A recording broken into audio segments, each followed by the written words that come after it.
So I will go now to the live stream, and let's see if we're connecting, and then we'll take it from there. That was an interesting noise. What on earth was that? And Wasn't me. okay, that what the fuck is that? This.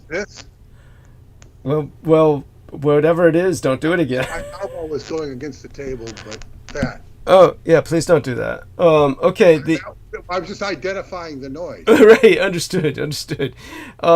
Yes, so all right, we're streaming. We'll see if anybody sees us soon. And I didn't get a chance to take a look at whether or not online broadcasting software is registering the two gentlemen with me. So Peter, say hello. Hello. Excellent. Let me know if I can be heard. You can. Okay, Aristides, say hello. Hello, everyone. Excellent. Okay, and how is my voice sounding? Is the technical? Sounds good. Oh, good. Excellent. Okay, so want everyone to know it was Byzantine Orthodox Easter, along with, of course, a very important series of Japanese holidays on Friday, Saturday, and Sunday. Good Friday for the Byzantine Orthodox peoples. Easter on Saturday, Pascha or Passover on Sunday.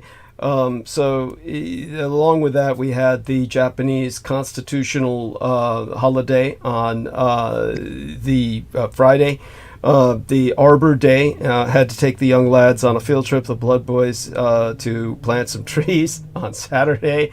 And then we had Children's Day on Sunday. So, of course, of course, as you can see, I'm appropriately or inappropriately dressed for the Byzantine Orthodox Church.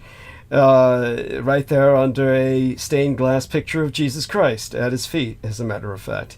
So that's the thumbnail and image of live. The thumbnail image, that's embedded in live stream for anyone who's wondering.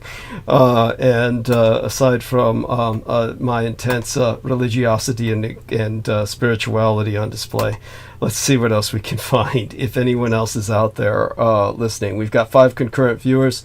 Everybody hit the upvotes. And one thing I need to remind ourselves of, meaning myself and Aristides in particular, is we need to start reminding people to subscribe. If you could make a small sentence to that effect, and then I'll tweak it later.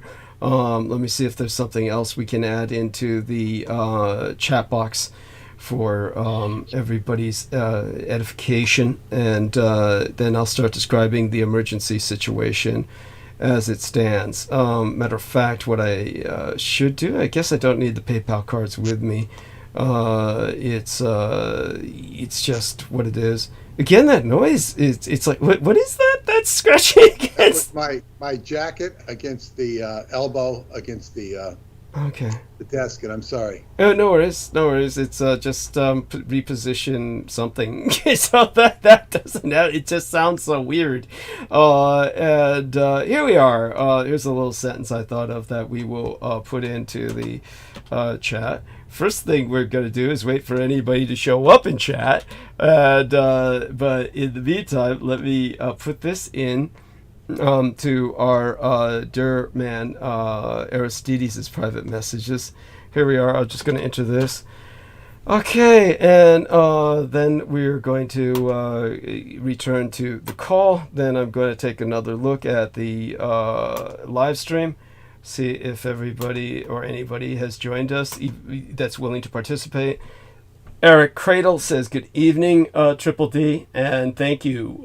Welcome aboard to Eric Cradle. T-Tank Berry says, good evening from Shasta County, loud and clear, brother. Thank you, all of you. We've got a good dozen people in here now, so let me take advantage of this moment before I forget to just reset my pages, make sure that the everything is showing up. And that will help immensely. Of course, we already got a dozen upvotes. Thank you, everybody, for that.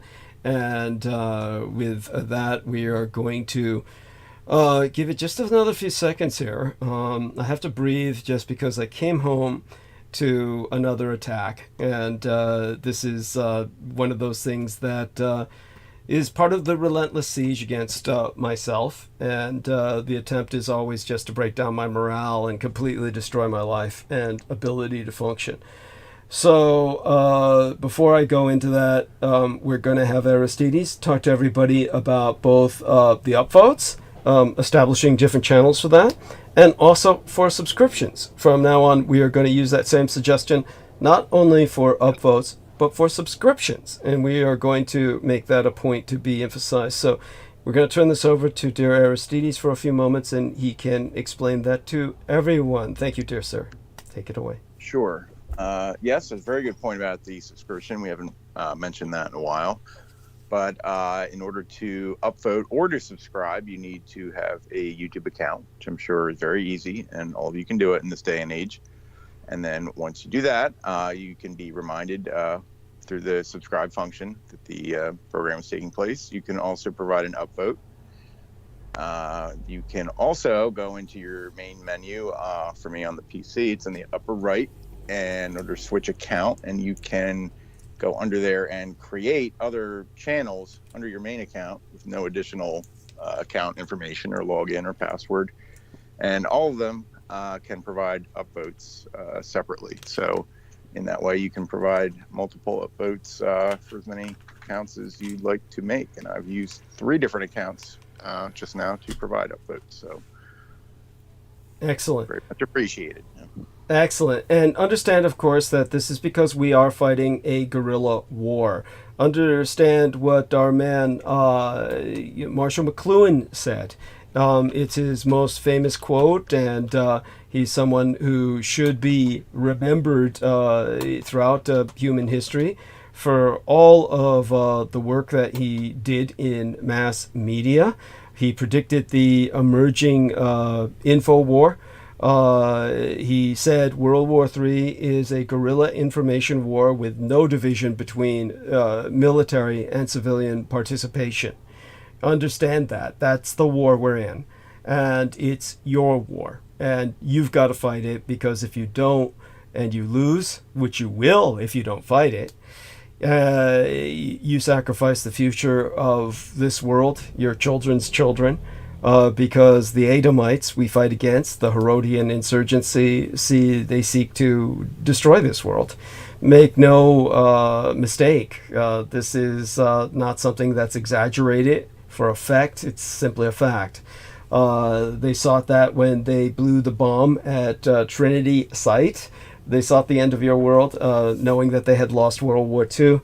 And that they were so desperate, they felt that victory would be the destruction of the world. And they felt that they would ascend to godhood through that in their madness. This was the madness of Oppenheimer, who drove his own daughter to suicide, something which is never brought up in the film.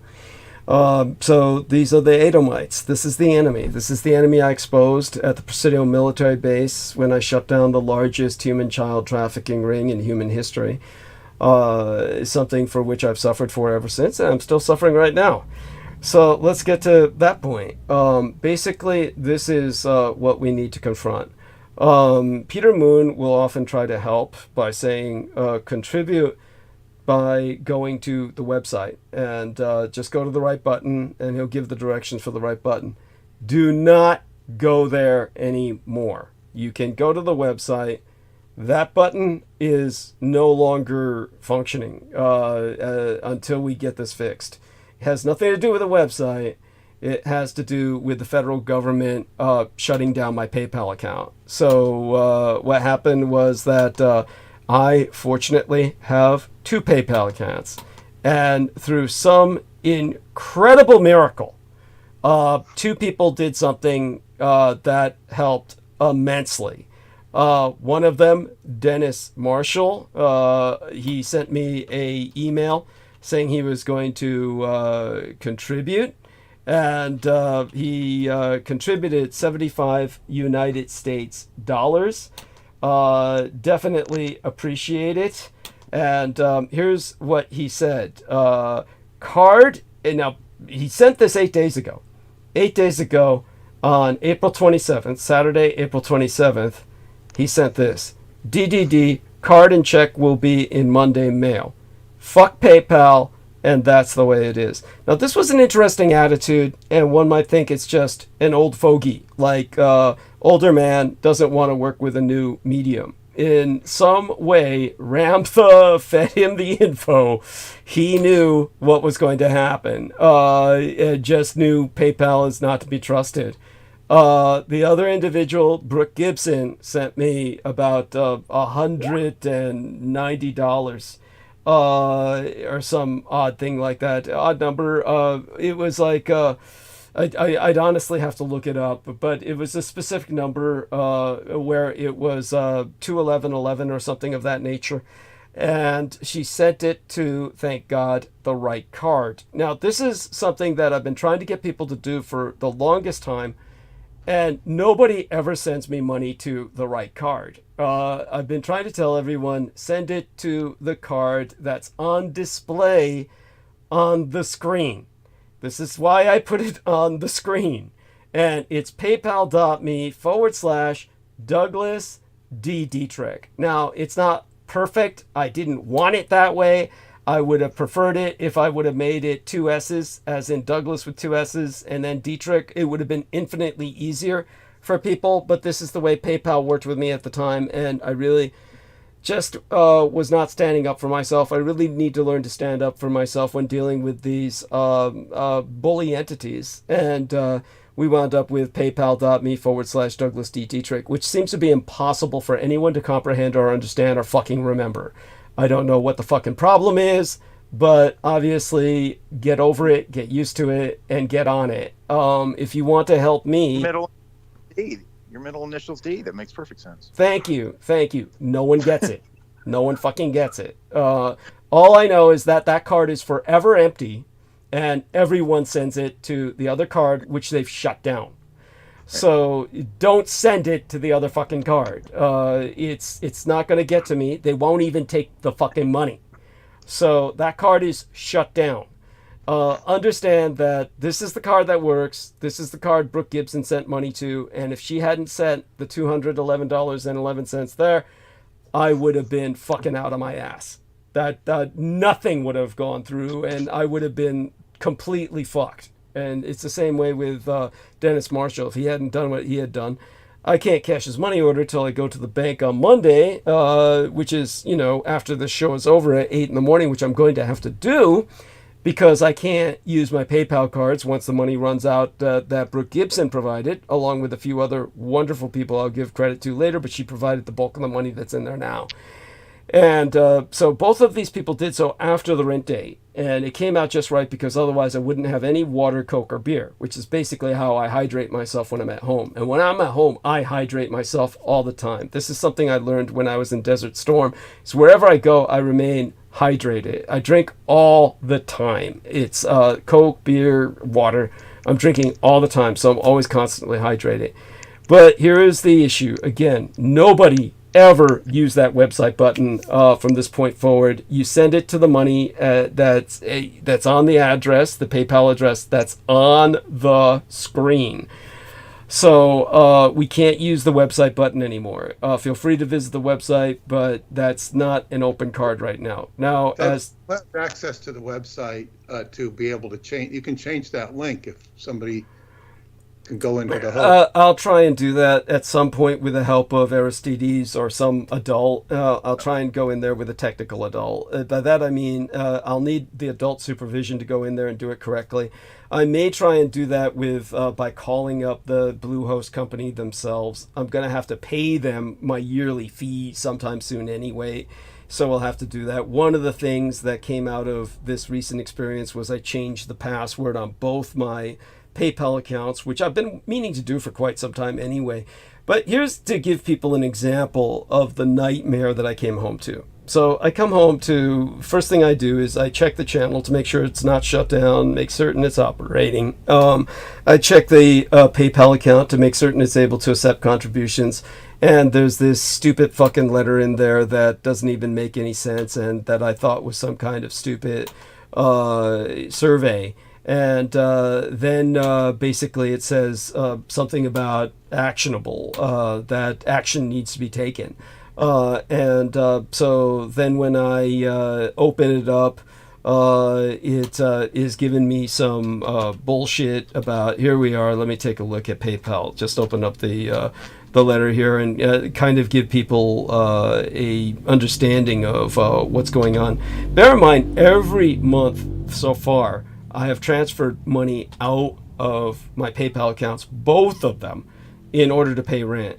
So I cannot live without these PayPal accounts. Now, I'm not like some old man who needs like heart pills to stay alive or something, but I have prescriptions that are, as far as I'm concerned, are the equivalent of that. And that is a good example is for my nose, such as prescriptions for my nasal spray, non-anabolic steroidal nasal spray. Now, because I'm a vampire, a quarter vampire, I wasn't meant to eat solid food. So I can't resist the taste of solid food. And whenever there's a lot of holidays, it is socially obligatory. You do eat with people you care about. I mean, otherwise, what do? You just sit there at the dinner table while everybody eats and you just talk and drink? You can't do that. So I have to eat something. And if I don't have this nasal spray, because I'm a quarter vampire, and really the more I drink blood, the more reactionary I become to food, the more I react to food violently. And what happens is whenever I masticate or chew, that's what mastication means. It doesn't mean playing with myself.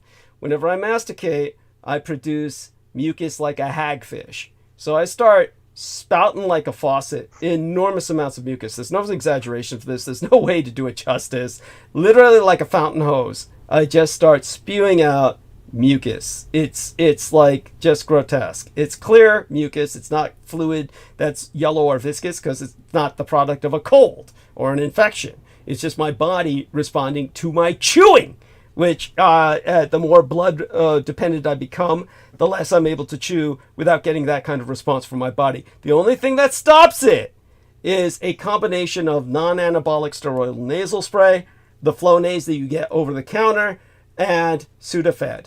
That combination in triplicate is what keeps me from doing that so I can live like a human being. And such being said, I get that through the pharmacy, which I pay only through PayPal. I can only do that through PayPal. So by cutting off my PayPal, they cut off my ability to pay rent or get access to the pharmacy, which truly is one of the ways I keep myself alive in that sense. Because otherwise I literally cannot live in any way that you could call living. So this is the email I got. Action needed. Help us with a quick account review. Okay. Oh, we need your help with a quick review of your account. And so it says, how long will it take? Oh, well, once you've taken care of all this and solved the problem, then we'll contact you within 5 days thereafter about the next steps. But what can I currently do with my account? It answers the question. During this review, we try to keep as many of your account features available as we can, but the following features are temporarily unavailable. You cannot send money. You cannot receive money.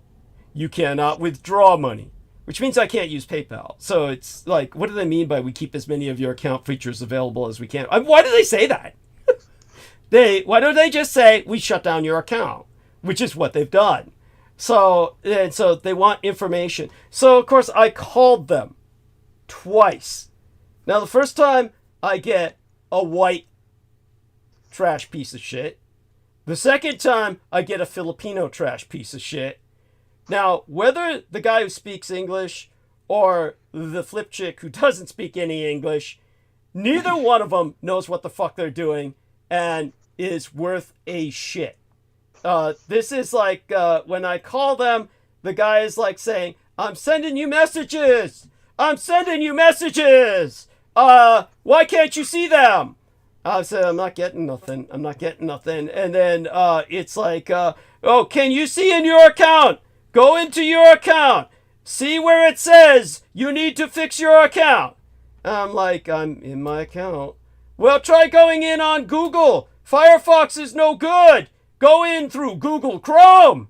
And then I go in through Google Chrome. And it's like, I'm not seeing anything in my account.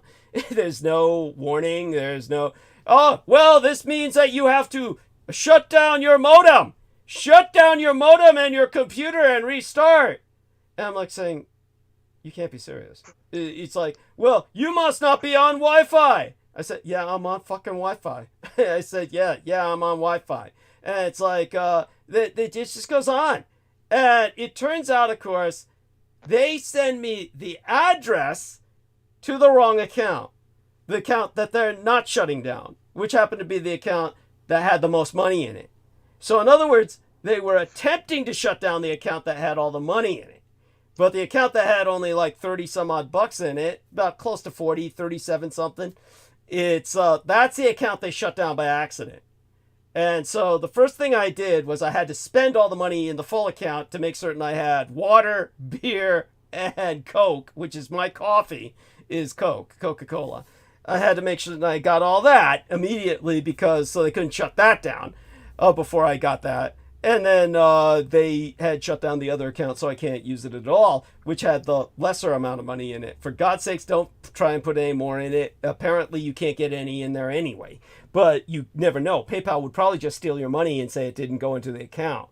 So, quite seriously. So don't even try. Do not even try. So all that being said, this is the situation I'm dealing with right now. And when I've talked to the asshole white guy, who's just totally incompetent and ignorant, he says, oh, well, photograph your ID card and send it to us. And I'm like trying to do this, trying to send it. And then he says, I need to help other clients. I have been on the phone with you for 30 minutes. I must hang up now. And it's like, why are you there? It's like, why are you fucking there? I can't believe you get paid for this. Surprisingly, they're there on a Sunday, but there's no reason for them to be with the service they're providing. Then I talked to the stupid Filipino chick who doesn't speak any English, or so little it doesn't count. No better than the dumbass white guy who speaks English. Either way, they're fucking worthless. And she says, oh, all you need to do is change your password. So I changed my password. No, the account's still closed. She says, these are like, why are they there? There's nothing that they provide in terms of a service. So what we're going to do now is I'm going to, as Peter takes over, just going to kind of check into the chat and basically wind up sending the photograph I took of my ID card to Aristides, who will then send it back to me in email, where I'll then download it into my computer, and then hopefully we'll be able to transfer it over to the stupid PayPal, which I'll be calling in the morning to try and speak with some kind of, whatever you call them, representative, some other fucktard, so that I can get this over to them and see if this helps. It's like, obviously there's only one reason why this is happening is harassment. Because I asked him, why is this going on? And the only answer I get is, oh, because of the suspicious nature of your account, and we need to make sure it's you that's using your account. And it's like, I'm the only one who established it with my ID card. What is the suspicious nature of what's going on in the account? And it's like, oh, you're getting money in it. That's what it's for. And you're transferring it to your bank. I said, that's what people do, yeah. And it's like, I said, dude, there's not even the amount of money that's going in and out of this thing is not even thousands of dollars. Your average person dealing with PayPal is dealing with thousands of dollars. All I'm working on is hundreds at a time. And he says, that's what's so suspicious about it. And I'm like, okay, whatever. Okay, so everybody knows what I've been through. This is just pure harassment. It's just bullshit. And obviously it traces back to the feds. And this is, fortunately, in their incompetence, they shut down the wrong account. And I found that out the hard way because when I went to the account they shut down, there were all those notifications there. And that obviously was not the one they intended to shut down because the address they kept giving me in terms of the email address to my account was the other account that had the majority of the money in it. So if anyone can understand what I'm saying or they don't get it, hopefully you will eventually. All I can say is they tried to shut down one account, wound up shutting down the wrong account.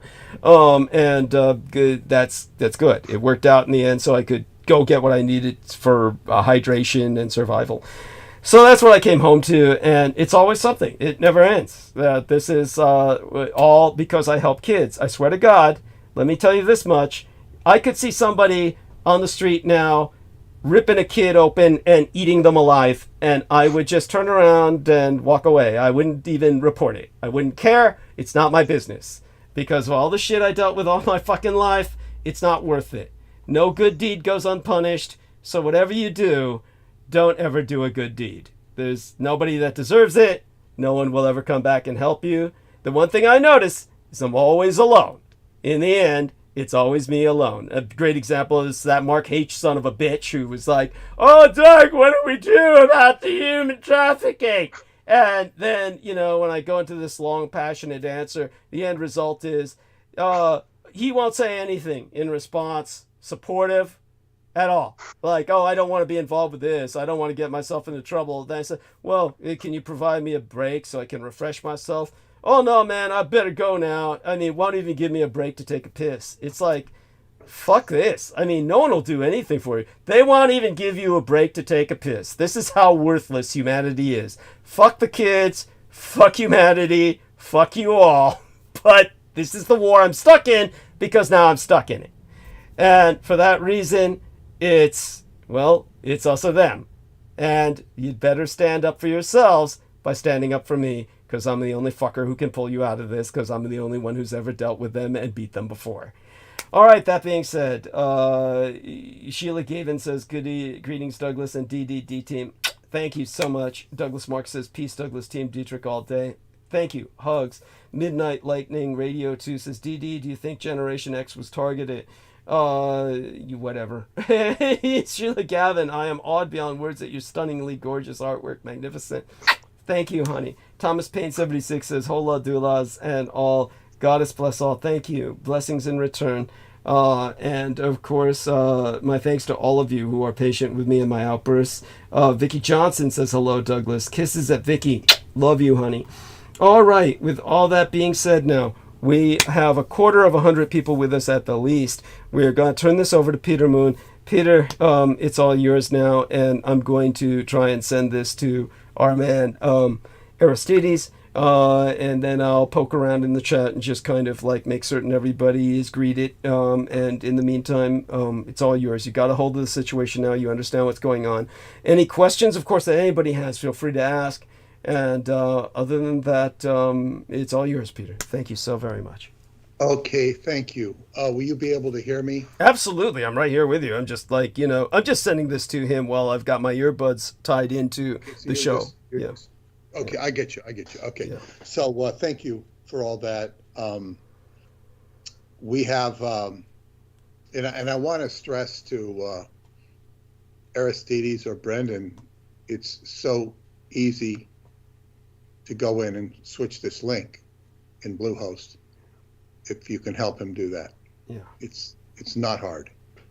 I haven't dealt with Bluehost in a long time, but and of course, what Douglas is talking about is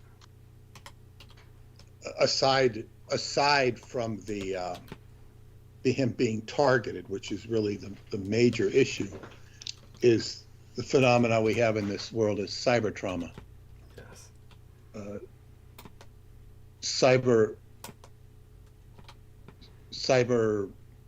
cyber world is all, it's occulted. It's occulted, and it's basically administered or run by jerks. Yes. Yes. Thank you. Perfect. And to the degree they're not jerks, they're like a priestly class. And as much as they are members of the priestly class, they're not necessarily in the know. Yeah. They're not in the know. I've seen more indications of the intellect at work. Yes, thank you. But there's a lot that's transpired in the few days since we've transmitted, and I'm trying to run it in front of my mind gently. Yeah. We have Netanyahu has threatened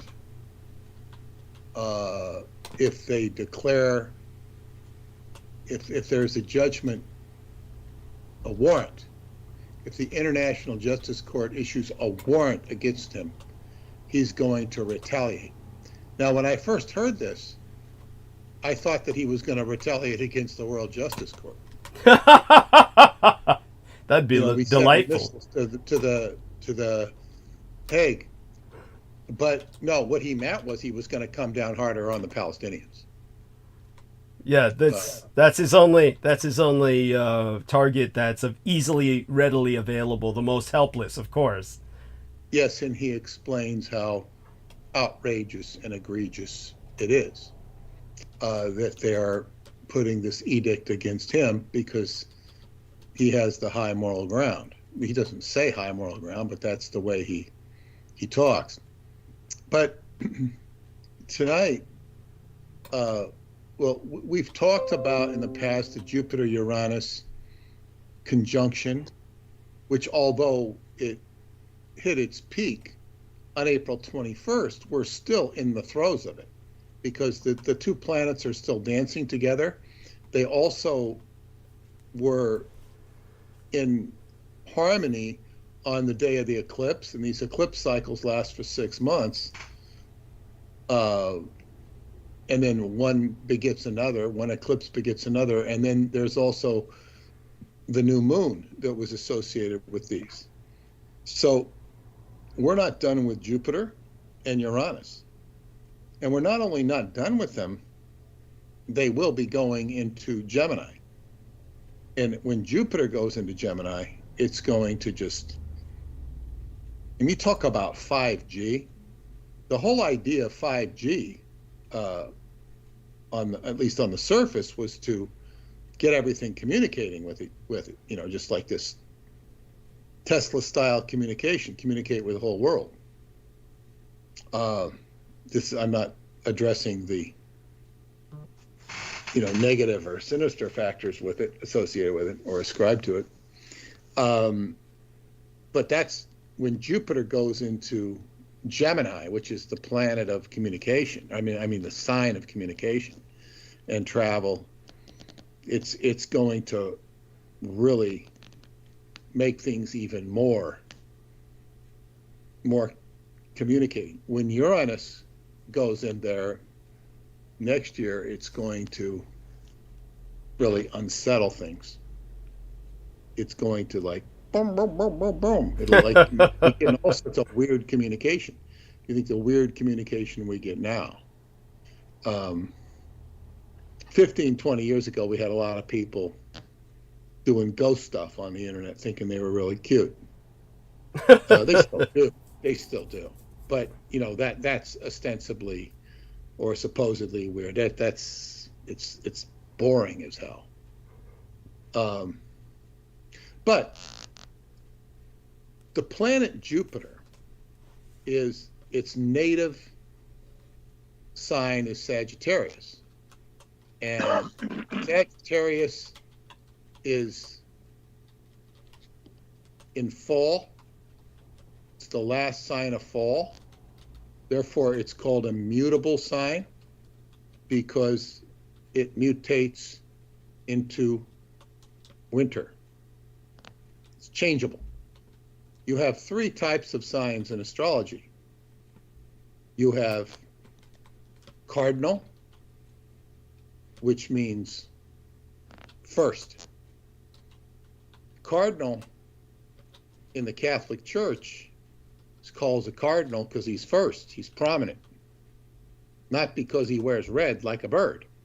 The bird was named after the Catholic cardinal because they wore red. That's right.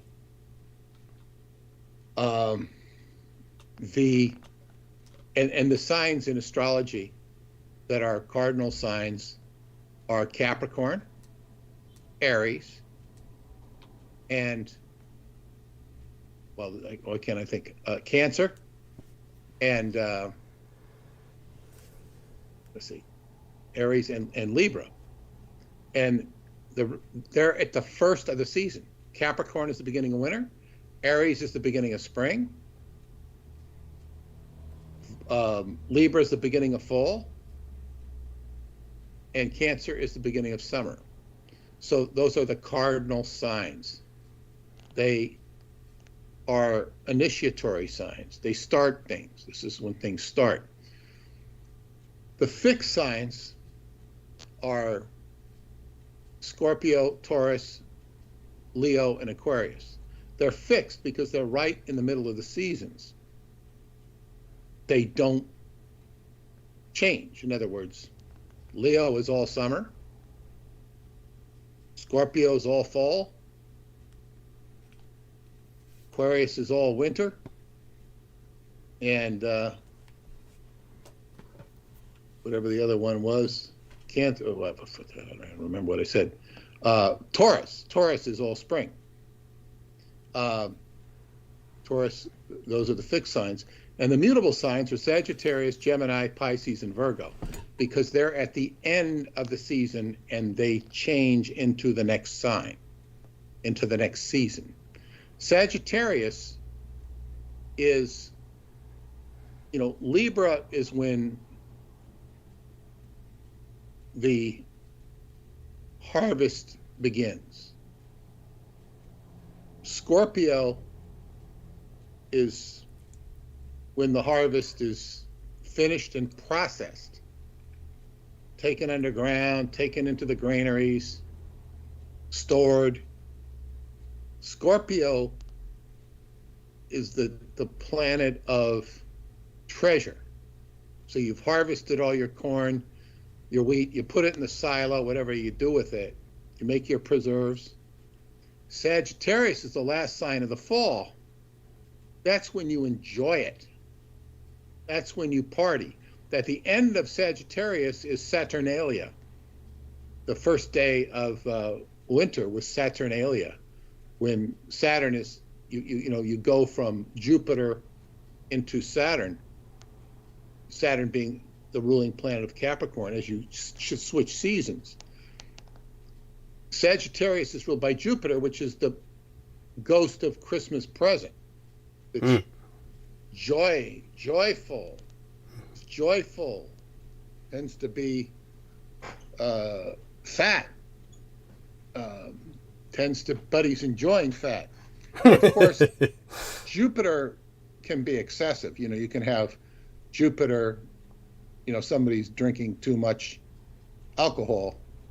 You have to watch out. Jupiter is the old ruler of Pisces, so it's at home in Pisces. But when you have Jupiter in Pisces, which is a drinking sign or a drug sign, it's addicted to, you have to be careful that, the person's not a lush, a drunk.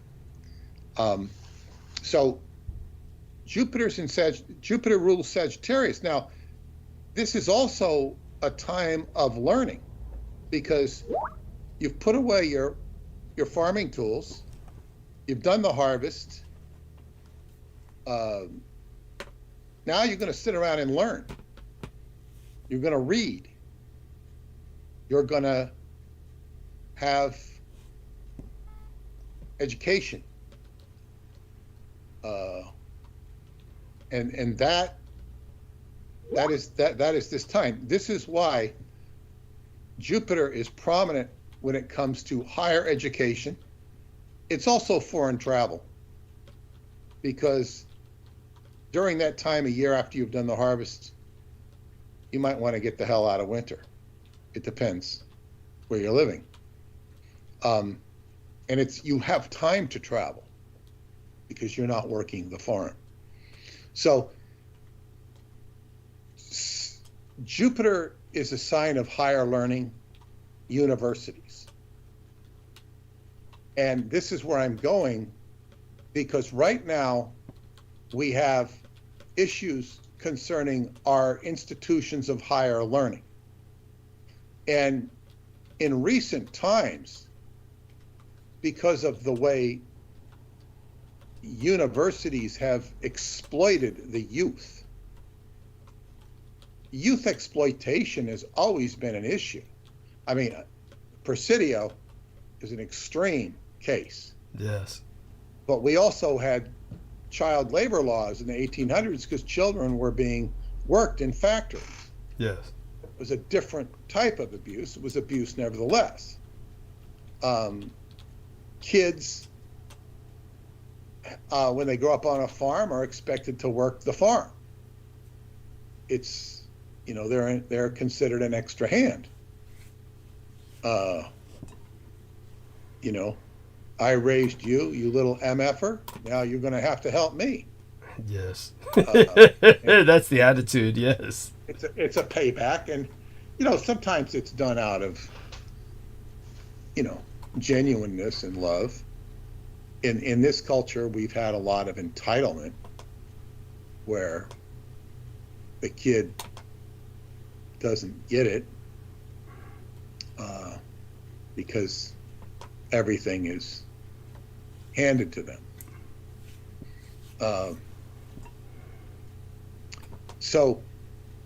But in the university, so anyway, we have this situation in the universities where kids are exploited. They graduate with 6 figures worth of debt with no job. Yes. That's got to be depressing. Yeah.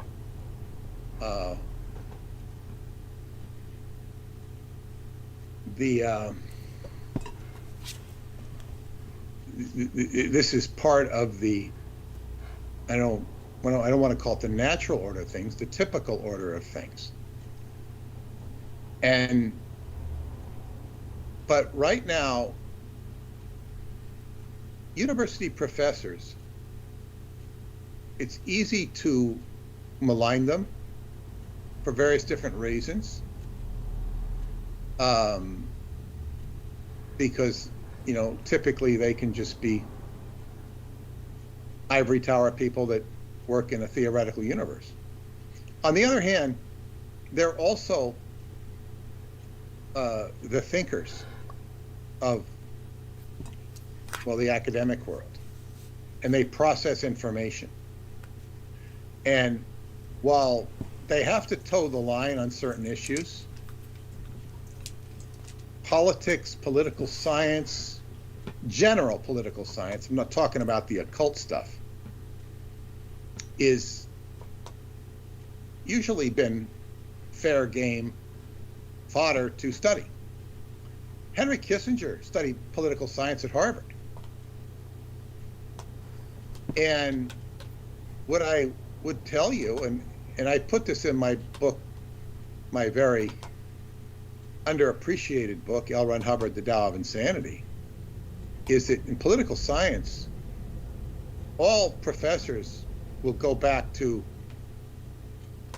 the Q, the Q factor, which is not QAnon, but the Q factor, the source factor, is Machiavelli, which is the ends justify the means. In other words, you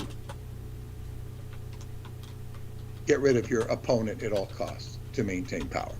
Right.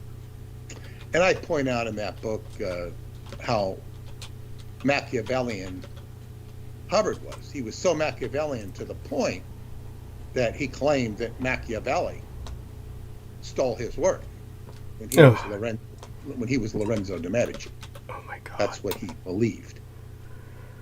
That's not general public knowledge. Jesus, how did you find out? Well, it was, I mean, it was rumored that he had been Lorenzo, or thought he'd been Lorenzo. And he also had written something, somebody sent him a thing of Machiavelli. And he goes, this is, you know, he stole my work, is what he wrote on the note or something. He stole my work. Oh my God. Now, Lorenzo was a sponsor of Machiavelli in real life. When I first heard that rumor, I went and studied Lorenzo. Incredible character. I mean, he was an incredible character. I mean, I'm not just saying he sponsored a lot of artists. He was an incredible character, and I don't say that to say he was all good, but he sponsored artists, and there was a scene where I think he got stabbed in the church or something, and he survived. It was an incredible story. I mean, I don't think anybody's ever done it. Maybe they have. I don't think anybody's ever done a movie of him. But there was a lot of blood feuds in those times in Florence, and one of the most ironic, bizarro things I read about him. I've not really studied him, like I've read about him, but at the very end of his life, he wanted what is it? You get it wasn't the last rites. He wanted some sort of forgiveness or something. I mean, I don't know. And there was this priest he'd always had an adversarial relationship with. Just adversarial. He might have even been excommunicated. Now, Lorenzo's somebody whose progeny became popes. He produced popes through, I don't know if it was his son or his, whatever, but he was a family that produced popes, and which is all political. But, this guy who'd always been an adversary, it's almost like Aquino for refusing to give you last rites. In other words, and only he had the power, but he had the power of the Orthodox Church to give you last rites, and this guy wouldn't do it to Lorenzo. Oh my God! And it somehow, appeared to have caved him in spiritually. I mean, that's the appearance you get. Like he really wanted the last rites. It's like, I mean, these people,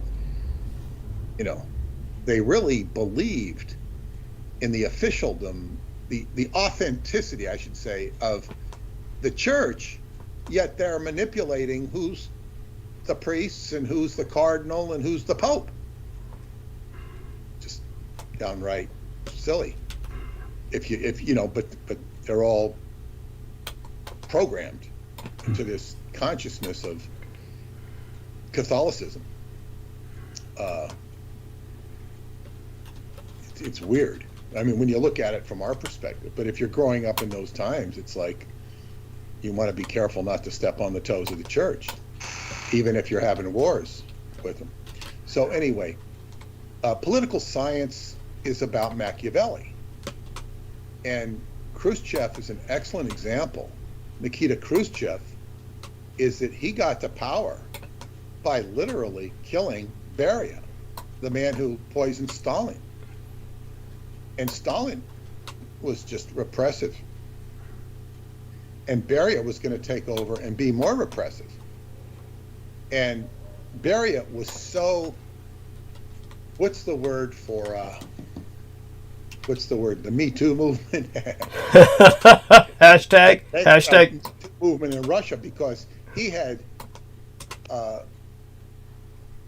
raped so many young women that his peers, colleagues, whatever they were, they hated him.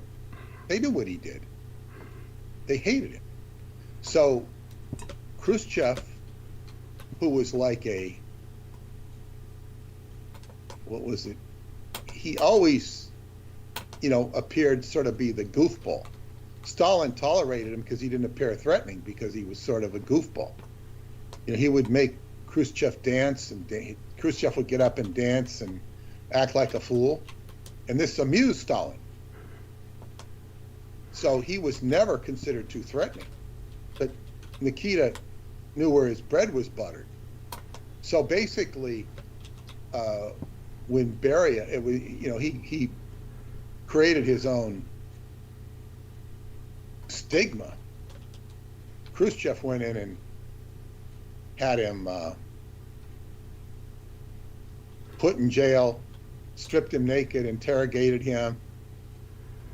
He reduced him to a puddle of tears and got the president of the Soviet Union to sign his death warrant, basically. They did it sort of kangaroo trial, but it was Yes. a legal kangaroo trial, and it was a valid kangaroo trial. And they executed Beria. And that's how Khrushchev went to power, because he killed his opposition. And in that case, he did a good job. Where Khrushchev got undermined, that was, he was in power for 10 years, and he made Russia a gentler and nicer place than Stalin had it. Doesn't mean it was good, but it was better. And then, it's like you cannot, he became then involved in politics, the politics of the Politburo, and he became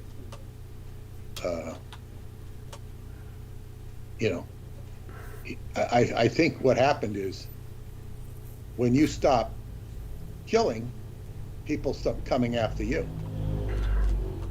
And he didn't have enough fear instilled in his rivals. This is Putin operates on fear. He put the whole Soviet Union in turmoil. I mean, the whole Russia in turmoil. Yes. By fighting Ukraine. Yes. He's maintaining power. If we can believe the news reports, he seems to have gathered in popularity over the long haul. But at first he wasn't. So who the hell knows? I don't know who to trust when I hear these things. Oh, it's easy enough to believe, in the sense that the Russian people are very isolated. They have no other access to information from the outside world. So he would maintain popularity because they think what he's... Yeah. We also know there's a lot of people in Russia who protest him. That's true too. Yeah. So it's like, I mean, because it's so outrageous what's being done, and then he's had time to train military in the time that he's lost military. I don't, who's training them or how well trained they are. I couldn't say. And China will stir up trouble, and then there's what's the other one? Oh, Israel. Netanyahu has more power. That he's, stirred up a war. So he's like maintaining his power. So these are all factors of political science. When we talk about the universities, I don't know if they say it as brutally as I'm saying it, because I haven't, sat in a university classroom like that. But they do a lot of evaluating and picking apart facts. Marshall McLuhan, for example. The medium is the message. Yes. But when they look at politics, they look at the influence of Zionism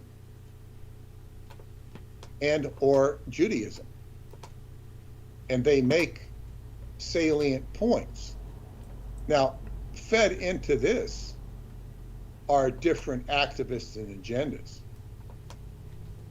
And it's repeatedly stated that, the funders of the universities are big Jewish, not all of the funding, Jewish organizations, and that they should withdraw their funding or hold these universities accountable.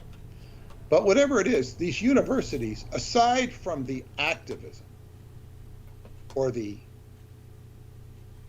agent provocateurs, they cultivate an intellectual framework for singling out Zionists or Jews or Jewry or whatever it is. It doesn't mean they're siding with the Nazis. That's a very trigger subject that I'm sure some of them do. But So it creates a climate of intellectual analysis of what's going on. And the working stiff, if you will, the working class hero, the working class person, you don't have to demean them, but they're like trying to maintain a home, raise kids, pay for college or whatever they're trying to do with their kids. Maybe they're having to handle a divorce and they're like struggling with life, taking their kids to soccer, whatever the hell it is. These people are just trying to have a life. These so-called middle class of America, and where they're first going to feel issues is in their pocketbook. And they're not going to have sentiment for other things, let alone time for other things. So, as you say, in the 1960s, you had all these people with spare time on their hands that didn't have to work. And what is that? That creates an environment for looking at what's wrong with society and saying, you people are really screwing it up because what you're doing is wrong. And and right in Berkeley, it's such a joke when I was there, the time I visited you, and I remember seeing the People's Park. Right. These huge riots in Berkeley. And every day on the news, you'd see, People's Park, and you'd see all these people chanting it. We want the People's Park. And it was a piece of property owned by ARCO, Atlantic Richfield Company. And all these demonstrations, and finally they just, turned it into a park. It's a little square. Nobody uses it. It was like a statement to communist ideals. This belongs to the people. Mm-hmm. It was ridiculous. It accomplished nothing. But somehow it was like a token.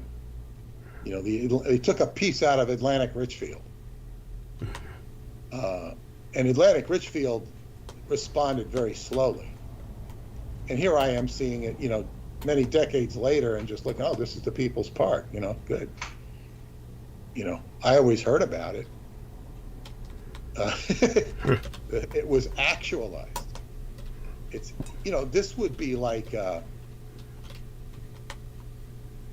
suppose, 50 years in the future,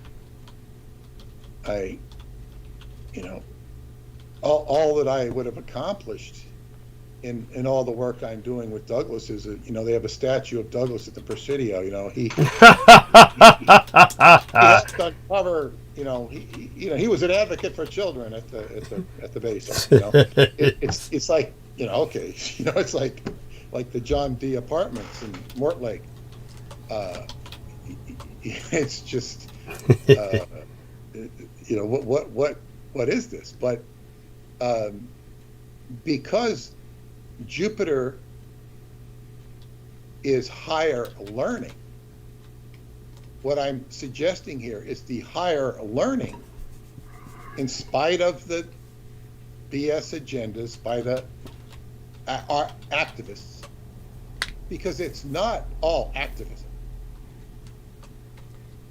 These professors will drive it by driving certain points home. You have to remember that the entire continent of Europe, independent of Germany, was ripe with anti-Semitism. Yes. The only people that weren't anti-Semites, or I shouldn't say anti, but non-pro-Semites, and I'm talking about Jews here. Or Judeophobes, yeah. were the Jews themselves, except for in some elements the Moors, the Moorish people, who were incredibly tolerant. But so a lot of this, if not all of it, had to do with the Christianity and the Catholicism.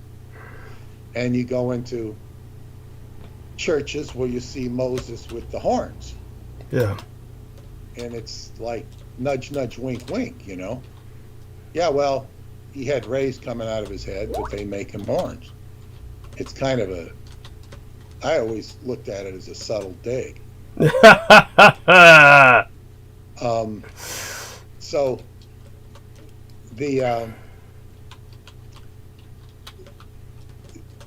there is, I guess what you'd say, a lot of anti-Judeophobia under the surface of all of Europe. Now, you have to remember, Latin America is all Catholic. Yes. Catholicism is anti-Jew because the Jews killed Christ, sort of thing, this sort of mindset. And the Jewish people are very inventive, creative, brilliant when it comes to the handling of money. And this becomes, you know, the Muslims don't believe in usury, interest, you know, it's like, okay, a coin is a coin, a deal is a deal. But these machinations of money are the manipulations of Scorpio, Pluto. It's the underworld. The underworld. Pluto is the underworld. So we've got the underworld, Pluto, which is the machinations of money and tyranny and tyrants and crime and all sorts of psychic crime as well. And that's like now reversing backwards, going backwards through Aquarius into Capricorn. And it's all setting the stage for bigger events as we move into September, where we'll go into Capricorn, and this will be post-convention. So we'll see who the actual candidates are, at least in America, to say nothing of what's going on in the Middle East at that time. Yes. I saw on the YouTube feed, which I did not watch, and I don't really intend to watch it, is Alex Jones makes predictions, you know. Now, some of his predictions might be right out of the government, what the government wants you, not knowing what they want you to do, what they intend to do, so that they can make Alex Jones look right. But I don't know. He's so toxic. Yeah. But so when we get into this, we have a lot of stuff surfacing with the whole subject of Israel and what the World Court has called genocide. And they're not the only ones calling it. They are sort of a quasi-official edict that is ostensibly operating from an objective point of view. And of course, Israel is, Netanyahu in particular, is insulted and outraged. There's also a guy named Finkelstein who's Jewish, he just tears, not he only tears Netanyahu apart, he's tearing the Jewish people apart, because he says they tolerate him. He says they are endorse him, because he says, why don't they have any opposition candidate? Why don't they don't like Netanyahu? He says, no, these people are in agreement with him. This is what he's saying. So he's targeting his own ethnicity.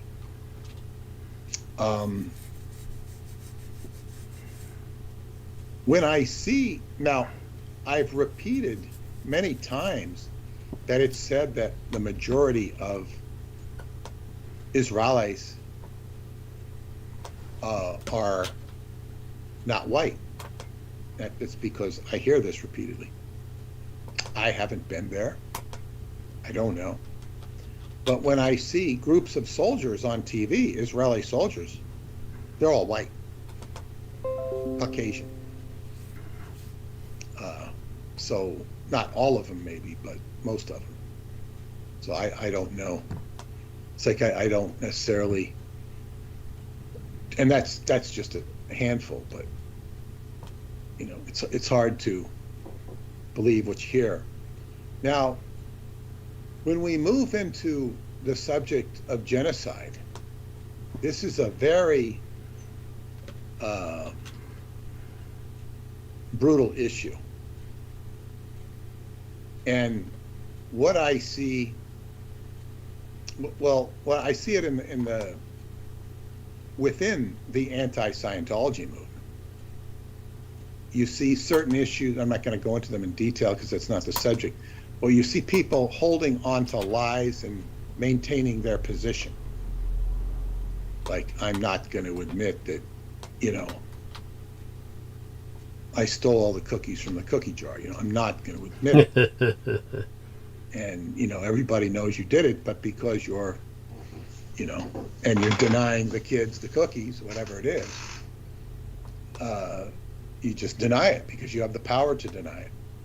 Denial is a big element. But when it comes to, and what those have to do is with sexual trafficking within Scientology, where people would, if there was a sexual abuse that occurred and a Scientology was involved in it, Scientologist was involved with it, they send the abuser out of jurisdiction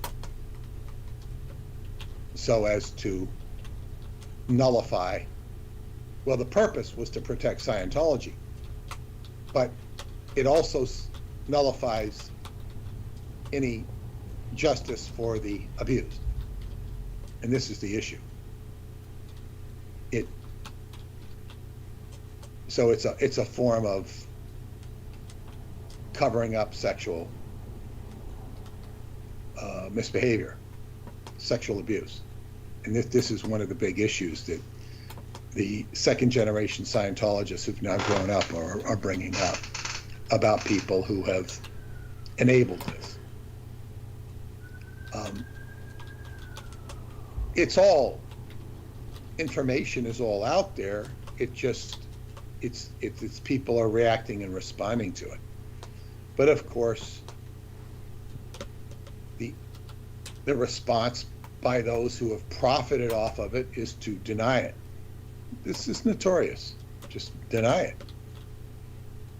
it. As I've explained before, who's a very high-powered attorney who prosecuted or won the cases, is with the Matrix lady, you know, who wrote the Matrix, and she got, you know, she had a big lawsuit which she won because, you know, her product was ripped off. But explain to me, this is a cost of doing business in Hollywood. Yeah, they'll steal the script, but they pay insurance. So if you want to go through the arduous process of litigating it, which you may not win the litigation, but if you do, you know, they'll just pay you off out of the insurance proceeds. And is the insurance expensive? Yeah. Do they have a deductible to pay? Maybe. But it's called a cost of doing business. Because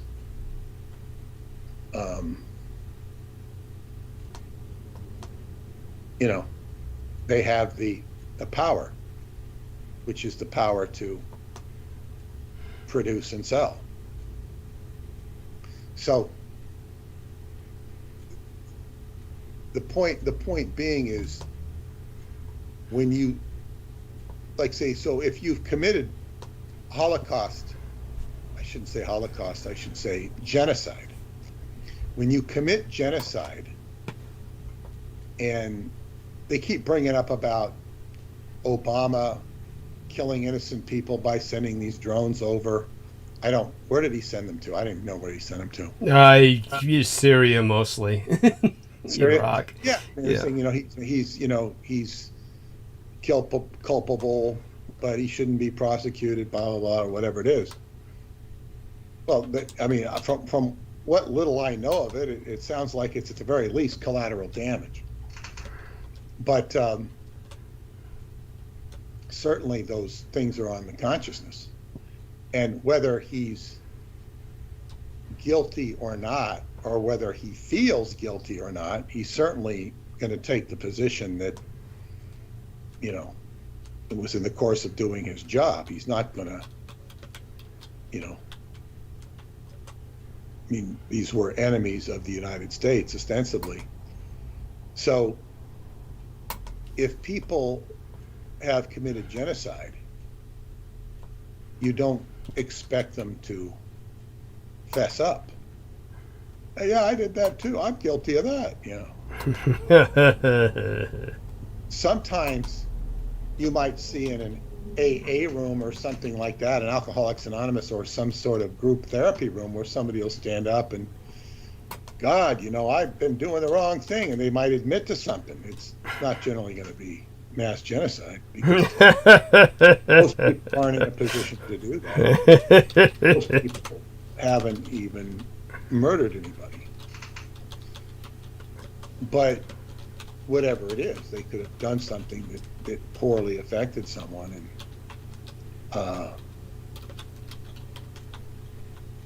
but so Douglas, in the last broadcast, went into laborious detail about genocide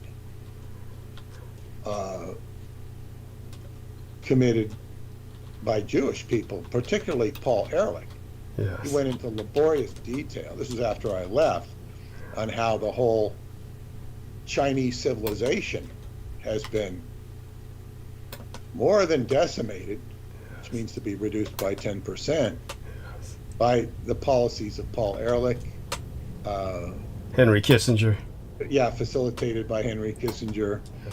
And there are other issues that have to do with making Jewish interests guilty of genocide. Yes. And not just the one in Palestine. So it's not like this is not like a new thing. Thank you. But what happens is this ups the ante. It ups the ante. As I said, I talked about this with this de-oppression techniques that L. Ron Hubbard talked about and developed. He said, when you stop repressing somebody and you let up, what relief do you want? You give them relief, and then they start wanting more and more. Give them a cookie. Okay, we got a cookie. We like this cookie. We feel so, I want a cake. I want a cupcake too. And I want a cake. I want a whole bakery. Where's our bakery? And they start getting more demanding, like not unlike a spoiled child, because this source of oppression is now becoming soft. So it's like where, say in Scientology, it created a whole rebellion, and eventually a mass exodus. And I think I didn't participate in any of this stuff.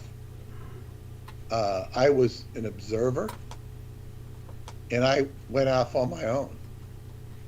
But I mean, what a lot of my peers did when they left, and most of them left were sort of prosecuted out. A lot of them weren't, they just left. and they ended up doing alternative Scientology in Santa Barbara. And they had, and then the church was going after them legally. It was like this infiltrating them but then after a few years, they kind of exhausted everything they could do with Scientology. Said, okay, now we got to go out and live real life.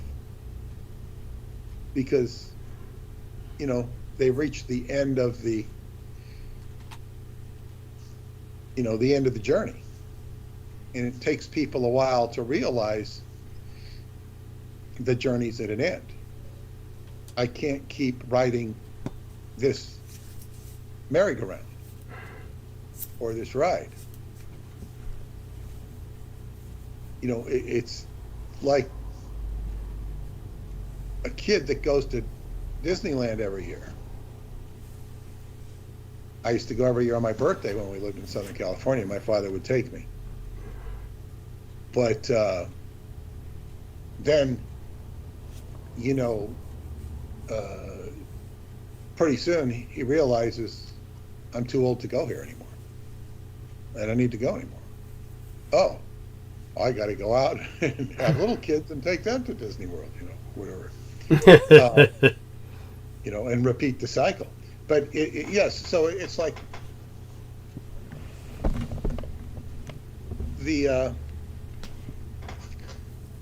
but the genocide issue, is an issue. You can't, if they were to admit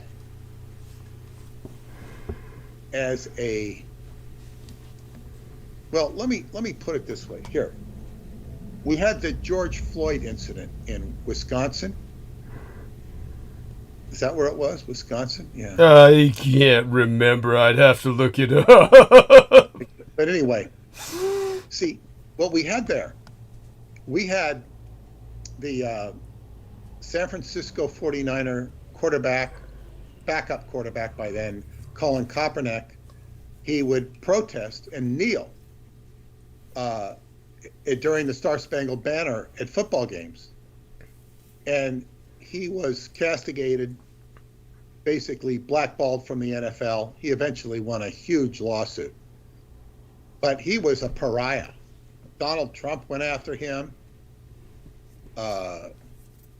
He was not championed by the media. Black Lives Matter. And then the George Floyd incident happened. And then all of a sudden it became, everybody started kissing black people's asses. Because it was recognized, all of a sudden the injustices began to be recognized, politically recognized. And it was just. And then all of a sudden the NFL recognized it. And so this is what happens. Now, that's a big issue. But it's like, are you going to have Jewish people,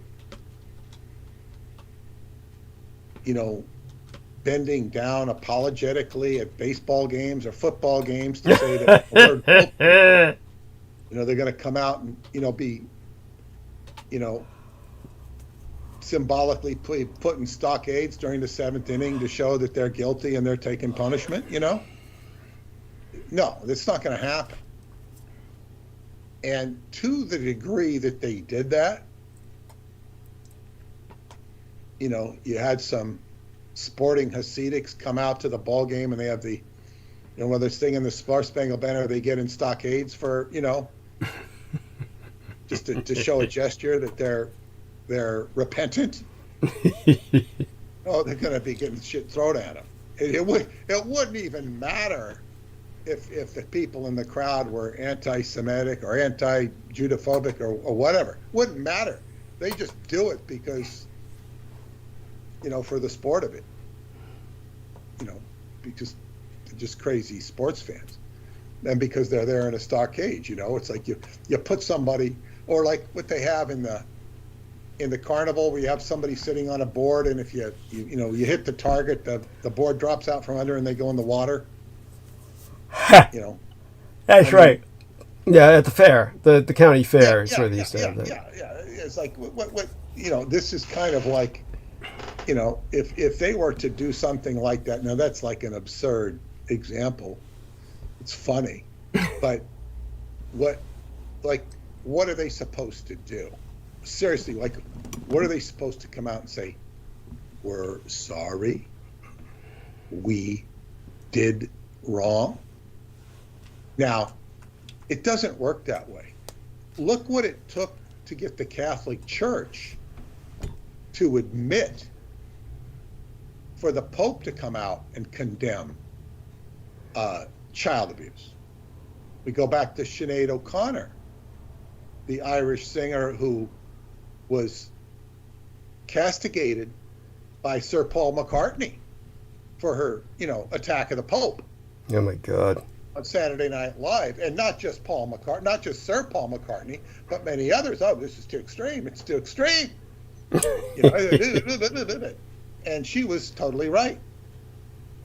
And she, led a very miserable life, and she was never, because she was abused herself. Yes. And she was very, died early and didn't die a very happy person. Right. That injustice was never corrected. And from what I understood, the only one to console her was Chris Christopherson, who was just a notorious MK Ultra handler himself. He consoled her. Yes. By the way, he played in this movie or miniseries. He played in a miniseries called, I think it was called America with a K, spelled with a K, where he played a brainwashed victim of the Soviets having taken over America, and people made all kinds of sarcastic commentary about how he played that role so convincingly, of a brain dead, brainwashed MK Ultra victim, that he wasn't even acting, that he was just being himself. Well, yeah, some of these people just fit the bill. Jimmy Buffett was another one. It's like MK Ultra handler central. This is what their reputations are, and they happen to be talented people that can compose and do music. But nevertheless, he was the only one noteworthy to give her sympathy. But so like if these people are in a position of influence and power within either the Zionist hierarchy or the Israeli hierarchy, they're in a tough position if they say, I want to rectify injustices committed, or rectify perceived injustices. It doesn't matter whether they're perceived or they're actual injustices, because if the problem is rectification. The rectification process is where it becomes very problematic, because when you start to rectify, then you're saying, oh, this was what was wrong. Oh, it's like that scene in The Wizard of Oz when the soldiers, they're called Winkies, when they're in lockstep with the Wicked Witch until Dorothy puts the water on her, and then they all rejoice. But they're all in lockstep with the Wicked Witch until she's dead. Oh. So you're not going to get,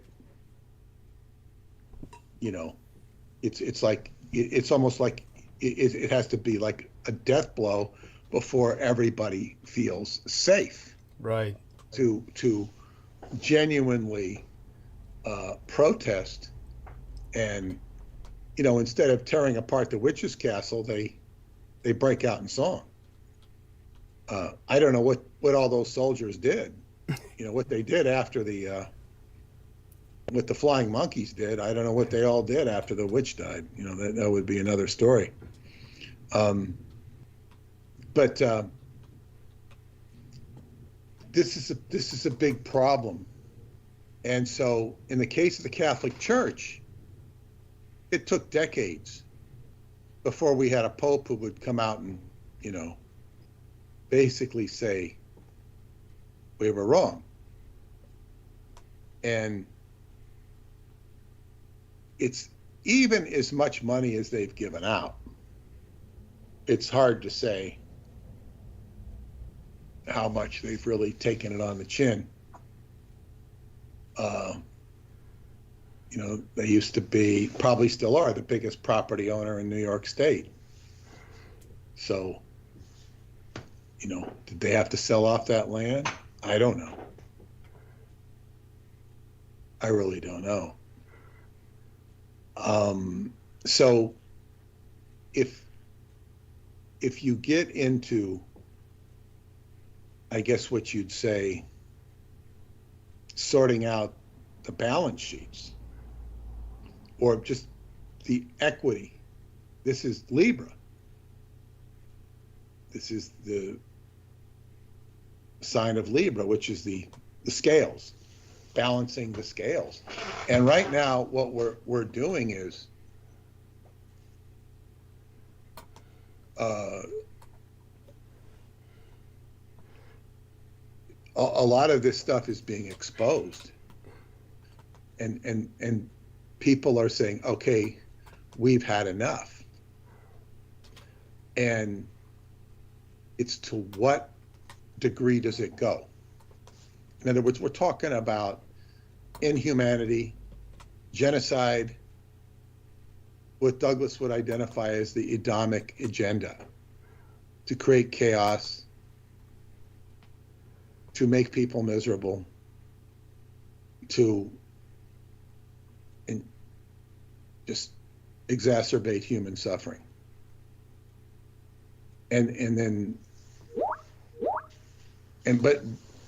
So what I thought of when I was listening to these instances, what needs to be done is to kind of document these things with bullet points, more like a summary, because it's, it doesn't need an encyclopedia. It needs almost like succinct talking points to get the point across. Saying, okay, well, what about this? What about this genocide? What about that genocide? Blah, blah, blah, blah, blah, blah, blah, blah, blah. And then but basically what it creates is the Sinead O'Connor didn't do it. She didn't, her meme of tearing up the Pope's picture didn't work. It took case after case after case. I don't know what was the trigger case in the Catholic Church. There was so many of them. And then in the case of, the George Floyd case, that really triggered a huge, politically correct adjustment. Yes. Where, we're going to acknowledge that Black Lives Matter. And what sort of, the downside of that, okay, Black Lives Matter, we're going to take away the cops. Now you don't have any cops. Now you've got people going into the stores and robbing the stores, because these cops are bad. What did they call it? It was, I forgot what it was called. Yeah, but no, it was, I'm talking about what the people were doing. Yeah, there was, of course, what Peter's alluding to was the defund the police movement. But then there was, people were doing these mass break-ins into stores and looting them, and there was a term for it. I forgot what it was. They still do it. there's been more of a resistance. The governor of New York was down on Long Island, visiting, a Walgreens, saying, we've got to stop this looting of stores. The governor's now becoming active. Now, she was elected last year in an election that Yonda said was just completely stolen. Interesting. Completely and utterly, because, but because her boyfriend, he's like on top of all of politics. Cool. He's like very politically active, but behind the scenes. Yes. But anyway, it's like this response is, but she's been elected, so she doesn't have to be doing this, but it becomes so egregious. It's so egregious that, there is a response. So it would seem to me that in spite of the provocateurs, the body politic, and this is around the world, it's like you can't, people are just had enough of fomenting war. And somehow the oppression of the Palestinians, which is quite real, and that's the reason you have people doing suicide bombings and stuff. We don't hear of suicide bombings anymore. Mm-hmm. But it's because it's like last hope. Mm-hmm. It's you can't know what it's like to live like these people. If you're living in a middle class situation, you've not been denied things, you have your ups and downs, but it's not like these people who are living under a constant state of oppression for generations. You also have generational memory, generational trauma. So these things have been going on a long, long time. So all of these talking points would seem to be, as they say, in the area of Jupiter, the higher learning, being conjuncted with Uranus, which is upheaval. It's like the higher learning is creating an upheaval in this area. Well, this has been in Taurus, which is the Earth, but the political angles with Jupiter going backwards, it's now going to recover areas it hasn't covered. So this would mean it's more like Netanyahu, and not just Netanyahu, but people of his general persuasion are likely to be having this game of pin the tail on the donkey on him. In other words, he's in a position where it's a chess game, and he's going to keep getting checked and checked, checked and checked. And it's like a game. This is what the game is. It's check, check, eventually checkmate. Because if he's not checkmated, the vast resources, well, I think the real hope for all this is when Uranus goes into Gemini, because that's the upheaval in media. And if the media is supporting these interests, it's going to be turned upside down to where you'll have a much more factionalized media. You won't have the quote-unquote official narrative. So if you go to LA, for example, you'll see a different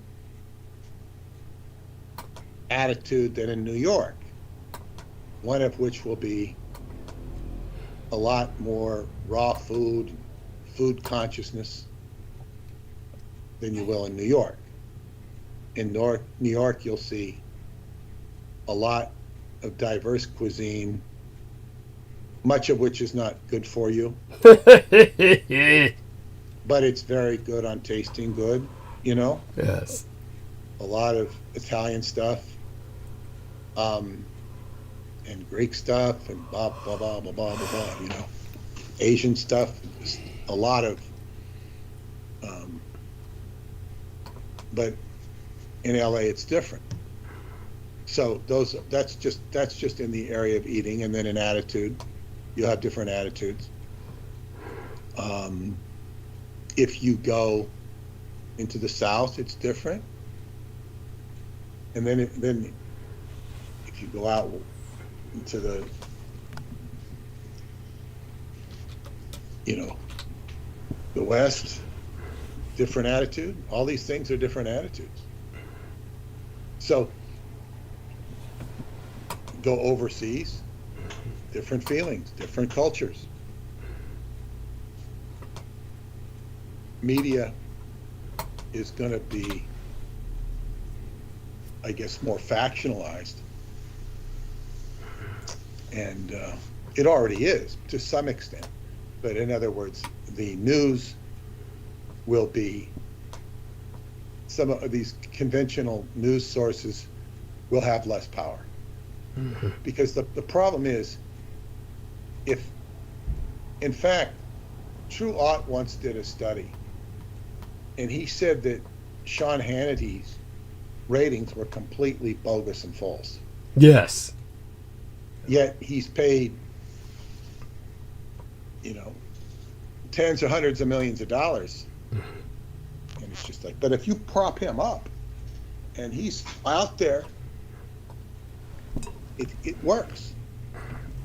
Just like you prop up Rachel Maddow, who doesn't make a lick of sense, but they prop her up and there's people who watch her and it's like it works. You just keep pounding away, the Goebbels mechanism. And it doesn't even matter. You could get 5% audience. That 5% is very powerful. And then so much of the news seems to be in lockstep with each other, even when they're opposing each other. So I think this eventually bodes well. It bodes well. But the one thing we want to get out of the business of is killing people. It's not a good business. As one of the Buddha's parts of the Noble Eightfold Path was not to deal in arms or drugs. I don't think he said anything about sexual abuse. Interesting. Per se. Yeah. Per se. You know, it would have been covered. Would have been covered. But so anyway, these are. I'm just trying to give some context into where we're.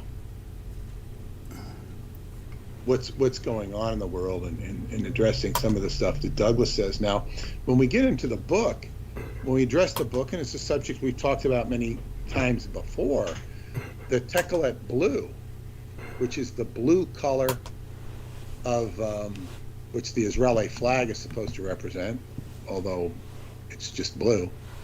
It echoes the Tekelet blue, right. But the Tekelet blue was the most valuable substance back in the days of Solomon. And they had whole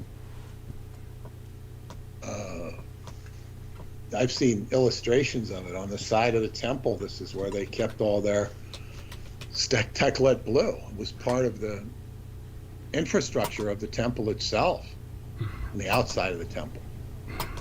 And this was, what's the word? Elicited, obtained from the Murex trunculus snail, the special blue dye that was actually purple until it was held up to the light, and then it was blue.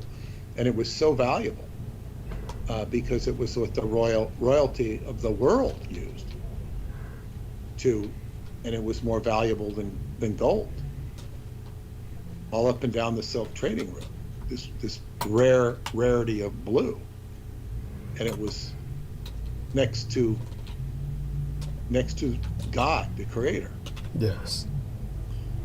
And to reiterate what we've said many times before and what is in the book, is the blue was next to God because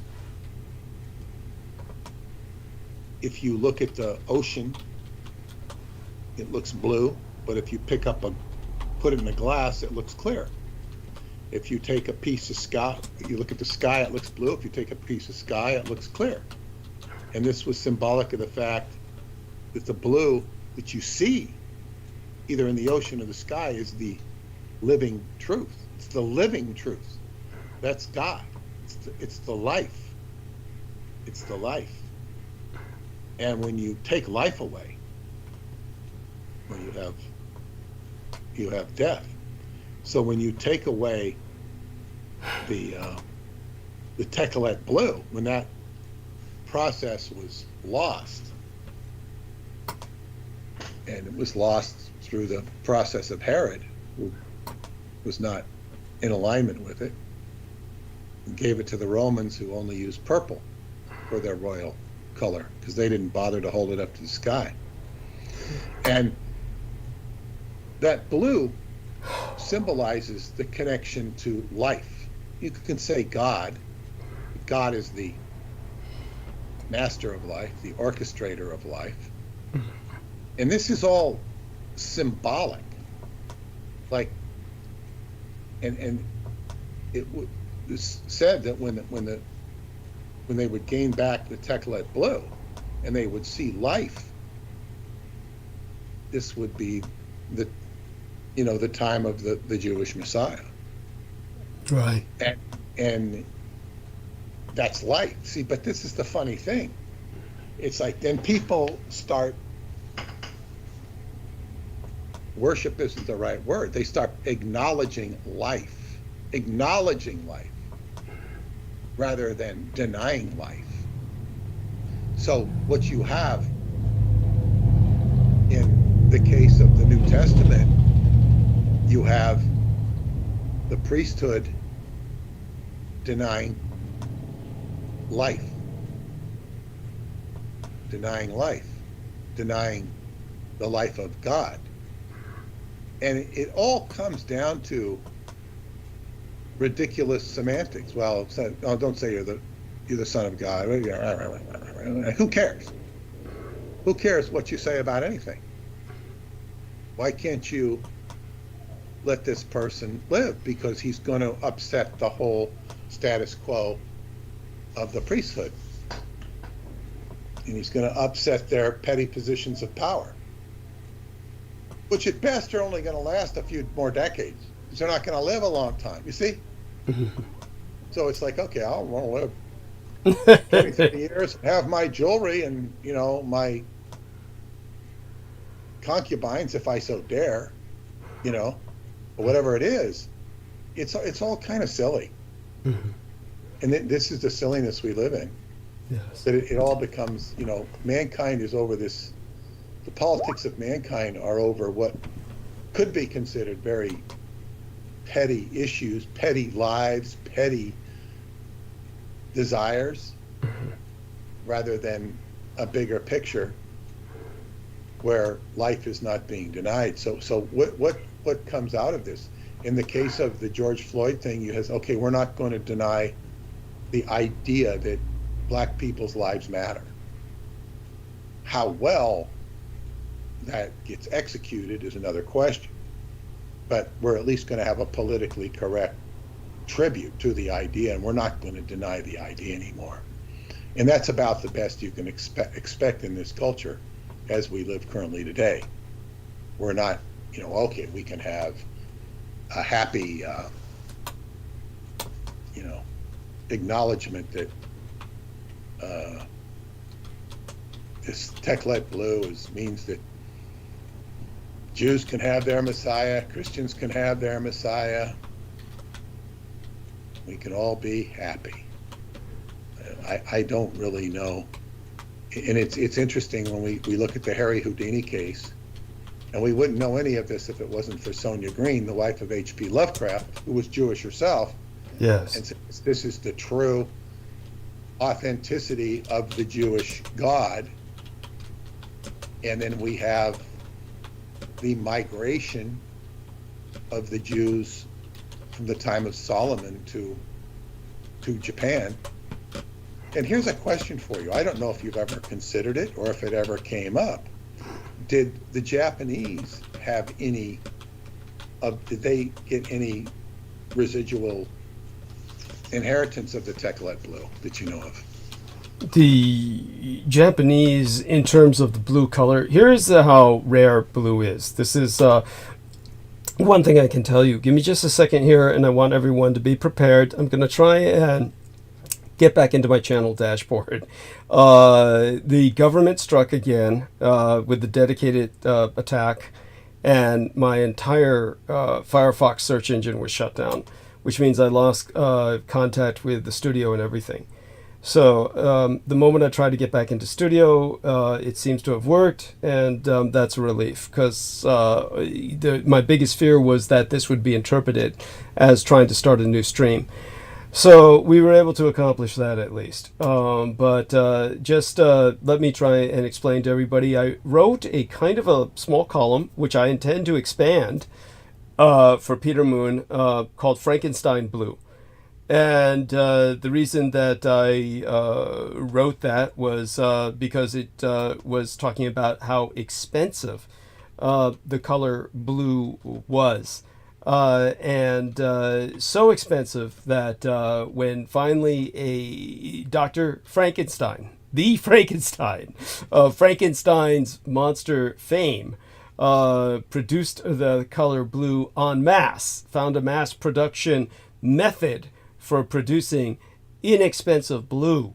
It revolutionized the world. The entire world suddenly had access to painting colors that otherwise just were not available to them, namely blue. Now, when it came to ancient Greece, for instance, which is the source of what many of our Western concepts, considering beauty, considering aesthetics, considering morality, politics, we have this concept of ancient Greece that we've inherited, that's given us an identity of what we are in the West. And yet the use of blue in terms of their art, in terms of what they wrote of, was so rare that it's been speculated through the thousands of pages of the Iliad, the Odyssey. This is something that you get the words black is mentioned 170 times. We're getting very strange noises again. Yellow is, you mentioned, green, each around 10 times. White appears 100 times. Red appears 13 times. But the color blue never appears. It's Homer describes things we would normally call blue, like the ocean, as wine dark, honey as green, and so the concept has been posited. As I've said before, one of the people that's impressed me the most in terms of my concept of the development of human consciousness was Julian Jaynes, who wrote The Breakdown of Consciousness in the or the Formation of Consciousness in the Breakdown of the Bicameral Mind. And he felt that, of course, that our minds operated very differently during that period of time, and man was at that time transitioning, at the time of the writing of the Iliad, man was transitioning into a new state of consciousness that we've never had before, a state of consciousness that would be considered somewhat retarded compared to the giants of the Greek age, who spoke with the gods directly. They were en masse as a population what we would consider schizophrenic today. They accepted visions as the norm. This is why when the Magi saw the vision of his star, the child Christ, as a star that only they could see in their mind's eye, this was considered a norm, and people took what they were saying as the truth, as basically the literal truth. They could see this, we can't see it, but we'll follow them because they say they can, and that's good enough for us. So what happened with the Greeks is, in all of their expression and their inability to express blue, and you take a look at other ancient civilizations, none of them use the word blue. From the Icelandic texts to the ancient Indian texts, the Vedic texts, to ancient Chinese writings and the original Hebrew Bible, all of them fail to mention the color blue once. They all mention black, white, and red. And the Bible includes yellow, green. So they describe the ocean instead as wide, stormy, silent, but never as blue. It's only until the mid-1800s linguists began to analyze languages, and in every culture that they analyze, black is the first color to enter the vocabulary. The yellow follows green, well, black, white, then yellow, green, the basic primary colors. Blue is the final stage of color in every single culture. There's some minor exceptions with the rotation of these colors or the order, but in general, it's all black, then white, and then red, yellow, then green, all these primaries. Only blue is final when man achieves a higher state of consciousness. It does not exist before basically a certain state of consciousness is reached in every single language. And the first evolutionary explanation is simple, that black and white help distinguish between light and dark, night and day. It's most useful, so every culture has those. Red is associated with blood, danger, human faces, communication through the galvanic skin response of white people. They blush. So red comes to indicate the difference between whites and other races because they have red in the face, ripe and unripe fruits. But blue, there's very few things that we actually interact with. Blue fruits are pretty rare. Blue animals are almost non-existent, but they exist, but they're rare. It's sort of a light illusion, like in butterflies. Even in modern European languages, the words blue are derived from ancient words like black and green. So these words don't enter language until humans can make them. Red being the easiest, most accessible color because everyone kills each other and everybody bleeds. And you take crayons, the cave paintings that you find in ancient France, these famous cave paintings are black and red all over. There's no blue. It's one of the hardest colors to create. Nobody had it except for the Egyptians for thousands of years. And I can't remember whether or not they had a word for it. So the ancient people, could they even see these colors? Nile is the color, means blue. Yeah, that was essentially what they said to indicate that. And but other people don't have an equivalent. So many people considered a lot of colors as simply hues or variations on the primaries, black, white, or red, which were the primaries back then, not as we consider them scientifically or physically now. When we take a look at the different colors that they use on vision charts to ascertain whether or not someone is colorblind, you'll notice blue is very hard. It's the hardest. The Hemba people of Namibia, for instance, when I was in Africa, the Horn of Africa, they do not have a separate word for blue. So when people point out that distinction to them, they really, it takes a long time to point out that distinction. When they're looking at green colors, they're more able to catch subtle differences we would not catch. They have more words for green than we do in English, kind of like Eskimos with 20 words for ice. So when it comes to the Horn of Africa, and my experiences there as a mercenary, some types of blue and green together, different color categories exist for these people, but not the blue. Remember, I'm speaking of a specific tribe that I had an interaction with, but they're not a unimportant tribe. So the indigenous islanders in New Guinea, they describe the sky as black, or like dirty water is how they describe the sky. They say it's dirty like water. If you think about it, it's not that surprising. If you look at a color picker in Photoshop, dark or navy blue is not that far from being black. It's quite far from the other hues, which we still call blue. In that sense, black would have been a much broader term for early and ancient humans. It's kind of like how these people look at different shades of red, and yet our white person's skin is not red, it's pink. So it gets this kind of separate category. So it differentiates in our minds, disambiguates through identity. We can tell the red is different because when we bleed, it's obviously very different. And we remember it because of the pain. That's the human racial memory. But this lighter hue, that of pink, ultimately for many people for many centuries, it's just a different form of red. That's why white people were called red man. That's what the term Adam means, the red man, the first white man of note. So there's not all this functional difference in actual color we're seeing. Neuroscience, of course, in this day and age, language trains our brain to see colors differently.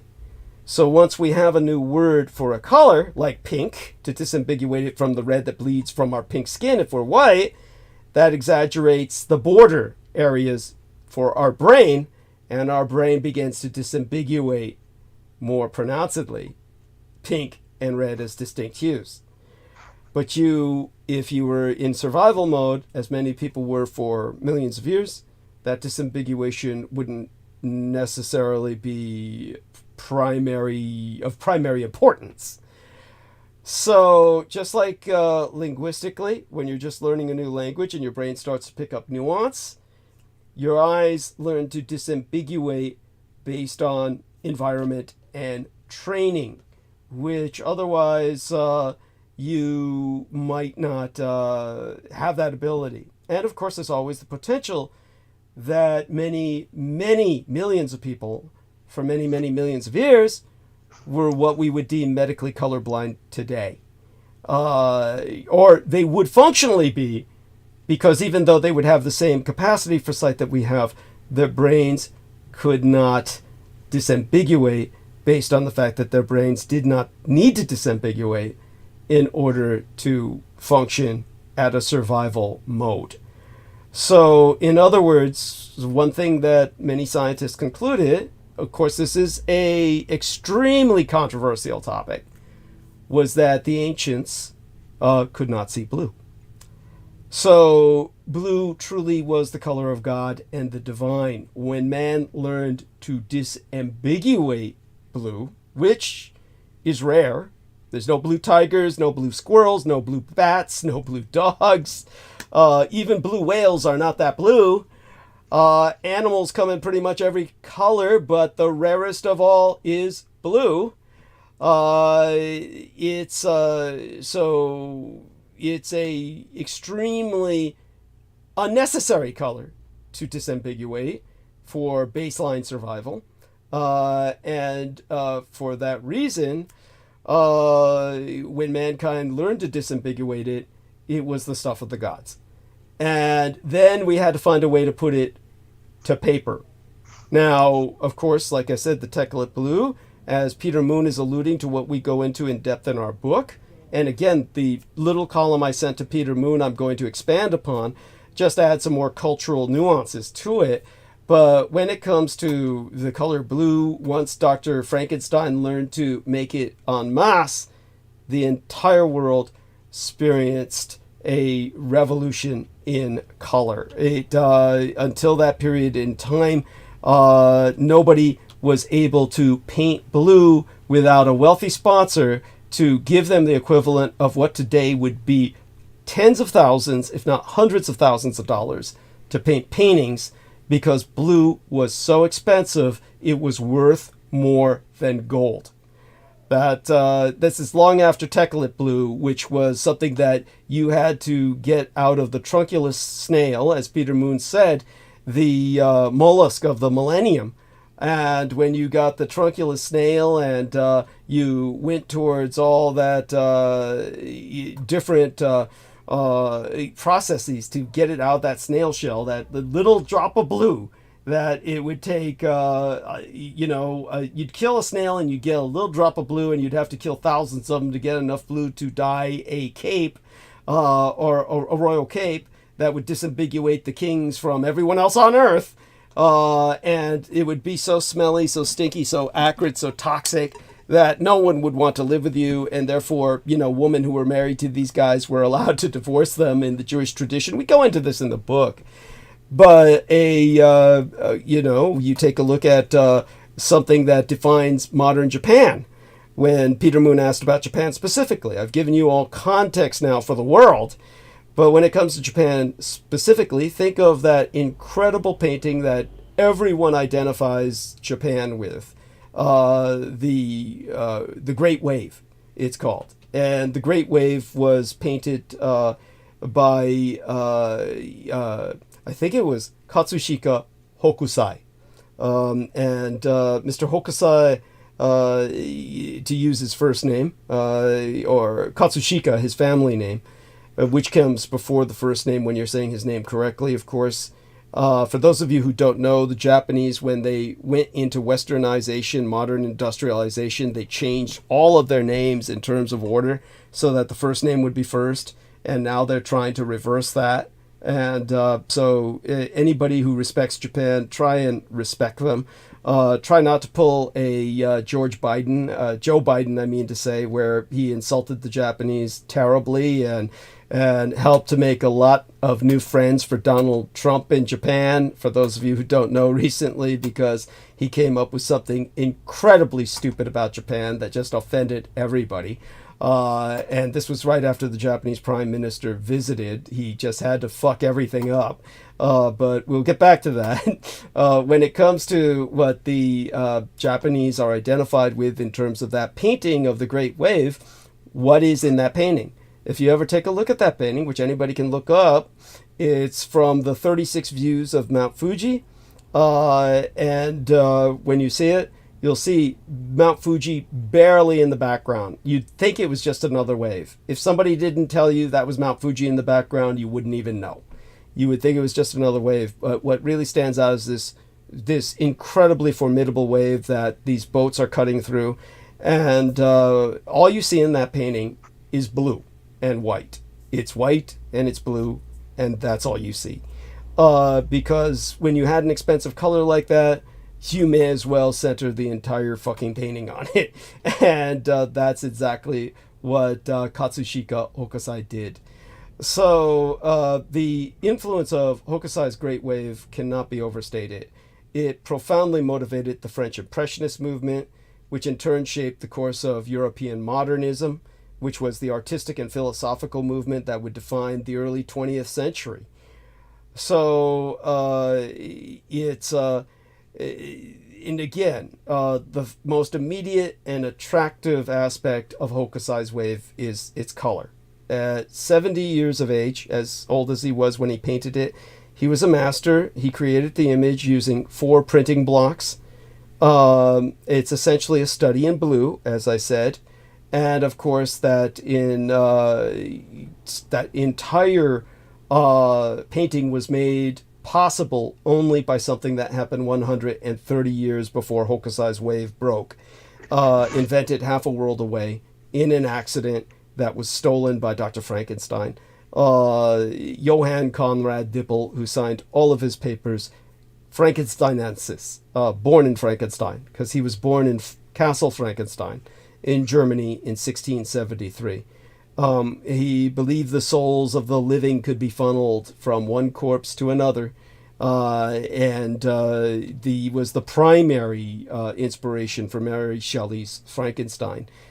So he was in his 30s, and that's when he was working with the Swiss pigment maker Johann Jakob Diesbach, who was a fellow scientist engaged in producing colors. And Diesbach was preparing a batch of crushed insects from where we got the color red. And these crushed insects came from only one place on Earth, and that was Mexico. And until we got the conquistadors into Mexico, and they conquered Mexico, and the Mexicans presented them the secret of these crushed insects, there would have been no such thing as cardinal red. There was no red for the cardinals until then. It was only through the crushed blood of these insects that the color red was made possible for the British Empire, for the Roman Catholic Church, and everybody who painted the world red after that. But it was in producing all of these crushed insects, getting all of them from Mexico and crushing them and getting their blood to produce this iron sulfate color that he spilled it in potash for this deep red pigment. He accidentally used one of Dippel's implements that was infected by all the human cadavers and living humans that Dr. Frankenstein worked with, so that he could transfer souls from dead bodies into living bodies and living bodies into the dead. And it was one of those implements that polluted the potash and deep red pigment and the sulfate, and all that human blood that got in there created the color blue. And so this deep blue was of immense value. The recipe for Egyptian blue used by the Romans had been lost to history sometime in the Middle Ages. The substitute, lapis lazuli, that consisted of crushed Afghan gemstones. So that sold at astronomical rates. So the discovery of a stable blue color that depended on human blood. That now, human blood is cheap. So that they could make just like that. Because people died all the time at that period in history. And it sparked blue fever in Europe. And with that, because only Dr. Frankenstein knew what he was working with, the other alchemist could only produce it on accident and on order. But Frankenstein, he had all kinds of bodies, and he could make it en masse. And because of that, he became the go-to guy for the rest of the world, and ultimately led to, well, the painting of the wave, once the Japanese were able to buy it for cheap from Germany. And in the early 1800s, in China, Guangzhou entrepreneur deciphered the recipe. And he began manufacturing the pigment in China at an even lower cost, because there's a lot more people in China, and it's a lot easier to kill people without anybody noticing. So with literally thousands of bodies he could get at a time, they started producing blue at a rate you wouldn't believe. Now, despite the Empire of Japan's strict ban on all imports and exports, that color found its way into the printmaking industry in Osaka, Japan, where it was trafficked as if it were the most potent narcotic on earth. But it was trafficked as Bero. That's a Japanese derivation from the Dutch Berlins Blau, Berlin blue. And it was this very vivid hue, had a tonal range, and foreignness to it that saw it explode in popularity, just as it had in Europe. And Hokusai was one of the first Japanese printmakers to boldly embrace that color, a decision that would have major implications for the world of art. And he used it extensively in his series, 36 Views of Mount Fuji, produced in 1830. Now, the only reason I found out about the Chinese connection was going through my mother's notes. I didn't write that in the first column that I sent to Peter Moon. So I now know, of course, how the Japanese got it was through the Chinese, who then worked the Frankenstein method with a lot of dead human bodies, freshly dead, so they'd still bleed, that they'd use to turn that insect blood with all that iron and other elements in human blood from red to blue. There you go with that. Some early history of it. I could go on, but if I remember otherwise, let me see now. What else comes to my mind?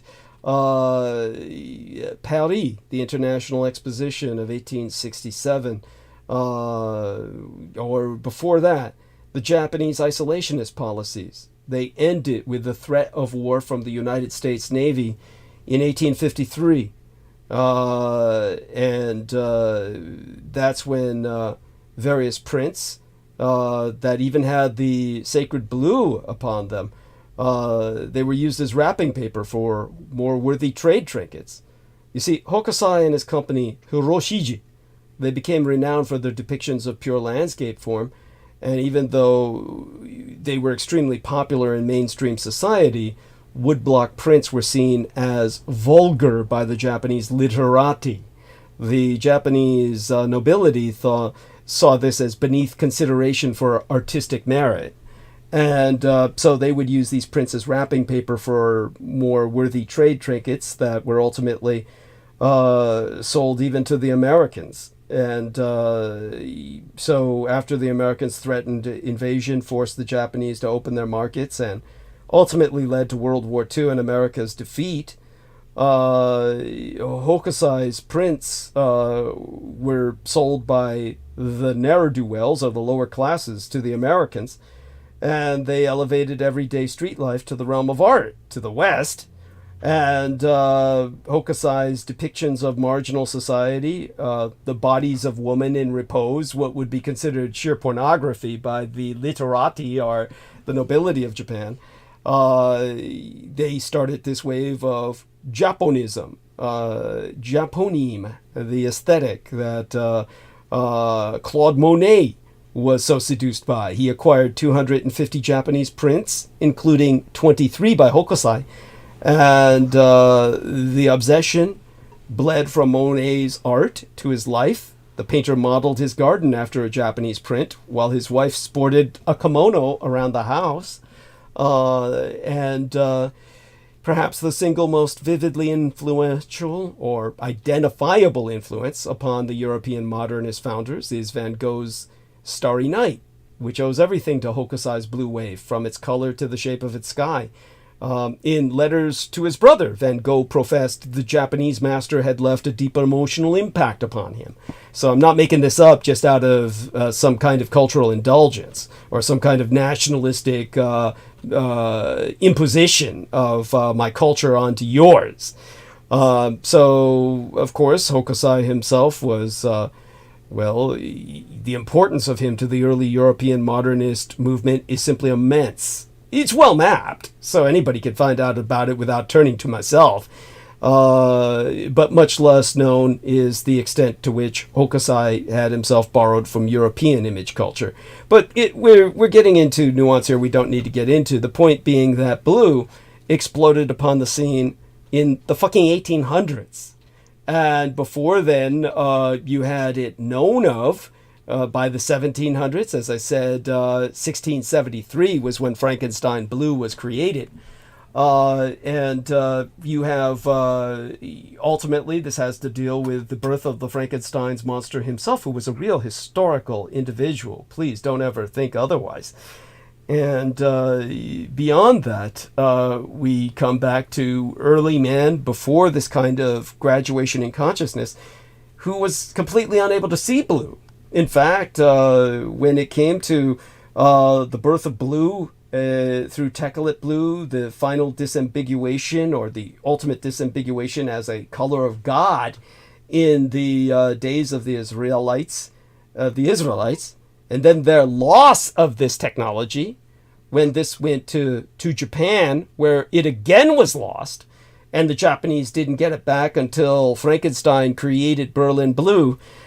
Well, there you have it. With the loss of the ability to portray blue, the argument is among several neurologists. Again, this is highly controversial. The argument is among a school of neurological thought that with the loss of the ability to portray blue, the majority of mankind simply could not see blue. And it's a point that needs to be taken seriously. The potential for it is quite real. If we have the inability to express something, we don't see it. We don't acknowledge it. So man was able to see the divine through Techlit blue, lost that ability, like losing God, like losing touch with God. The Jews feel this loss immensely, so much so that they spent centuries reseeking the Techlit blue, and then fell for the Antichrist variant thereof, the Cthulhu blue, that they fell for, assuming through the influence of charismatic Edomites that it was the real thing, and leading themselves down the road to the Holocaust, as was predicted by H.P. Lovecraft's wife, the Jewess, Sonia Green. A Ukrainian Jew, no less. So all that being said, turning it back to Peter, does that help answer your question? Anyway. Well, it's a very interesting history. On the other hand, you could have just said, no, they didn't have Teklet. Very fascinating history. But no, the Japanese were not the recipients of it from the days of the Exodus. Well, or the diaspora. This is how my mother explained it to me. My mother explained it to me that the Japanese it came with the 10 tribes that traveled to Japan, and when their population exploded on the islands and they entered the Bronze Age Revolution. When all the technology was brought by the Israelites, they brought the Techlit blue. It simply maintained itself in the house of Yamato and was never shared. The point is that no one in the Japanese middle classes or the lower classes had the ability to produce blue until Frankenstein blue made it accessible only when the Chinese began to produce it in Guangzhou. As a matter of fact, I've yet to find the name of the Chinese entrepreneur. My mother may not have known it. Rather, it was simply that when the Chinese, as I said, the point that I made was the Japanese nobility thought that the printing of Hokusai and his kind was just vulgar. They thought it was something that was an expression of the lower classes. So it wasn't something that they paid attention to or acknowledged. It, however, was the first thing the Americans and the Westerners noticed. But when it came to the Guangzhou Revolution, in taking thousands of dead bodies, freshly dead, and starting to get the blood from them to produce this kind of Frankenstein blue in the 1800s, then the Japanese had access to it, and that's when, by 1830, Hokusai was producing his prints that then influenced European art.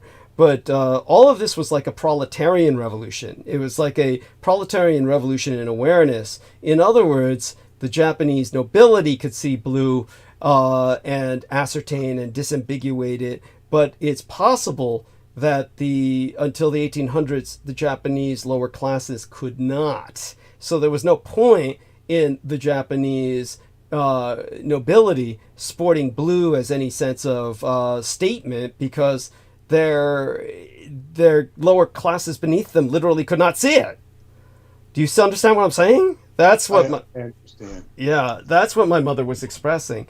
So, no, the color was there, but there was no point in doing what the Israelis did, the original Israelites, because the original Israelites were forced into awareness because basically their judges, their shofets, would say, "This is blue, and you'd better all see it and respect it, or be damned by God, or God will forsake. God would forsake the lot of us. God would forsake us as an ethnos or a culture," is what they would be told if they did not recognize the blue and bow towards it literally hit the ground when guys came walking around sporting the blue.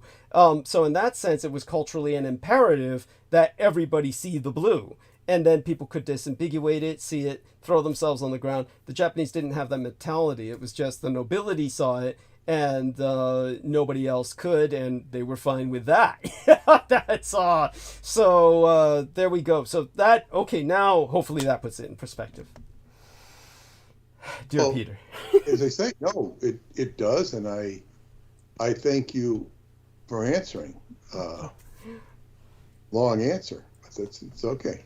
It's all right. It's a thorough answer, and it's very, the whole, Frankenstein thread is, of course, very, very interesting. You should have your own show like that Sven Gulli guy. You know who Sven Gulli is? Yeah, creature features, right? Kind of like that, yes. Well, yeah. He'll show those universal classics and then, tell you the behind the scenes stuff. By the way, a dear friend of ours from Austria who's showing up in the chat room goes by the name Act Like You Know 26, asks any thoughts on the book Barefaced Messiah about LRH. Please respond, dear Peter. Let me see. Yeah, I read that book a long time ago. It's let me see. It's written by an outsider who doesn't really have an experiential understanding of what was going on. He has a mundane pedestrian understanding of what was going on. And if you really want to read the juice of what L. Ron Hubbard was about, I would suggest you read L. Ron Hubbard, The Tao of Insanity by myself. It's not that, he's just feeding off of the hype. Yeah, I mean, people think it's a very well-researched book, and but it has no experience. It's like, we would see these idiots that would have discussions on qigong, these great panels, and they didn't, the guy wasn't even a practitioner of qigong. He might have been with a practitioner and he's discussing the qi, and he wouldn't know qi from a hole in the ground.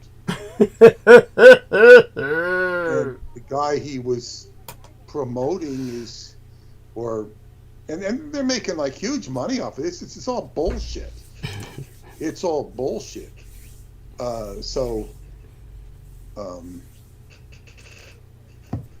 It's you'll get certain, I guess, biographical pieces of L. Ron Hubbard in that book, but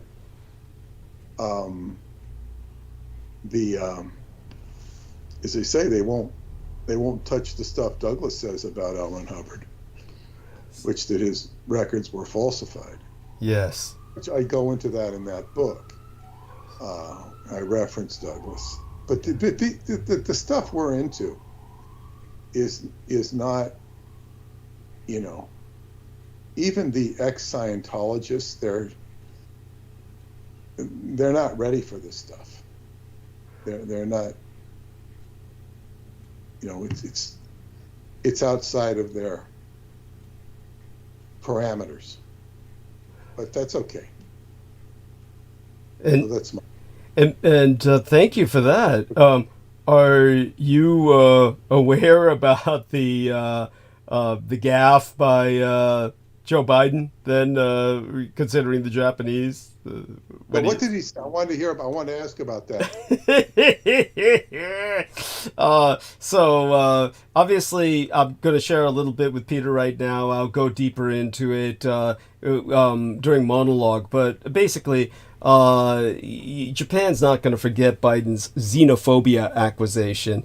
The United States President Joe Biden included partners Japan and India, along with rivals, Communist China and the Russian Empire, in a list of countries he called xenophobic on Wednesday, midweek last, at a campaign fundraising event in Washington. In other words, the same day that I was hosting our transmission, the latest transmission before tonight. On that day, his criticisms raised hackles in Tokyo, the insult coming less than a month after he had hosted Prime Minister Fumio Kishida for a summit and state dinner in Washington. And they were talking about how well they were getting along. And like I said, just by doing that, he made a lot of new, well, two things are certain. Firstly, this won't be forgotten anytime soon.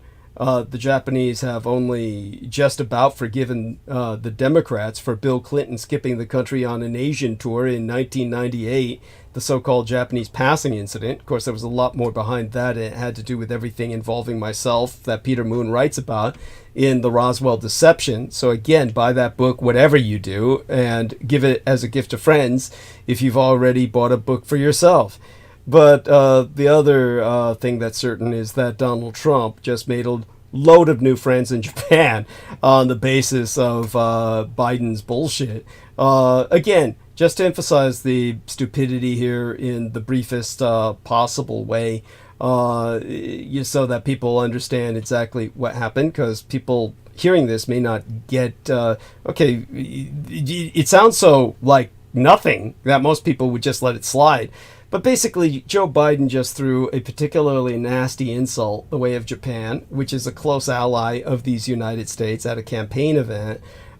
He accused the Japanese, along with of all other nations on Earth, all three of the members of the Sino-Slav-Indic synaxis, China, Russia, and India, the three bad guys, who are all part of BRICS, Brazil, Russia, India, China, South Africa alliance, meaning they're all ardently anti-American and all striving to overthrow the American world order.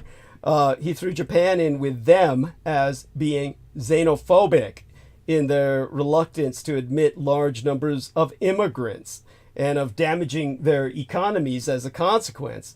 So here it was midweek last on Wednesday. He told this Washington fundraiser, "Oh, why is China stalling so badly economically? Why is Japan having trouble? Why is Russia? Why is India? Because they're xenophobic. They don't want immigrants. Immigrants are what make us strong." So, obviously that insult was keenly felt in Tokyo. Just 3 weeks after this lavish and carefully choreographed love-in between the empire's leaders, Biden and the Japanese Prime Minister Fumio Kishida, you had this marching band and formal state dinner, this atmosphere of mutual admiration, all designed to present these 12 leaders as not just staunch allies, but, almost like they were really friends or something. Tom. I'll go into that during the monologue to point out why immigration has nothing to do with any issues Japan might be having, and of course argue with the idea that Japan is having issues at all, as I did last time. I'll try not to go into it in such depth as I did last time, because obviously I pretty much dedicated the monologue to that issue in a sense. But, now you've got an idea of what happened there, Peter, and back to you with that. No, I hadn't heard anything about this, and, I don't understand his whole mentality with the immigration, except that arguably it's maybe buys him votes. I just don't understand what his mindset is. He's now he's saying, "Oh, this is what is rescuing the economy," but the economy is not good unless you listen to Joe Biden and his sycophants. So it's like, okay, well, yeah, well, now I'm seeing, oh, they provide cheap labor. Oh, that's the idea. Okay. But that doesn't make any sense either. Nothing. And then the Democrats were all opposed to immigration until Trump tried to make the wall. Because they're all quoted as saying, well, we want a wall, we need a wall, but they didn't want to give Trump the political capital. So we can't have a wall. It's just so ridiculous. It's like, who can take, this is why I don't take politics too seriously. Yeah, I mean, when people were asking me of course, over the past holidays, even Sugar Daddy, my son's husband, asked me what Biden is up to. And you're talking about somebody who, of course, is a multi-billionaire in the tech field, but obviously politics is, in a sense, beneath his dignity. But so I tried to explain. There's two explanations there as well. Either Biden is, of course, on this campaign. He's using every tactic at his disposal to sway voters by playing on their emotions. And pretty much this is what Peter Moon was saying about Donald Trump when Victoria Lauren Hobbs was asking Peter about Trump, and she had her own issues with Trump, who she feels is a raging Judeophile, meaning an admirer of the Jews to the point of a pathology. And so Trump is pointing, or rather Peter was pointing out that Trump is going to play whatever's politically going to play. He's going to play those strings that politically will produce the tones or the tunes to get him elected, whatever it takes. This might be the case with Biden in this case, combining his supposed economic success with a justification for mass immigration, while at the same time appealing to any latent xenophobic and Nipponophobic or Japanophobic tendencies of his audience as some kind of arguably effective, albeit cynical strategy. And the other possibility is simply that he went off script and that he's completely insane, or at least senile and demented, that his inner grouchy grandpa persona leaked out, that his summit with Kishida was all of 3 weeks ago, so he's forgotten all about it. That he's been binge watching. This was something my son suggested. My son chimed in and said it was because Biden was probably binge watching the remake of Shogun on those long spells at his Delaware retreat and imagines it's still the Edo period in Japan. Well, it's like, how much are the miscalculations his and how much are his staff and his speechwriters? It's just like, and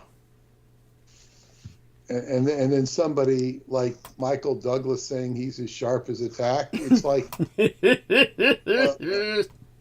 it's, and not just those examples, and not just about Biden, but just so much of what I see being bandied about by people on YouTube and the internet. It's like,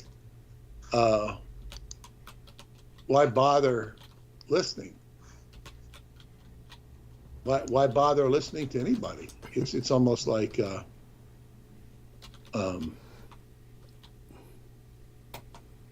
just people just churning crap. This is why it's so important to work on yourself, because if you get too interested in the lives of other people,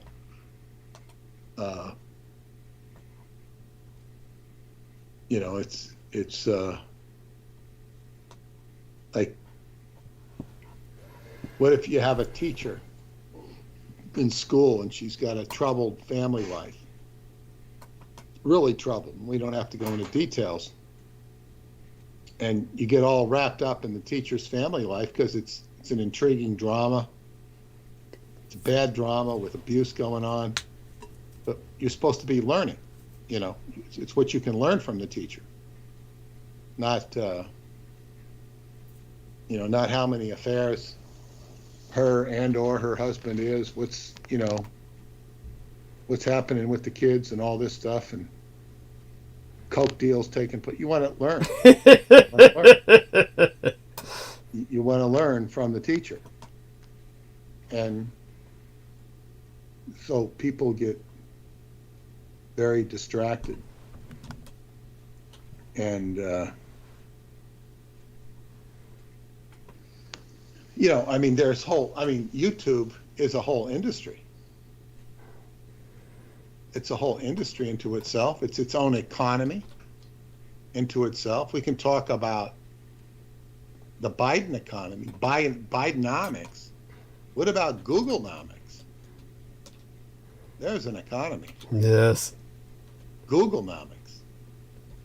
And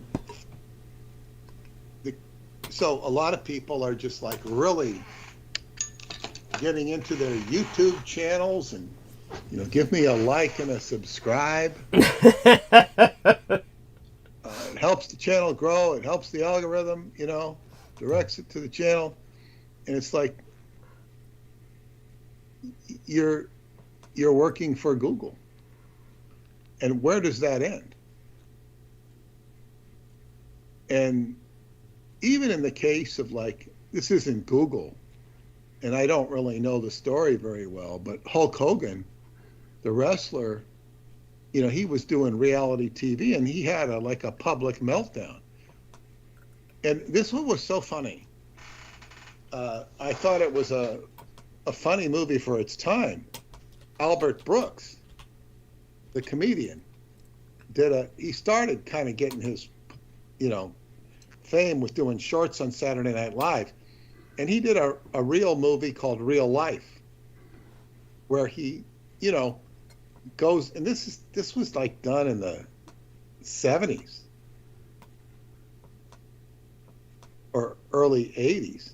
And he goes into, it's a comic show. There's nothing serious about it. But he goes into this family and he's doing real TV. Much like they do today with reality TV. But he was doing it, it was comedy. And he's got these ridiculous guys and helmet cameras walking around the dinner table as his family's having dinner. They're kind of stalking the family.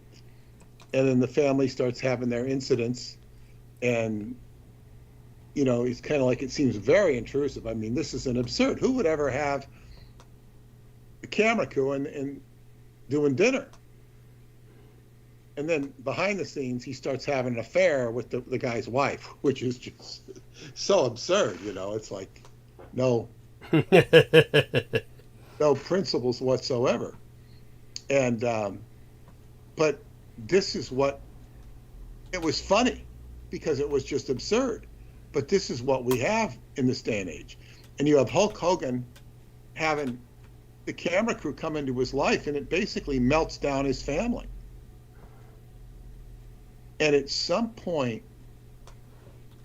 and you don't know with celebrities trying to get attention, and especially coming from the arena he did, how much of it is show. But apparently he was suicidal. Wow. Because his life had fallen into shambles. This is really post-wrestling, and he's now a celebrity, and then it's they're scrutinizing his family or whatnot. And there was some celebrity who really, he said he really credited for helping him, calling him up and asking about him. I don't know if it was one of the Kardashian girls. I don't think so, but somebody was really asking about him, and now he's gotten, his life is, I guess, gone through X amount of rehabilitation, and he married some Scientologist. Jesus. And I don't know if he's a Scientologist.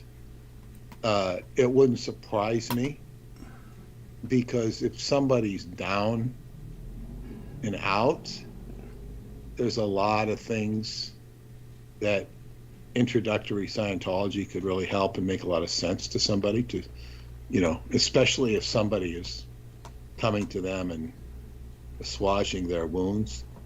I wouldn't be surprised. He had some legal issue with one of the anti-Scientologists who was, talking about him or something. But the point is, reality TV is, YouTube. It's a thing unto itself. And as they say, those who live by YouTube can die by YouTube. I don't want to be dependent on it. I mean, it's what we're dealing with right now, and we are, in a very real sense, working for Google while we're doing that. But I get what you're saying. I don't look at it that way. Google's working for us. Okay. Because we're not first off, we're not making much. That's for sure. We're barely making rent. At Google, I'm not. This is a promotional activity. It's also, part of the dialogue that I have with you. It keeps me. It's a public forum. Yes. And if there wasn't Google, well, there's other public forums that we could do. Not dependent on it. Yes. I could use my own website, or we could use some other avenue. We could. YouTube just seems to be the easiest. Yeah, it's definitely the most accessible. Yes, continue. Yeah. Yeah. So it and outside of its negatives, it does provide a community service. It is part of the community. Yes. I don't even know if it has like Facebook. You can Zoom. Yeah, it's different. Google's easy. If it's Zoom, it's all people have to be signed up and all that stuff. You see what I'm saying? Yeah, yeah. With Google, they can just come and tap in when they want, tap out when they want. Yes, yes. For the consumers, not the producers, but the consumers. Yes. Exactly. So, but where I was going with the Tech Like Blue, it's interesting. When I was writing my initial book on Atlantis, that precipitated the Book of the White Dream, I went into the color blue. It just kind of came up because blue is so it doesn't surprise me what you say. But I was just coming upon it creatively. There's something very special about the color blue. This is why it's called royal blue. Yes. And you're talking about the rarity of it. And then, of course, I've written quite a bit about the copper-based blood, the Rh negative factor, copper being the color blue. Yes. And that, that's a whole element of where we get the words sacre bleu, sacred blue. Yes. Which is again part of royalty, and originally Rh negative blood was royal blood. Now, Rh negative blood was related to the Basques, but it's in pretty much all races. And the first, I guess, in Western history was Mary Queen of Scots, had Rh negative blood. Porphyria. She had porphyria. Mm-hmm. And she was the ancestress of King George III, who also had royal blood disease, royal blue blood disease. Hemophilia, you mean? Or as you said, the blue. No. Porphyria. It was porphyria. Yeah, Yes. There's many different types of porphyria. And of course, Mary Queen of Scots traced her ancestry back to Transylvania, which at that time was interesting to me because of the vampire connection. Yes. But Rh negative was considered to be off-world blood because they didn't really it didn't go back into monkey blood.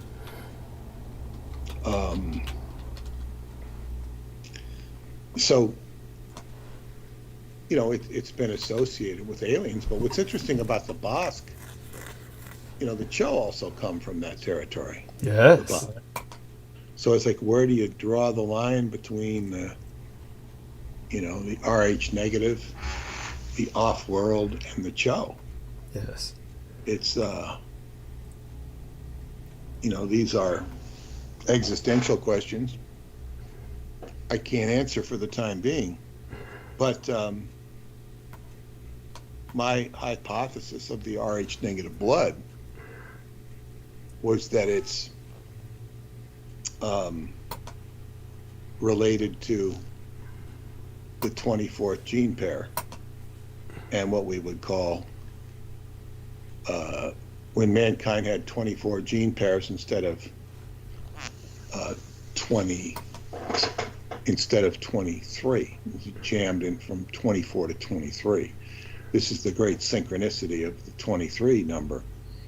And when you have all of these gene pairs functioning, you have a fully functioning, for lack of a better word, psychic human being who's operating on full capabilities. And it has to do with the blood getting to the brain becoming fully alive. And it's the human being is a sort of bottled up, jammed up crossword puzzle crossed up. When you uncross him, he becomes superhuman. And now you will have,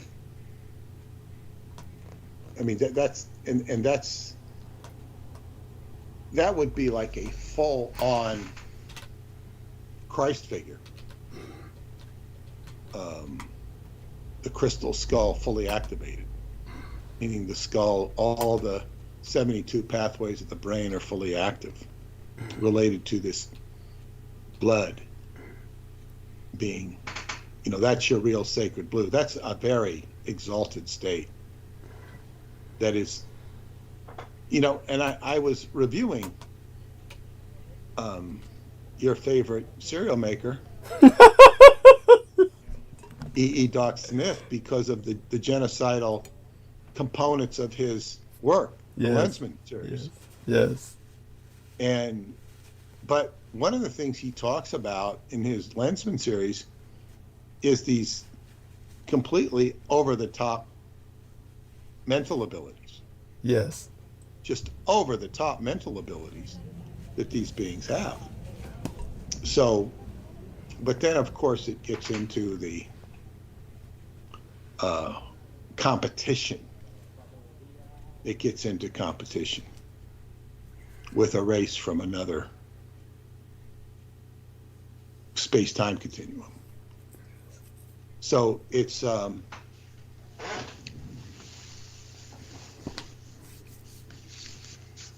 these are, it's very interesting because when I originally read that, and that's what appealed to so many Scientologists, he's talking about all of these super abilities. I don't think the genocide appealed to them. I think that's just kind of like collateral information. Yeah, we have all these super abilities. We're learning all these super abilities, blah, blah, blah, blah, blah. By the way, we're killing this and we're killing that.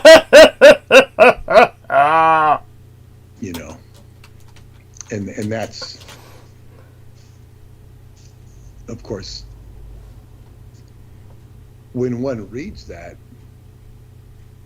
you get the idea that he's feeding off of some sort of base reality, that beings are capable of doing all these things. But he kind of gets into it and adds fuel to the fire.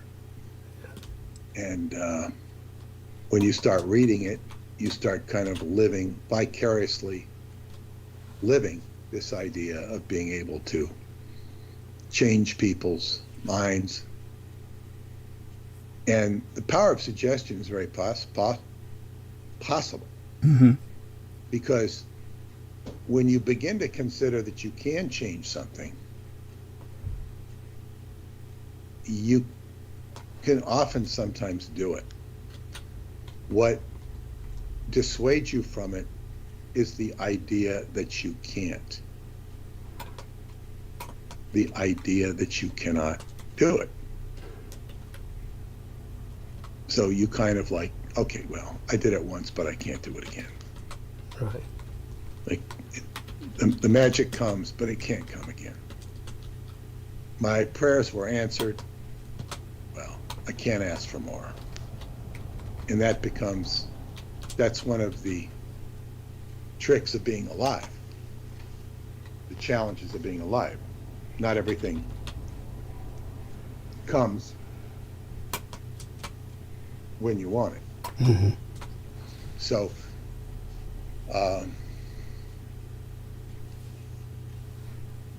but those series, the Lensman series, are, as they say, a story of genocide. Yes. Of one race going after the other, breeding, infiltrating the bad guys with good guys. It's agents operating. It's not really a game you want to get into, but it echoes the German war against the Jews. But what I didn't understand, what I didn't know, is that I watched some documentary, so there were like less than 500,000 Jews in Germany. And that Jews had declared war on Germany. Of course, they didn't mention that in the documentary. But the Jews had actually declared war on Germany. So when you declare war on somebody, what do you expect them to do? Thank you. It's like, what do you expect them to do? Yes. And this is a very underreported aspect of the war. And it's just, I don't know if there's going to be more of this reporting coming out. More of the, I mean, you'll see people mentioning it. Mm-hmm. But it's like, wow.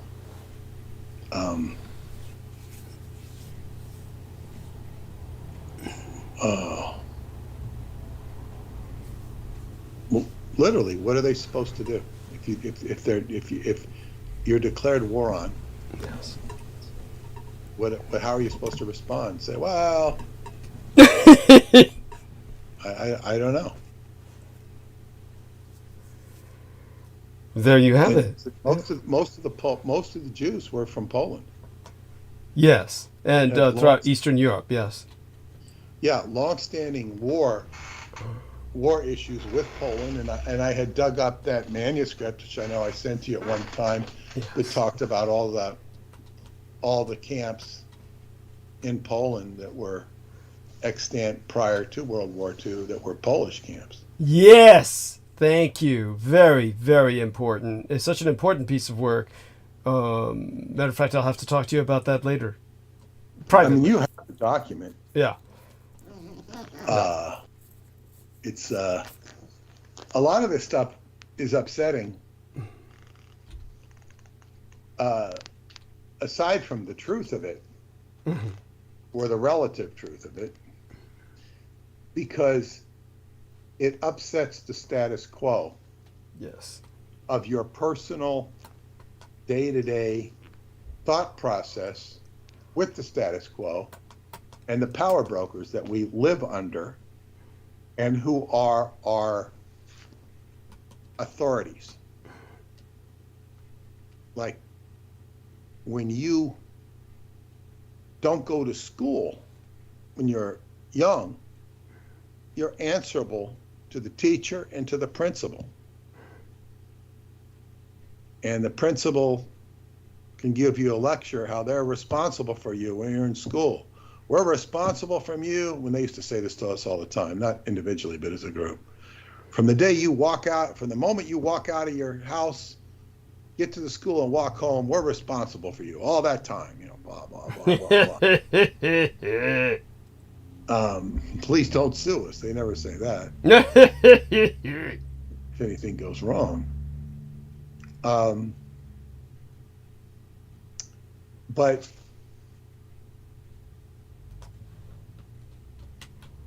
when you're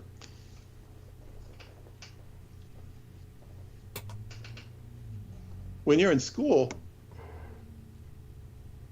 you know, what can I say? They're responsible for you. So you're answerable to the authorities. You think of the authorities. Now, when you're, say, if you're living in a home, you're answerable to the landlord. Yes. You're answerable to, if you own the house, you're answerable to the taxing authorities or the mortgage company. And to a lesser extent, you know, you're not really answerable to your congressman or your governor too much, unless he's got, you know, edicts like COVID and all that. You got your shot today, you know, that sort of thing. But, yeah. And, yeah, you're answerable to the people you pay bills to. That's, you know, so there's all these people you're answer to. When we roll it back and we think of the general status quo of, you know, the political system we live under, we're subject to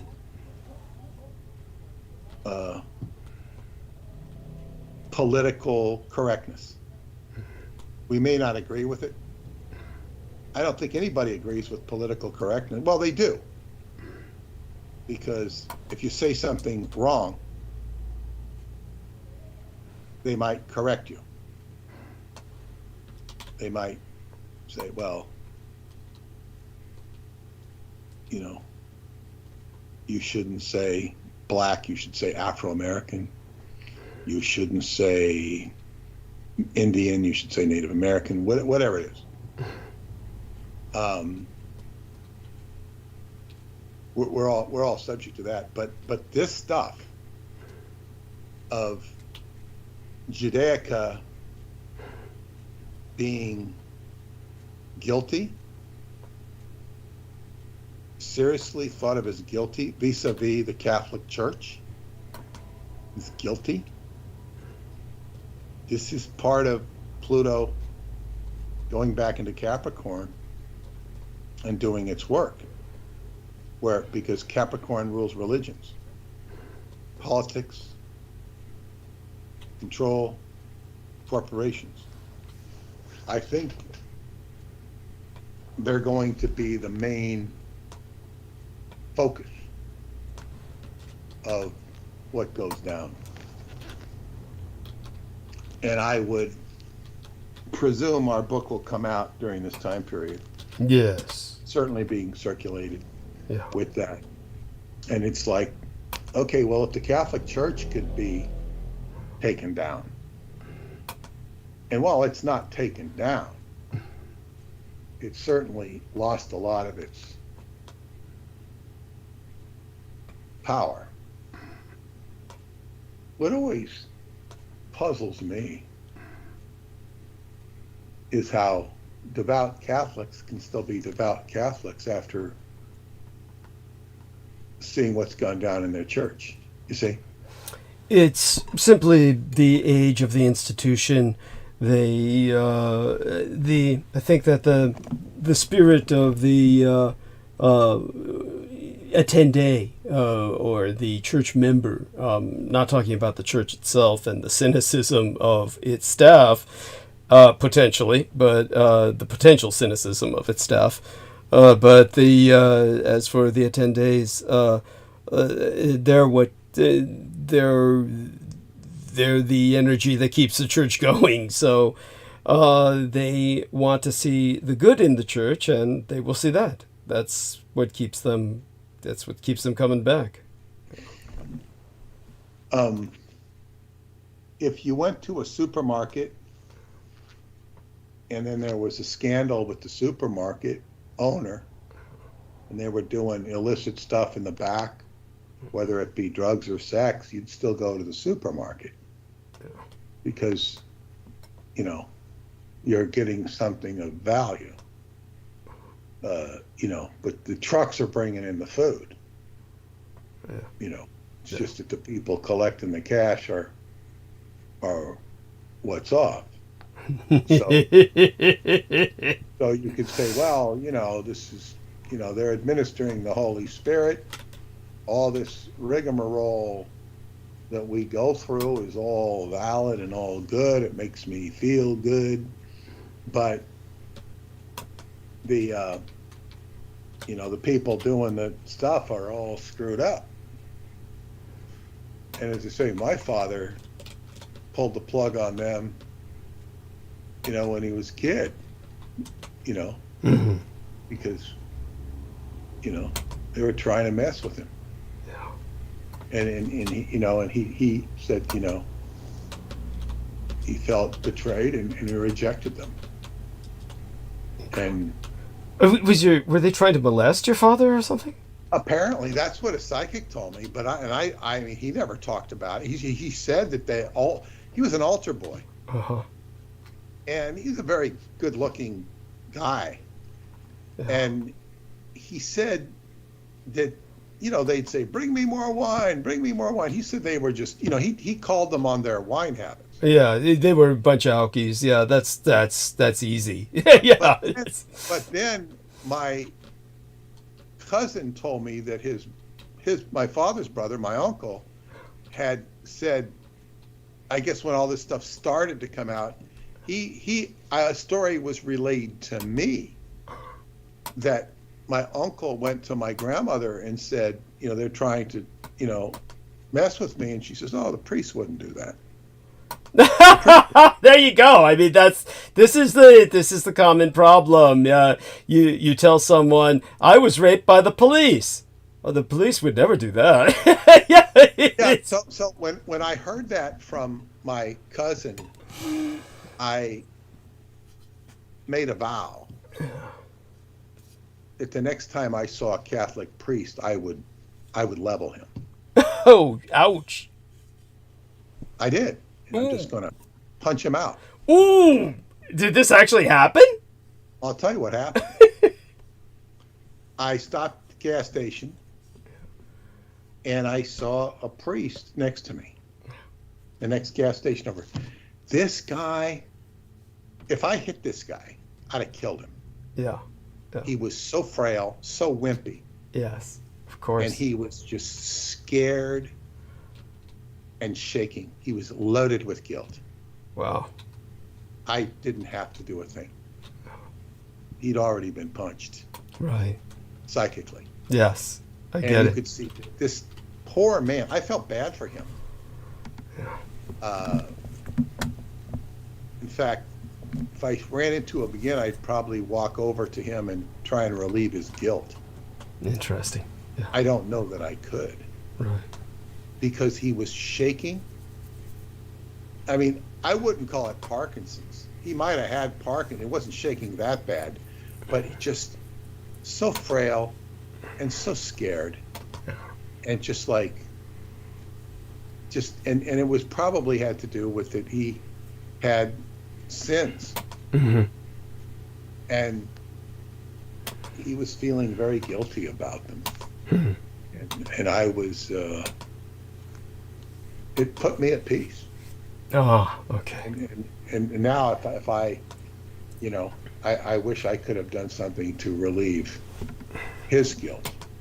But I also, speaking of that, there was a follow-up on the Michael Francesi, the mobster who's interviewing. He's interviewing all the ne'er-do-wells of the world.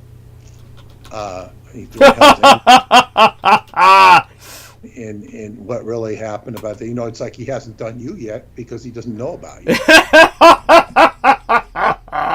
I mean, this is like, and he's really getting out there. He's, Mr. Badass.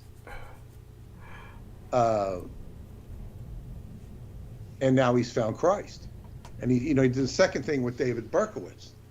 And it really goes into how much Berkowitz has accepted Christ as his Lord and Savior.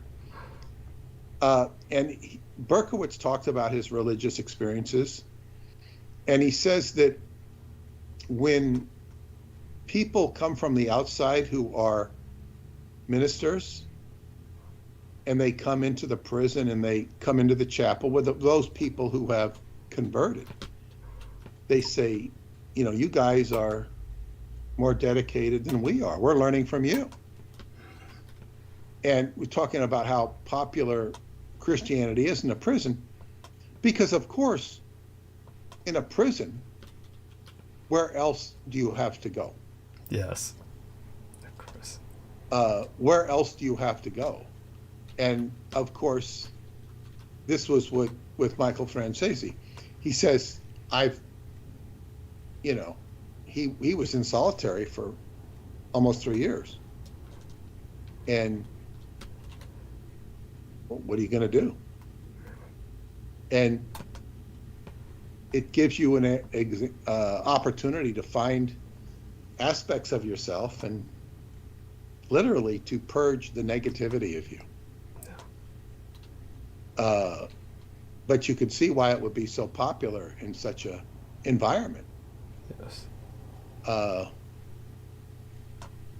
As I say, what else are you going to do? So it was kind of a big Christian fest. Yeah.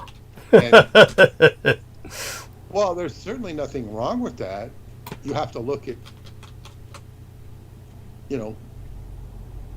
why are they so into Christianity? Yes. It's because it's proportional to, what they've done. Yeah. It would be very interesting if he ever gets around to you. Mm-hmm. It would be, but. And then again, as Jupiter rolls into Gemini, this stuff will become more and more communicated. Mm-hmm. To what end? The other side of the coin is, with humanity, this whole idea of saving humanity.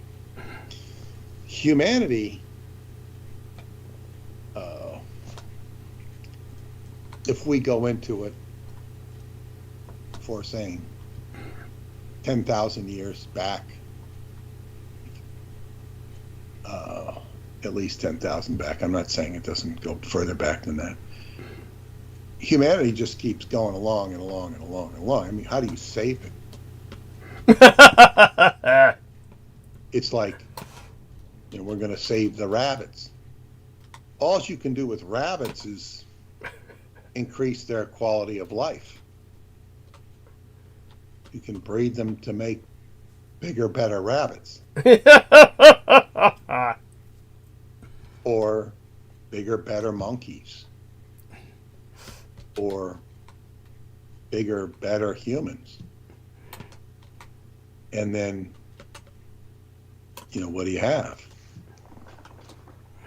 You have bigger, better humans. Are they saved? It would seem to me that, saviorship has to do with the soul. you don't save mankind. You could ostensibly process mankind into a state of saviorship, enlightened soul. It's, and what is it? Kuan Yin has the mantra of saving every last human, relieving every last human soul of suffering. Yes. Now, whether that's plausible, possible, suffering is a existential matter of existence. And then it would be like, how do you relieve suffering? If you have plumbing leak, it's like saying, I want to relieve all plumbing leaks on the planet. How do you relieve them? Well, the best you could do would be to have plumbers and pipes on hand, Yes. Plumbers and pipes on hand. That would, be pretty good.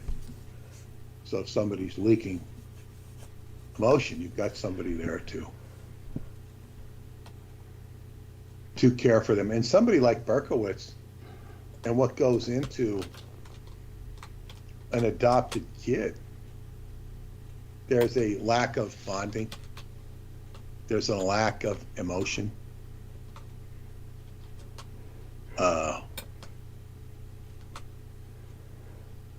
I can remember being in the high chair in the kitchen, Mm-hmm. and my mother being gone for too long. Mm-hmm. Maybe she was in the bathroom. Uh-huh. Maybe she was having a nap. I don't know. I never asked her. And then, I'd start making commotion or whatnot and get very antsy. I remember my daughter, putting her on a swing. She was a kid. Uh-huh. If I was too far away in the backyard, she didn't like it. You feel vulnerable. So how can you evaluate? I just to think nothing of what your sister had to go through. Right. It's horrible. Yes. But in the stages of infancy, when there's nobody there,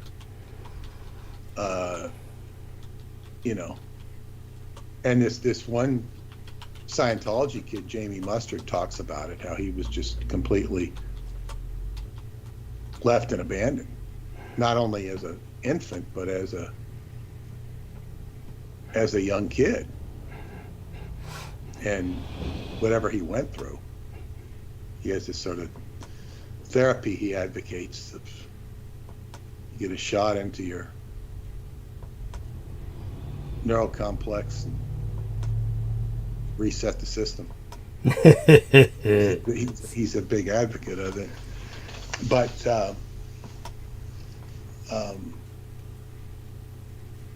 because you can't put yourself in somebody's place like that. You don't want to put yourself in somebody's place. All you can do is have sympathy for them. And that's where, people like Aquino will feed off of that.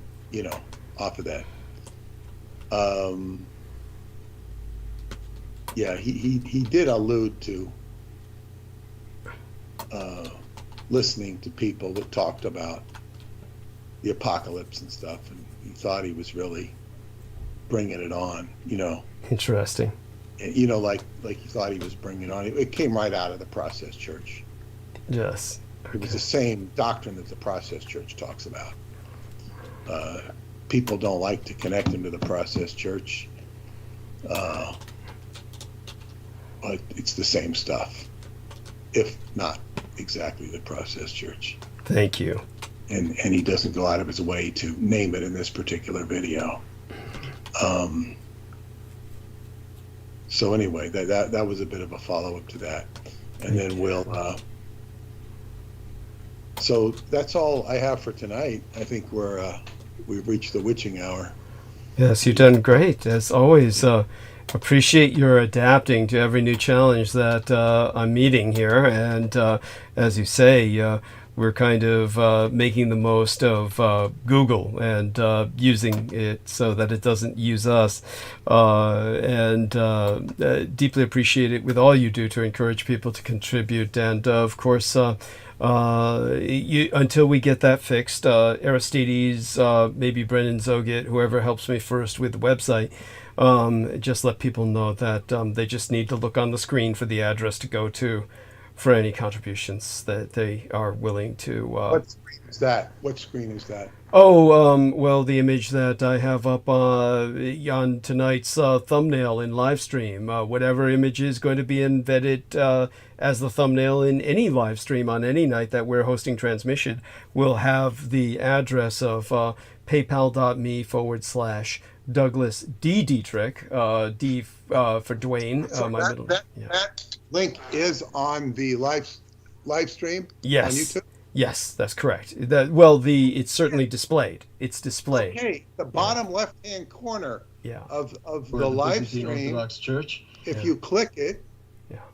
I'm trying to see if it Oh, works. it won't click. No, you can't click on it. You just have to. You have to enter it. It's the problem with YouTube is that we'll need Aristides to actually enter the link as a comment under every episode, because YouTube, thanks to all the attacks I got on YouTube, will not allow me to link directly from my own shows.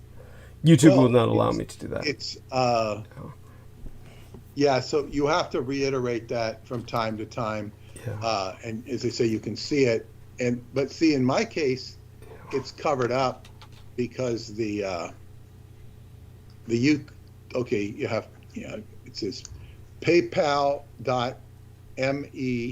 Yeah, paypal.me. Yeah. paypal.me, M-E, Yeah. paypal.me/Douglas D. Dietrich. Yes. So, no periods, Douglas D. Dietrich. paypal.me/Douglas D. Dietrich. Yes. And you'll see it there on the live stream. So please donate to him if you can, and hopefully we'll get get his link fixed. Yes. On the website. And thank you to Dennis for his contribution and for doing it directly, and for Brooke for sending it, getting it figured out.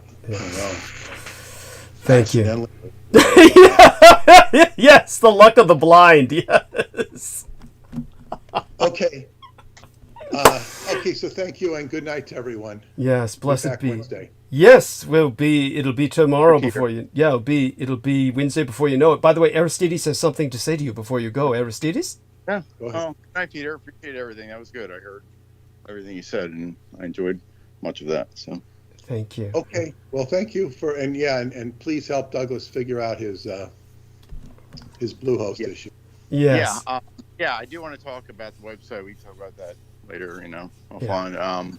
But as far as the link and me and Berg, and what is the link? Where is the link? It's like, you don't really need the link. All you need to remember is go on PayPal, because you can probably just go on you just go to a computer, type PayPal, you'll get the PayPal. And in PayPal, have a search thing, search for people. Remember, Douglas D. Dietrich, that's the only thing you have to remember. It's on PayPal. So Okay. you get there without the link. Challenge yourself. Yes. And make sure it's Douglas D. Dietrich, because there are other Douglas Dietrich. Douglas D. Right, D. Dietrich. Just go there, and so that's kind of a test. If you can't find that on PayPal, and remember Douglas D. Dietrich, maybe this program isn't quite the help you need first. All right. Good night. Good Yes. night, Eric. Yes. We love you dearly, Peter. Blessed be thy slumber. Okay. That's Peter Moon, skybooks.usa.com. Write it on a Post-it note. Just write it on a Post-it note and stick it on your computer. That's how you do. Thank you. Thank Put it you. on the PayPal, stick it on your computer, and you'll see it later. Be like, oh yeah, I got to go there and get money. Excellent. Excellent. And what we're going to do now is we're going to bring everybody else onto the program, whoever's willing to come. We're going to find out who. And Brooke has probably been blocked by somebody like our dear Laura Lee Solomon. I say that facetiously concerning Laura Lee Solomon. A long time ago, I thought we took care of that, but she says she still can't post. So we're going to try and figure something out for her when she comes on before I retreat to take my refreshment break. Let's see if we can get Victoria Lauren Hobbs on here just for her to come on whenever she wishes, should she decide to come on anytime tonight. And let's then go back to our other usual suspects. Forgive me, everybody, as you can imagine. Coming home to deal with that stress of this latest attack is it's just obscene. And the fact that it never ends, and the fact that it's also petty and just so fucking stupid. Thank God that they're so stupid and incompetent, they just keep making mistakes so that they don't really fuck me up. We need to be thankful for that. As Peter Moon said, thank the living gods of my ancestors that we had Brooke just through her own sense of intuition hit the right account as opposed to using the old account, hitting the more recent account. Oh, because she could have easily have hit either one. Forgive me. Oh, I tried to go. I couldn't go there. I couldn't go to the other one. Okay. It wouldn't even let me go there. It wouldn't even let you go there. They're such pieces of shit. I mean, really, just such fucking pieces of shit. There's no doing justice for how vile and creepy these people are. And to think about somebody being that fucking incompetent. The asshole white guy that I was dealing with earlier. Yeah. I mean, I hate to say it. This isn't racism. This is just reality. When I get the Filipinos, I don't expect them to be capable of doing anything. The white guy I expect a whole hell of a lot more from. Is that racism? No, it's because he's a native speaker of English.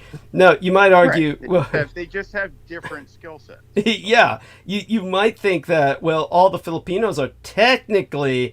speaking English all the time. No, not really. They speak Tagalog.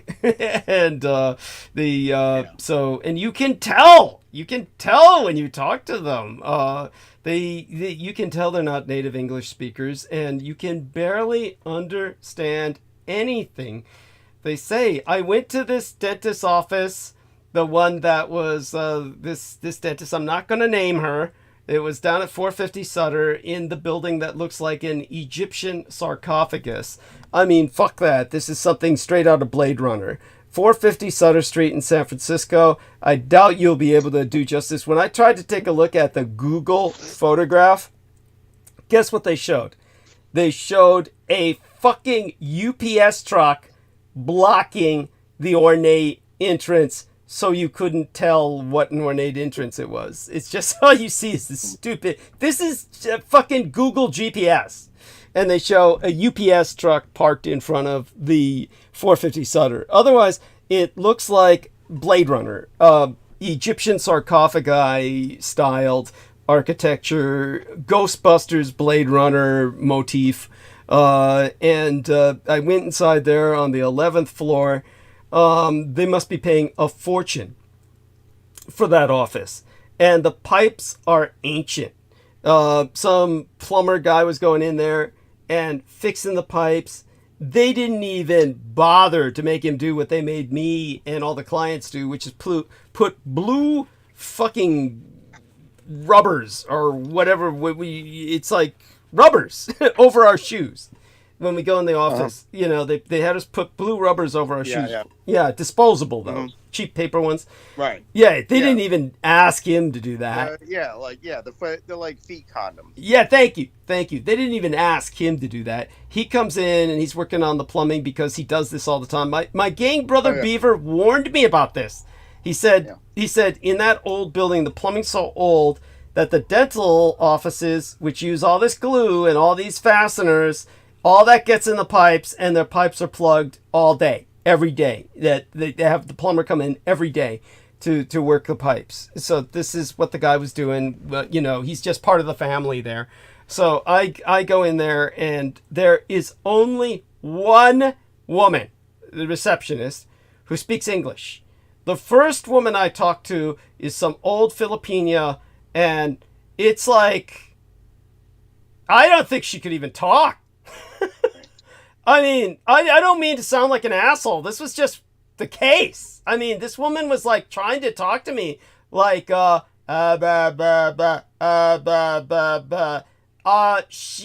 she could not tell me what to do to get to the bathroom. I'm like, bathroom? It's like, then she's trying to tell me go upstairs is like what I was getting out of her. And then finally the other receptionist comes along who's Filipina but speaks English and says, no, I'll show you. And she shows me to the bathroom where I can use the key and get inside. Then later on, she, has me fill out the form and process in. Then I see the doctor. And, I'm telling all these people the same thing. I'm deaf in my right ear. So, of course, all they fucking talk to you on is your goddamn right ear. As if they think you're saying, this is the ear I hear out of. As if they're mistaking what I'm saying as, this is the ear I hear out of. And it's just fucked. And so the Filipina doctor, the dentist, she's working on cleaning my teeth. It's like, she may as well just be farting. It's just, whatever she's saying, I cannot hear her. And I told her, I can't hear you. I can't understand you. It doesn't help. It's not like she switches the seat so she can talk into the ear that hears. And even if she did, her accent's so thick, you could cut it. I don't even know if I could understand anything she was saying anyway. So she might as well stay on my deaf ear.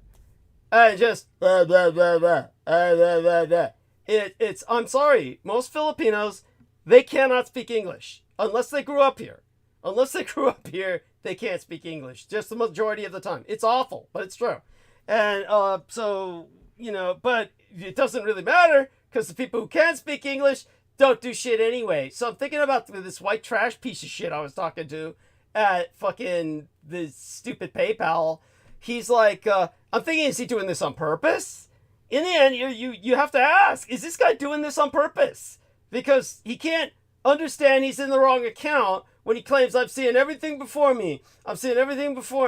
If you can't see what I'm seeing, you've got to use a different device. After he has me unplug the modem and take 15 minutes to get the modem and computer restarted, it's like, oh, you need to use another device. I said, this is the only device I have. What about your tablet? I don't have a tablet. I'm an old man. I'm born in the 20th century. It's like, which part of I'm born in 1966 do you not fucking get? I didn't grow up with this shit where I've got tablets hanging around. The closest thing I've got is Etch-a-Sketch. No, you're right. I mean, so by the book, like the boomers are until 65. Yeah. Right. 45 to 65. Yeah. And I do notice people like there's a break like right like above me in age where like, whereas I grew up using a computer from when I was a teen, midway through my teens or before that. Yeah. And these are like the early computers. It was like really, dumb, like just when they invented Windows and stuff. But people a few years older grew up not doing any of that. Like, I feel like, yeah. Thank you. And that's where, there's people, it's usually very harder for them to be like, get this like sort of technology. I keep telling him, he says, well, you're on your cell phone, right? You're seeing a different display than I am on my computer. I'm saying, no, I'm not on my cell phone. I'm on my PC because the cell phone is what I use to call 911 or my friends. And that's it. Right. Yeah. I don't go on the internet on my cell phone. Thank you. And it's just like, no, I'm trying to explain this to this idiot. And then he's like, oh, well, then your device must be at fault and you've got to use a different device. And where am I going to get this different device? Are you going to try and tell me to contact you in a library? If you think I have trouble trying to get you a picture of my goddamn ID card here, you can imagine if I go into a public library. It just went on. It's so stupid. These people, it's just like, so there you go. So Heather's joined us. Dear Heather, so I thought we solved this. I know that you brought this up before, was that somehow you had been blocked. Maybe that was on my email? So maybe you were blocked on this channel by someone else a long time ago. We've got to figure out a way to unblock you. So Yeah. what I need to do is go to your channel. Let me see if I can go to your channel. No, it's not okay. It's not okay. I'm gonna try and get you back able to enter comments again. So let me see if I can go to your channel. Now, are you open with giving us your channel? I have 2 of them. Okay. And I think that they're both the same. The one that, let me find out which one I'm on. No, I went to your channel the other day. It was the channel that had your daughter. The channel that had the most beautiful woman in the world video. I was on that channel, and I think we did what we did to unblock it. So HTH, that one. Well, let's find out. Give me a link. Give me a link, and I'll go there. HTHR. No, I mean like put the link in the chat. Oh, okay. Okay, sorry. No worries.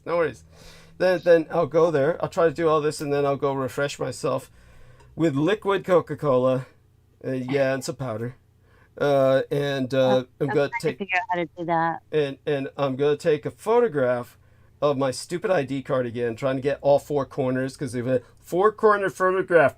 I don't want to fuck it up, so I want to take all 4 corners.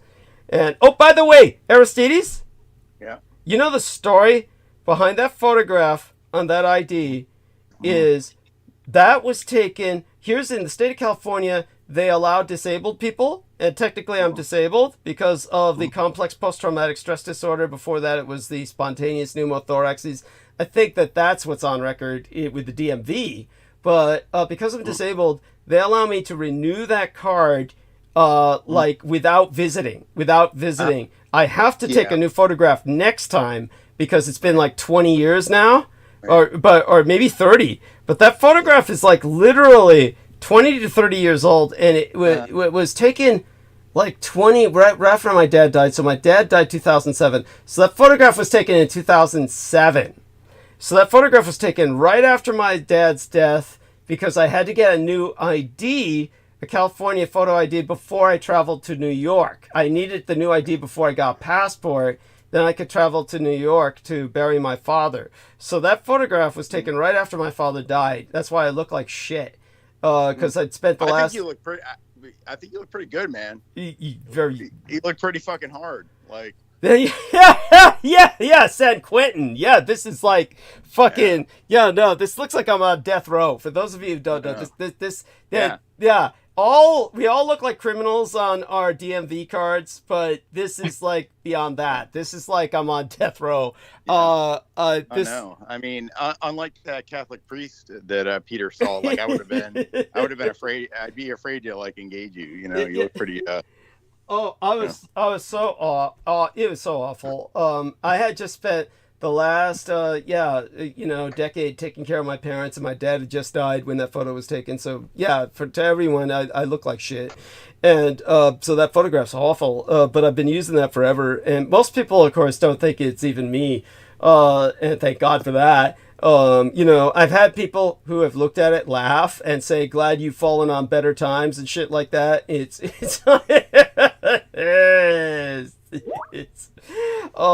okay. So Heather's got us. I'm gonna put both there because I'm not sure which one has that video. Okay, so I'm gonna click onto this, and I'm not quite sure what we do from there. We're gonna try and figure this out.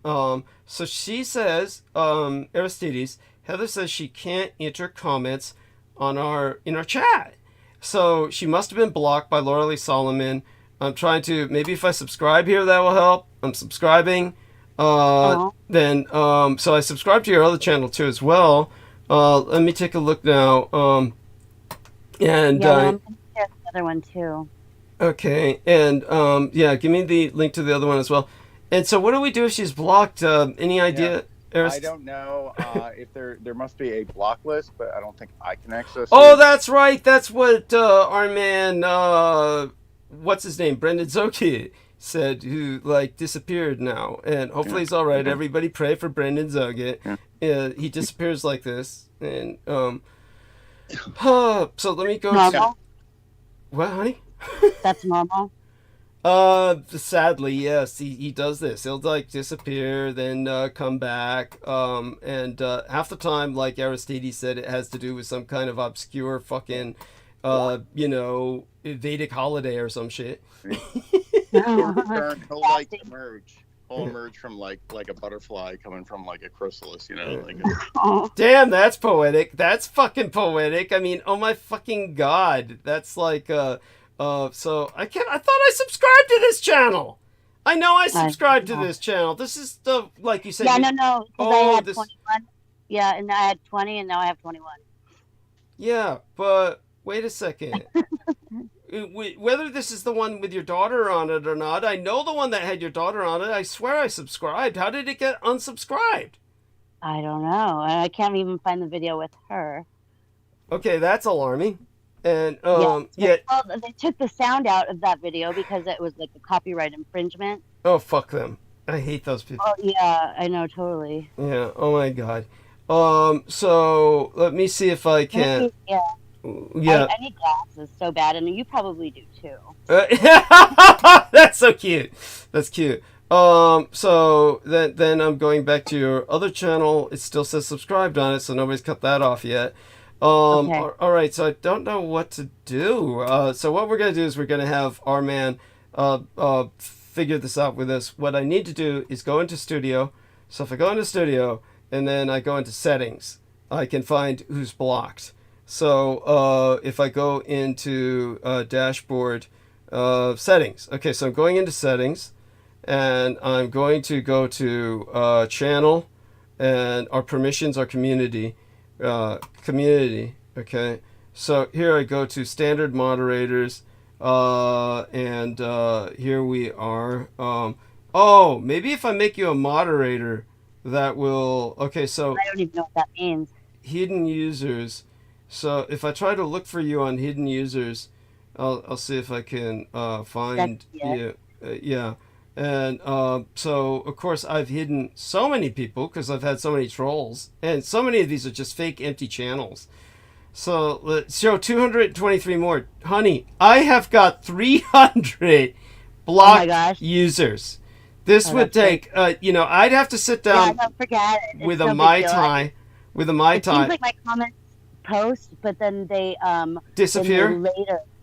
Okay. Yeah, well, what I'll do is I'll go through this, see if I can find you, but maybe there's a way around it if I made you a moderator. So let's see if we could do that. Let me cut and paste your channel. So let me go over to the Heather Holman channel. This one says Heather Holman, so it's easier to identify. Gonna click. I have 166 subscribers there. Yeah. And so then we go back to my channel and enter that as a standard moderator. See if that comes up. Heather Holman. So it gives me a number of Heather Holmans to select from. And let me find the one with you and your cat. Oh shit. What did I just do? Okay, Heather Holman. It's giving me your cat, but not you and your cat. Well, let's just work on it. Let's work on it. So let's put that in. So Heather Holman, this is your cat. You are now a moderator. You have. Okay. I'm gonna press save. So okay. So enter a comment and let's see. Enter a comment. Okay, let me. But you have to do it through the cat channel. That would be the HT. No, that's what I'm on. Oh, okay. Okay. Good. Okay. Let me switch. Thank you very much, Douglas. Don't you have to go refresh yourself? Soon. Let's see if you can enter a comment first. Say hello. Hello. Oh. It's cute. Yeah. Hold on a second. That's like the lady that he said you need to call the elevator. I was using an old term. They used to use the term call the elevator. Of course, we used to have people who actually pushed a button on the elevator, and all they did was sit all day in the elevator and push a button. Can you believe that? We used to have people who did that for a job. That's there. But anyhow, so I used a very old term. I'm sorry. Let's see. You entered something. Live stream. Test. Yes. I see you. Okay. Let me put that all in caps. You're a genius. See you. There we are. At Heather Holman. Heather, there we are. So let's enter the right exclamation for that. Give me a second here and find that. Here we are. Now so can you see that? Yeah, I do. I see that. just since I'm the moderator now, do I take that out? That's cute. That's cute. That's adorable. Yeah, just so you know, like I told Amy Como, that wrench. Do you see that wrench next to your name? Yes, sir. Okay, that is a gun. You don't use a gun to play around. You don't threaten people with a gun. You don't beat people with a gun. You kill them. No. So yeah, you don't even have a gun unless you're ready to go to shoot somebody. yes. So when these people come in and they're trolling, you basically hide them from the channel. That's it. Okay, just block them. Yeah. They use the term hide from channel. They used to have the block, but now it's just hide from channel. So you just hide them from the channel. No harassing them, no... What's the point? They're there for response. That's what they're seeking is response. You don't give them response, you just shoot them. That's right. Yes, so you just hide them from the channel when you see them trolling. Now, fortunately, we really don't get too much of that. And so you don't even fire a warning shot because then that's... that it means that's just engaging them. That's just engaging them. Now, of course... Because it wasn't an accident, Yeah. Well, let's put it this way. It's obviously it's a case-by-case basis only in the sense that there's some people who may be truly drugged or confused and just not making any sense, and they're not necessarily malevolent, but honestly... No, just shoot Matthew them. Scottish. Yeah, just shoot them. Just shoot. Some of them were on our program. Yeah. Some of them were on our program. If you were here and heard that Trampus Nicholson, I mean, he was. Do you know what? Do you remember George Knight came on the other day, and George Knight said, "Yeah, when Brandon Young was on, he sometimes would be making these statements, and then afterwards he'd say it's a joke, but nobody'd be laughing but him." And it's actually George Knight was completely wrong. I have never heard Brandon Young laugh. That is actually something, when you think about it, I have no conscious memory of ever hearing Brandon Young laugh. So when I've heard him smile. You smile. That's cute. No, when this psychotic would come on and say all his stupid shit, then afterwards he'd say it's a joke, but you'd never hear him laugh. Aristides, am I right on this? Right, and you're saying you've known him for years. Yeah, right? Years and years. Years and years, never heard a laugh once. That's a little odd.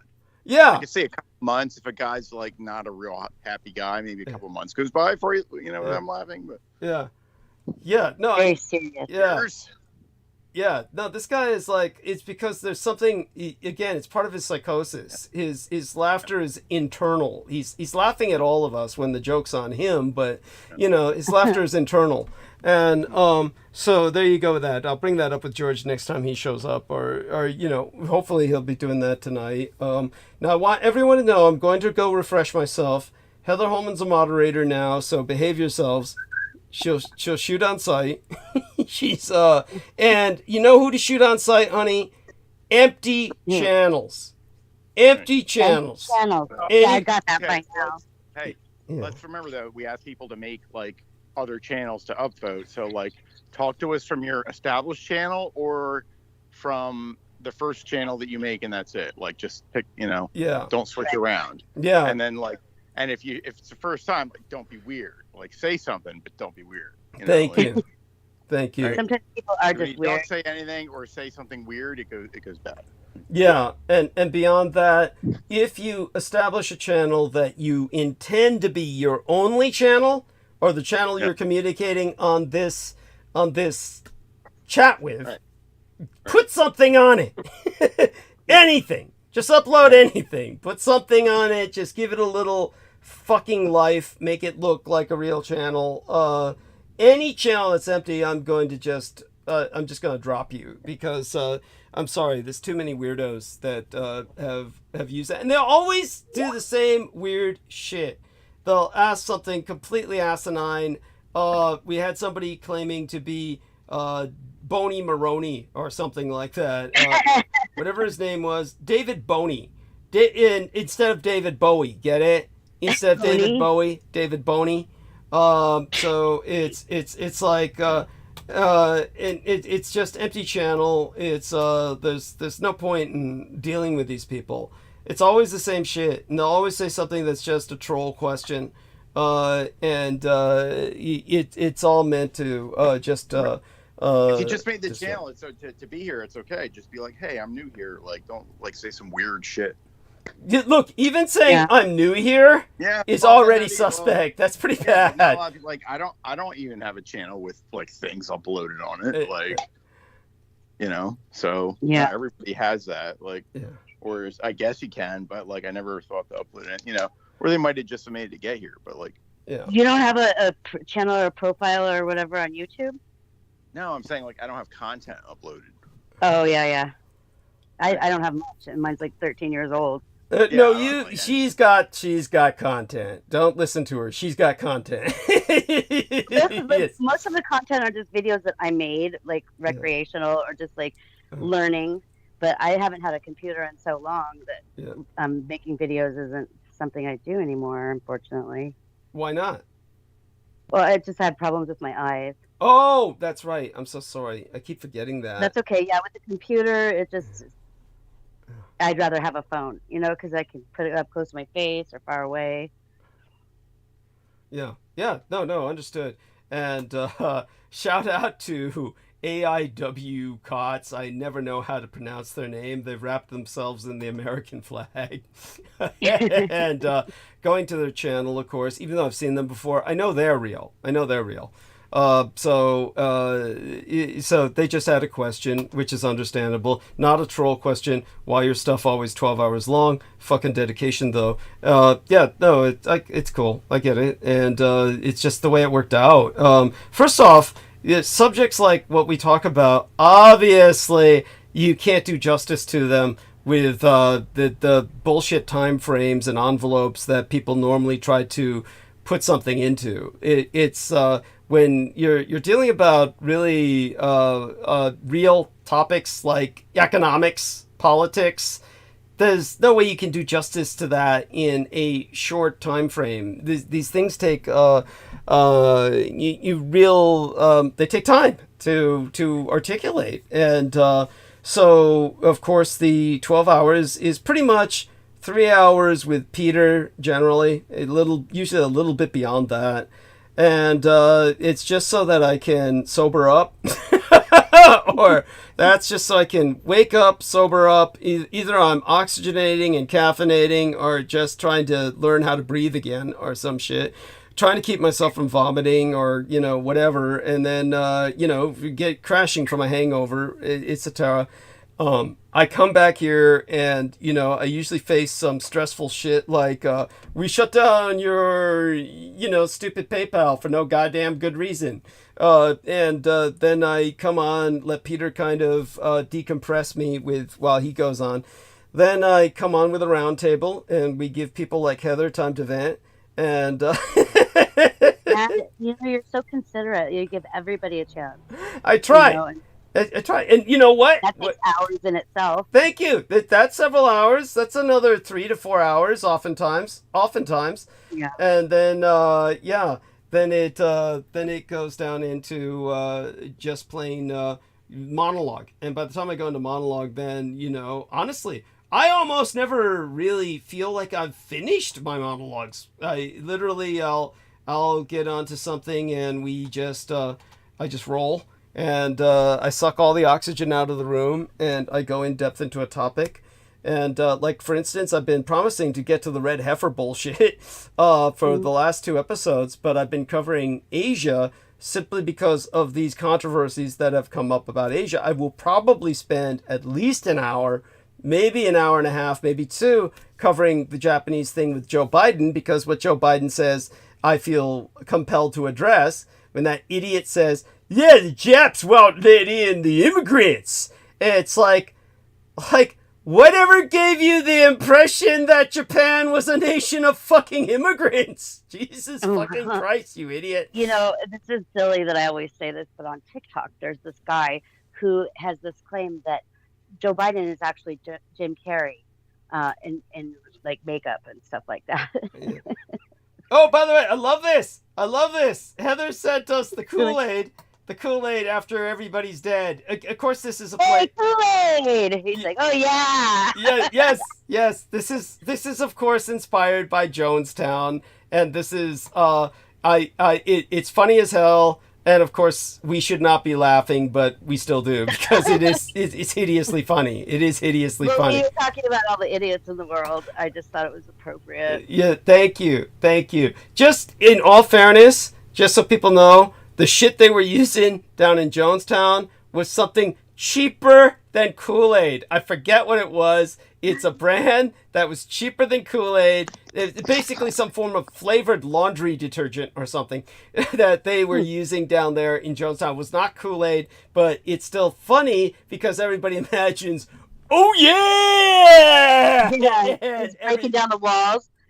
Yeah, he's breaking down the walls and everybody's dying and shit. And yeah, it's Party. Hey, Douglas. Yeah. It's Flavor Aid. Oh my god. Yes. They died from that? Well, they added poison to it. It's, believe it or not. What kind of poison? We'd look it up. We'll look it up. Let's look it up. Arsenic. I'm betting arsenic. It's well, whatever it was, it's it should be easy enough to find out. Maybe it's not. Maybe they scrub that shit so people won't repeat the experiment. But But yeah, I'm sure it's not too hard to figure out. Wait a second, honey. Aristides got to tell us. What's that, Aristides? What'd you find out? There's an article right on Wikipedia about drinking the Kool-Aid, and then they meant I just put in Kool-Aid in Jonestown, and it like came up. Yeah. And then cyanide. Yeah, it might have been Flavor Aid. Flavor Aid. Yeah, but what was even cheaper, like a cheaper version of Kool-Aid, right? If you can imagine that, yes. Yeah, the shittier. 909 individuals died in Jonestown, but 2 from apparent cyanide poisoning. Significant number of whom were injected against their will in an event termed the revolutionary suicide. All right, revolutionary suicide.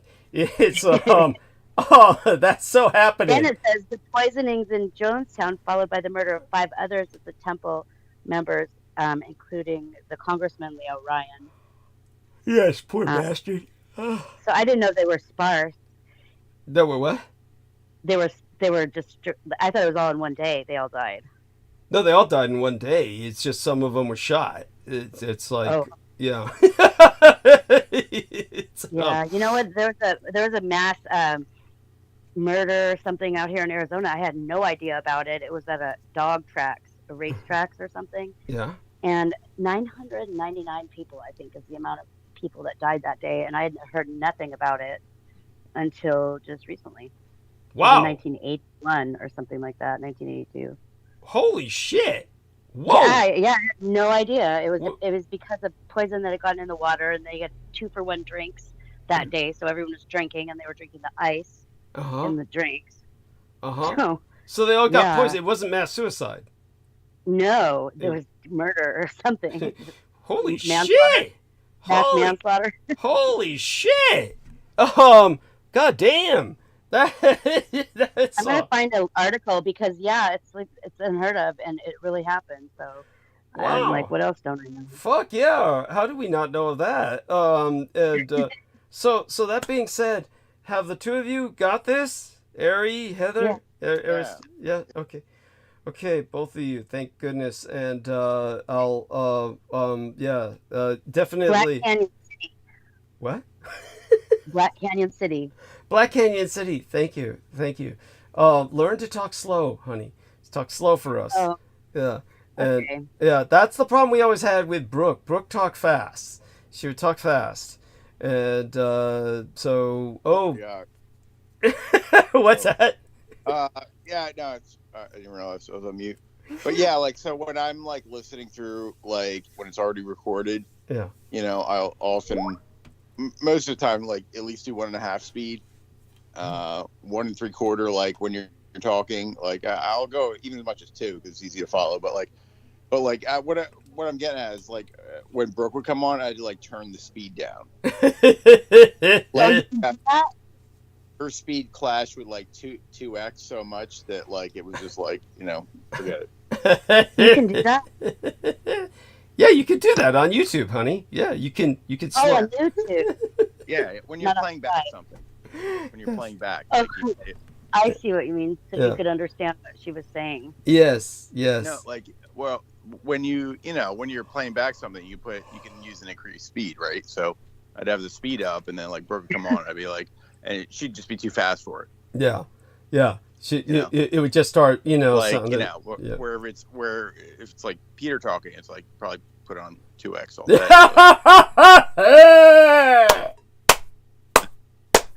Yes. He has a very smooth delivery. That's all I'm saying. Yes. So he's very sharp. Yeah. So Heather just handed us a factoid. In 1982, 999 people. You like that? A transposition of 666. 999 people were poisoned to death at a dog track in Black Canyon City, Arizona, and another 381 people died outside the track. The deaths were ruled as poisonings, and the medical staff were called in from towns within 200 miles. David Jr., Charlotte, and Monte, all three survived. Those were the owners. Oh, of course. Yes. Bloody Basin. Did they go to jail? I don't think so. Oh my God. No, they were a mess. I just briefly read over it, and I just think that they were already, like, the place was already going belly up. And so they were trying to bring people in. And they had other... Not only did they bring him in, the people never left. Yeah. Holy shit. See, the weird part is that it was discovered by people who were, explorers, the urban explorers. They went out and explored this place recently. Okay, how many years is 45 years later? And there were still, like, receipts or ticket stubs or just stuff blowing around. Like, from that day. I just don't understand how the paper could have, like, survived. Yeah. That's incredible. Yeah, ghostly shit. I don't know. It sounds kind of sketchy. Yeah, well, it's scary. I mean, certainly haunting. It's haunting, to use an appropriate term. For sure. Yeah. No wonder no one ever goes to Black Canyon City. Oh my God. Well, I thank you for bringing this to our attention. I am impressed. I know a lot about this weird shit, and yet someone like Heather will bring us something I've never encountered yet. Okay, so everybody, these two wonderful people have got you. They're wonderful. And so Mr. AIW Cott says, I've heard numbers like 900 in Jonestown. Yes, correct. Something like that. And then this place. Yeah, wow. So I'm going to take a break now. I will be back soon, and I will be back. So these people are wonderful. They've got you. They've got you covered. I'm going to be trying to take advantage of this time to also... basically take a photograph of my stupid ID card. So I want everyone to just be patient. It'll take about 10 to 15 minutes, but probably even a little longer maybe, but it should be about 10, 15, more like 15. Then I'll come back and we'll just get started. But hopefully by that time, George Knight has joined us. Either way, again, I'll be right back. We're going to get to Monologue after Roundtable, but these wonderful people have got you, Heather Holman and Aristides, the materials science engineer, and I'm going to go mute now. Okay, thank you. Okay.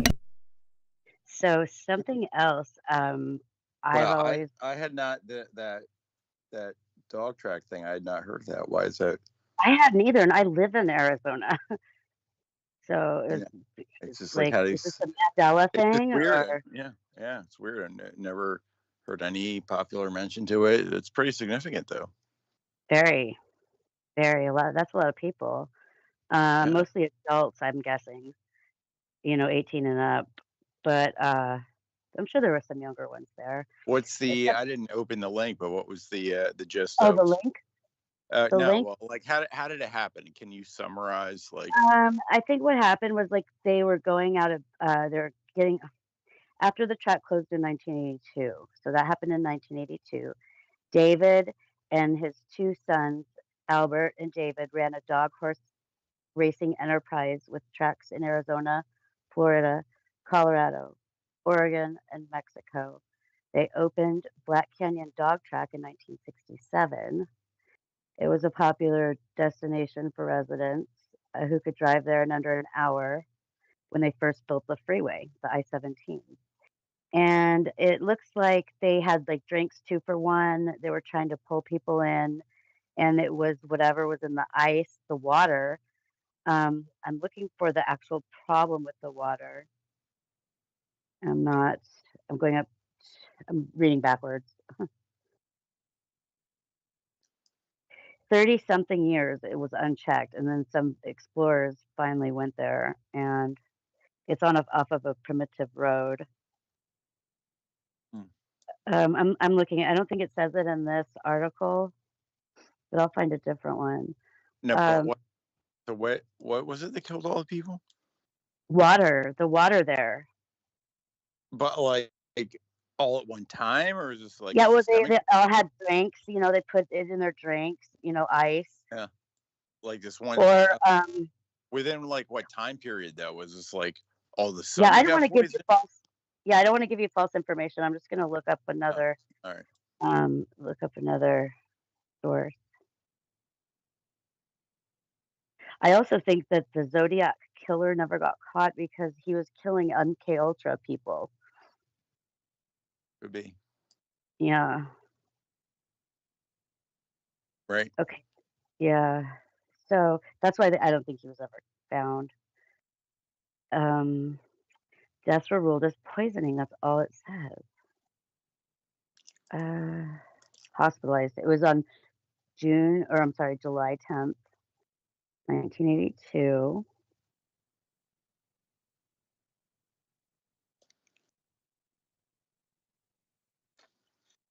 Boy, there's all kinds of information just except for what you really want to know.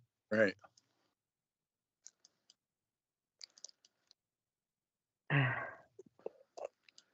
Well, it must have been something pretty acute to be like listed as like one mass death event, not like so. It might have been something that was like, though I think it might have been deliberate, but just not by the owners. I think that was like somebody was okay, but it wasn't like for a long time it was kind of poisonous. Like we're not talking about like Flint, Michigan. Like this was like no. This was like a boom, like it happened. Yeah. Yes, exactly. The same incident, the same day. Oh, okay, right. There's this whole background about it, like some scandal or something with the family that owned it. They had felt the need to explain all of this before it says what happened. Mismanagement and things of the like. And they were trying to revive the track. Attendance had dwindled. They had the comeback of the century for a failing business. All patrons of the track would not only receive $10 in betting credit, but also drink for free between 11 a.m. and 1 p.m. Much to Charlotte and Monty's disappointment, the response was overwhelming. When the day arrived, David Jr., I guess he was the bad seed in the family, he had to open the track early. And though it wasn't scheduled to begin until 10, hundreds of people showed up at the track after 8 in the morning. At 9, he shared an opening day drink down on the track, but David Jr. declined the drink. So that's suspicious. That morning, the scorcher and the decision to allow people to drink more quickly became an expensive one. He opened the bar early, and by half an hour, the line was wrapped around the lobby twice. So David Jr., Charlotte, and another barman opened 2 more makeshift bars, one next to the outside grandstands and one on the other side of the lobby, to deal with the demand. Every seat in the grandstand was taken, and people fought for the outside seats as well. 150 people stood mingling around the lobby, staying close to the bar. They won money, lost it, laughed, cried, and drank. By noon, the party was in full swing. Everyone was in a great rock and rollin' mood. First sign something was wrong was around 11:45 when the lines to the bathrooms grew as long as the lines to the bar. At 12:20 p.m., people in the lobby started to get sick, only a handful at first, but within an hour, people were vomiting where they stood. This quickly spread to the grandstands. The general manager of the track, who was stuck behind the reservations, informed the concerned patrons that it was simply a bad batch of liquor and that it would pass. With several people in the lobby beginning to have seizures, David Jr. closed the betting counter to stop people from asking for their money back. By 1:30, the first person was dead. Oh my. He was followed in quick succession by others. Death spread like wildfire. Some were found to have dropped dead in the bathroom. Others simply never raised themselves out of their seat. They just died where they sat. And yet others keeled over in the lobby screaming. The emergency services, finally were called after the first death. They were slow to respond until 4:30, and 618 people were dead, and 1,000 more were hospitalized. Wow. Tents were set up in the dirt parking lot, and medical staff were called from every town within 200 miles. 381 people died outside of the dog track, and the 999 deaths were ruled as poisoning. So we don't know if it was bad liquor or if it was ice from water. I mean, is there any evidence they all drank the same liquor? Which maybe I could see them having just like one or two kinds. Like, oh, here it is. Here it is. Charlotte openly accused her husband of the murders after every bottle of liquor in the building tested positive for arsenic. Oh, there you go. She stated on that day she had twice raised a glass of bourbon to her lips, only to have Monty slap it away. So it sounds like very suspicious. Yeah. Well, still doesn't prove it was premeditated. Like the guy selling it could have figured it out and been like, "Oh shit! Like I need to see what's going on here. Maybe don't drink that for me." Like, but you know. Well, yeah, the people that were serving it wouldn't drink it, even the one who was an alcoholic. Doesn't even prove like the owner knew. Like he could have realized something was up like first, and like didn't want it and wanted to do like damage control. You know, be like, "Oh, how am I this gonna be?" Maybe I guess there was like that East Coast conglomerate too that were giving them problems about it. The governor of Arizona ordered a hasty investigation and the purging of all mentions of the tragedy from the media. Holy shit. Most of the families of the victims, the gamblers who even had families, were purportedly bought off by the FBI and closed the investigation within 6 days. Oh, wow. The governor was in the throes of his own scandal at the time, accusations of handing out Indian casino licenses in return for campaign donations. He didn't want any more bad press for the state. So, yeah, it was a pretty good cover-up. I guess so. Wow, where was I? I think I was in second grade, third grade, second grade. What year was it? 1982.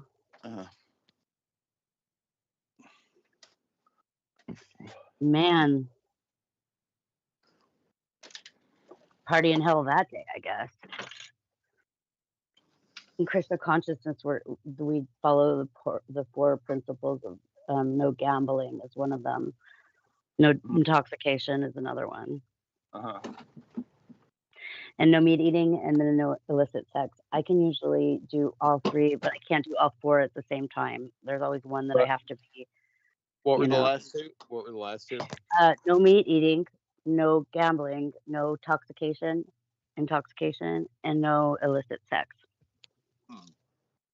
So yeah, I can like do all 3, but then I'll have to be drinking or like meat eating if I'm Right. doing.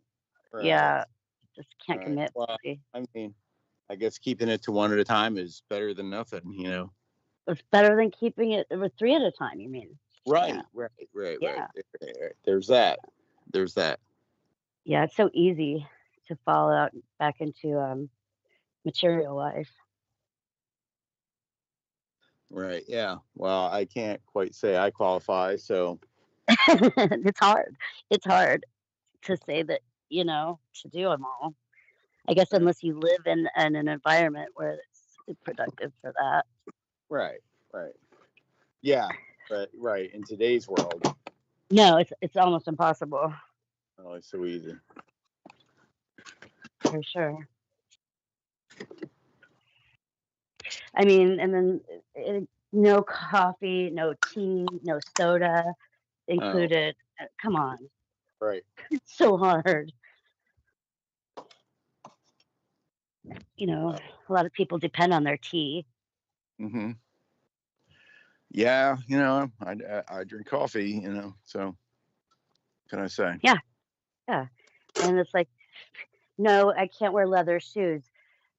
Well, it's kind of hard. When you're into fashion, it's kind of hard to avoid leather garments or accessories. Right. I don't know if you're into fashion, Aristides. Not so much. I wouldn't say high fashion. No. No, that's No. really bizarre that my video is gone. That Douglas was saying it was on my YouTube and it's gone. Yeah.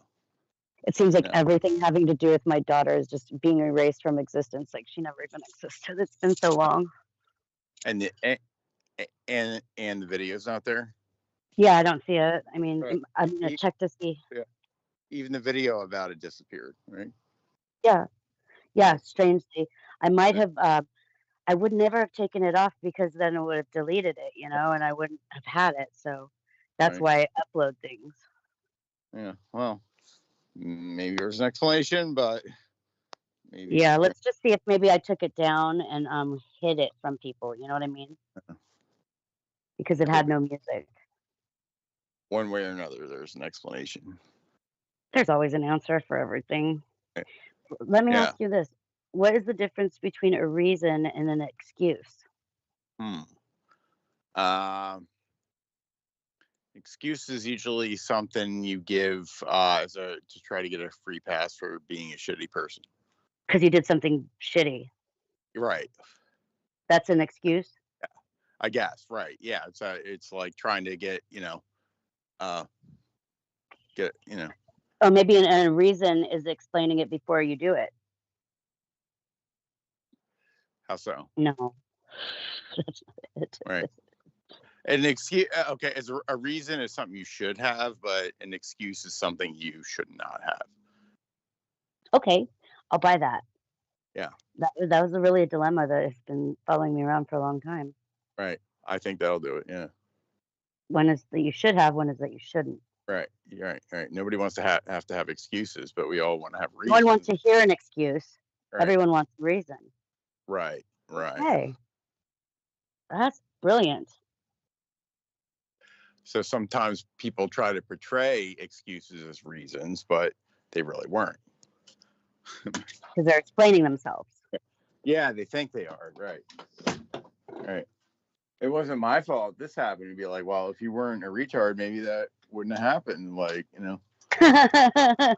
Yeah.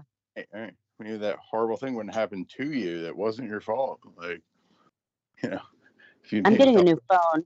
Yeah, I'm getting a new phone on Tuesday. Hopefully, I won't have so much brain fog with my situation here. Could help.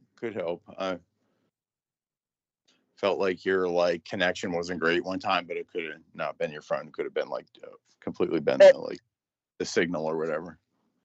Was it in when I was in California? I think might have been. Yeah. I think it was bad signal. I don't know why that was because I was right out on the PCH. There was lots of signals. PCH, man. I remember back in the day, everybody wore surfer shirts. And yeah. in high school, you know, and it'd always be like the cool surfer shirts, be like, yeah, the PCH, man, I like surfing. Mr. Zoggs. Yeah. Or is it Dr. Zog? I forgot. Sex wax. Yeah, Mr. Zog's sex wax, right? Yeah, everybody would have Mr. like that. Yeah, they'd have like the shirt or like the sticker on their car because it was like cool. Yeah. Like the whole culture was like cool. It was the Yeah. 90s. People were wearing like neon color, you know, weird things, and Yeah, graffiti. it was a different time. I loved that neon, the bright colors, and sex wax. I was in 6th grade, I think, and we would go to Vans, California days, you know, and Yeah. we'd buy it, but we're in Arizona, so we're not surfing. So we would chew it like gum. Well, I mean, I don't know if wasn't anybody it? else It was knew for your surfboard, though, wasn't it? Yeah, it was for your Yeah. surfboard. We'd To eat it. clarify to the audience, sex wax was not for sex. It was a surfboard support product to It was like a candle. Yeah. it conditioned your surfboard, and it was not for sex and was not for eating. But apparently, we're hearing something different. Well, we I don't know. I went to a private school. There's very small classes. Right.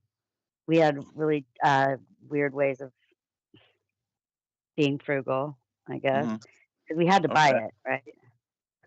Okay. I mean, you know, yeah, we were so downtrodden and destitute in California. We had to eat sex wax. We had to eat the surfboard like Why would you eat? I wonder where Brandon is. It's like California suffering for you. Like, oh yeah, we had to raid the surfers and eat their like. I don't want to jinx anything, but don't you think that California would have been gone by now? If what? For all, I mean, I just remember years and years and years ago saying, "Oh, how California was going to be gone," and all this earthquake. Gone how? Like from the disaster, from tsunamis or earthquakes, or. I mean, right, but I mean, all these things are like a glacial time scale. You know what I mean? Like years plus or minus doesn't mean that much. I also would have thought that Jesus would have been here by now if he was coming. Right. Again, I guess. Well, it's another glacial time scale. Or that Mandela effect just messed everything up. Yeah. Delusion. But, you know, I mean, to us, we're impatient. Like a few years is a big deal, you know, like whereas like some things occur on long time scales, you know, earthquake could be now, it could be 10 years from now, you know. Yeah. It's a whole different time scale, you know what I mean? Yeah. To us, it's like an infinity. To other things, it's you know, it's nothing. Realities, you mean? No, like time, you know, we're like, oh, I thought this would have happened by now, but it could be now, it could be, you know, 10. Oh. Now, like, you know. So when yeah. you say things moving on a glacial time scale, and humans are generally a lot more impatient than that. I just think CERN has really messed things up. I think that CERN is just creating a loop or something. I mean, because I'm pretty good about time management, and you know, I learned about all that a long time ago. Could be CERN. It might not even be CERN. If something like that's going on, it might not even be CERN. You know. Yeah. There was stuff in like the Montauk Project stuff that they were basically put time in like a loop or something. You know. Oh, what do you mean, like the looking glass thing? No, where they like use their equipment to like basically kind of loop back time and like, you know, something about the signal, a feedback signal or something where, you know, we're all kind of stuck in this like kind of repeating feedback pattern kind of time, maybe. Yeah. Yeah, it's hard to figure out if you don't know. I mean, we don't know about time traveling. They don't tell us. Mm-hmm.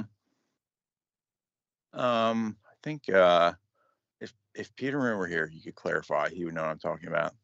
He knows everything about Montauk. And they like Preston used like the music track to like Swan Lake as like the synchronizing signal for the feedback loop, and you know, it is a thing that I don't remember that much. So he could clarify. Yeah, he's brilliant. I would love to talk to him. I know he knows about this, what I deal with, and that nobody else can tell me. Yeah. Yeah. We got to have you talk to him. Yeah. I mean, I'm talking to doctors and I'm just getting myself farther in a hole. Right. Have you heard of? Yeah, we could talk to him. You would Well, definitely I could just write down my questions and he could speak on it. right. Or we could arrange to get you on at the same time. Yeah, I think we're gonna do that. Why not? I would get stage fright. Well, you know what? We're gonna walk you through it. How about that? I probably have already talked to him on roundtables before in the past, and I just don't remember. Maybe, but I understand. It's okay, and we're here for you, and we're gonna walk you through that. And it's gonna be okay. I must have, because actually I remember the reason why I don't remember is because I was like in that stage fright. Perhaps. That's why I don't remember it. Perhaps. But I'm always learning more and more by doing this hobby. What's the hobby? Hobby. I don't know, just seeking information, research. Yeah. Like what's her name? Amy does maps. I think that's Right. amazing. That's incredible. Yeah. Map making is not Pretty easy. good. I think Amy has a lot of very practical skills. She does that for a job, I think, right? Mapping. Not currently, but she's hoping to maybe kind of parlay it into a job. I'm sorry. Did I just hear? I just got back, and it sounded like somebody's doing napping for a job. How do I get in on this? No. Napping? No. Amy wants to turn her map thing into a job. Oh, It's mapping! job. I thought you said Right. napping. No, I was like, man, Amy's right now gotten she's into the learning shit. about mapping, right? But she might be able to turn into a job about mapping. Right. Which she has. She could be the next, map people. Who are the map people? World Atlas. Yeah. Rand McNally. Yeah, Rand McNally. Yes, that's cute. We're gonna need new maps, right? Yeah, we need new maps. Yeah. We need maps that tell the truth, right? Yes. Accurate maps. Yes. Right. Or that portray statistics that we're interested in, people of today. Yes. Thank you. Yeah. That sounds very socially. No. Yeah. Cute. Us intelligent people. No, it's a lot of information because I've seen whole channels where they just put up different maps of a certain statistic about people and how strong or weak it is in different areas. It's really interesting the patterns that you can discern and in a quick amount of time without the way that visual information can just beam a lot of shit into your brain. Yes. Yes. Yeah. A picture's worth 1,000 words, which you've looked at maps and stuff. And you're wow, that explains a lot. All this is clustered around here. Oh, how about that? Yeah, that makes sense. Absolutely. No, I agree. I mean, especially you can, and even correlating things that aren't on the surface related, but you know what I mean, it's here's all the just an example, here's all the nuclear plants. Oh wow, here's all the incidents of this certain disease. Oh, look at that, they line right up. That's my logic. That's my logic. You know what I mean? But comparing statistics like that, you can discover stuff. Yes. Figure it out. Yes. The trends don't lie. Don't lie. Yes. Visual information is. You could pick up a problem before people knew what it was. You'd be like, oh wow, it's weird how this certain number of these things are clustering here. What's going on? Something's going on there. You don't know what it is, but I see a pattern. Right? Something's going on there. Yes. And that's wonderful. Very useful. Yeah, and both of you are doing so well. Continue while I just try and get my head together. By the way, I sent you the latest photographs. Okay. And so those you can email to me. Those two images. I will. Okay. Yeah, I'll take care of all that. I was just busy trying to, you don't need to do it right away. Yeah. I mean, just sometime later, just before you go to sleep. Are you back now, or are you going away for? No, I'm back to a degree. I mean, I'm here, but I'm not. I'm still trying to anchor myself for the night before diving into the inevitable monologue. But you two are doing so great. You can wait to email me those images later. Yeah. So our dear Heather entered another entry here. Cocktails with the CIA. Cute episode. Yeah. I thought it sounded good. I'm a bit parched. You mean you feel dry? No, yeah, I'm thirsty. So, do you have nothing to drink? What's going on? No. Cocktails with the CIA. Oh, that's cute. Oh, I get it. Oh, yes. Not enough alcohol in your home. No, Douglas, I'll be honest with you. I was never a drinker until I tasted the whipped cream vodka. It's so good. Now I go to the store and I buy vodka. Oh, okay. So I've got plenty to drink. Oh my God. Well, how's your stomach handling that?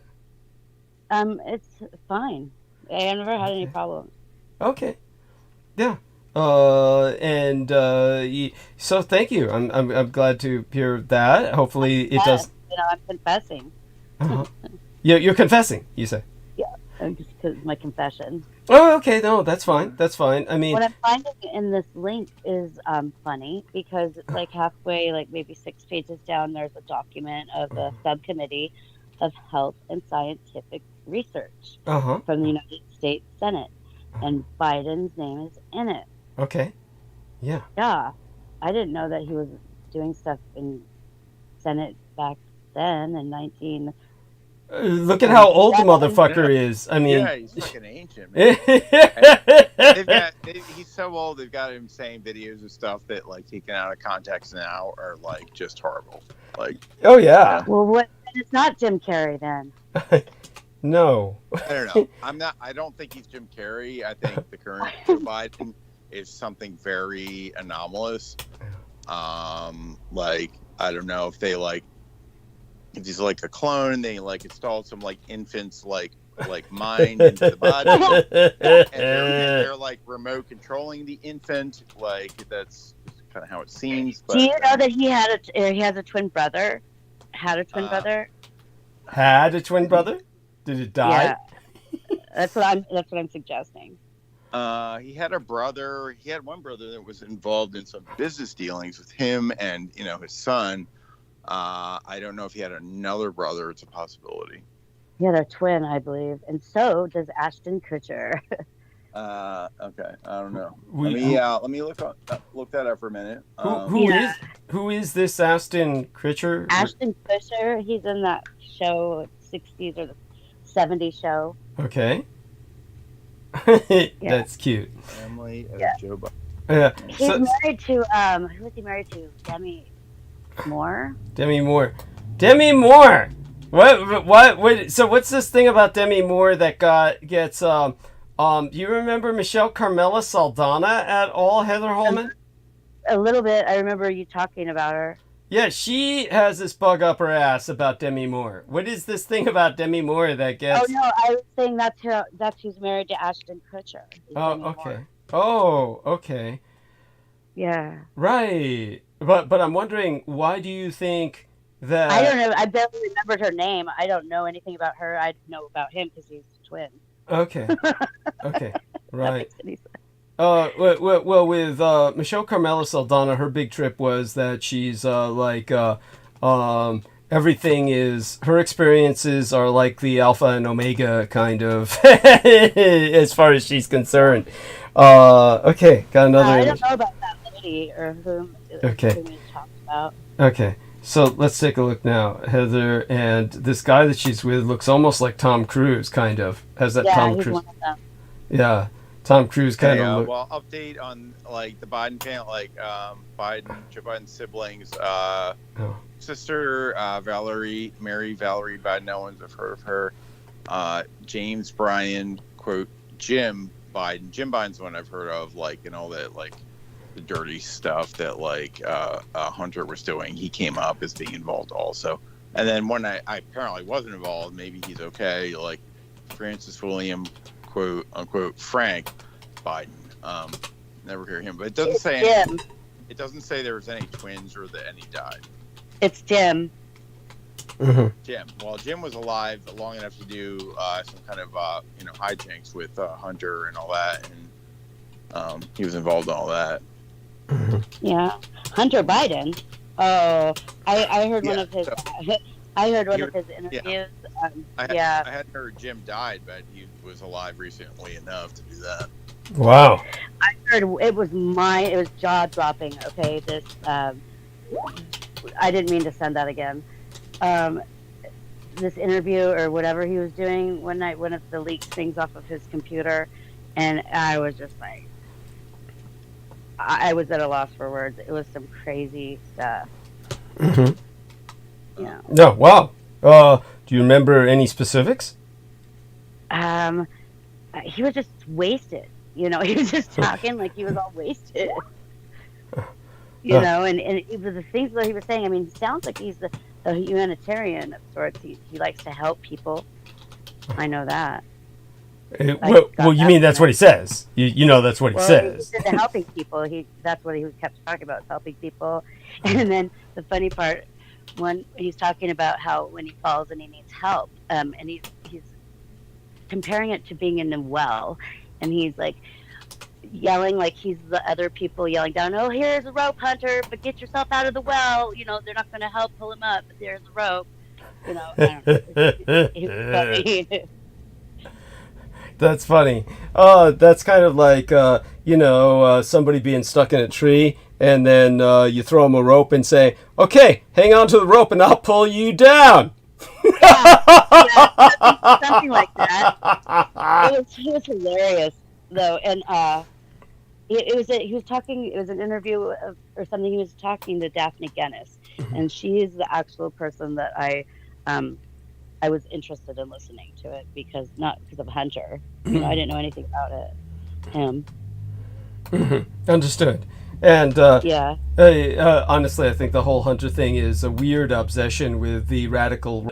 Honestly, however, how do I say it? It's worth listening to, though. Well, I mean, look, Hunter was up to some skeevy shit. Like let's not deny that. Yeah.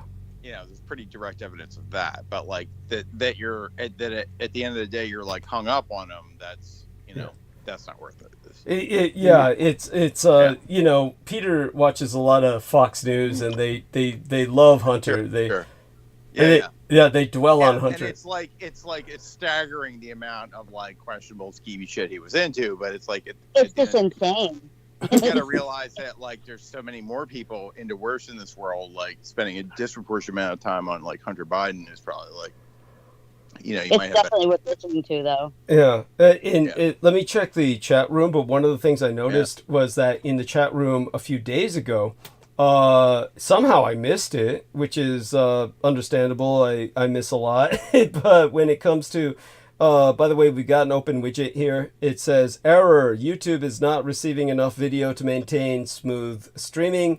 As such, viewers will experience buffering. So I want everyone to please let us know whether or not you can hear us clearly. How are we doing? And let us know if we're, coming through." I hate when there's an error in the widget. Yeah, I know. It's You want to see it? Embarrassing. It's embarrassing, Like, yeah. Here you go. This is I'm going to share a screen here. This is the widget. Here we are. Here's open widget, which I can do. I can open the widget. Error. YouTube is not receiving enough video to maintain smooth streaming. As such, viewers will experience buffering. So I'm going to open the widget, and it says error. It's same shit. It says stream status is poor. What? Yeah, it says our stream status. We need Brendan. Brendan can fix these things. Yeah, that's why he's missing. Of course, he's like. We need Brendan. What?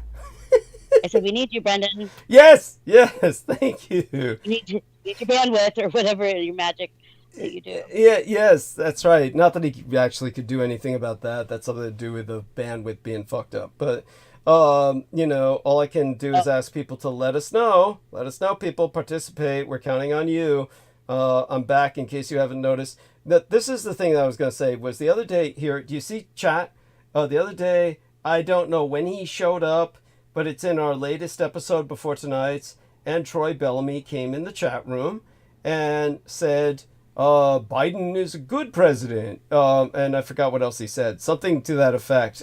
We could actually look at it so I can give a response to that. Let's see if we can find the latest episode before tonight's. Here we are. So if we go here to our latest episode before tonight's and take a look at the chat, see if that shows up. Probably I have to like turn the video on, and that should like make the chat appear, and then we can see. Oh, that is so weird. What the fuck is that? That's like some commercial. I guess I've got paid promotions in my YouTube videos now. That makes me a big shot, right? No, that they somehow skipped ahead to Surviving Venus in the 1970s. What the fuck? Okay, how do I get back to my... Whatever. It's like it's like the YouTube is skipping on me or something. So let's see if we can get back here, and let's see if we can get back to finding what Troy was saying. So again, to try and get the live stream to work, you have to kind of turn the video on, and there we are. Yeah, if you're streaming, then it's probably going to take up bandwidth. Or like if we had our videos on, it would take up bandwidth. Maybe. Yeah, I mean, maybe. That strikes me as rather counterintuitive. It's a different video. It's kind of like something that... so for those of you who can't see this is something I'm screen sharing with, my friends here. And we're going to try and scroll for whatever it was Troy Bellamy said. And about Joe Biden being a good president, because I did want to respond to that. Joe Biden, by the way, just so people understand, is a pedophile. There was a time I actually went on record to say Joe Biden is a pedophile and will never be president. There used to be footage of Joe Biden that was on YouTube that was easy to access, where he was just all over this young blonde girl who was like very underage. Her dad, of course, just threw her to Joe Biden to sniff up and inhale, which is what he was doing. It was like he was trying to literally inhale this chick. And so he was disgusting. He was like, his behavior was repellent. It was something that I was trying to show to Brooke at one point. And so my point is that Joe Biden is what he is, this monstrous pedophile. Yeah, it sounds like you're referring to the video of him and Senator Chris Coons' daughter, where he's just like, looks like he's like sniffing on her. And, touching her in this like very reassuring way. It's like Biden. What is this guy's name? Biden Senator. What's his? It's a Coombs? It's a guy. It's a Delaware politician. So basically one of his fellow Delaware politicians. Yeah. What's the guy's name? Chris Coons. Chris I Coons. think. I think it's what you're talking about. It's like, got the daughter. It's kind of like fair-haired. And, yeah. And There we are. There we are. So here we are. Yeah, leads in on her. See, if you'd been around the time I was trying to tell Brooke about this, I could have showed her this. So here we are. This is like Joe Biden bizarrely tries to kiss Senator's daughter. Yeah. So there we are. Yeah, well, that's the photograph. Yeah. She probably wasn't the first, and probably won't be the last. And there's other videos of him being weird with kids. Yeah. Here we are. Yeah. This is he is just look at that. Ooh. Or appearing to be weird with kids. Yeah. Ooh. It's like that people allege is him being weird with kids. Yeah. Yeah, and it's not like it's how do I say this? It's this doesn't do it justice. I've seen worse footage than that. It was like footage from another angle where he was sniffing her and shit. So this footage doesn't necessarily do it justice, but it's so there's still elements of this footage out there, thank goodness. So my point is that even as bad as he is, which is horrible, and even though he makes these stupid gaffes about Japan, I understand why the Japanese are upset, but they really shouldn't even take it to heart, really. I mean, I'll go into this in depth, of course, but the point is that he's just this. He's still the lesser evil compared to Donald Trump, and it's nothing to do with morality. It's that Donald Trump. It's like whatever good he could have done, he's already done. Which is, say, for instance, starting the trade war with communist China. doing that is like something that had to happen. This is Right. yeah.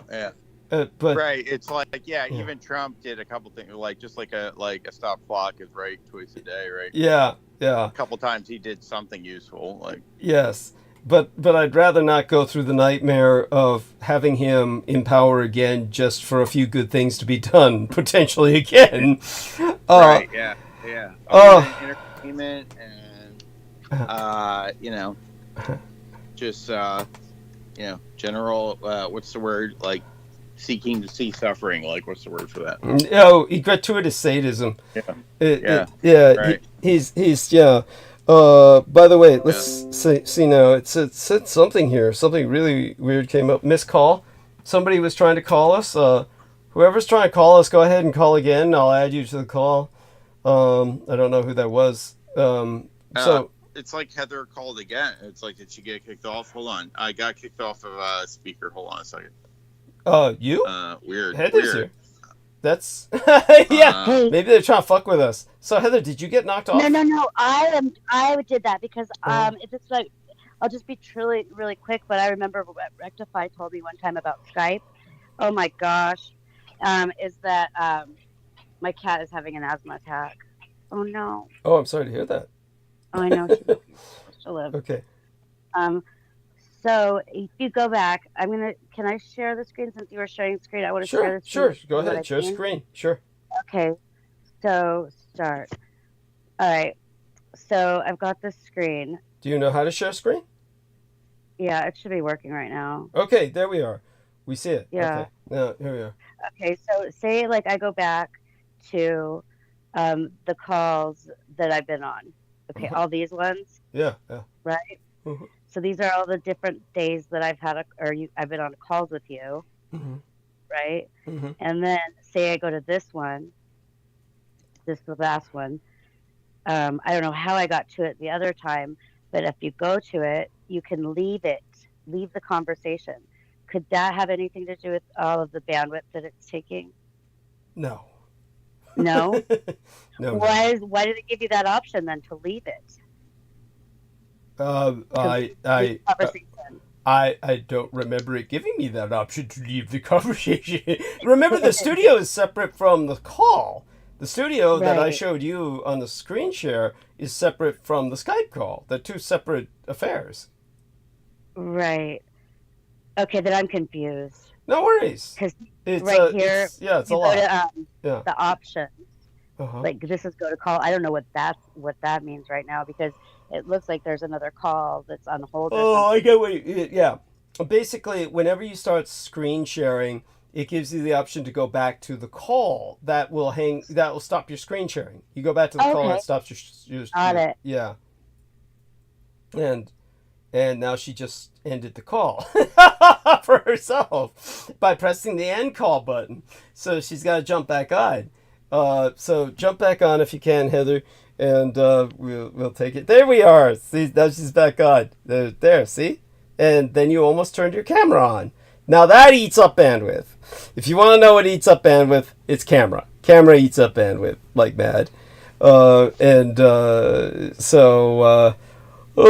any rate, you've both gone kind of silent, especially Aristides. You're much smarter at that stuff, Douglas. You used to be, remember, tech-hearted. You didn't know anything about honey, I'm still tech-hearted and I'm still technophobic.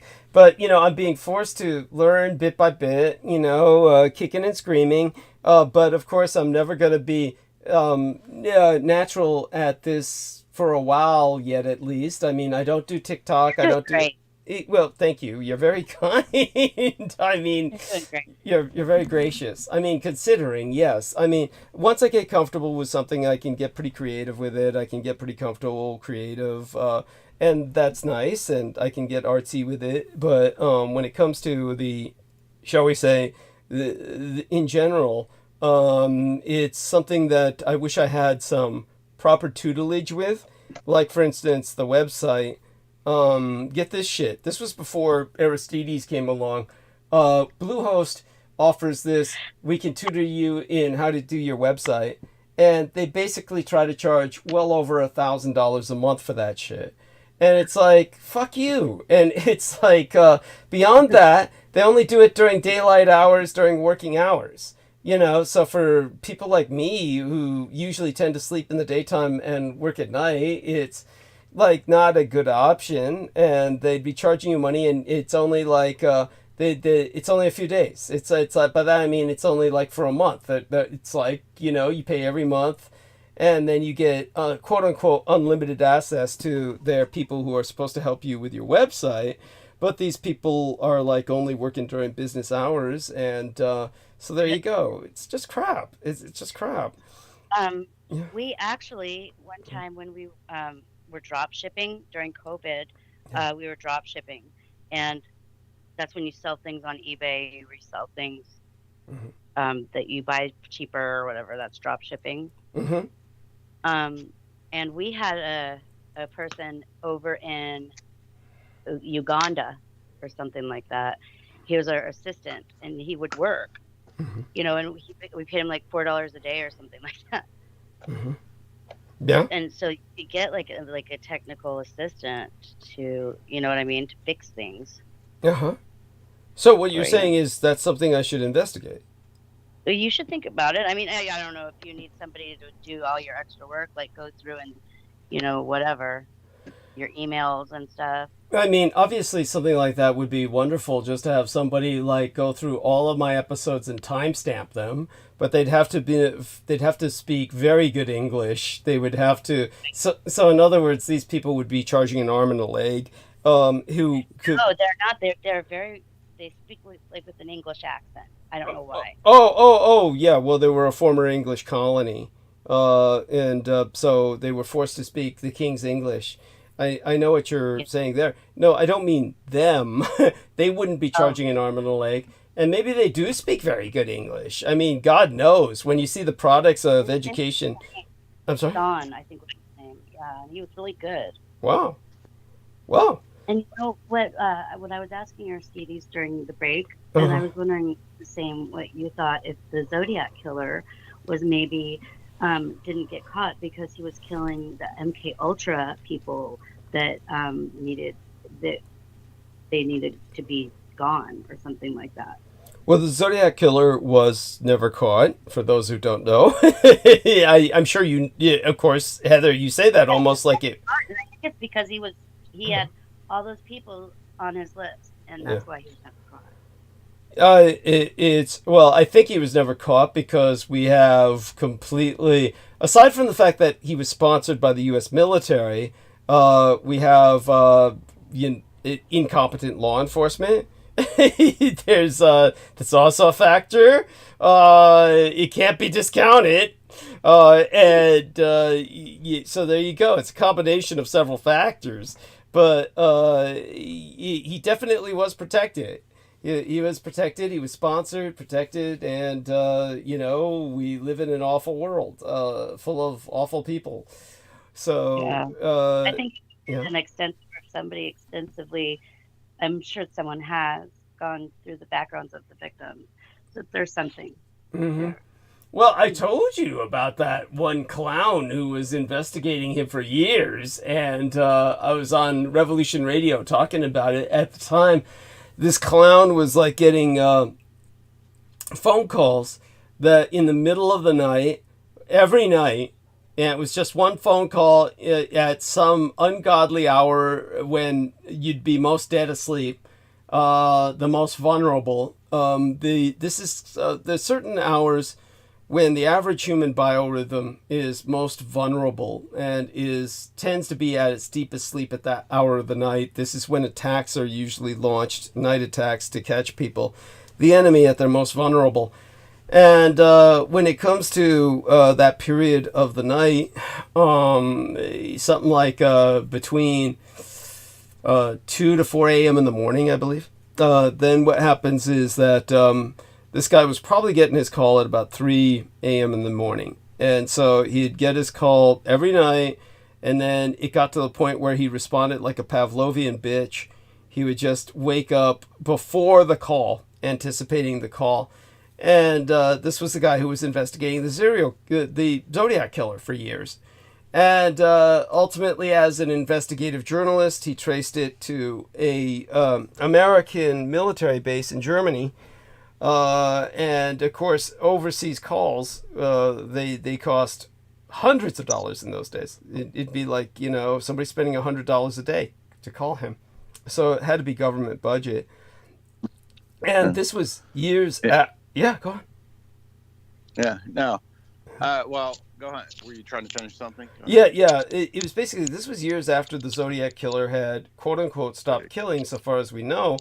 And the guy who was investigating him was this relatively young guy. But then when he found out it was coming from this military base in Germany, American military base, he was asked by the interviewer, so did you ever follow up and go to the military base and try and trace, who's calling you every night? And he said, no. And that's MK Ultra right there, honey. You talking about what makes you think, was it Peter that said, it talked about how Stuart Swirlow would get a call in the middle of the night? Oh, fuck yeah. I got this call. I got to take this. And what was it? What's Kino. the deal? That it was a Kino or whatever. Yeah. Which is funny because I know Stuart Swirlow. I haven't talked to him in a long time, but yeah.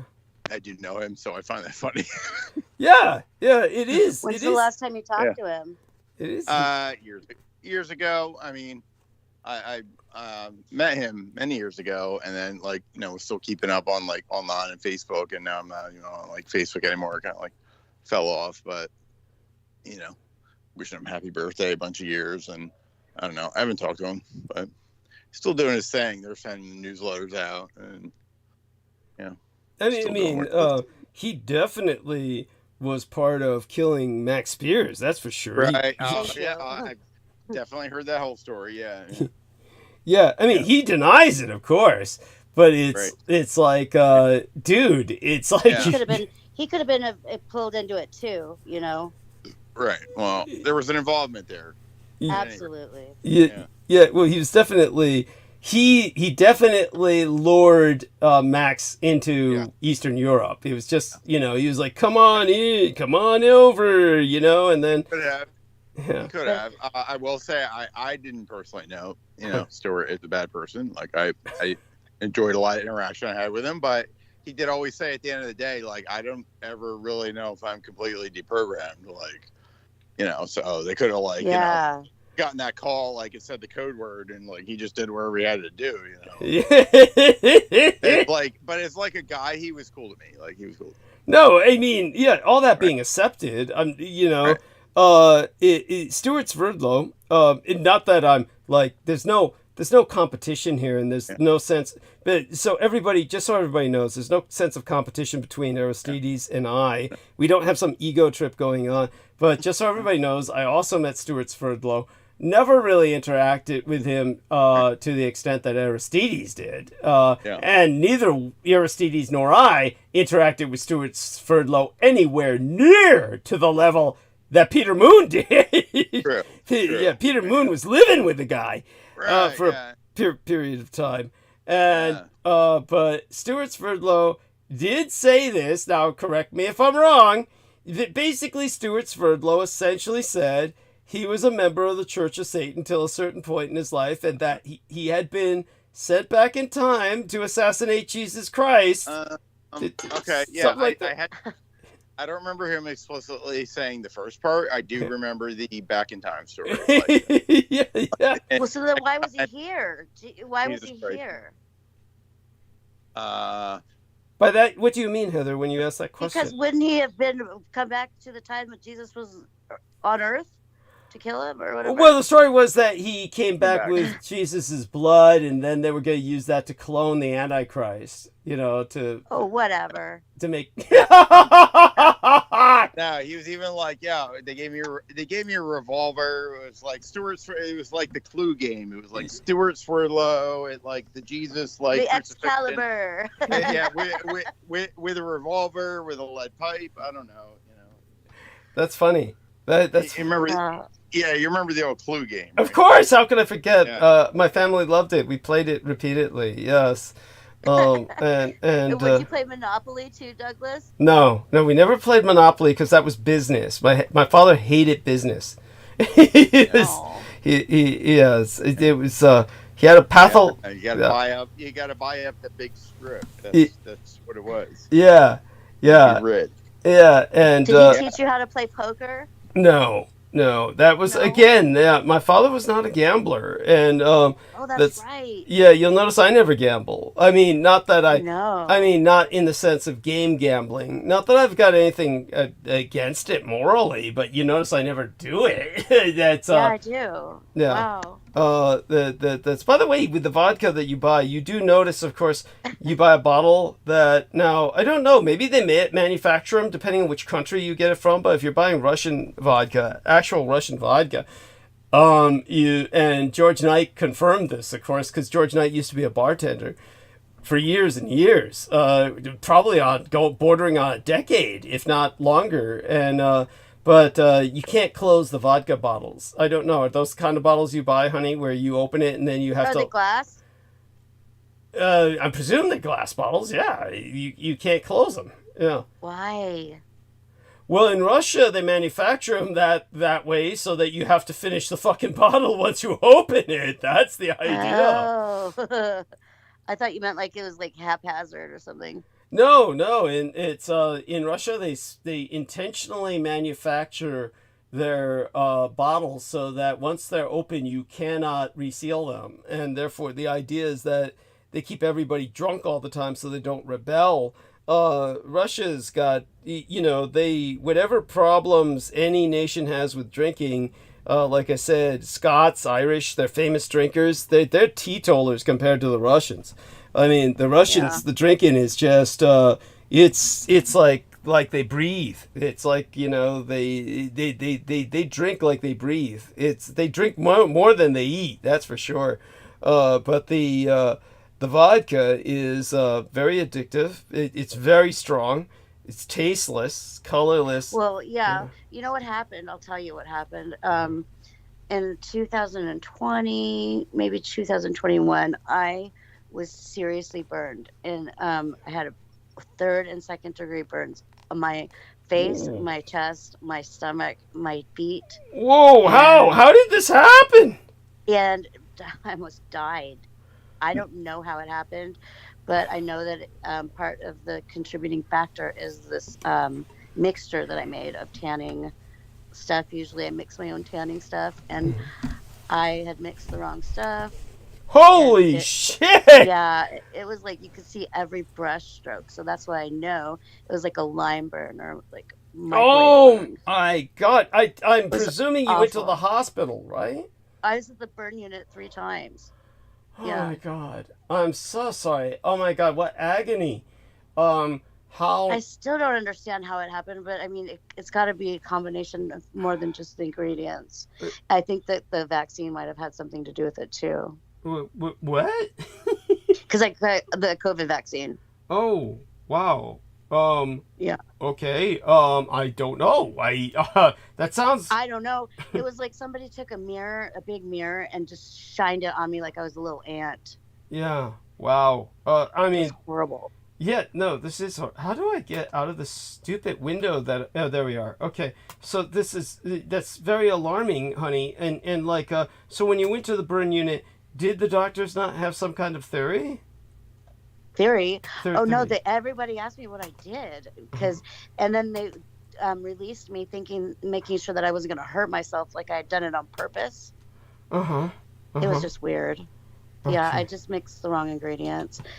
Well, I take it you don't do stuff like that anymore, right? No, of course I do. That was the best. I try to recreate it all the time, and I can't. You're kidding, right?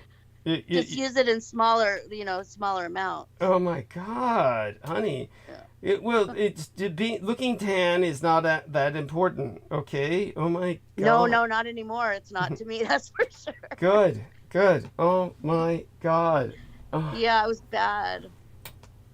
Yeah. Yeah. So that experience in itself, it was a life lesson. Like my personal development has changed. It's grown a lot. Mm-hmm. Yes. Yeah. Good. I'm proud of you. Oh. That was the mixture of things that I made. That with I think mustard oil. Uh-huh. Oh my God. Let me take a look here, and what we've got is a photograph of some of these products. A nice looking table. Oh, thank you. Yeah. Ross. Yeah. What is that table? It's just shells. It's like shells, seashells, like butterfly shaped wings. It's an Wow. octagon coffee table. Wow. Okay. Amazing. Ross. Yeah. Okay. What is that a name for the table? Ross or something? No, I got it at Ross. Ross. I got it. Ross. I got it. Okay. Yeah. Amazing Maui Babe browning lotion, all natural. This looks pretty vicious. This looks really nasty. That actually in itself, that browning lotion, it fights cancer. It takes away cancer cells. So I think that the bad was in the pink box. Okay, the pink box, 100% It's herbal. from India, yeah. Look younger, feel younger, from India. Holy shit.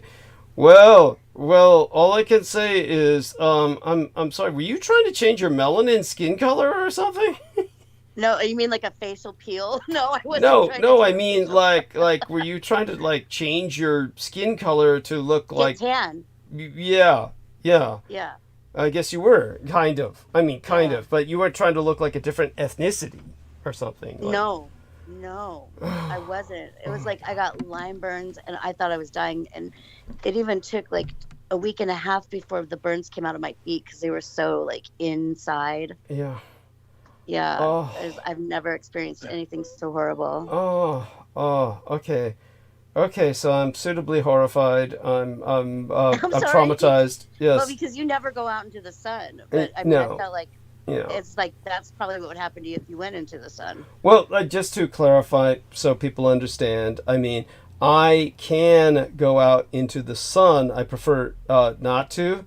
I do at times, usually for photography sessions with my son, simply because it's there's no other better lighting than the sun, honestly. And so but when it comes to some periods of time, I forget myself. I begin to feel immune, or kind of, what would you say? Kind of almost. There's a word for it, invulnerable. Sometimes you get this kind of delusion or feeling of invulnerability that it just overwhelms you. And I wound up staying in the sun for too long. And a good example was just the other day during the San Francisco Cherry Blossom Festival parade. And so during that time, I was exposed in the sun for the 2 hours of the parade, probably a fair bit beyond that, and got sun sickness, which is no fun, believe me. And so for me, I can get sunsick, and but I usually don't allow myself to stay in the sun for that long. But I did that time, and every once in a while I do. I just forget, and then become so enamored of a situation or enwrapped in something that I forget, and then I pay the price. And was it a parade? Did you say you went to a parade? Yeah, San Francisco Cherry Blossom Festival parade. Was it? Were we watching the parade when you were in the sun? Yes, I was watching the parade with the Blood Boys in the sun. Yeah, Sounds like fun. Not afterwards. No. Once the sun sickness hit, it was pretty lame. That's I came back that night, and that's when I had to take a lot of time to recover myself. I'm trying to remember exactly what happened, but it's definitely the night everybody should know, because if you listen to the episode, it wasn't that long ago, and I was bitching about it. So I was telling everybody I feel sick. I told everybody that, and then I started feeling better later on during the night. So it was, all that being said, it is what it is. Let's take a look at the chat now, and I'm surprised no one else has joined us yet. And don't know if they will the rest of the night, and I may have to go straight to Monologue sometime soon. Yeah. But not too soon. So let's continue with, as I said, you and our dear Aristides were doing so well. Carry on for a few more minutes. Let's see what this individual's wrote me an email about. Let's take a look at this. What they do. At least they're not using Zoom. And so I'll answer them later. And okay, let's take a look at what else. Breaking. 3 bodies identified as 2 Australians and an American who went missing on Mexico surfing trip. Okay. So, 3 bodies identified as 2 Australians and an American who went on a Mexico surfing trip.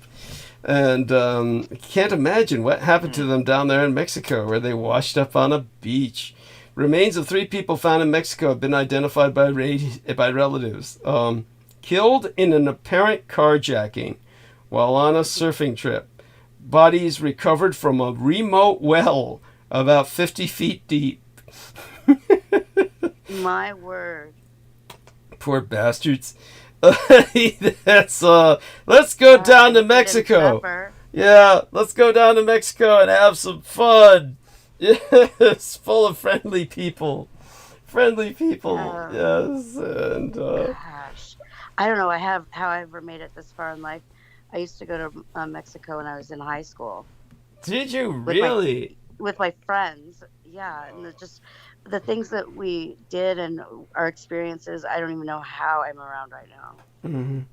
Yeah, well, share some of them. I mean, share some of them. Well, I don't know. I mean, just high school stuff. I mean, we did a lot of partying, and then we just did crazy stuff. Me and my girlfriends stole a Jeep out of the parking lot one time.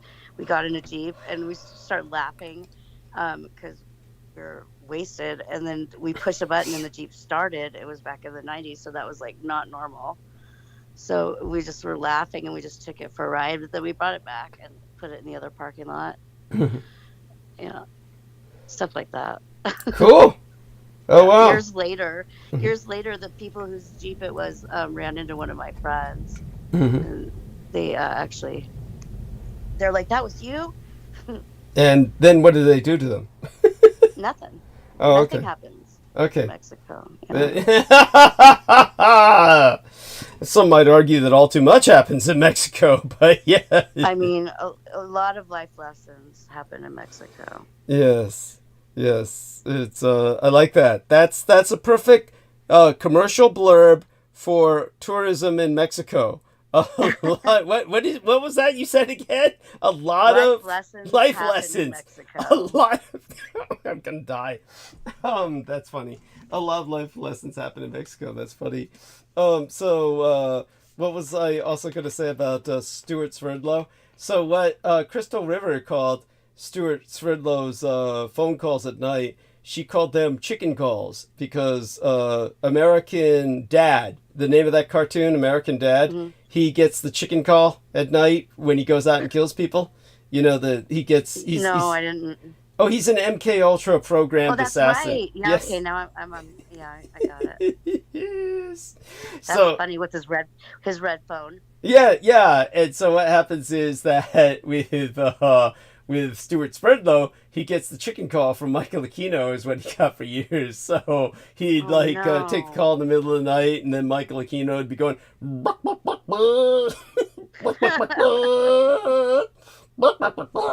and then he'd go and kill someone, Stuart, that is.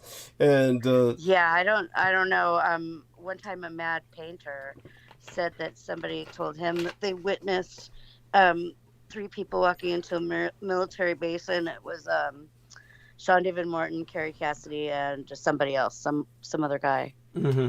Yeah, well, that's a lie, because Sean David Morton can barely waddle.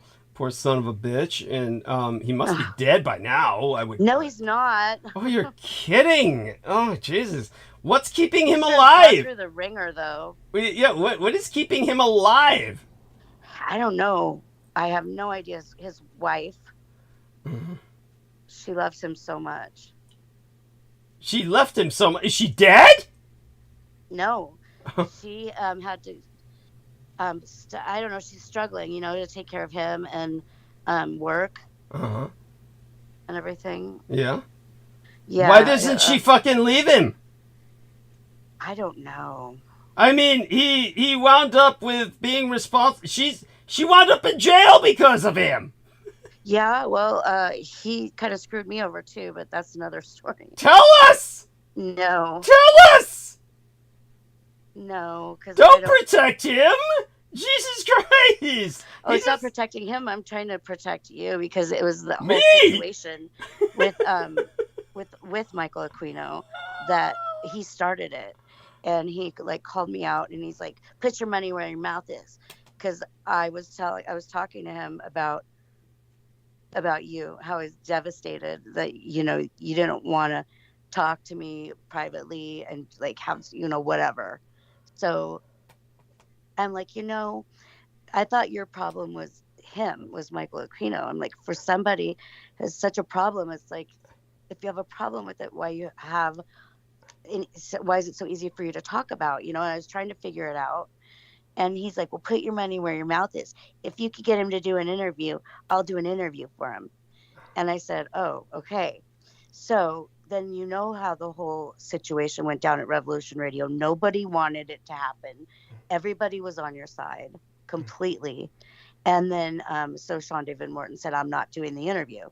So then what am I going to do? I've already gotten Michael Aquino to do this interview, and he's all excited to do it, right? I guess. Yeah. And so I had to ask Sean Stone. I said, Sean Stone, this is my situation I've got myself into.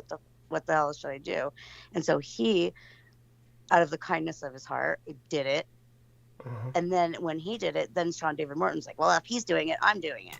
Uh-huh. So it was just a nightmare. I have never even listened to either one of those interviews, which is why I have it saved on my YouTube, because one day I'm going to listen to it. Oh, that's so cute. That's adorable. That explains a lot. That's the story. So that adds context to what happened. And yeah, it's absolutely what happened. I'm not claiming that I'm a victim. I'm just saying it was Sean David Morton that started that whole thing. Yes. Out of spite. Yeah. Got it. Yeah. Nightmare. And no, I thank you for sharing that. That takes some courage. And it was then. That was back then. And that was so long ago. I can't believe that I'm talking to you right now. That's so great. And Aristides and your wonderful listenership. I noticed that you have good numbers. Let's check the numbers. Mm-hmm.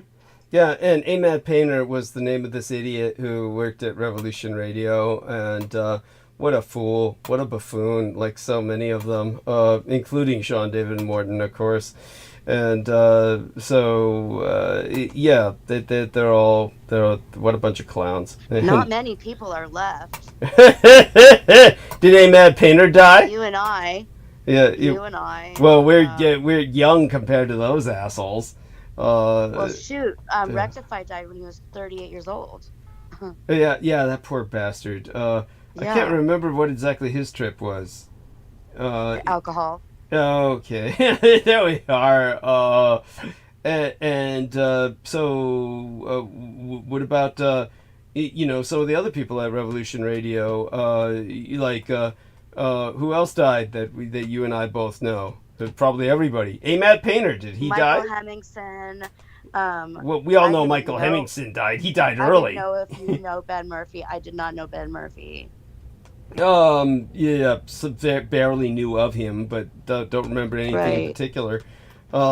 Maybe I sent a e-card to him the time his father was sick. I think, if I'm not mistaken, Rodrigo passed away. Let's look.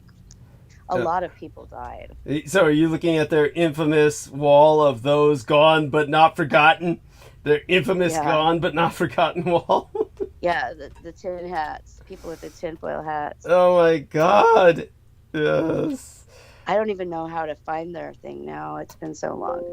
I can't believe how long it's been, actually. That I'm even still here. No, well, thank goodness you are. You're so much better than the rest of them. As are you. Oh, thank you. That's aside from that, Aristides, anything coming to your mind?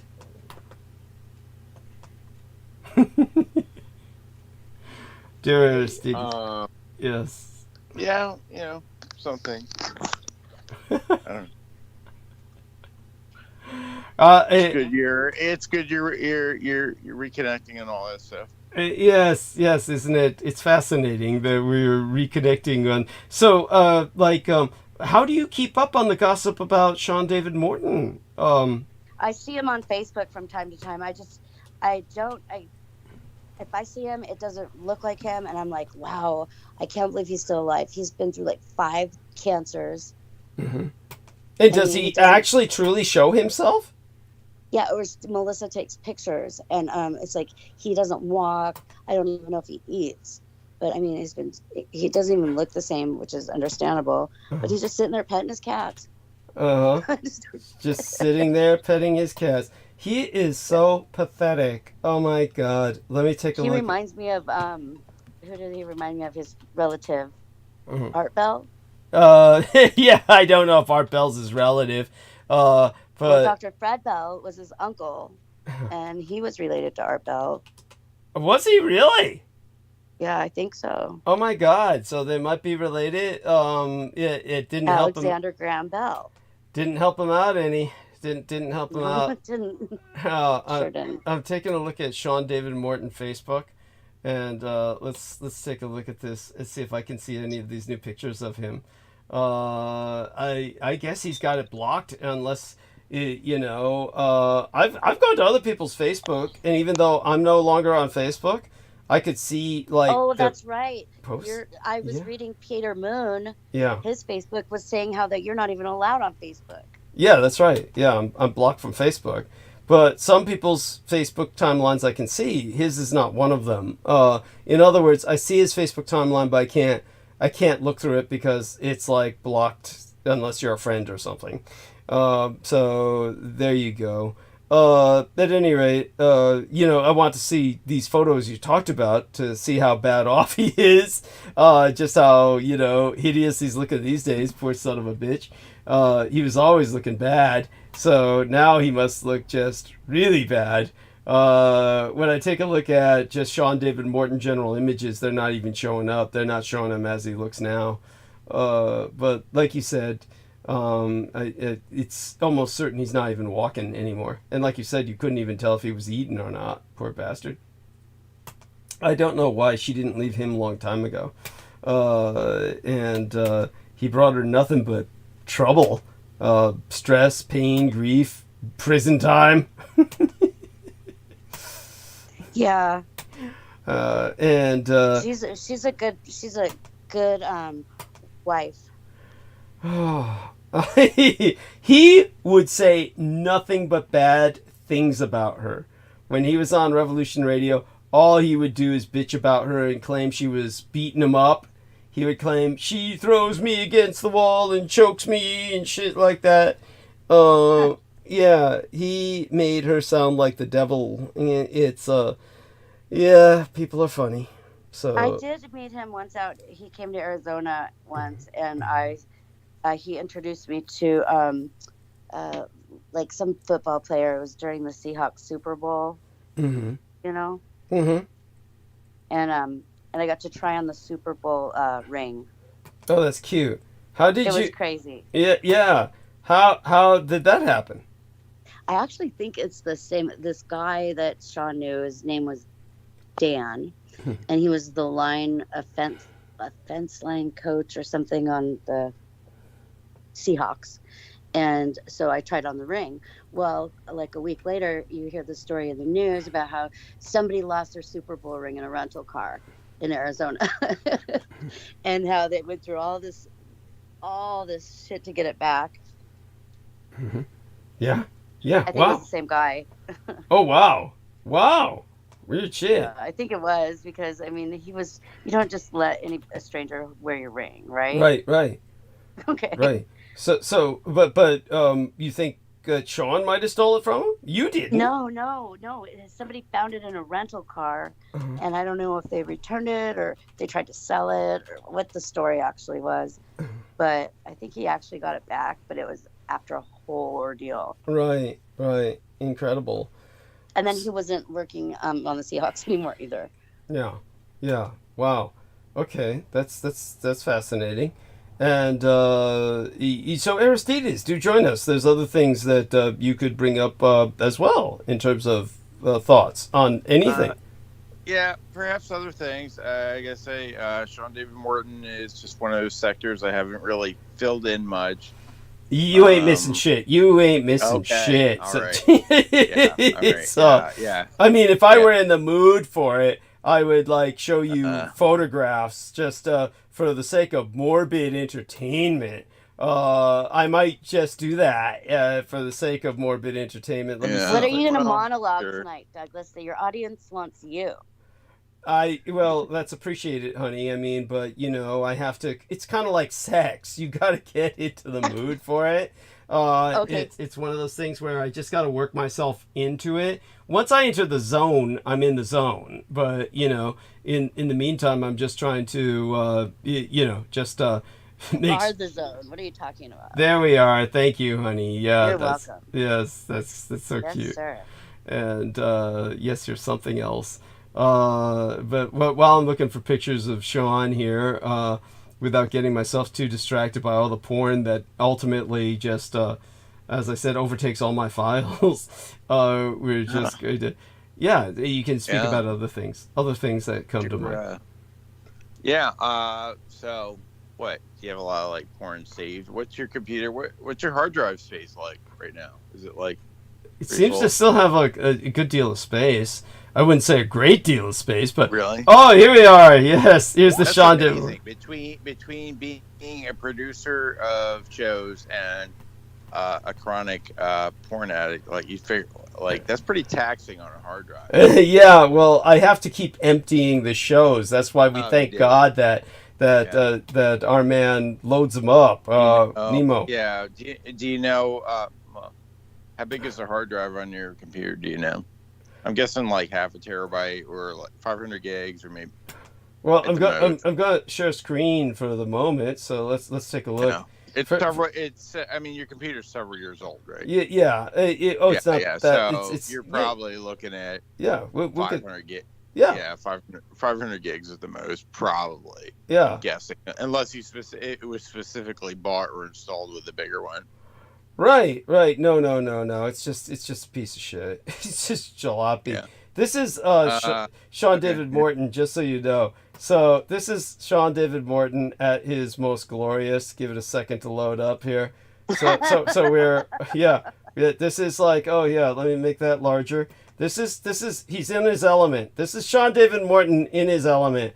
All the women are scared to death Where to go. are you? At a buffet? Yeah, of course. All the women are in line like they're impoverished. These are like starving women. They're impoverished, and they're too afraid. They're too afraid to go near the buffet table because they know he'll tear them apart alive. Yeah, they know that he'll just cast them aside like chaff. With one arm. Yes, with one arm, a swipe. because it's all his. It's all his. This is all his right now. He's approaching it. Everybody's standing back. There's no one else near the table. No one else dares go near it because he's claimed it. He owns it. There's one fat woman here who may be rising to challenge him. This one fat woman daring him, but he'll push her aside. He'll push her down to the ground.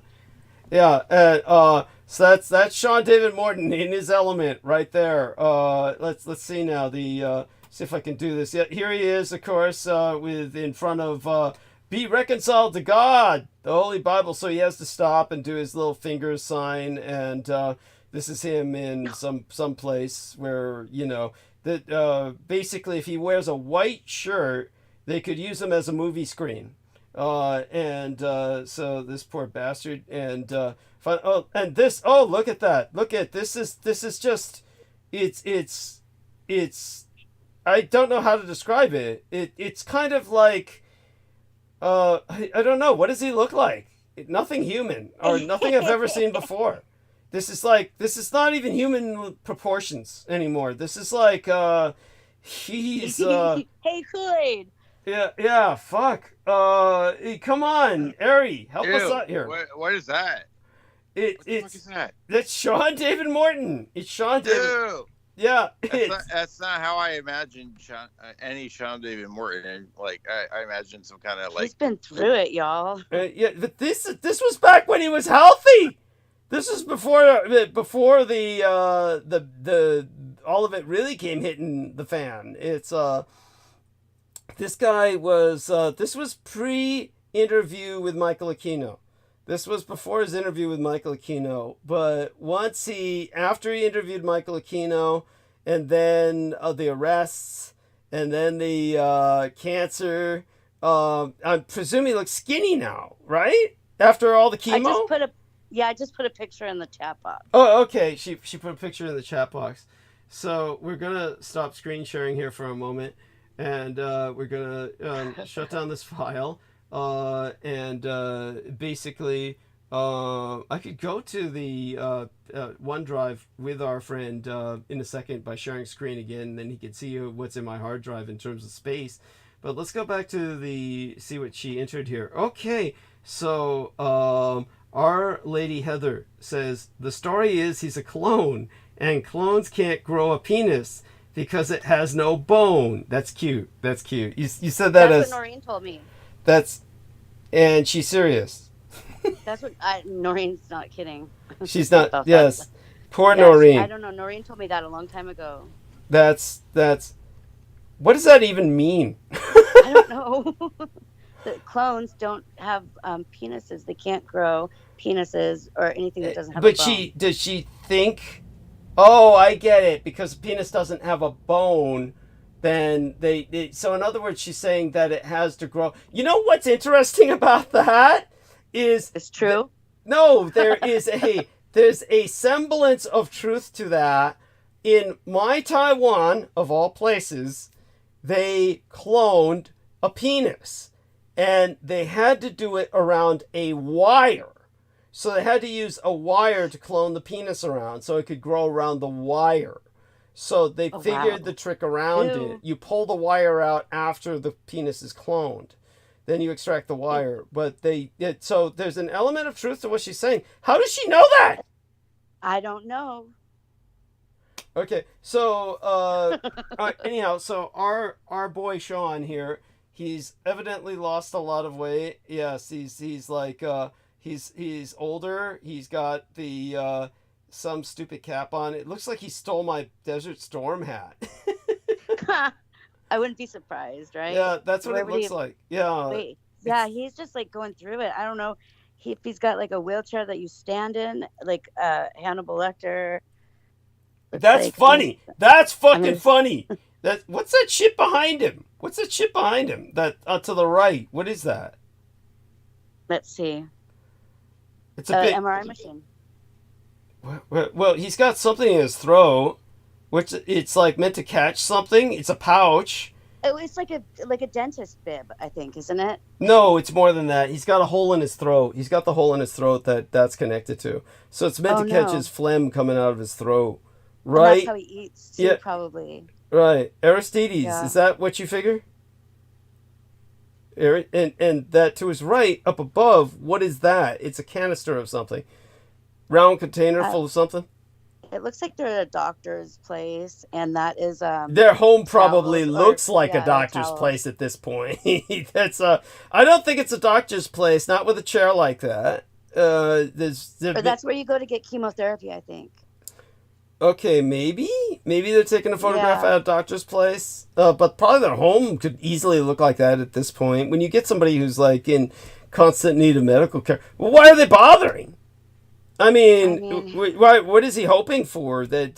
He's got something coming out of his throat too. Or his heart, whatever that is. It's attached to a heart machine. He's trying to look pathetic so he can get donations. That's what he's doing. Yeah. Well, the good news is he does not have a weight problem. That's the good news. Okay, so this photograph is him at the hospital. Now this photograph, this one's at the hospisil. This one is where they're, what are they doing? It says we'll do 3 this week and see how it goes. 3 what? 3 chemotherapy things? The MRI, I think is an MRI. Well, they're not going to keep doing imaging. It's got to be treatment, right? 3 this week. They're not going to 3 images. She wouldn't say isn't that what it looks like though? No. MRI is, honey, you've never had an MRI. MRI, MRI is you get stuck in a cylinder, okay? he's not stuck in a cylinder. I'm gonna go back and look then. Yeah, it's just a no. Oh, Whatever wow, he's it's a getting. it looks like a dentist. It looks Something like a rolling dentist, on but him. it's not a dentist. No, it's like probably some chemo shit. So Oh, it there. says right here. What? See how it goes. We'll do it 3 times this Yeah, week. so it's got to be chemo shit. So they're just radiating him. Yeah, but it doesn't look like they're protecting the rest of his body. It's like Well, a towel. maybe he's wearing his pyridine necklace, his receptor. You know, he always had those receptors. Oh, poor bastard. Yeah, he had this superstition about certain things. Poor son of a bitch. And our man Aristides is providing some photos. Let's take a look at that. Okay, so my morbid curiosity in this sense has been answered, and it's like, Okay. yeah, in a sense, so thank you for that. Yeah. Okay, Yeah. so So you want to see my foxy neighbor? sure. By the way, yeah, our man Aristides just sent me photographs of my ID card, and I've never seen anything so frightening in all my life.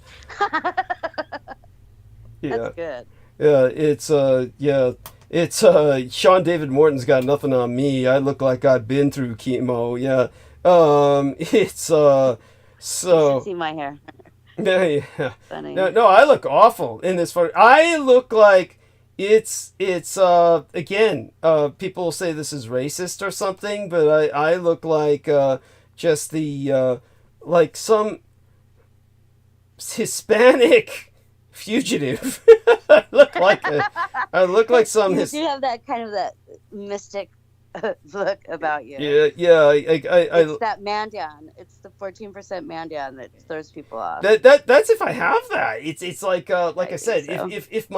if my legal father is my true father, my biological father, that means I do have some Native American blood in me, some Mandan.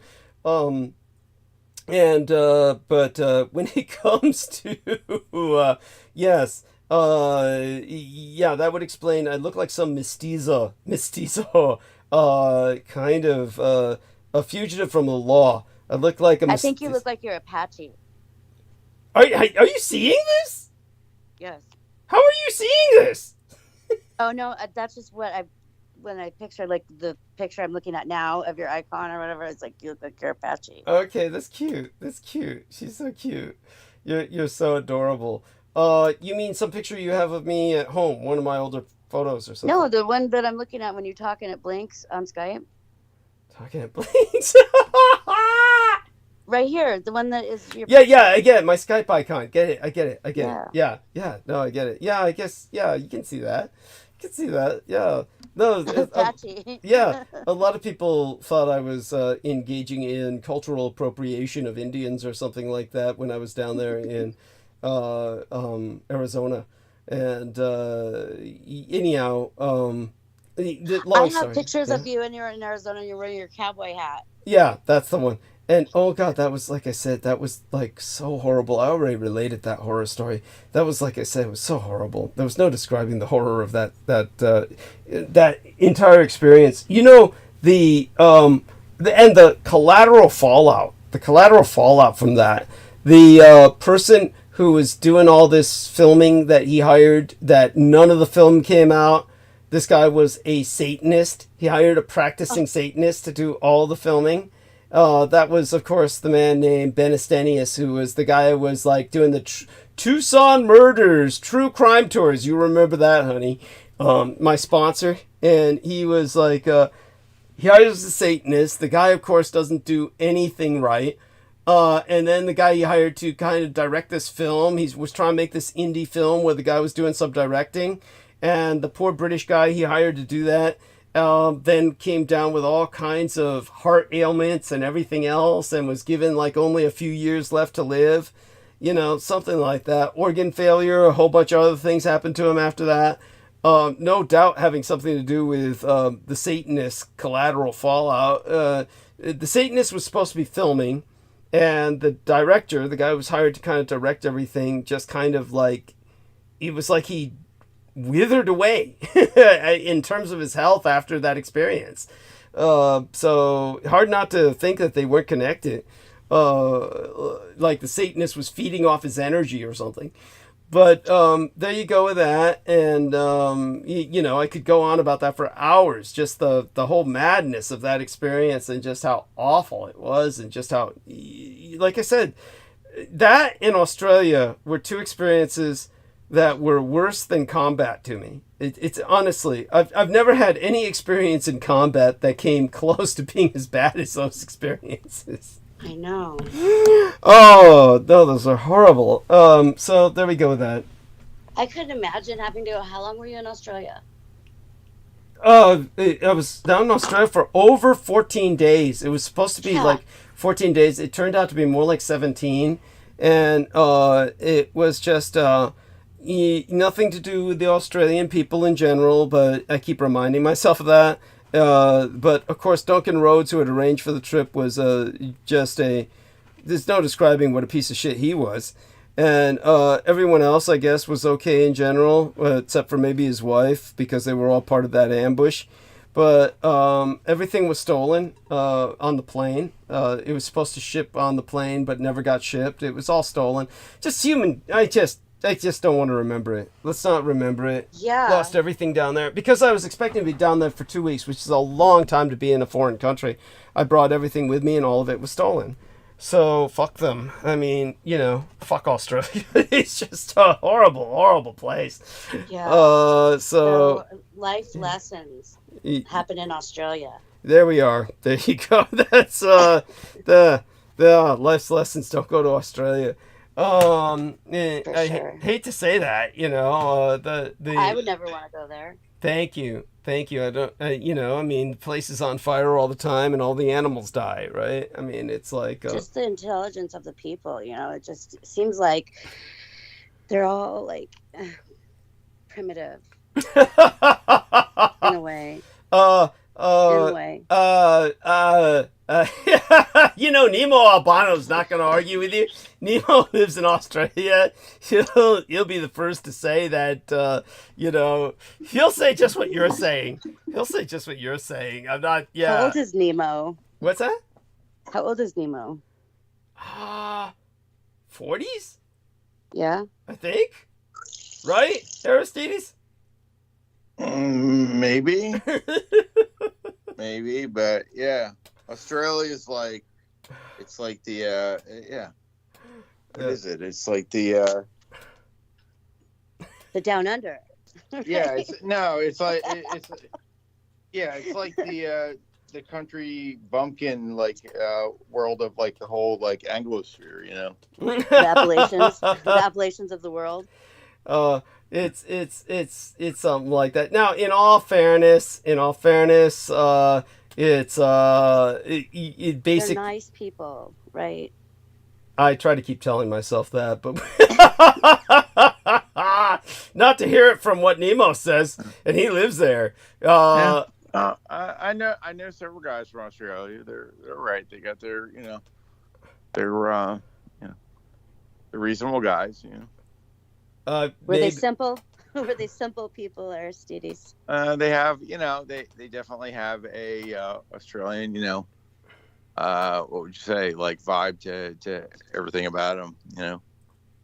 It's part of living there. Well, Australian men are notorious for being male chauvinist pigs. Let's put it that way. This is how, they tend to be perceived. They tend to be perceived as bunch of male chauvinist pigs who are, you know, just really backwards in terms of their politics, reactionary, and so. Stay there. I mean, they're like living out in the, you know, it's the outback, man. It's like, you know, a lot of it is like Down under. Might as well be 100 years ago or something, you know. It's like, they're just out there, you know, wandering, you know, the desert between cities, and like, you know, whatever it is they're doing out there. Oh, you know, it's like, well, the way that Nemo describes it, it's like they're just out in the outback all stealing from each other and shit. The way he describes it, remember he said his dad held that party, and then you know, everybody was just stealing everything. It sounded awful. But there you go. And of course, there was that one young lady I knew. I can't remember her name now, poor dear, since I was banned off Facebook. But she used to contact me on Facebook, and she was in Australia. She was a fan for years. But yeah, she was on welfare in Australia and made more than I do on my SSDI in Australian dollars converted to American dollars. She made something like close to $2,000 a month on welfare. And What was her name? She loved you. Yeah, you remember her? Yes, she was so good to you. Like when you went there, she helped you. No, I never met her, but I'm sure she wanted to. She wanted to come to America. Who did you meet that lived there? There was one people that A actually few. helped you. Yeah, there was a few who tried. One of them was an older woman who then died of cancer, poor dear. And she had a son who was a real fan of David Icke and asked to meet him when he thought he was dying. Poor guy. And I hope he's all right. And of course, yeah. So wait, what is this? Is this like that's your like Make-A-Wish Foundation thing? It's like I want to meet David Icke. I told you before, if I were dying, I would want to meet a porn actress. Which one? Of all the people, like I understand what David Icke is, but like of all the people, like you picked him. Hey, yeah, I'm not the kid, okay? It's like that was his trip, not mine. Yeah, but, I get it. You know, it's like, and like Our Lady, you know, Heather says, you know, which porn actress, you know, I'd have to choose one, and that's a hard choice alone. See, I'd have to choose. With David Icke, it's like, what choice is there? I mean, you're left with no choice. It's Right. Oh my God. So yeah, the kid they thought he was dying. They did the Make-A-Wish Foundation. He's asked for David Icke, and David Icke, they said, oh, we'd like to pay. Oh no, David Icke refused to pay. And I was like thinking, yeah, that's nice of him, but at the same time, it's not like he's poor, you know. I remember that. Yeah. Yeah. And right. How awkward it must have been. They're like, okay, the kid wants David Icke, and they like look him up, like who he is. They're like, oof. Okay, I guess. But like, what are you gonna do? Tell him like a dying kid? Like, no. Like, okay, guess we'll get that guy here. You know, all right. No, it's just weird. Yeah, you know, you can imagine like this like, you know, doofus that was like working for this place. They're like, oh, it's like a conspiracy theories about reptilian like aliens and, you know, world domination. We're like, whoa. Yes. Which is kind of yeah. We'll send him. We'll send the Icke guy. Yeah. Okay. All right. Just, you know. Yeah, and it's kind of like the direction that Jennifer Hawkins was leaning in, remember? Or kind of like favoring, or she was going in that direction. Only she described it with a greater deal of subtlety. The way she described it was far more entertaining than David Icke. Yeah, probably. I don't know. Is she like a fan, or she was just like commenting on it? No, she was just like, it's like she was just. I don't know what that was, but it was just like. Yeah. Go on, honey. Breathtaking. I'm like, I've even had to listen to it a couple of times just to even understand. I mean, the whole thing, like, wow, to, you know, be able to wrap your mind around it and translate it to somebody, you know, people like us. Yeah. You're talking about what Jennifer Hawkins was saying. Yeah, she's awesome. Yeah. Amazing. Yeah, I mean, but, I'm sorry, what was it Aristide said? I'll respond to I don't know. I'm trying to remember Jennifer talking about him. I'm sure she did, and you're right. I'm sure she did it in a more graceful way than I did. No. I said more graceful than the way David Icke did. But I was talking about bringing our dead relatives back to life or something like that. She said that? Yeah. Are you sure? Yes, the resurrection. Are you sure? I'm positive. I don't remember that. Yeah, I know. Oh my God, that's so funny. I not that I'm laughing at the. It definitely fed a part of my brain that was really starving to be fed. Okay. Yeah. Okay. Now that that's been said. Oh my God. All right. I think I'm going to go refresh myself, Douglas. You go ahead and monologue. I think that that's what your listenership is waiting for. Well, I mean, we'll get to it soon enough. Let me take a look at live stream. I mean, numbers are okay. But if people want to hear me monologue, I want higher numbers. Let's get everybody back to the. Let's see if I can share it and see how many people I can get. Yeah. There we are. Drag some more people in, and then we'll ultimately get towards these people. Is that what you do, Aristides? Is add people? No. Not directly. Okay, so how do I do this? Share it. Where? Share it. Invite. Is this an invitation? Am I inviting? Where is this you're talking about? How do I share? Huh? How do I add people to get them to listen? Add people to get them to listen. Okay, I go to YouTube and then I share that link, right? Yeah, you can share the YouTube link. Yeah. Okay, that's it. I don't know how you add people. Will be like, drag it in, and then all of a sudden it's like appearing. They're listening. It's like, oh, well. Sorry, guys. There's a sound coming out of my device. Like, wow, who put me in here? Who put me in this chat? Like, whoa. All right. Yeah, it's like that some places. I don't know if it's, YouTube is like that. I saw you. I know where you live. No. I figured it out. No, you don't. I heard it's on Facebook. No. I think. Or Skype. Oh my goodness. So, can't believe how blind I am, really, guys. Yeah. I'm gonna have to find some glasses here or something. So, all that being said, you're so wonderful, honey. We really adore you. You have this incredible charm to you that just makes it. We're gifted by your presence. I thank you. Yes, and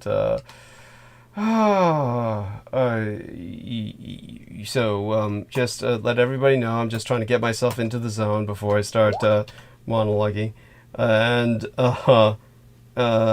so you just sent me this wonderful little message inside of your private messages, honey. You're so poetic. No, it's all of us. Okay. Yeah. Yeah. Aristides, you too. Yes. Okay. And and we will be saying hello again sometime soon, all of us, if you go to refresh yourself. Now, when you say you're going to refresh yourself, are you talking about vodka? No. Can you close your bottles? I'm curious. Can you? I don't. Yeah, I can, and I do.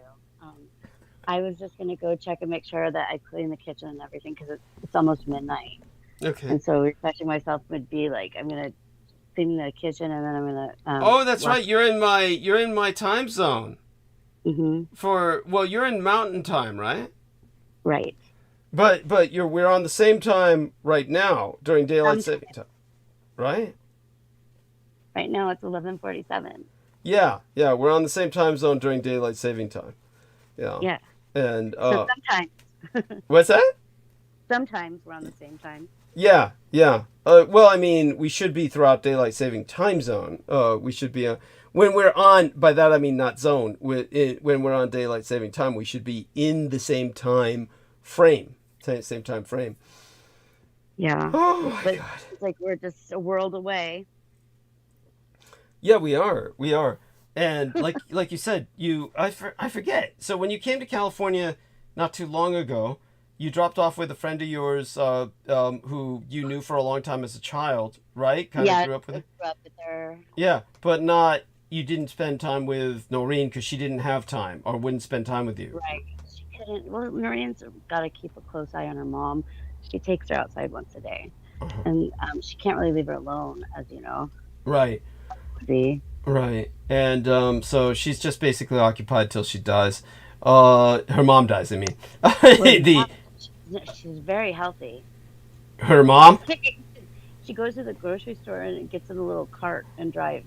Yeah. So her mom is healthier than Noreen. No, I'd give it probably the same. That's fucked up. She'll tell you though that she struggles. You know. You mean Noreen? Mm-hmm. Yeah. And do you remember in what ways? Aside from what we've spoken about. Yeah, same ways as we all do. I mean, we don't all have Morgellons syndrome.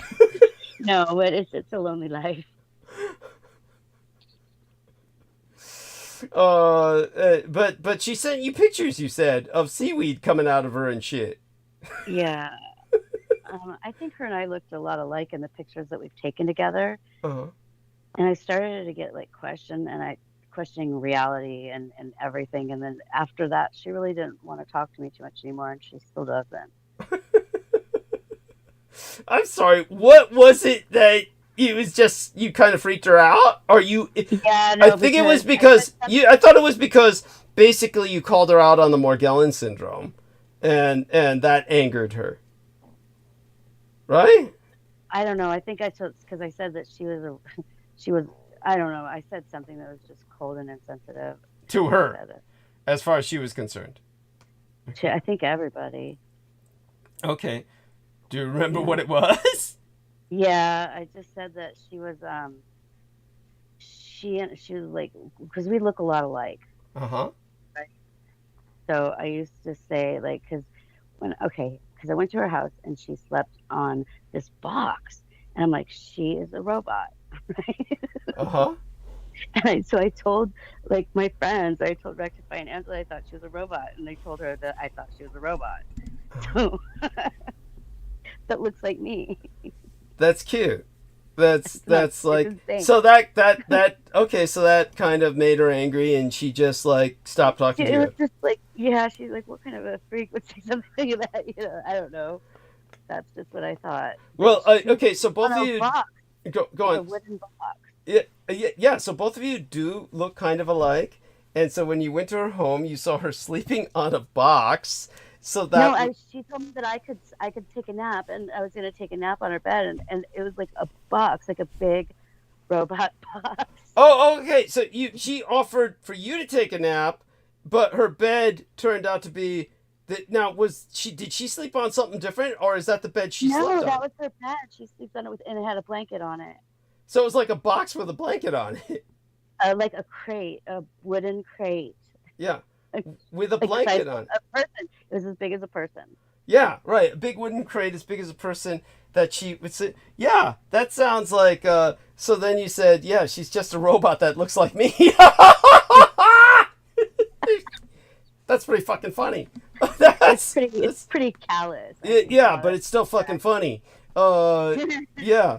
I was just kidding. I wasn't totally serious, but I think that her and I do have a lot of similarities as far as our programming and our MK Ultra.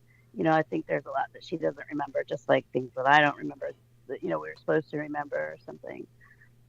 Okay. Right. Every time I'm with Noreen, every time I've been with Noreen, there's always an earthquake. Wow. Okay. Yeah, I've seen her 3 times, and all 3 times there was an earthquake. I thought that was kind of strange. Yeah, well, it's also cool. And what else about her? Cute. What's that? I love her. I think she's cute. I mean, she can be. She can. Well, yeah. I think she's been isolated though, since this Morgellons thing isolated her. And I think she was isolated by joining up with Revolution Radio and just buying into all their shit. She still does that, yeah. What's that? Say that again? She still does that. Yeah. She's bought into all their right-wing conspiracy shit. It has not helped her mentally, or her mental health. Has not helped her mental health. Oh no. Oh no. I picture bombed the extra pictures and I don't know which one I sent you that I shouldn't have sent. Okay, let's take a look. Okay. Of course, we're always anxious to see those. And there we are. There's the pictures of Heather and Noreen. How adorable! Yes, there's a cat, and there's some of the masks, and there she is with her Hindu dot. That's when she went with me to the temple. right. How adorable! Okay, both of you adorable. That's so cute. You do look similar. Yeah. Yes, that's right. There is a similarity there. Yes, that's cute. Oh, that poor dear. Oh my God. How many years ago was that? I don't know, 2015 or something. 2015. 20 fucking 15. 10 years. 10 years. Probably. Yeah. Oh my God. So. It never ages. I've been going there for 40 years, 50 years. Uh-huh. What do you say? Yeah. Who never ages? That temple. Oh, the temple. Okay. Yeah. Well, that makes sense. Well, some things stay the same. And there we are with that. So, okay. So, such being said, what about your other adventures? Any other adventures to share? Adventures? Yeah. I don't know. I've gone to Las Vegas a few times this year. I'd never been to Las Vegas before. Mm-hmm. Remember, I was saving myself until I got married. That's so cute. I know. So as far as that goes, the next time we go, we're going to go out front and take a picture and pretend that we got married and trick everyone. Cool. Yeah. So I'm looking at this San Francisco temple. This statue. Who is? Did you say this summer you're going to Las Vegas with who? Your boyfriend to get married? Oh no, we go like every month. Mm-hmm. That's cool. And do you gamble? Yes and no. Okay. We get the extra. You know, when they try to get you to go out there, like you could have this much money to play. You know. Mm-hmm. Have a couple $1,000s to play, so we go out there and we play, and then we win it back. Mm-hmm. I don't really play. I don't like gambling. Mm-hmm. Okay. I don't know how to play craps. Right, yeah. And that's fine. And okay, so all right. Let me remind myself of some things to talk about here. Like, for instance, the 2,000 arrested in campus protests recently. What about yourself, Aristides? Don't forget to remind me of other subjects you'd like to address. So whatever you can bring up to help me center myself. Okay. Campus protests. And I was curious, there's much the to do about this, recent bill about, this anti-Semitism bill, right? But what did the bill actually do? Like, did it criminalize anything? Which I doubt. Or does it is it just a preemptive step to just classify stuff as certain speech, right? It can't criminalize anything. I don't think it criminalizes anything. It's just first it's we want to recognize it. Then it's later on we want to criminalize it. It's what did it do? Nobody really talked about the meat of what this recent legislation did. Right. Okay. What did it do? Mm-hmm. What did it ban? What did it do? What is it criminal to do now that it wasn't before that? Or is it just well, we're recognizing this speech as, qualifying a certain way, TBD later, where we hope to ban you, in Europe, where in Europe you go to jail, where if you say anything, along certain lines, Mm-hmm. So. And so that's something fine, yeah. Okay, cool. And taking a look, yeah. Yeah, just see, a lot of news going around. Oh, anti-Semitism bill. Okay, what did it say? Of course, like every bill is like, like hundreds of pages of like gobbledygook. It's like, well, all right, well, what does it really mean? Yes. Okay, good stuff there. And, of course, I'm still going to try to get to the two of you to talk. Now, Heather might need to go to bed, but you're up throughout most of the night, aren't you, Heather? To be honest, aren't you? Aren't you like a night person? Sometimes. Okay. And Yeah, at this point in time, yeah, I'm going to clean the kitchen. Cleaning up the kitchen. And so if you want to do that, Aristides and I can hold this for a little bit. And what's that? I'll be listening. Okay. And we love you dearly. Okay. And I'm sorry. Thanks, Yes. We adore you. All right. Yes, Thank you. Yes, you're incredible. Yeah, thanks for coming. Oh, all right, so our man Aristides and I, we're gonna hold this for a little bit together, and then I'll dive into my usual stream of consciousness. Such being said, of course, Aristides, I think that you are doing great with your ability to speak to the public. It improves, and just how you practice with it. To give you a little more practice, you could do a little analysis yourself. Obviously, you did a pretty good analysis right now about what you thought about this latest law. So go on, continue with your own analysis of this. I haven't done an analysis of it. I'm just kind of asking the question. Yeah. Understood. Yeah. Well, that your question was in a sense its own analysis. Okay. You were talking about how this law doesn't really. I don't know what it really says. Like I doubt it really brings a lot of. I doubt it has a lot of teeth. And that like all of a sudden you're gonna get locked up for saying these things. It's just like it must. It's one of those like recognizing things bills, like it's like we recognize this as there's no like enforcement to it yet but like you said, I think you've alluded to like if it gets a little more heated then we'll see. I think you reference like the ability of, especially revolving around these protests, like, what really is free speech, and they want to make certain exclusions to that, I think. Yes. Oh, they will if they can. That's right. That's I think they're just laying the groundwork is what it is. Yes. Yeah, definitely.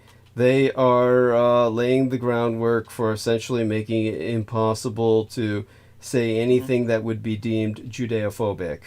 Yeah, that's what I'm saying there. They didn't criminalize it yet, but they're just laying the groundwork. Yeah.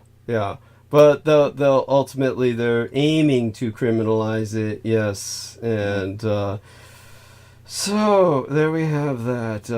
Now, of course, in terms of looking around on the net, I'm trying to catch up on some of the recent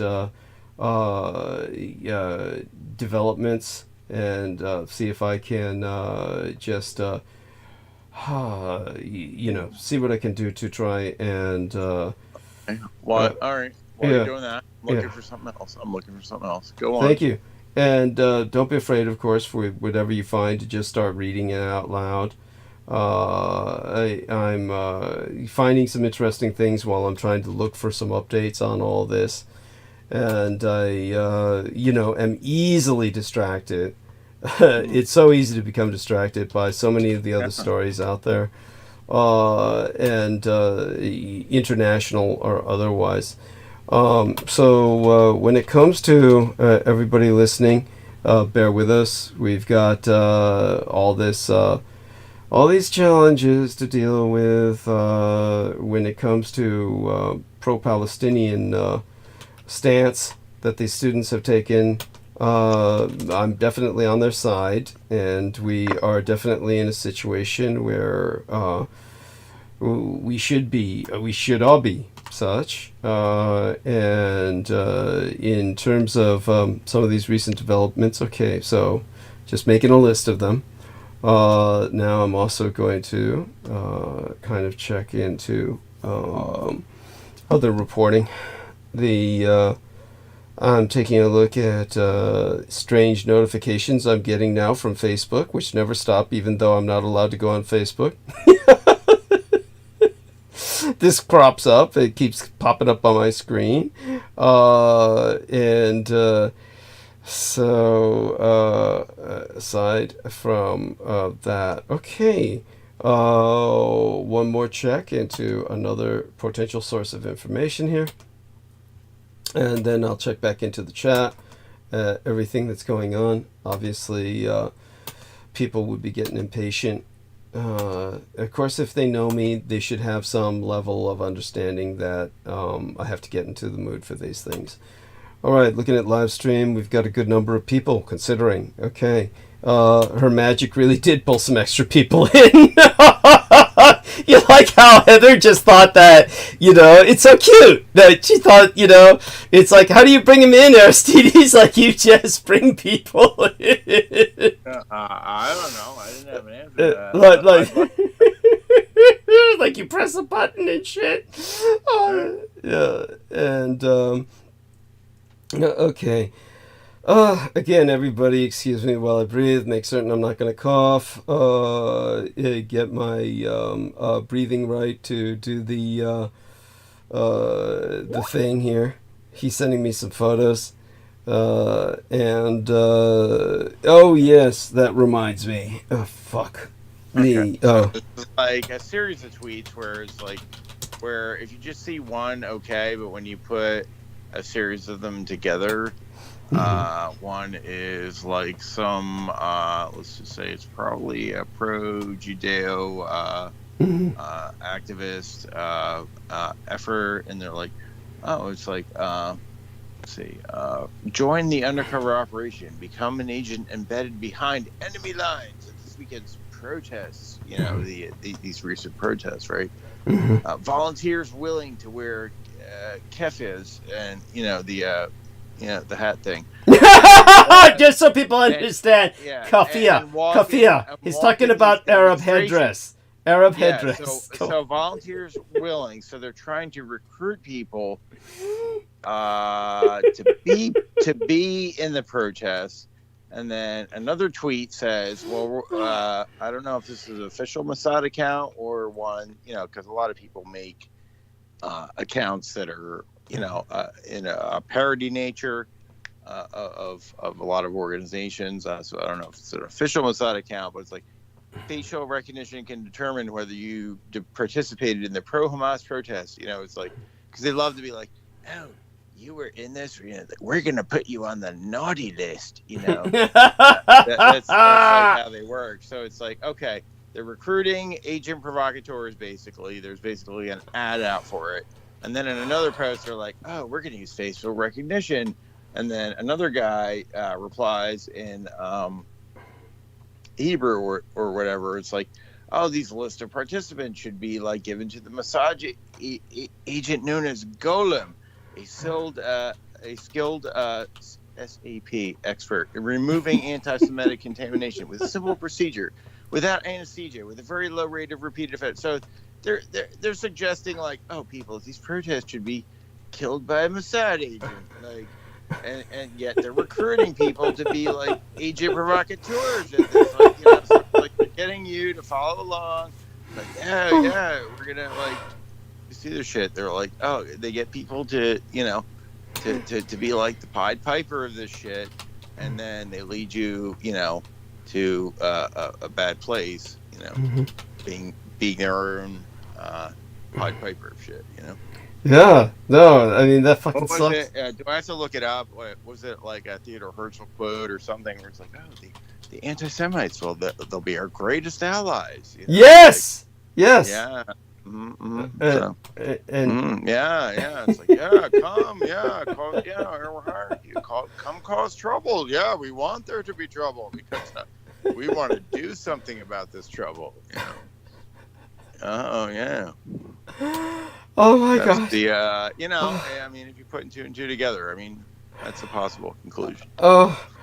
Oh my God! It's that's beautiful. That is beautiful. Yeah. They'll like put an ad out like, I know, yeah, come and protest. Yeah. Make it really bad, please. Make it really bad. Oh. Make it really bad so we can do something about it. Yes. And thank you. And that's done with just the right tempo of sarcasm and earnestness that is what we just need. A theory. Yes. I don't know. Oh, no theory. It's no theory. This is obviously what that they're aiming for. You've got it down, and people need to get this. That and people. I think most of our listeners understand that already. But it's always good to hear something that reinforces the reality thereof that we're all going through. So I'm continuing to inhale, breathe, and center myself, and ultimately get myself into the mood to start talking. Probably talk about first the aid package. No, first of course what Biden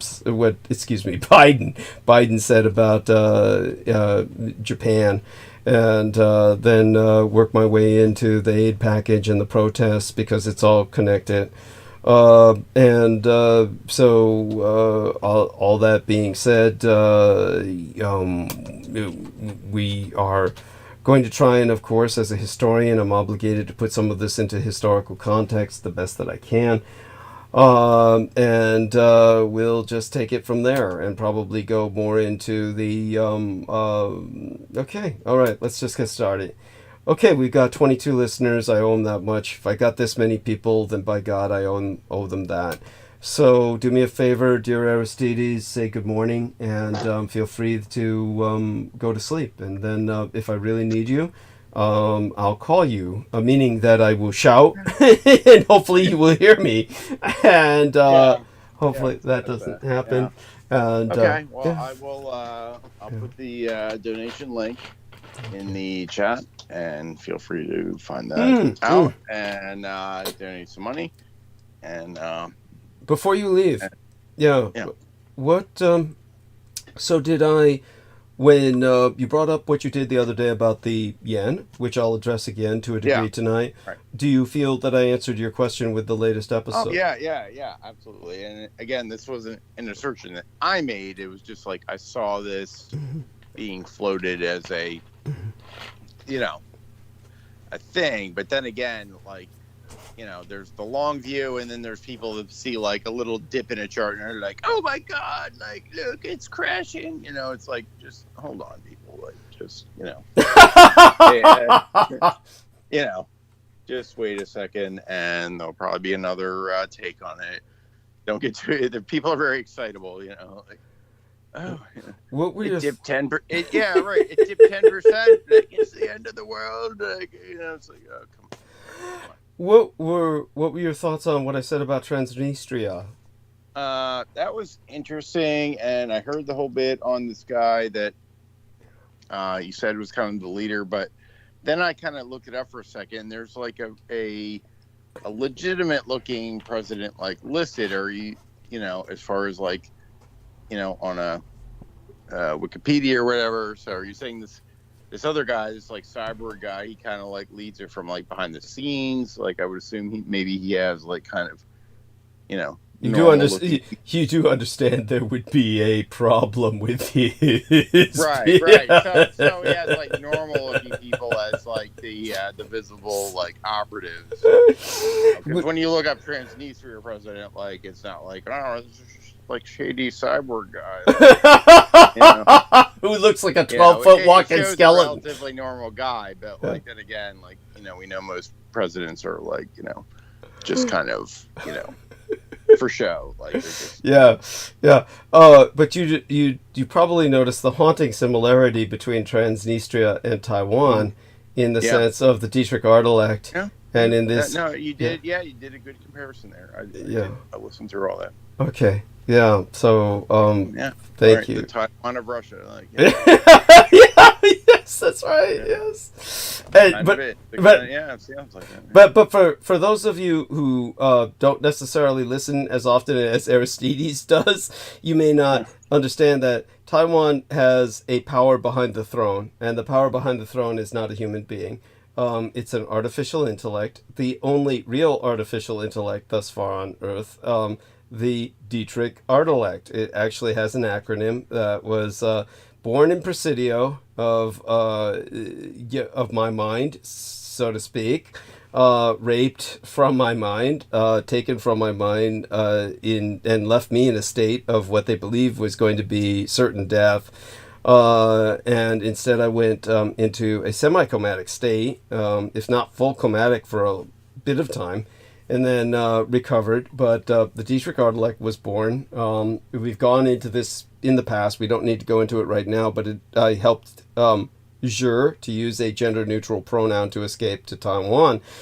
And since then, Taiwan rapidly became the most technologically advanced nation on Earth. When it comes to Transnistria, here in this case, you have a cybernetic or a primitively cyberneticized, a comparatively primitively cyberneticized individual who at this point looks like a 12-foot tall Terminator endoskeleton. That's basically the best way to describe it. One of these, but imagine a 10-foot tall Terminator endoskeleton dressed in an old Soviet-styled uniform. Yeah. It's like the Soviet version of these like caricatures they do of like where like they it's like, oh, like Hitler isn't dead. He's like a giant cyborg robot now. Like, you saw that? Nazis at the center of the earth. Yeah, so you actually saw that? Right? Yeah. Well, I skipped through it. Like, I heard you talk about it, and I'm like, I bet you it's on YouTube somewhere. So I found it. I sent you the link. Oh my god. I should, since it's the YouTube link, I should just put it in the in the chat. How about that? It's publicly accessible. Yeah. Yeah. Just I mean, go ahead, but just so everybody knows, this is not what we're saying is the case with Unterland. No, okay, it's ridiculous, like B movie. Yeah. But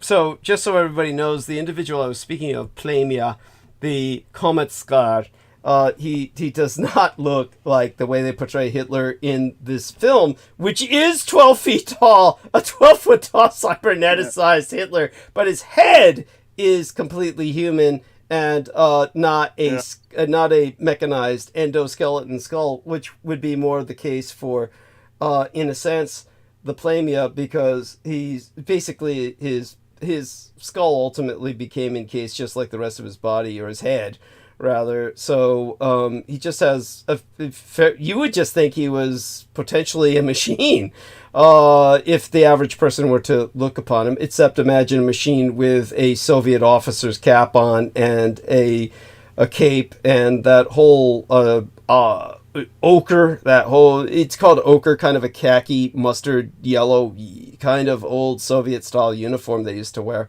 I mean, the modern Russian uniforms are not like that. We're talking about very dated Soviet style uniform. It's almost like they dressed him up, or he dresses himself up like a museum piece, almost as if he treats his body. In the photographs that I saw, one of these days I'll have to just draw an illustration of what I saw. It's almost as if he treats his frame, the mechanical frame that he's become more and more encased in, as if it were like a mannequin that you would dress a uniform on because you don't want the mannequin to look naked. It's like that. So you would think it was like some kind of maybe parade float that they designed for, and I don't mean this to be disrespectful or like in some sense sarcastic. That's not what I mean to say, but it's almost like if you were to go to an old Soviet parade and you would see something like this, like on a parade float, you would almost get that impression that that is what he was. And from what I understand, he stands still for what could conceivably be days, just brooding, because of course at this point he's not really biological for the most part anyway, and might be asleep, might be just waking up and brooding. There's no real need for him to move, so he just kind of stays there for days at a time, from what I understand. And then there's other times he flies into a rage. So obviously, just so people understand, this is the real power behind Transnistria. And so there's this haunting similarity between a non-human or inhuman power behind these two nations, Taiwan and Transnistria, and they're both exiled governments. So and there's little places like this in the world that nobody ever hears about. And what our man Aristides brought up was they have a legitimate looking, human looking president, no doubt a real human being, just like this ambassador for Taiwan who's Audrey Tang, who's this ugly fat dude who goes around saying I'm really a bitch for no goddamn good reason other than maybe it's a strategy to throw people off.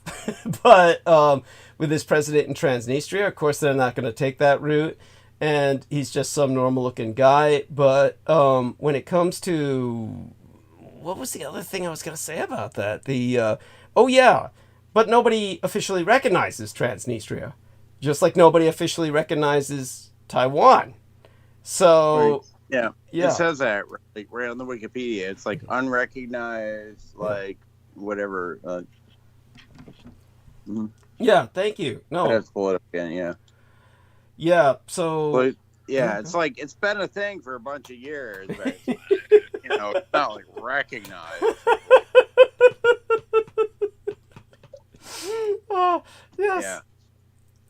Yeah, we're not all quite on board, even though they're out there doing it. Like,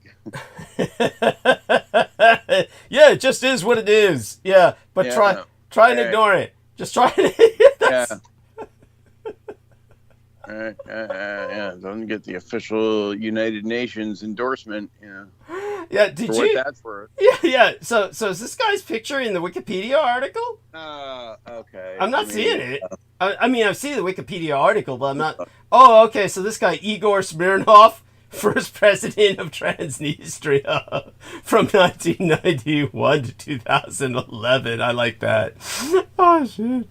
That's cute. Yeah. So, yeah, definitely. Let's just call him the friendly face. Yes, he's the friendly face of Transnistria. Okay, yeah, no, I hadn't seen that guy.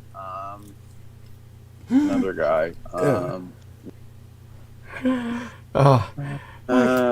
Yeah, I saw some picture of another guy. Hey.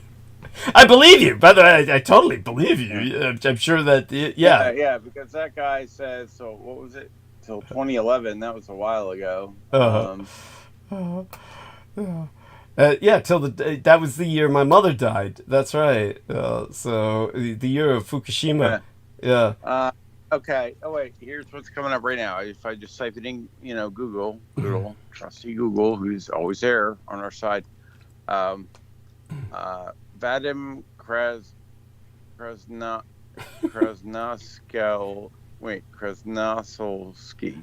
Krasnosolsky. Oh, holy shit. Yes, but feel free to provide me a link. Yeah, I'm about to. Vadim, yeah, okay, so this guy Vadim, the current president is Vadim Krasnosolsky since December 2016. Yeah, as they say, yeah. And so yeah, who's a normal looking, kind of human looking guy. Got a little bit of that Asiatic, I get the feeling of like a I don't know. what would you call them? Yeah, Slavic. Slavic / Turkic like sort of look. Yeah.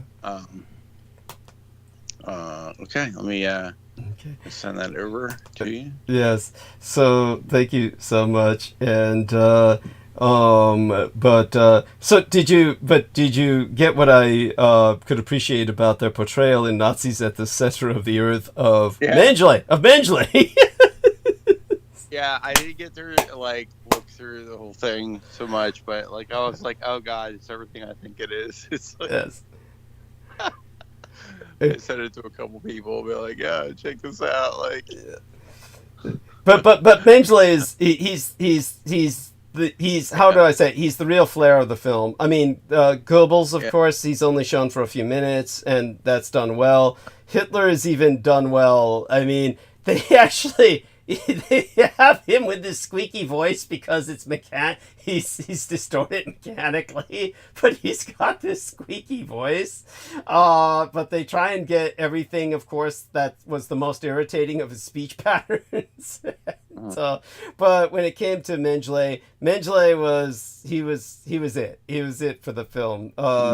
And like I said, you see him right at the very beginning, and you see him throughout the film, but it's he just is that's probably the best portrayal that I've seen, and they show I just skipped through it. It was like it's like basically they trap all these people and they're like, oh, you're scientists, it's like you're either gonna work for us or you're gonna die. Horribly. A couple of you we're gonna use for breeding purposes. It's like and it's like awful mad scientist shit. It's like, oh, we're gonna one scene and they're removing the girl's brain. It's like, oh god, come on. Chinese girl's brain, as a matter of fact.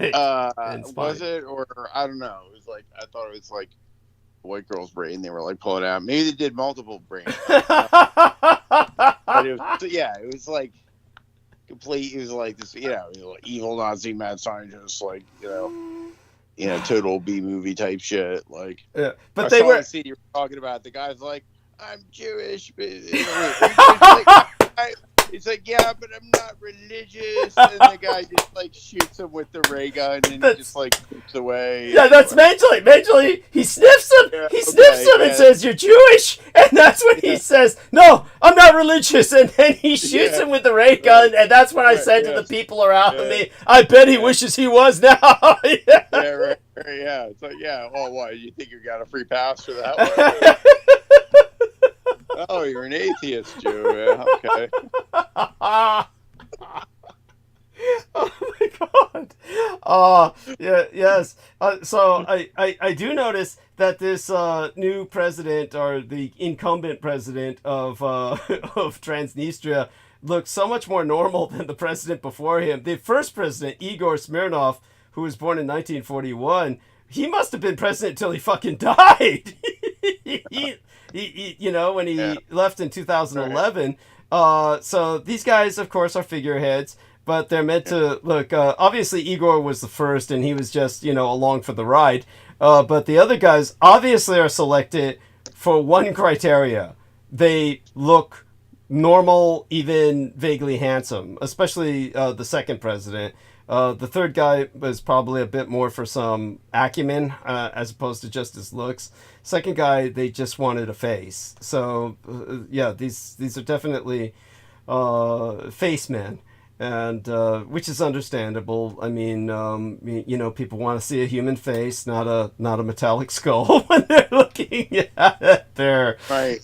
Like in that Nazi scenario, we perpetuate ourselves, becoming half cyborg. He's and he lifts up his hat. It's metal underneath. It's oh, that's right. I didn't remember that. I only saw it once, and it was a long time ago. Yeah, that's right. He did. He was. I was like, I used to have arthritis, but I replaced all my bones with metal.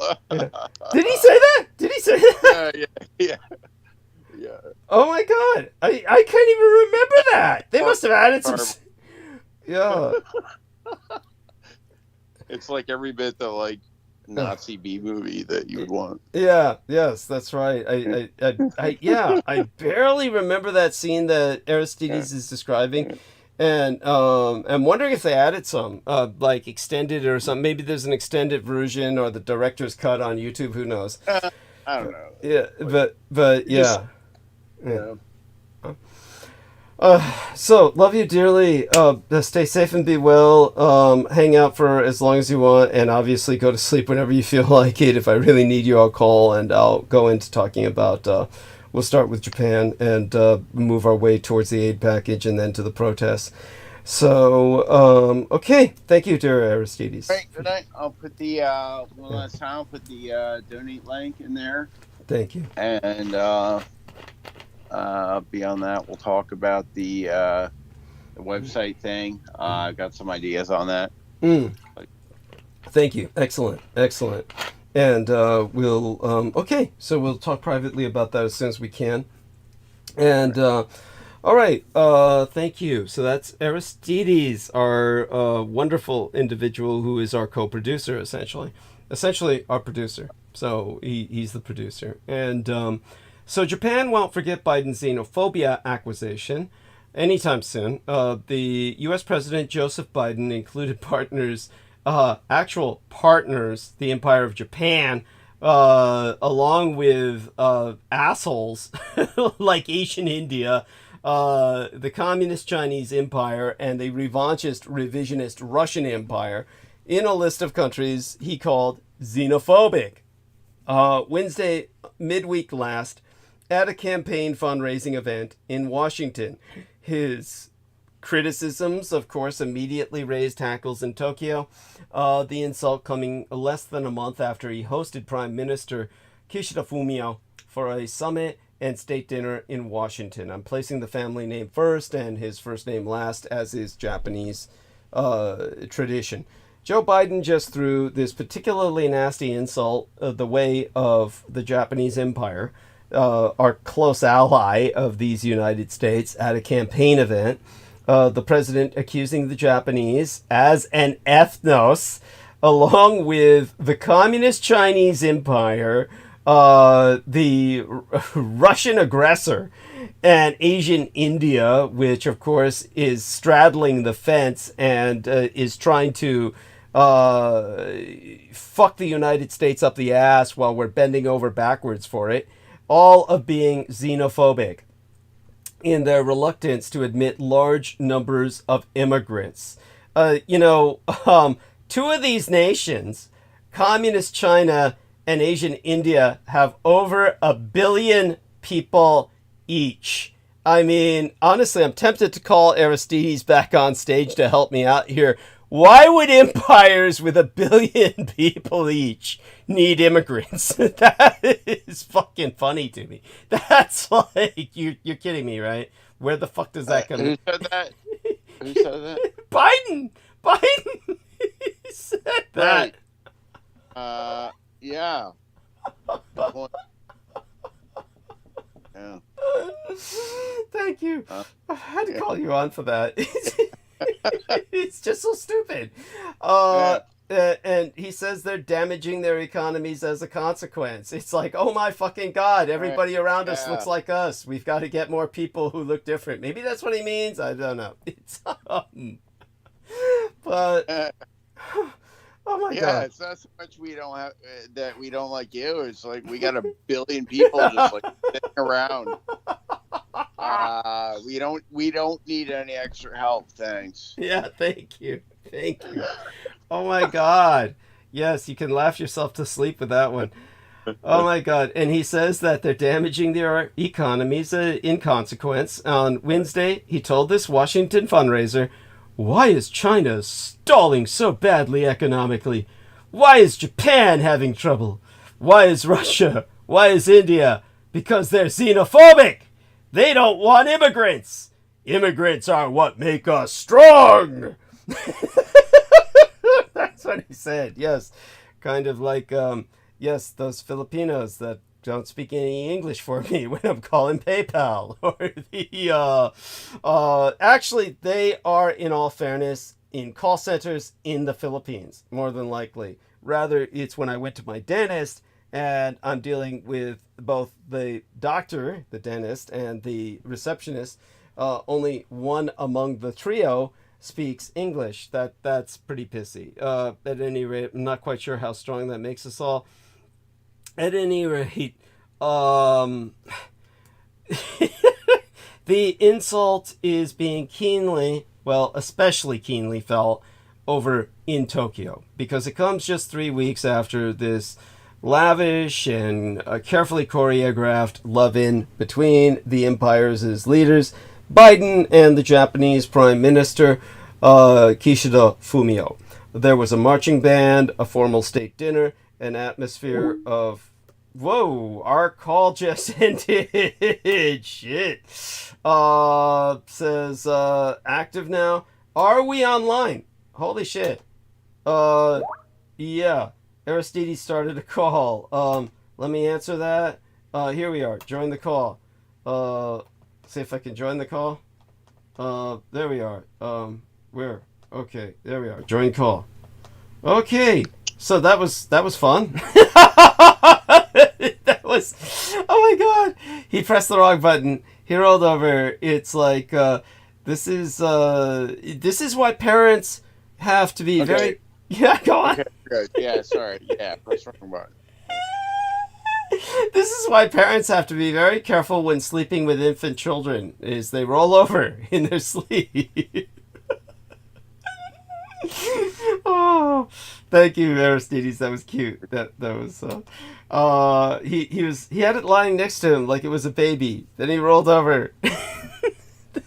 He crushed it. Then he crushed it and killed it. Yes. I'm sorry. There was this one woman who did that to her baby, and they let her go the first time. Then by the time she did it to her second baby, they realized she was doing it on purpose. Which I have to say, God, children are so stressful. I can't say I would blame her. And I cannot imagine raising kids. Aristides did it. Actually, without giving it away too much, he actually, in a sense, raised 2 of them. But we won't go any further than that. Actually, now he's got 4 more of them, the Chihuahuas. And so, Jesus Christ, he's like a father of 6. Pretty incredible. He's a far better man than I. So that being said, we'll move on. And our numbers went up, so people love that. They like our Family Guy. Yeah, but of course, our man is a lot more intelligent than the Family Guy. Unlike I can't even remember the Family Guy's name. Unlike the Family Guy cartoon, Aristides is an actual engineer. Not the, of course, our man Homer Simpson was not an engineer. He just pressed levers or something, or buttons. So he was technically somebody who was like more of a just employee in the nuclear facility, but he was not an engineer. Aristides actually has a degree. So there you go. As I said, with with everything that was done in Washington the time that the Prime Minister of Japan was visiting, you wouldn't think these guys were just allies. You'd think they were actually friends. But nobody over in Japan much bought into that representation. The mini summit was seen as being mainly for domestic consumption from twa under pressure leaders, but the swiftness of the change of tone is still surprising for its sheer brazen rudeness and gall. Biden has condemned Donald John Trump for anti-immigrant rhetoric on numerous occasions. It's as if a colleague whom you've always imagined you had reasonable relations with suddenly tells you they hate your guts. But does Biden have any kind of point? Well, he is right that the Japanese economy is, as I said, evolving and adapting to a new normal. And symptomatic of this evolution and adaptation to a new normal is the fact that Japan is presently struggling with more yen intervention. So the IMF, the International Monetary Fund, has forecast United States growth at 2.7% compared to 0.9% for the Empire of Japan. A yen surge in New York from late Wednesday has fueled speculation that Japanese authorities intervened for a second time this week.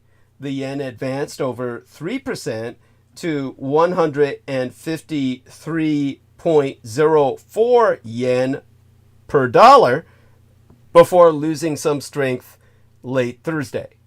So it's all keeping the yen traders guessing. On Friday into this weekend, Japan's finance minister declined to confirm whether Japan stepped into the market to support the yen earlier in the week, keeping traders guessing.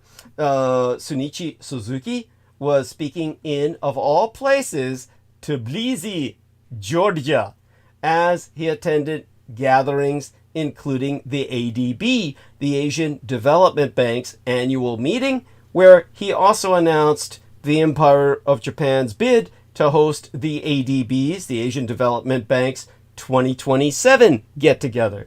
Now, of course, the fact that he's in Tbilisi, Georgia, where Joseph Stalin attended seminary and was ultimately excommunicated, this was significant of the fact that Georgia is probably going to enter European Union soon.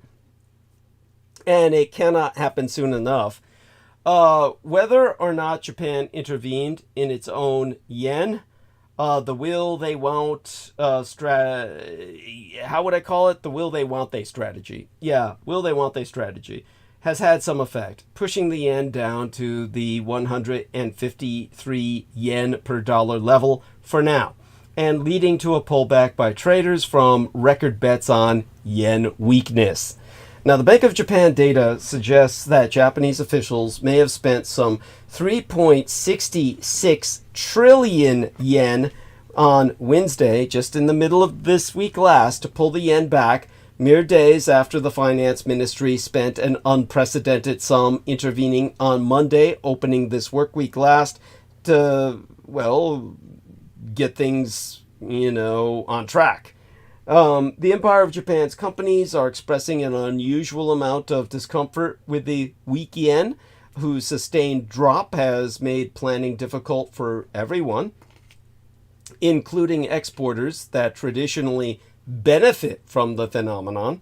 But the biggest squeeze has been for households, and their plight and that of smaller firms may say more about the state of Japan's still limping economy than the windfall for big exporters or the stock market's recent record highs.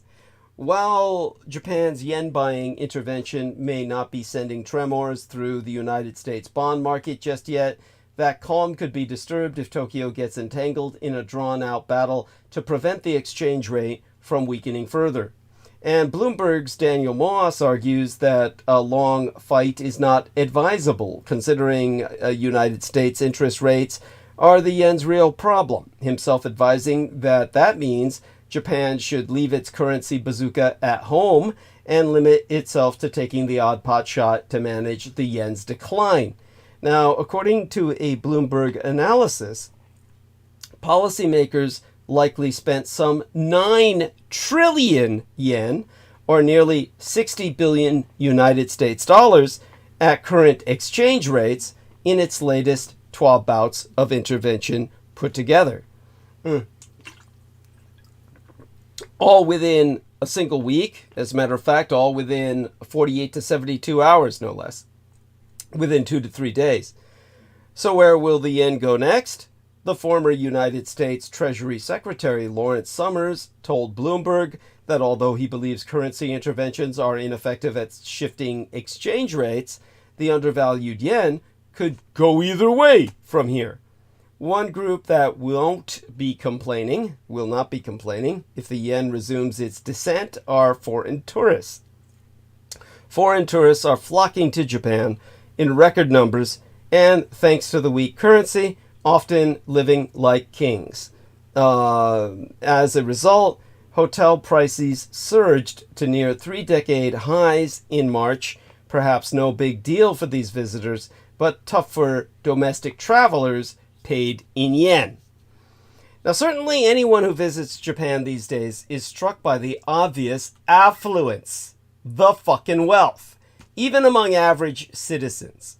The cars on the roads, for instance, are generally much larger and better equipped than in the 1980s. Indeed, state-of-the-art navigation devices, for instance, are more or less standard on many models. Overseas vacation travel had more than doubled since the 1980s because it's cheaper to go overseas than to stay at home where the yen is weak. The Japanese boast the world's most advanced cell phones and the biggest and best high-definition television screens. Japan's already long life expectancy has increased by nearly 12 years. Its internet connections are some of the world's fastest, something like 10 times faster on average than American speeds. The common observation, undeniable to those who have known the country since the 1980s, is that the Japanese people have enjoyed one of the highest improvements in living standards of any major first world nation in the interim. If we are to believe the evidence of our eyes, we must of necessity look again at those economic growth figures. Preposterous though it may seem to an unacclimatized or an unacclimatized Western observer, Japanese officials have been deliberately understating their nation's growth. Now, the overarching Japanese trade policy objective since the 1870s, with the exception of a brief interlude in the late 1930s and early 1940s, when Japan was subjected to economic assault, siege, and national bankruptcy through the American orchestrated Bretton Woods monetary agreement assault, our system, has been to keep ramping up exports. Now, this policy came as very close to derailment in the late 1980s as a groundswell of opposition built up in the West. This was to climax in 1995 through to 1996, when President William Jefferson Clinton slapped the toughest trade agreement ever historically imposed against post-war Japan, ending many of its quotas against American goods in direct response to Japan's intention of opening a museum dedicated to showcasing Roswell debris donated through Teleport USA, sourcing anonymously from myself, Douglas Dietrich. Now, on November 17th of 1995, the popular Seattle, Washington-based television show Town Meeting, hosted by Ken Schramm, guested the UFO researcher Robert Dean, who announced that the Empire of Japan had invested over 50 million United States dollars with intent to open a national UFO museum on the 4th of July in 1996, the 49th anniversary of the Roswell atrocity in Hokusai City, that would display actual metallic debris fragments from the Roswell impacts. British ufologist Colin Andrews communicated this same announcement within the Commonwealth of English-speaking nations.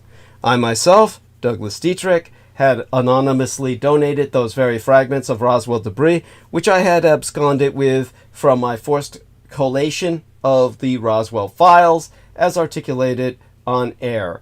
We worked through a company called Teleport USA, a Los Angeles-based supplier of banking and promotional services between the city of Hokusai and these United States. Teleport USA offered a tourist package called Cosmo Isle Hokusai Museum, which included not only a trip to Hokusai and the UFO Museum, but featured various ufologists as speakers for a planned convention. The United States Department of the Defense responded with a disinformation campaign commencing on April 18th of 1996, when Art Bell received a letter written by an anonymous individual who claimed to be serving in the U.S. military and whose father was supposedly part of the secret recovery team at Roswell. Accompanying the letter were pieces of metal sourcing from the same Roswell files from which I had previously, personally sequestered mine, proclaimed to be extraterrestrial material collected by the military. Linda Moulton Howe reported on the metallurgical analysis conducted via electron dispersion spectroscopy, pure World War II era Japanese aluminum. President William Clinton followed up by ratifying the toughest trade agreement imposed against Japan in the post-war era. As I said, ending many of Japan's import quotas against American goods, thereby pressuring Japan to withdraw from its UFO display plans which would have exposed to the world how the Second World War really ended and implicated the United States High Command of the World War II era in international war crimes. On June 12th of 1996, Teleport USA announced that the Cosmo Isle Hakui Museum Symposium, scheduled for July 19th through the 21st, and the tour set for July 16th through the 23rd, had been canceled. This sad reality was the inception point of the economic Roswell crash. I mean, the economic Roswell crash that ushered in the age of apparent stagnation in Japan. An age of massive reorientation of Japan's economy away from aggressively exporting to the American market and instead investing into the megatechnics of quietly developing Chinese mass production. Thus, by the later 1990s, the opposition had largely evaporated as news of the resultant Roswell crash, meaning the economic crash caused by the Roswell exchange, through Douglas Dietrich into Teleport USA through to Japan itself, led Western policymakers to pity rather than fear the humbled Juggernaut. Japanese officials have decided to put a negative spin on much of the economic news ever since. At the heart of this analysis is a story of extraordinary progress by Japanese manufacturing. The reason you don't hear much about Japanese manufacturers these days is that the best of them have moved from manufacturing consumer goods to concentrate on so-called producers' goods, items that, though invisible to the consumer, happen to be critical to the world economy. Such goods include the highly miniaturized components, advanced materials, and super precise machines that less sophisticated nations such as the communist Chinese on the Asian mainland needed to produce final consumer goods. The label on everything from cell phones to laptop computers may say made in China, but actually, via producers' goods, highly capital intensive and expertise intensive manufacturers in Japan have quietly done much of the most technologically demanding work. Now, Taiwan chip firms are flocking to Japan as the Great China decoupling accelerates. Japan's efforts to rebuild its semiconductor industry are getting a shot in the arm as more and more Taiwanese chip companies expand there, not only to support a new plant, but also excited about the Japanese sector's prospects.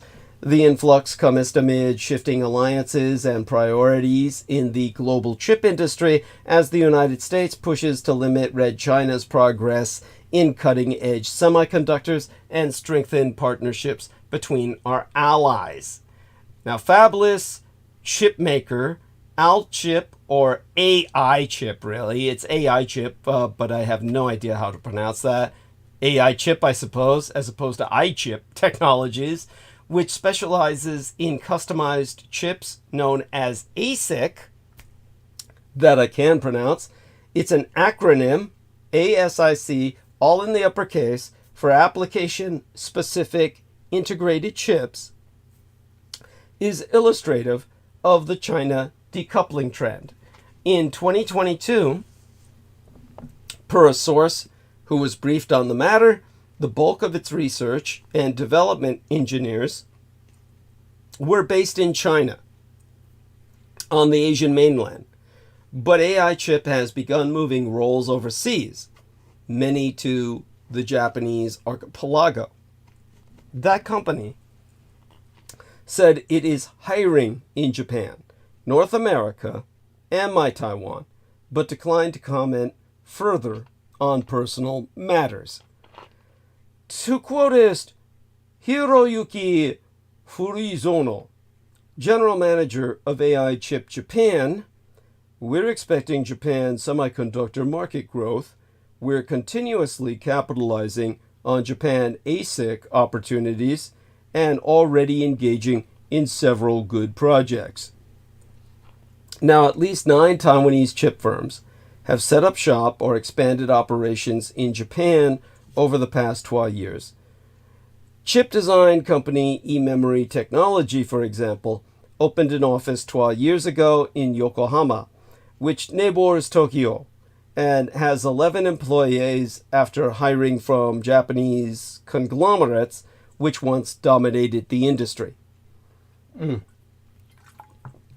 eMemory president Michael Ho told Reuters, "After we built the office there, we are receiving more frequent communication with the customers, and they are more willing to talk in Japanese with our local people. So we see business is booming." Now, emphasizing that a weekend has made such decisions easier, the source and another person with knowledge of the matter attest more Taiwanese chip sector firms are also looking at increasing their presence or making their first foray into Japan. The sources declined to be identified as the information is not public. So what you're getting from me, you're not getting anywhere else. This brings us to the concept of proactive support. While the Empire of Japan still boasts leading semiconductor material and equipment makers, it has seen its share of the global chip manufacturing market shrink to 10% from around 50% in the 1980s after trade tensions with the United States and competition from South Korean and Taiwanese rivals.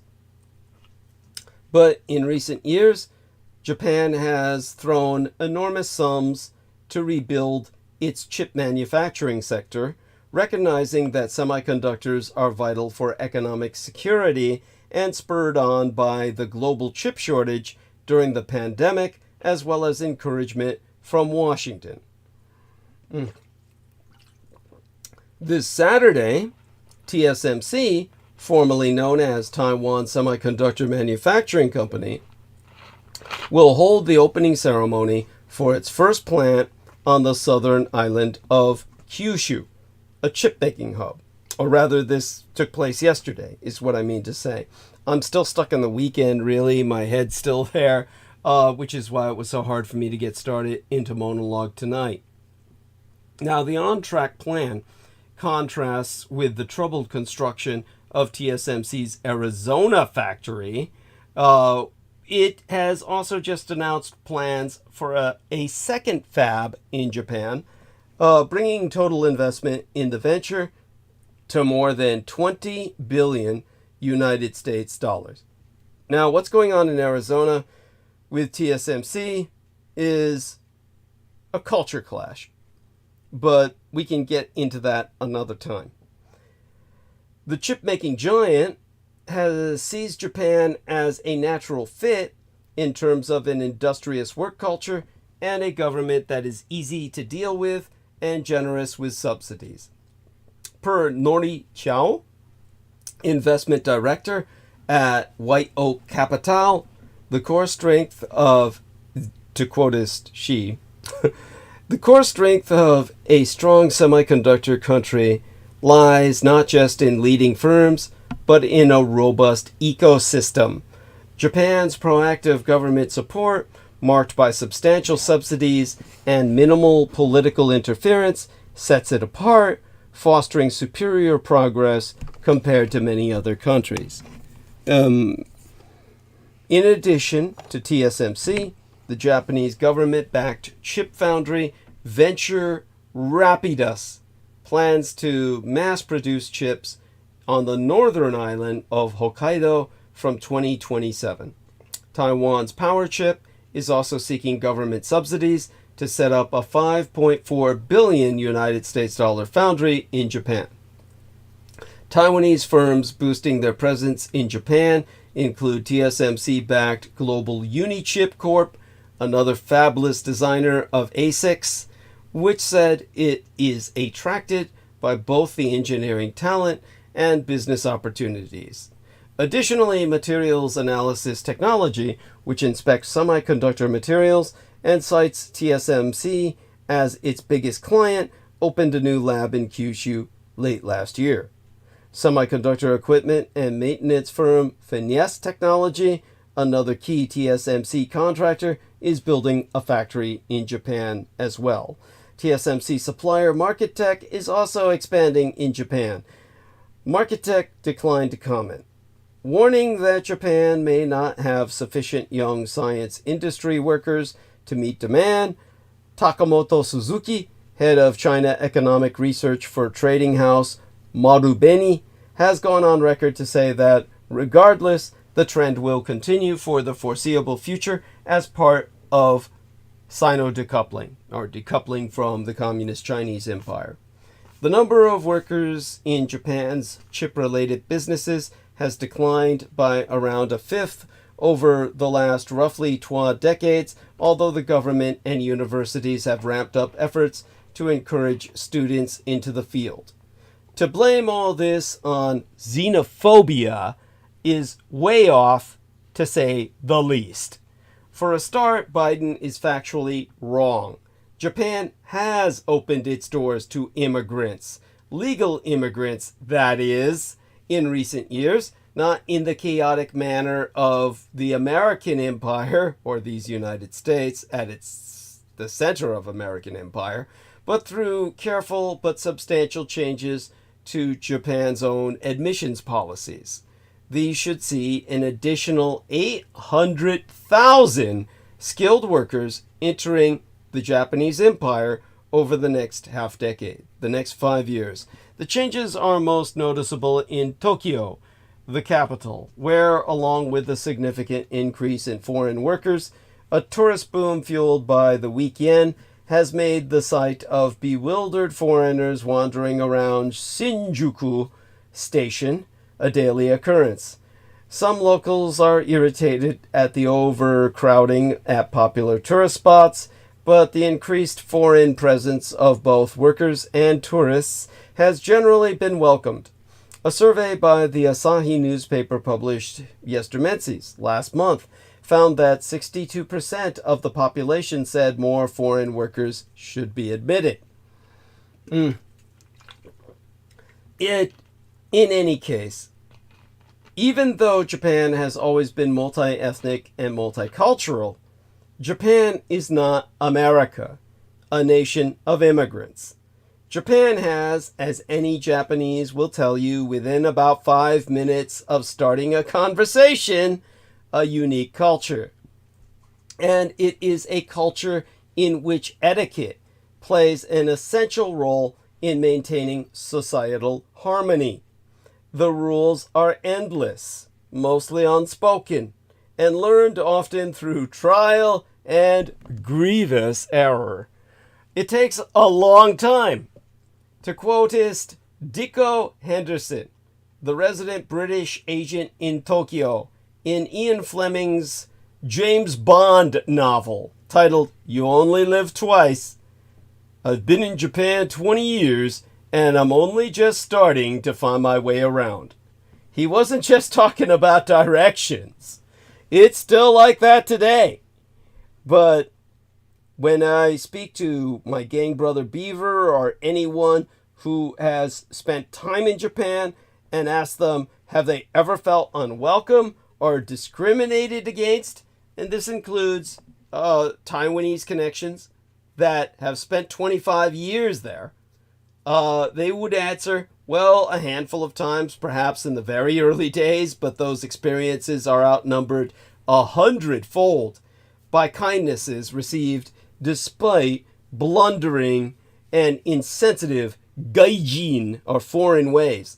Certainly, of course, as my connections are generally Taiwanese, they've always done their best to respect the local culture, but they have certainly erred, and the usual response has been generous and forgiving.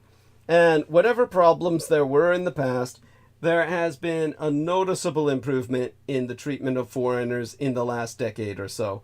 Overall, they have no complaints. So what is Biden up to? He is, of course, on campaign.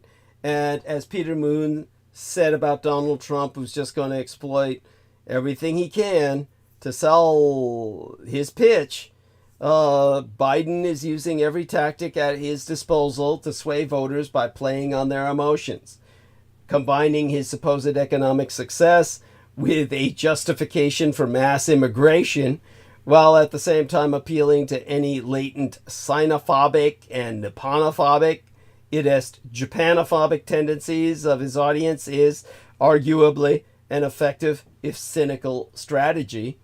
The other possibility is that he just went off script and his inner grouchy grandpa persona leaked out.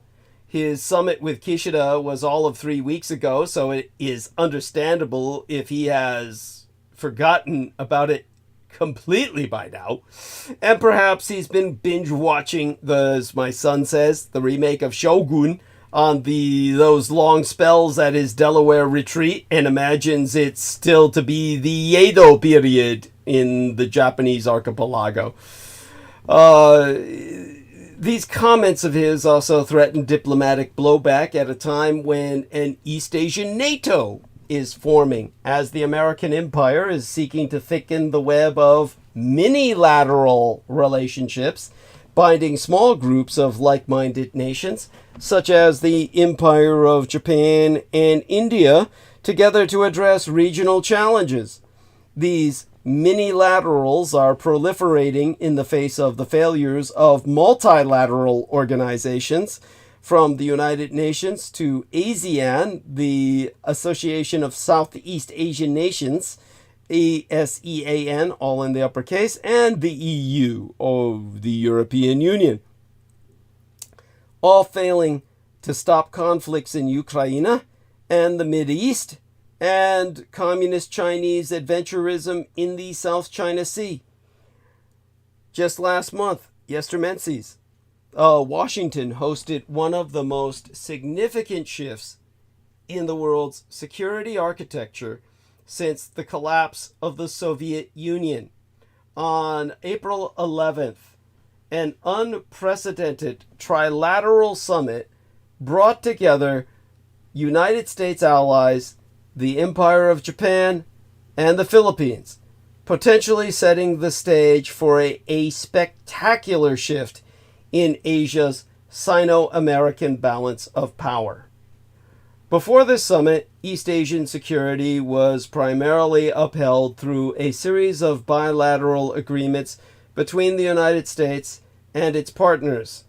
America has defense treaties with the Philippines, the Empire of Japan, and the Republic of South Korea that do not include all other actors. This hub and spokes alliance system is now undergoing an upgrade. In its place, a webbed system of collective security is emerging, valuing intra-regional security cooperation in addition to bilateral contacts between the American empire and our allies. In short, we may be witnessing the dawn of a nascent East Asian NATO. This shift is not limited in scope or confined to the Empire of Japan and the Philippines, and it goes well beyond the summit held in Washington. After years of slowly thawing ties with America, Vietnam upgraded the relationship late last year, ushering in a new, more security-focused partnership. While not as groundbreaking as the agreements now taking shape between these United States and our other partners, this maneuver is but another marker of shifting attitudes and a growing interest in containing the Communist Chinese Empire. For years, Vietnam refrained from elevating ties for fear of sparking blowback from Beijing, its primary trading partner, and the revanchist revisionist Russian Empire, a key arms provider. The fact that Vietnam changed tack indicates that concerns about Red China's actions in the South China Sea are sufficiently widespread to override past sentiments. Further evidence is visible in the growing ties between the Empire of Japan and the Republic on the southern peninsula of Korea, id est South Korea. Despite historical animosity that once poisoned any agreements involving the Twa nations, Tokyo and Seoul, the capital of South Korea, are today in broad geopolitical alignment. Their relationship hit new milestones yesteryear as South Korea, the United States, and the Empire of Japan for the first time held an Indo-Pacific dialogue to discuss Red China's forward-leaning strategy in the South China Sea. Several initiatives emerged, including trilateral and aerial cooperation, real-time data sharing on missile launches, and revived maritime collaboration, setting the stage for further military integration. None of this should come as a surprise, as Seoul has been the victim of communist Chinese truculence over the recent few years. Most notably, a Commu-Chinese jet entered South Korea's Air Defense Identification Zone, its ADIZ, ADIZ, without warning yesteryear. Bold maneuvers like these have done little to quell fears that Red China acts as it pleases. For South Korea, this attitude may represent an existential threat, as more than 90% of its trade moves through the South China Sea. If a conflict were to break out between Red China and its neighbors, the effects on the South Korean economy would be cataclysmic. Beijing has denounced this strategic evolution, yet Red China's claims of victimhood are likely to fall on deaf ears, as Beijing has encroached upon its neighbors' territory. Even rulings by impartial tribunals, such as the Permanent Court of Arbitration, have failed to deter Beijing, signaling to others that this behavior is the new norm. The abuse of escalating tactics, such as the deployment of water cannons by the Communist Chinese Coast Guard against Philippine vessels, has deepened fears and pushed countries like Japan and the Philippines to embrace previously taboo policies. Even the misperception of Japanese pacifism is waning. Japan is increasingly diluting the reach and extent of the American perception or misperception of Article 9 of its Constitution, which, as I said, was merely a revision of the Meiji Constitution. It states, or the part that states, Article 9, that the Japanese people forever renounce war as a sovereign right of the nation and the threat or use of force as means of settling international disputes. Now, recent decisions include hikes to Tokyo's defense spending, with plans to reach 2% of gross domestic product, and the loosening of defense export restrictions.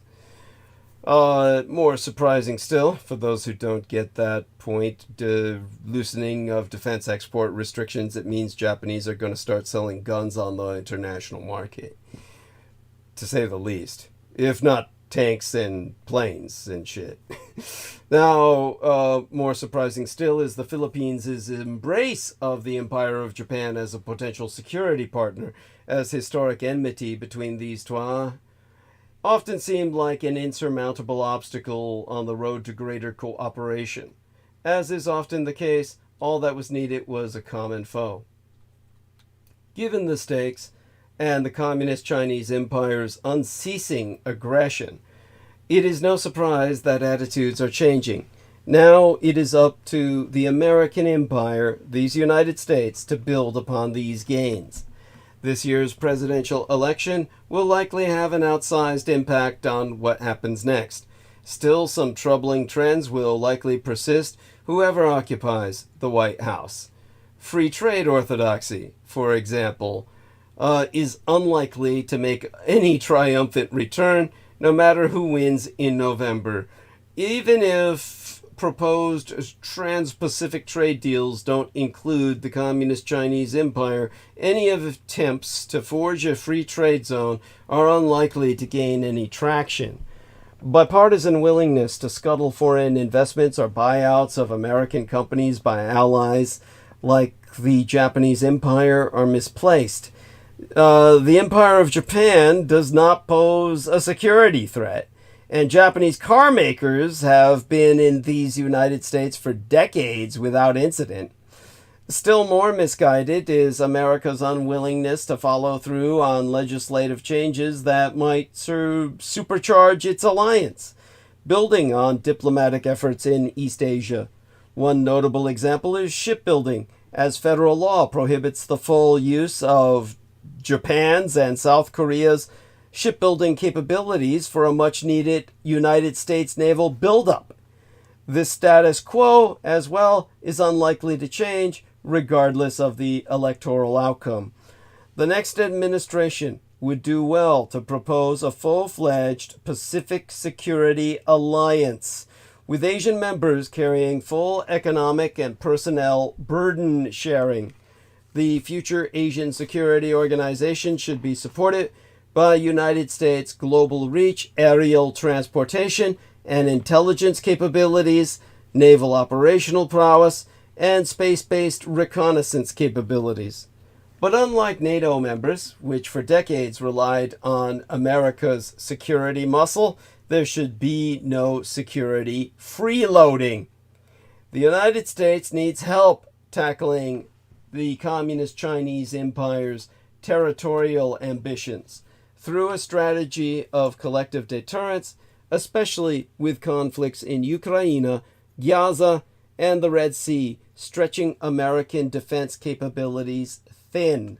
Missing this historic opportunity would be an enormous mistake.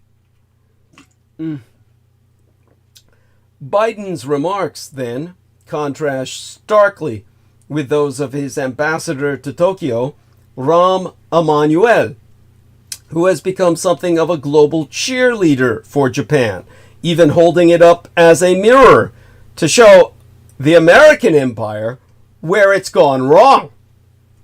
Time and again, Americans are told to look to Japan as a warning of what our country might become if the right path is not followed, although there is intense disagreement about what that path might ever be. Here, for instance, is how the CNN analyst David Gurgen has once described Japan. It's now a very demoralized country, and it has really been set back. Of course, that presentation, or rather that misrepresentation of Japan, is but a myth. By many measures, the Japanese economy has done very well during the so-called lost decades, which started with a stock market crash in January of 1990. By some of the most important measures, it has done a lot better than these United States. The Empire of Japan has succeeded in delivering an increasingly affluent lifestyle to its people despite the financial crash. In the fullness of time, it is likely that this era will be viewed as an outstanding success story. How can the reality and the image be so different? And can the United States even learn from Japan's experience? It is true that Japanese housing prices have never returned to the ludicrous highs they briefly touched during the wild final stage of the boom. Neither has the Tokyo stock market. But the strength of Japan's economy and its people is evident in many ways. There are a number of facts and figures that don't quite square with Japan's image as the laughingstock of the business pages.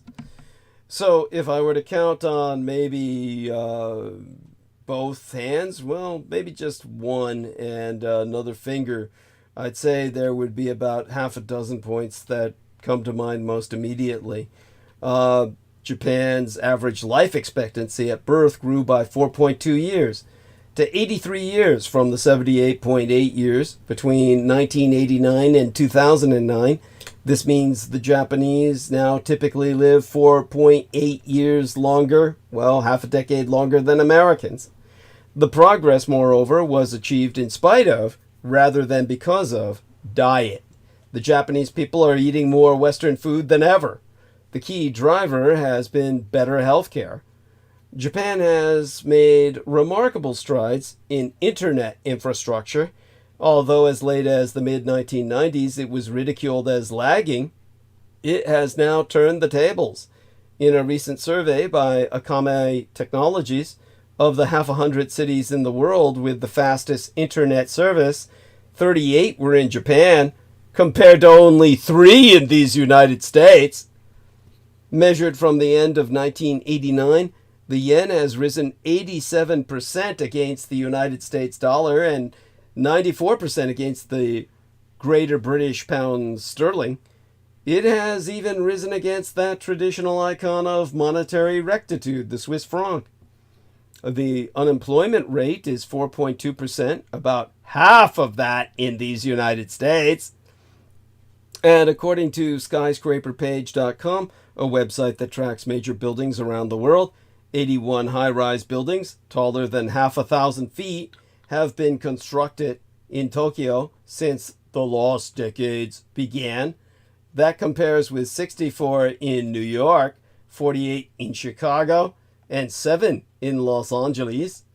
And finally, Japan's current account surplus, the widest measure of its trade, totaled 196 billion United States dollars in 2010, up more than threefold since 1989. By comparison, America's current account deficit ballooned to 4.71 billion United States dollars from 99 billion US dollars in that time. Although in the 1990s, the conventional wisdom was that as a result of Red China's rise, Japan would be a major loser and the United States a major winner, it has not turned out that way. The Empire of Japan has increased its exports to Red China more than 14-fold since 1989 until the recent decoupling now, and the Sino-Japanese bilateral trade remained in broad balance throughout. As longtime Japanologists like Ivan P. Hall and Clyde V. Preshtovich Jr. have pointed out, the fallacy of the lost decade story is apparent to any American visitors the moment they set foot in the Japanese home islands, typically starting their journeys at such potent symbols of American infrastructural decay as Kennedy or Dulles airports. They land at Japanese airports that have been extensively expanded and modernized in recent years. William J. Holstein, a prominent Japanologist or Japan watcher since the early 1980s, recently visited the empire for the first time in some years. He said, "There's a dramatic gap between what one reads in the United States and what one sees on the ground in Japan. The Japanese are dressed better than Americans. They have the latest cars, including Porsches, Audis, Mercedes-Benzes, and all the finest models thereof. I have never seen so many spoiled pets, and the physical infrastructure of the country just keeps improving and evolving, whereas America's keeps disintegrating. Why then is the Empire of Japan seen as a loser? On the official gross domestic product numbers, the United States has ostensibly outperformed Japan for many years, but even taking America's official numbers at face value, the difference has been far narrower than people realize. Adjusted to a per capita basis, which is the only proper way to do this, and measured since 1989, America's gross domestic product grew by an average of just 1.4% a year. Japan's figure, meanwhile, was even more anemic, just 1%, implying that it underperformed the United States by 0.4% a year. A look at that underlying accounting, however, suggests that, far from underperforming, Japan has actually outperformed. For a start, in a little noticed change, United States statisticians in the 1980s embarked on an increasingly aggressive use of the so-called hedonic method of adjusting for inflation, an approach that, in the view of many experts, artificially boosts a nation's apparent growth rate. On the calculations of John Williams of shadowstats.com, a website that tracks flaws in United States economic data, America's growth in recent decades has been overstated by as much as 2 percentage points a year.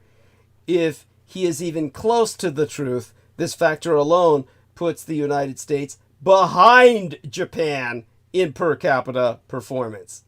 If the Japanese have really been hurting, the most obvious place this would show would be in slow adoption of expensive new high-tech items.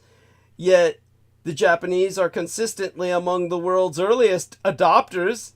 If anything, it is the Americans who have been lagging. In cell phones, for instance, Japan leapfrogged the United States in the space of a few years in the late 1990s, and it has stayed ahead ever since, with consumers moving exceptionally rapidly to ever more advanced devices. Much of the story is qualitative rather than quantitative. An example is Japan's eating out culture. Tokyo, according to the Michelin Guide, boasts 16 of the world's top-ranked restaurants, versus a mere 10 for the runner-up in Paris. Similarly, the Empire of Japan as a whole beats France in the Michelin ratings. But how do you express this in GDP terms, gross domestic productive terms? Similar problems arise in measuring improvements in the Japanese healthcare system. And how does one accurately convey the vast improvement in the general environment in Japan over the last 12 decades? Luckily, there is a yardstick that finesses many of these problems. Electricity output, which is mainly a measure of consumer affluence and industrial activity. In the 1990s, while Japan was being widely portrayed as an outright basket case, its rate of increase in per capita electricity output was twice that of these United States. And it continued to outperform into the new century. At the same time, the aforementioned Ambassador Emmanuel has vowed to keep calling out Beijing for what he calls its hypocrisy and lack of transparency, all while rebutting criticism that he may be stepping out of bounds. Whatever the explanation, 12 things are certain. Firstly, this won't be forgotten anytime soon. The Japanese have only just about forgiven the Democrats for Bill Clinton skipping the empire on an Asian tour in 1998, the Japan passing incident, and Donald John Trump just made a load of new friends in Japan. Now, all that being said, on to the aid package.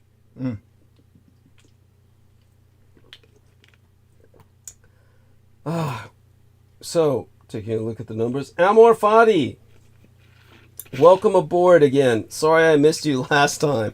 Let's say this to Amor Fadi. Give him a hug, so to speak.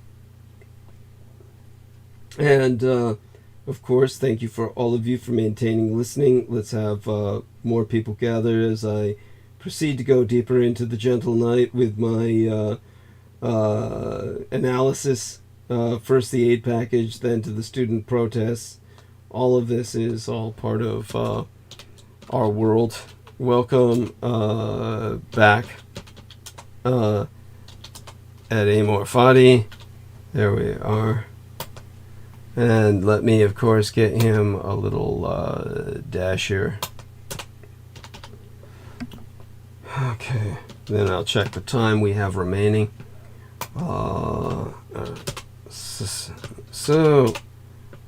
Sorry, I missed out on acknowledging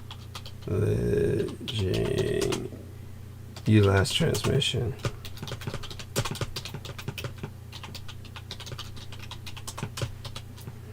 There we are. And with that good increase in numbers, 726, so we got quite a bit of time left. All right, let's go for it.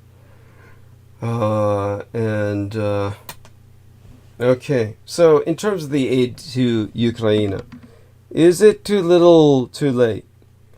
The Economist magazine wrote, "Just 1 week ago, hope looked fanciful.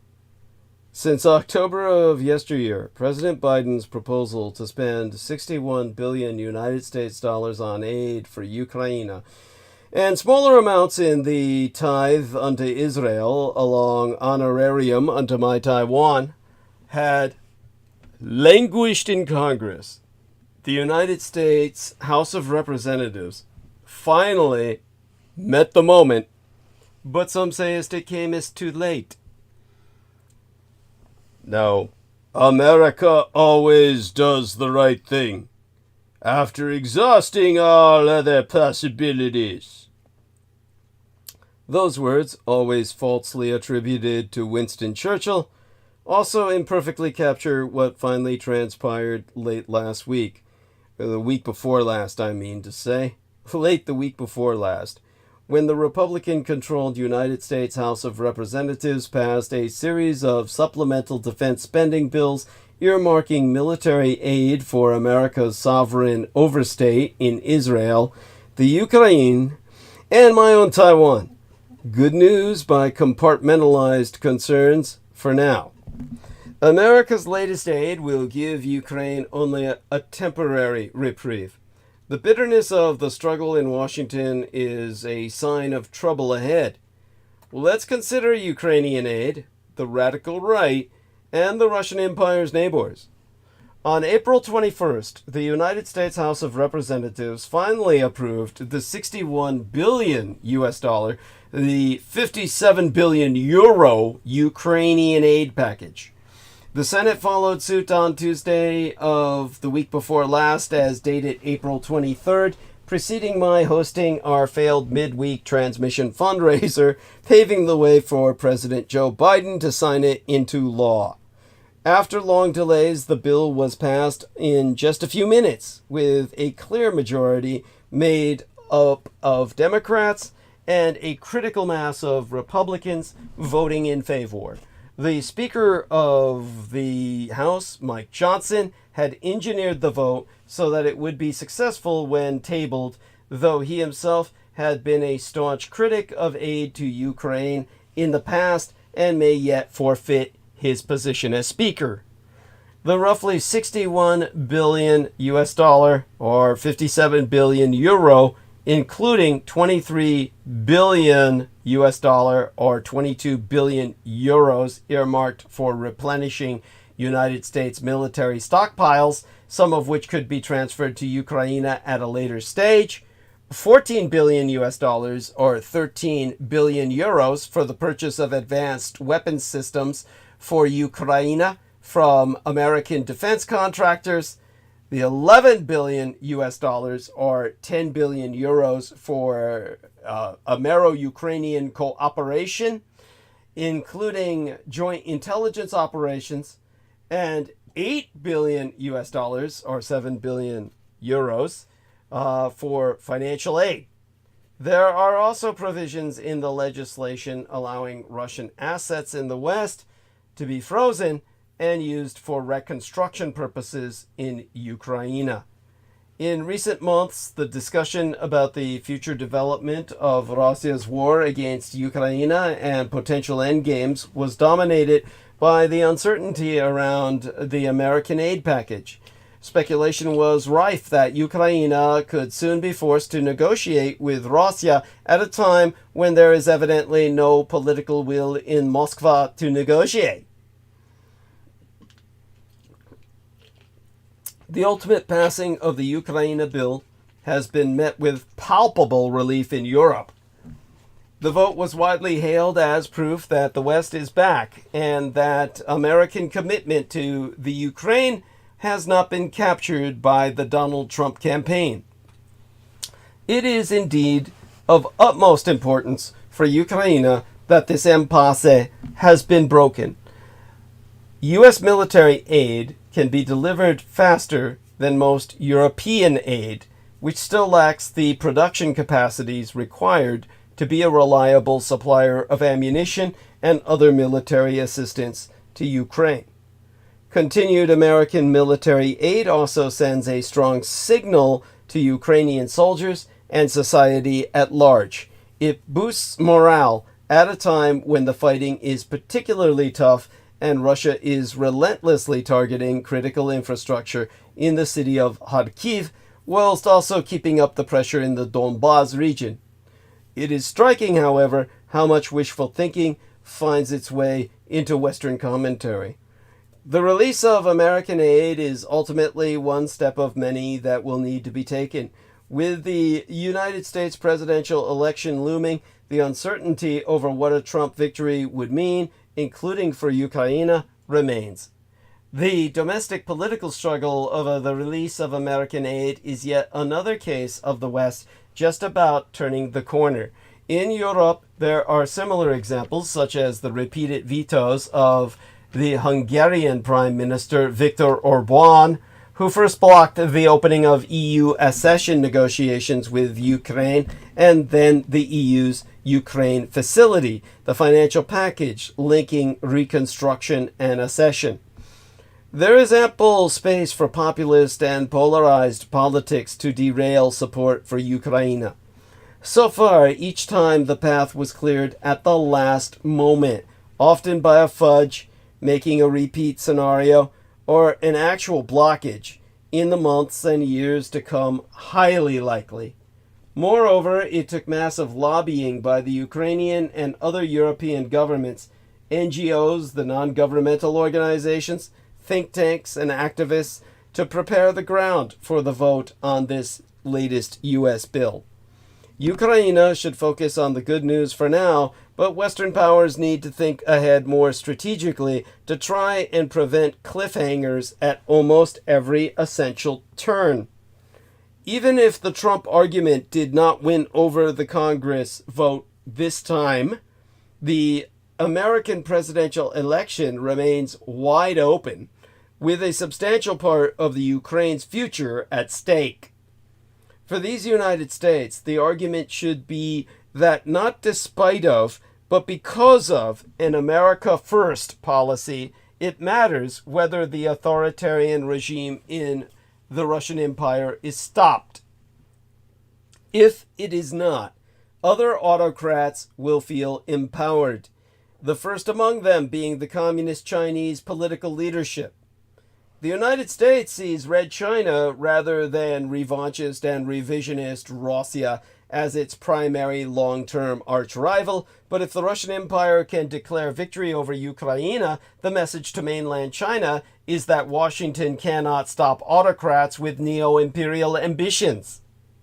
As the EU gears up for the European Parliament elections in June, the war in Ukraine's reconstruction and EU accession will also prove sticky issues some leaders and parties will seek to exploit in Magyarország, or Hungary, Slovakia, and the Netherlands, possibly Poland, Polska, the Fifth French Republic, France, and elsewhere. Support for Ukraine is not an issue that neatly divides the EU into East and West when it comes to elections where vocal constituencies and candidates try to capitalize on the war and its costs. Ultimately, it comes down whether politicians across Europe and Biden and the Democrats in these United States manage to convey the message that the war is not as far away as it seems to many, and that it is directly tied to European, transatlantic, and American security. The Baltic states are the most explicit in conveying that Ukraine is defending their security. In other parts of Europe, there is some lip service to this, but the electorates mostly think differently. This is where the election cycles should provide a platform to renew awareness of the daily reality in Ukraine itself, what is at stake, and what kind of military and financial aid Ukraine needs in the coming months. So it brings us now to the question you've all been waiting for. Because everyone wants to hear me finally get started in on ripping Israel. Why does the West protect Israel but not Ukraine? Does the West care more about Israel than the Ukraine?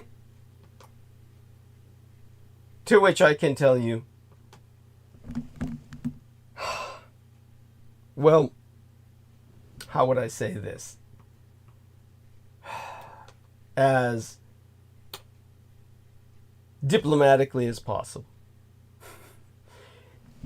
Any reflection on the West's double standard regarding the Ukraine comes down to, well, they're not Israel. On the 14th night of April, Iran used more than 170 kamikaze drones and fired more than 150 missiles of various types at Israel. Tehran had been preparing for this strike for a full fortnight, literally 14 nights, it has 12 weeks. Yet the large-scale attack largely failed, causing a wave of memes even in the Arab world. Most certainly the consequences would have been more tangible if not for the activity of Israel's servitor states. These United States, the United Kingdom, the Fifth Republic of France, and the Kingdom of Jordan helped intercept Iran's attack. Most of the missiles and drones did not even reach Israel at all and were shot down in the aerospace of neighboring countries. Immediately afterwards, Ukrainians began to look for answers to the question, why can't Western countries do the same when Russian missiles and UAVs, unmanned aerial vehicles, attack us? The contexts on the surface can seem quite comparable. Neither Ukraine nor Israel are NATO members. Both suffered similar aero attacks from dictatorial regimes.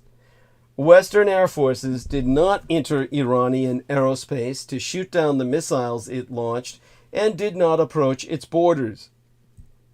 Tehran also did not express any grievances against the Western allies who destroyed its weapons. So, these United States, the United Kingdom, and the Fifth French Republic could act similarly over Ukraine's aerospace.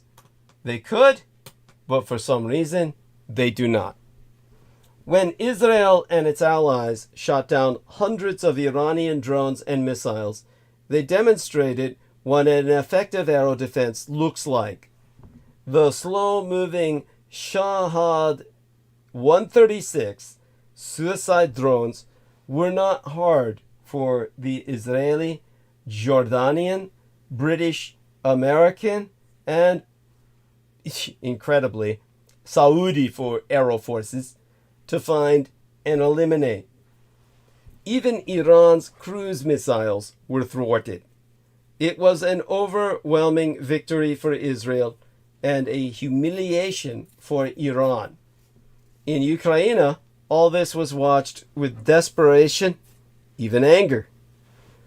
Whilst Israel boasts robust aero defense systems and, with its allies, can deploy hundreds of combat aircraft to repel Iran's attack, Ukraine must ration its defense munitions.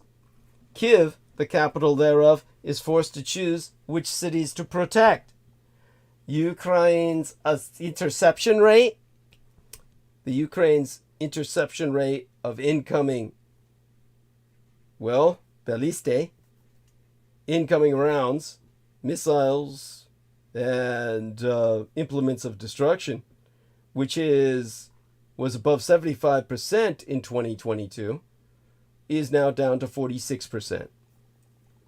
Russians have adapted their routine so that after their missiles hit, they fire a second round, a so-called double tap, to kill the emergency services responding.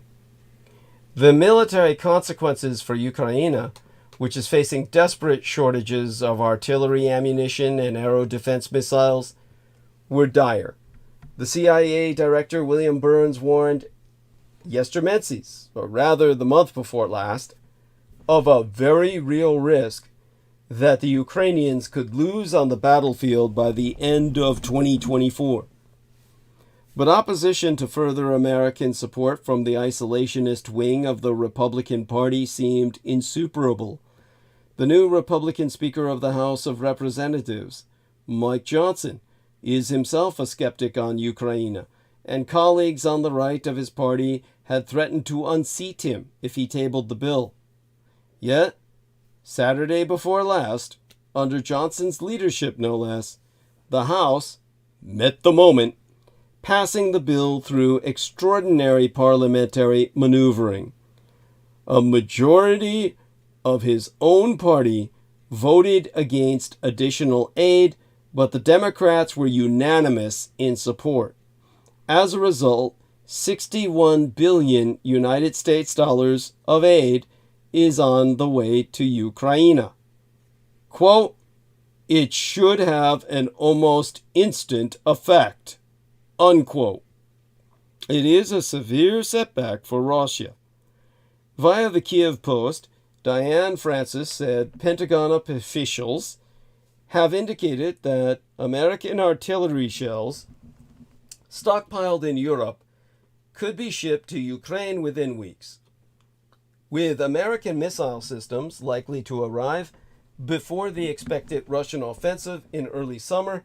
Ukraine's eastern front should soon be stabilized, and Europe's governments and military industries are now finally mobilizing in support. F-16 jets are expected in June. In the Atlantic magazine, Ann Applebaum has observed that the Russian Empire's campaign has suffered a severe setback. This aid package alone won't turn the tide, but, in her words, suddenly the Russian military and Russian society are once again faced with the prospect of a very long war. So let's talk about that cloudy outlook.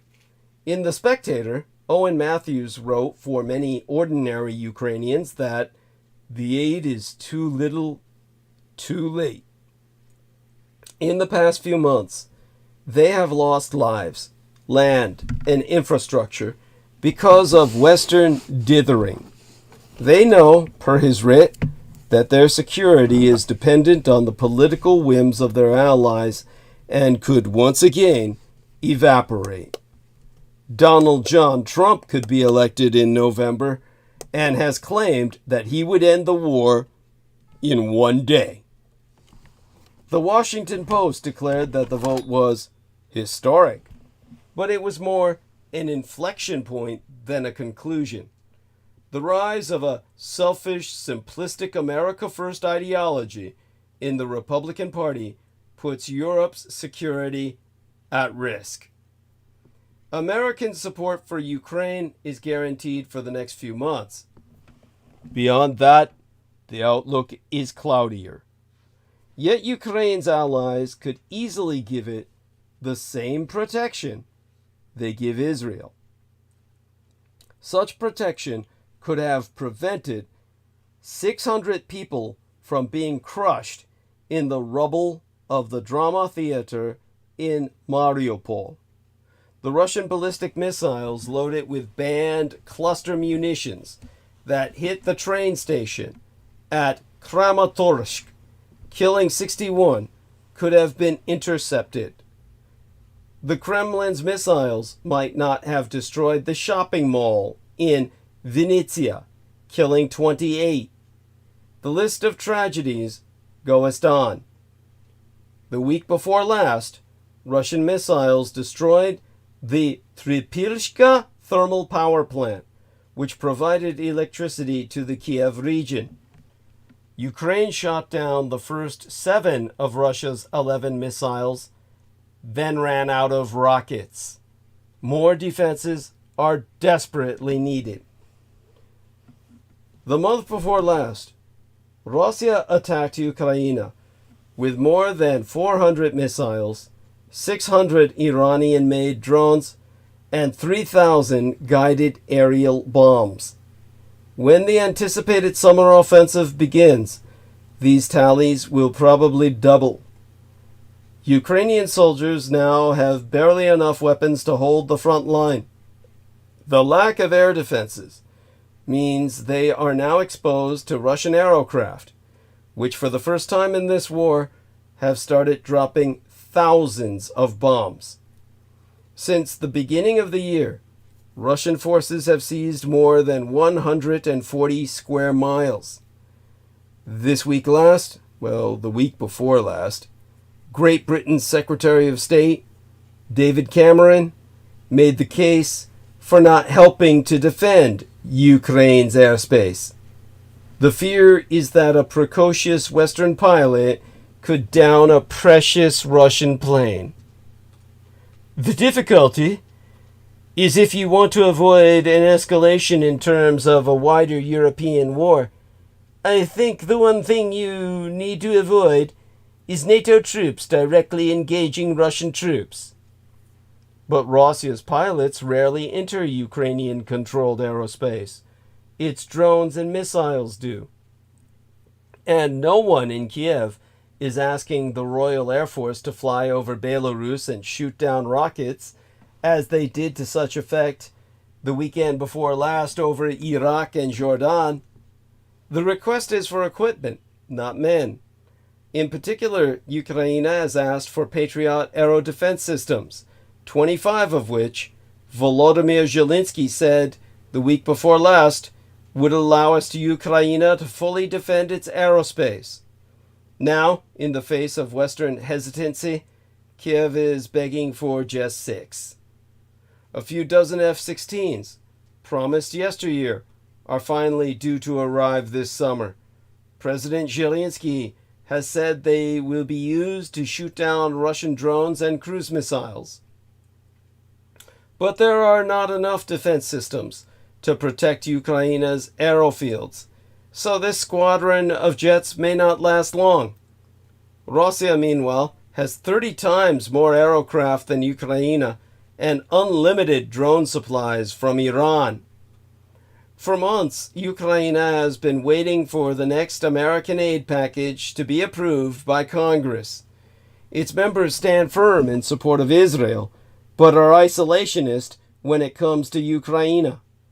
Ohio Senator J.D. Vance says that support for Ukraine risks weakening Israel by diverting the weapons needed for its defense, saying, Israel is much more important to the United States than Ukraine. The fact that Ukraine has a defense treaty with these United States and the United Kingdom, promising it protection in return for surrendering its nuclear weapons in 1994, is completely ignored. Which means the Anglo-American empires are oath breakers, traitors to their word. Zelensky has tried to dispel the idea that the United States has a choice between supporting Israel or supporting Ukraine. To quote his T, as a Jew who's in a sense treasonous to the nation he's president of, he sayest, Shaheeds in the skies above Ukraine sound identical to those over the Middle East. The impact of ballistic missiles, if they are not intercepted, is the same everywhere. Terror must be defeated completely and everywhere, not more in some places and less in others. He is choosing his words most carefully. Any hint of exasperation or ingratitude could be fatal. He cannot afford to alienate opinion in the House of Representatives. Many congressmen seem to be thinking what J.D. Vance is saying, that Ukraine is not worth the fight. That is another way of saying that Europe is not worth the fight. Donald John Trump, the favorite to win November's election, has said that he would cede part of Ukraine's territory to the Russian Empire to achieve a peace. He has even proclaimed he would encourage Moscow to invade NATO member state nations which did not meet their defense spending targets. Ukraine must defend itself, yet it is expected to fight Russia alone and not be too successful. its advances must be just sufficient enough to show that the cause is worth supporting. Ukraine is encouraged not to target Russian oil refineries, as this might cause oil prices to spike before the United States presidential election, even though this would be the most effective way of inflicting damage on the Russian Empire. The Western Allies' lack of resolve, as well as their indifference, make us Ukrainians fear that their sacrifice will be in vain. The petty politics signal to Putin that he can terrorize the country however he wants.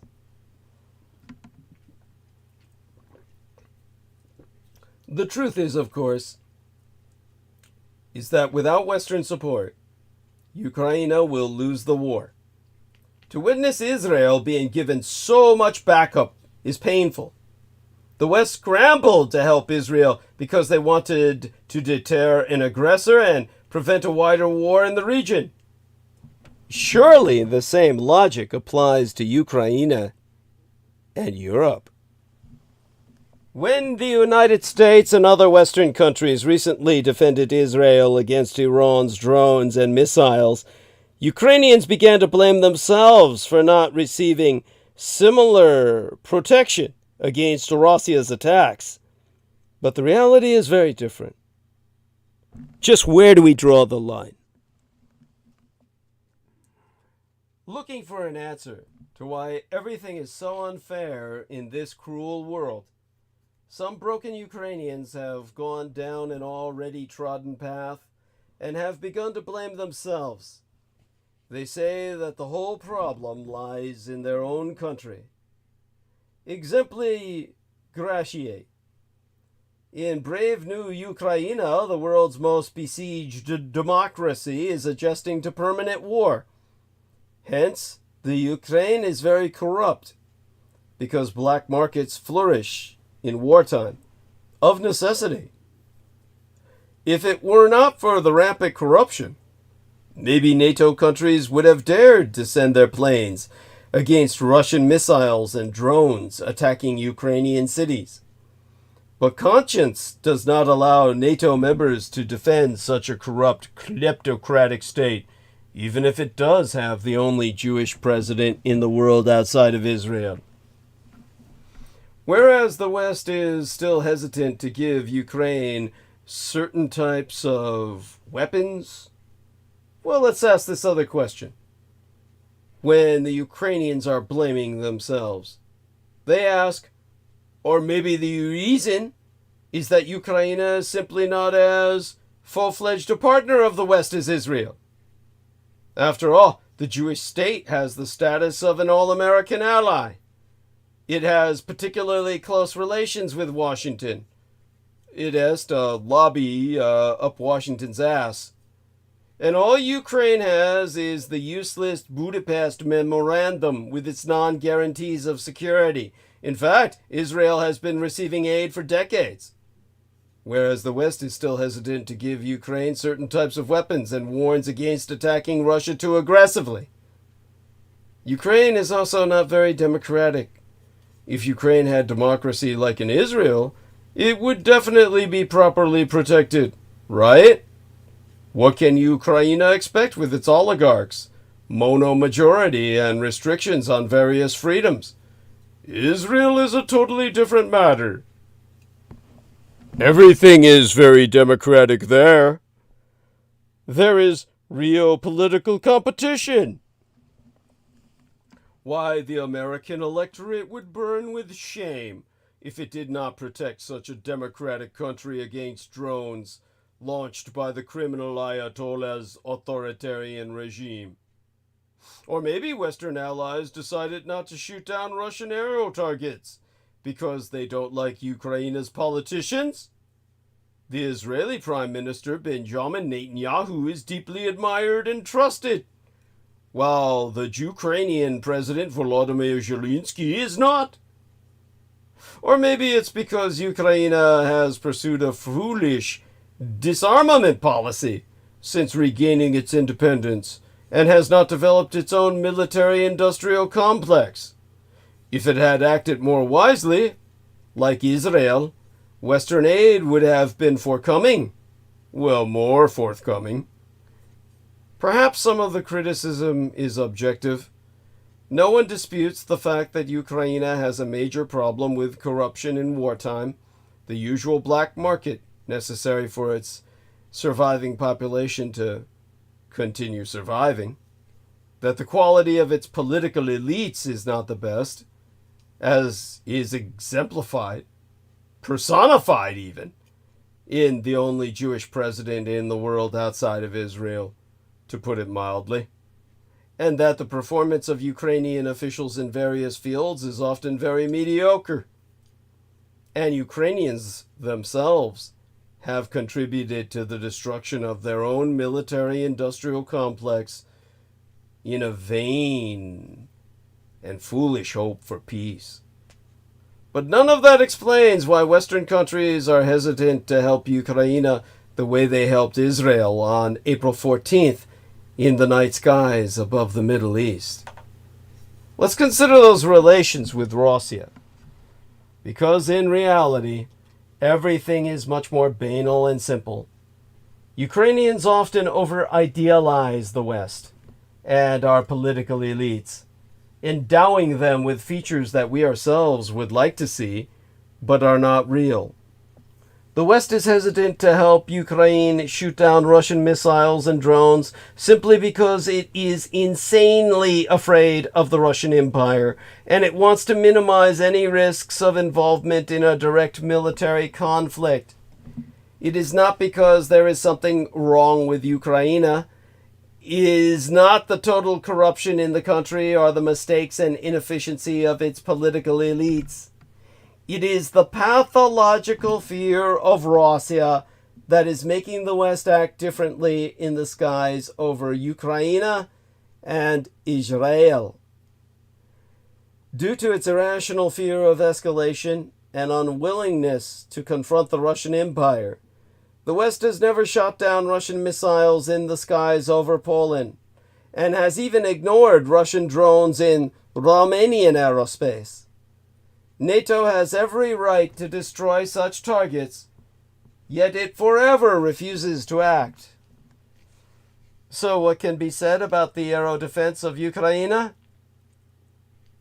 When asked why his country is not helping Ukraine shoot down Russian missiles, the British Foreign Secretary David Cameron said, "If you want to avoid an escalation in terms of a wider European war, I think the new thing you do need to avoid is NATO troops directly engaging Russian troops.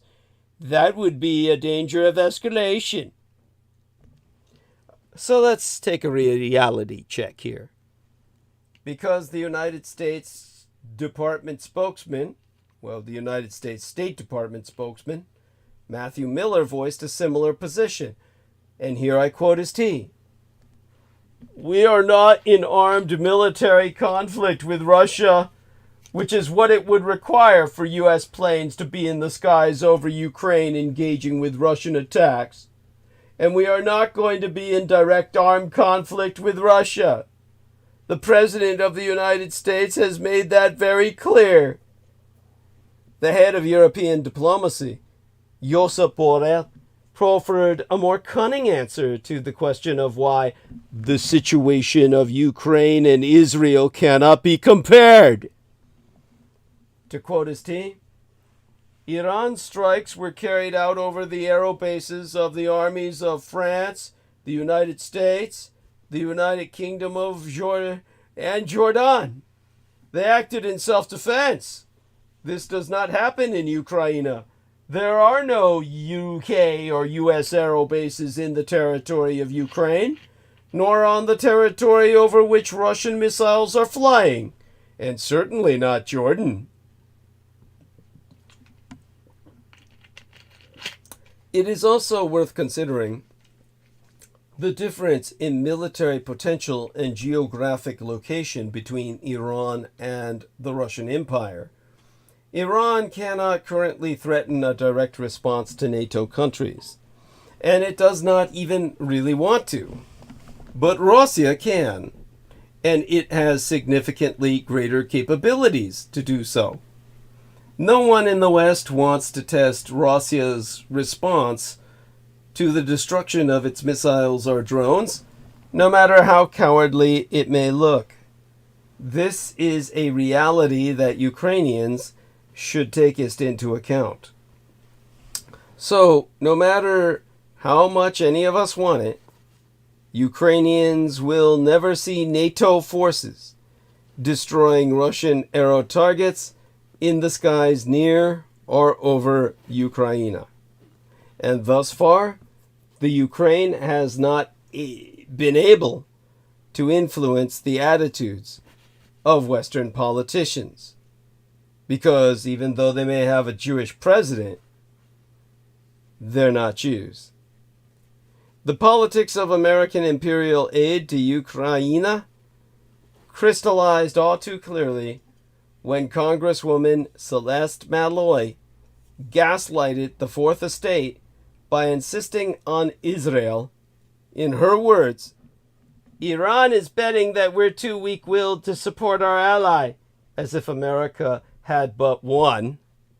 To continue with her quote, we have to act like a world superpower, not a nation with no moral compass, whilst adding a GIF, a graphics interchange format, from Willy Wonka that suggests Biden is living in a fantasy world. Whilst Iran denied that Israel was even responsible for the strike and downplayed its effects when they got hit, foreign policy hawks predictably celebrated, with some going so far as to mock the country's supreme leader.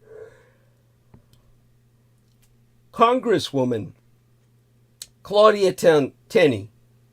The Congresswoman Claudia Tenney, one of the Russo collaborationist Red Republican Insurgent Party's foremost anti-Iran hawks, told the Ayatollah to take the win, mirroring how Israel's detractors told the country to relax after Iran's unprecedented incursion with hundreds of deadly drones that, while mostly unsuccessful, aimed to indiscriminately murder Jewish, Muslim, and Christian civilians. Across the aisle, while more than 100 Democrats were moving to suspend aid to Israel, House Minority Leader Hakeem Jeffries still predicted that an overwhelming majority would ultimately vote for the aid. However, even the specter of America's master race being under attack is not enough to ensure smooth sailing. Speaker Mike Johnson's grip on his gavel is unprecedentedly tenuous, with 3 Republicans now backing his ouster over frustrations about American foreign aid. Even as Johnson-aligned groups like the American Action Network are rolling out polling that shows even among safe district Republican primary voters, the aid package's components, especially ones clearly tied to American national security, are popular by a margin of 82 to 15%, for example. The WkEND's, the American Action Network's, polling proved that Russo collaborationist Red Republican Insurgent primary voters in deeply Republican House seats back refilling U.S. weapon stockpiles that have been drained because many weapons have been sent to Ukraine. More broadly, Russo collaborationist Red Republican Insurgent primary voters in the most conservative districts in America back helping Ukraine against the Russian Empire by a convincing 21-point margin, 57% to 36%. Nevertheless, Congressman Paul Gosar teamed up with Marjorie Taylor Greene and Thomas Massie in backing Johnson's ouster. Some of Johnson's colleagues, like Ohio's Warren Davidson, were already openly suggesting that he won't be the House Republicans' leader for much longer. Speaker Mike Johnson is facing a threat few of his Republican predecessors can relate to. Members of his own party vowing to oust him from power. Facing a vote to oust him, House Speaker Mike Johnson could look to history, with Representativist Marjorie Taylor Greene saying she will force a vote next week on deposing Johnson. I could take a look back at how the famed Republican Speaker, Joseph Cannon, took on his own rebels in 1910 by calling for a vote to oust himself. Now, in terms of my attempting to recollect the details on that, when it comes to the position we're all in, let me make certain to check into our chat room first. Numbers back up. Thank you, Amor Fadi. And such a wonderful individual. He says, there will be a huge statue of Douglas Spock at the Starfleet Academy. Goddess bless you, Amor Fadi. Hugs.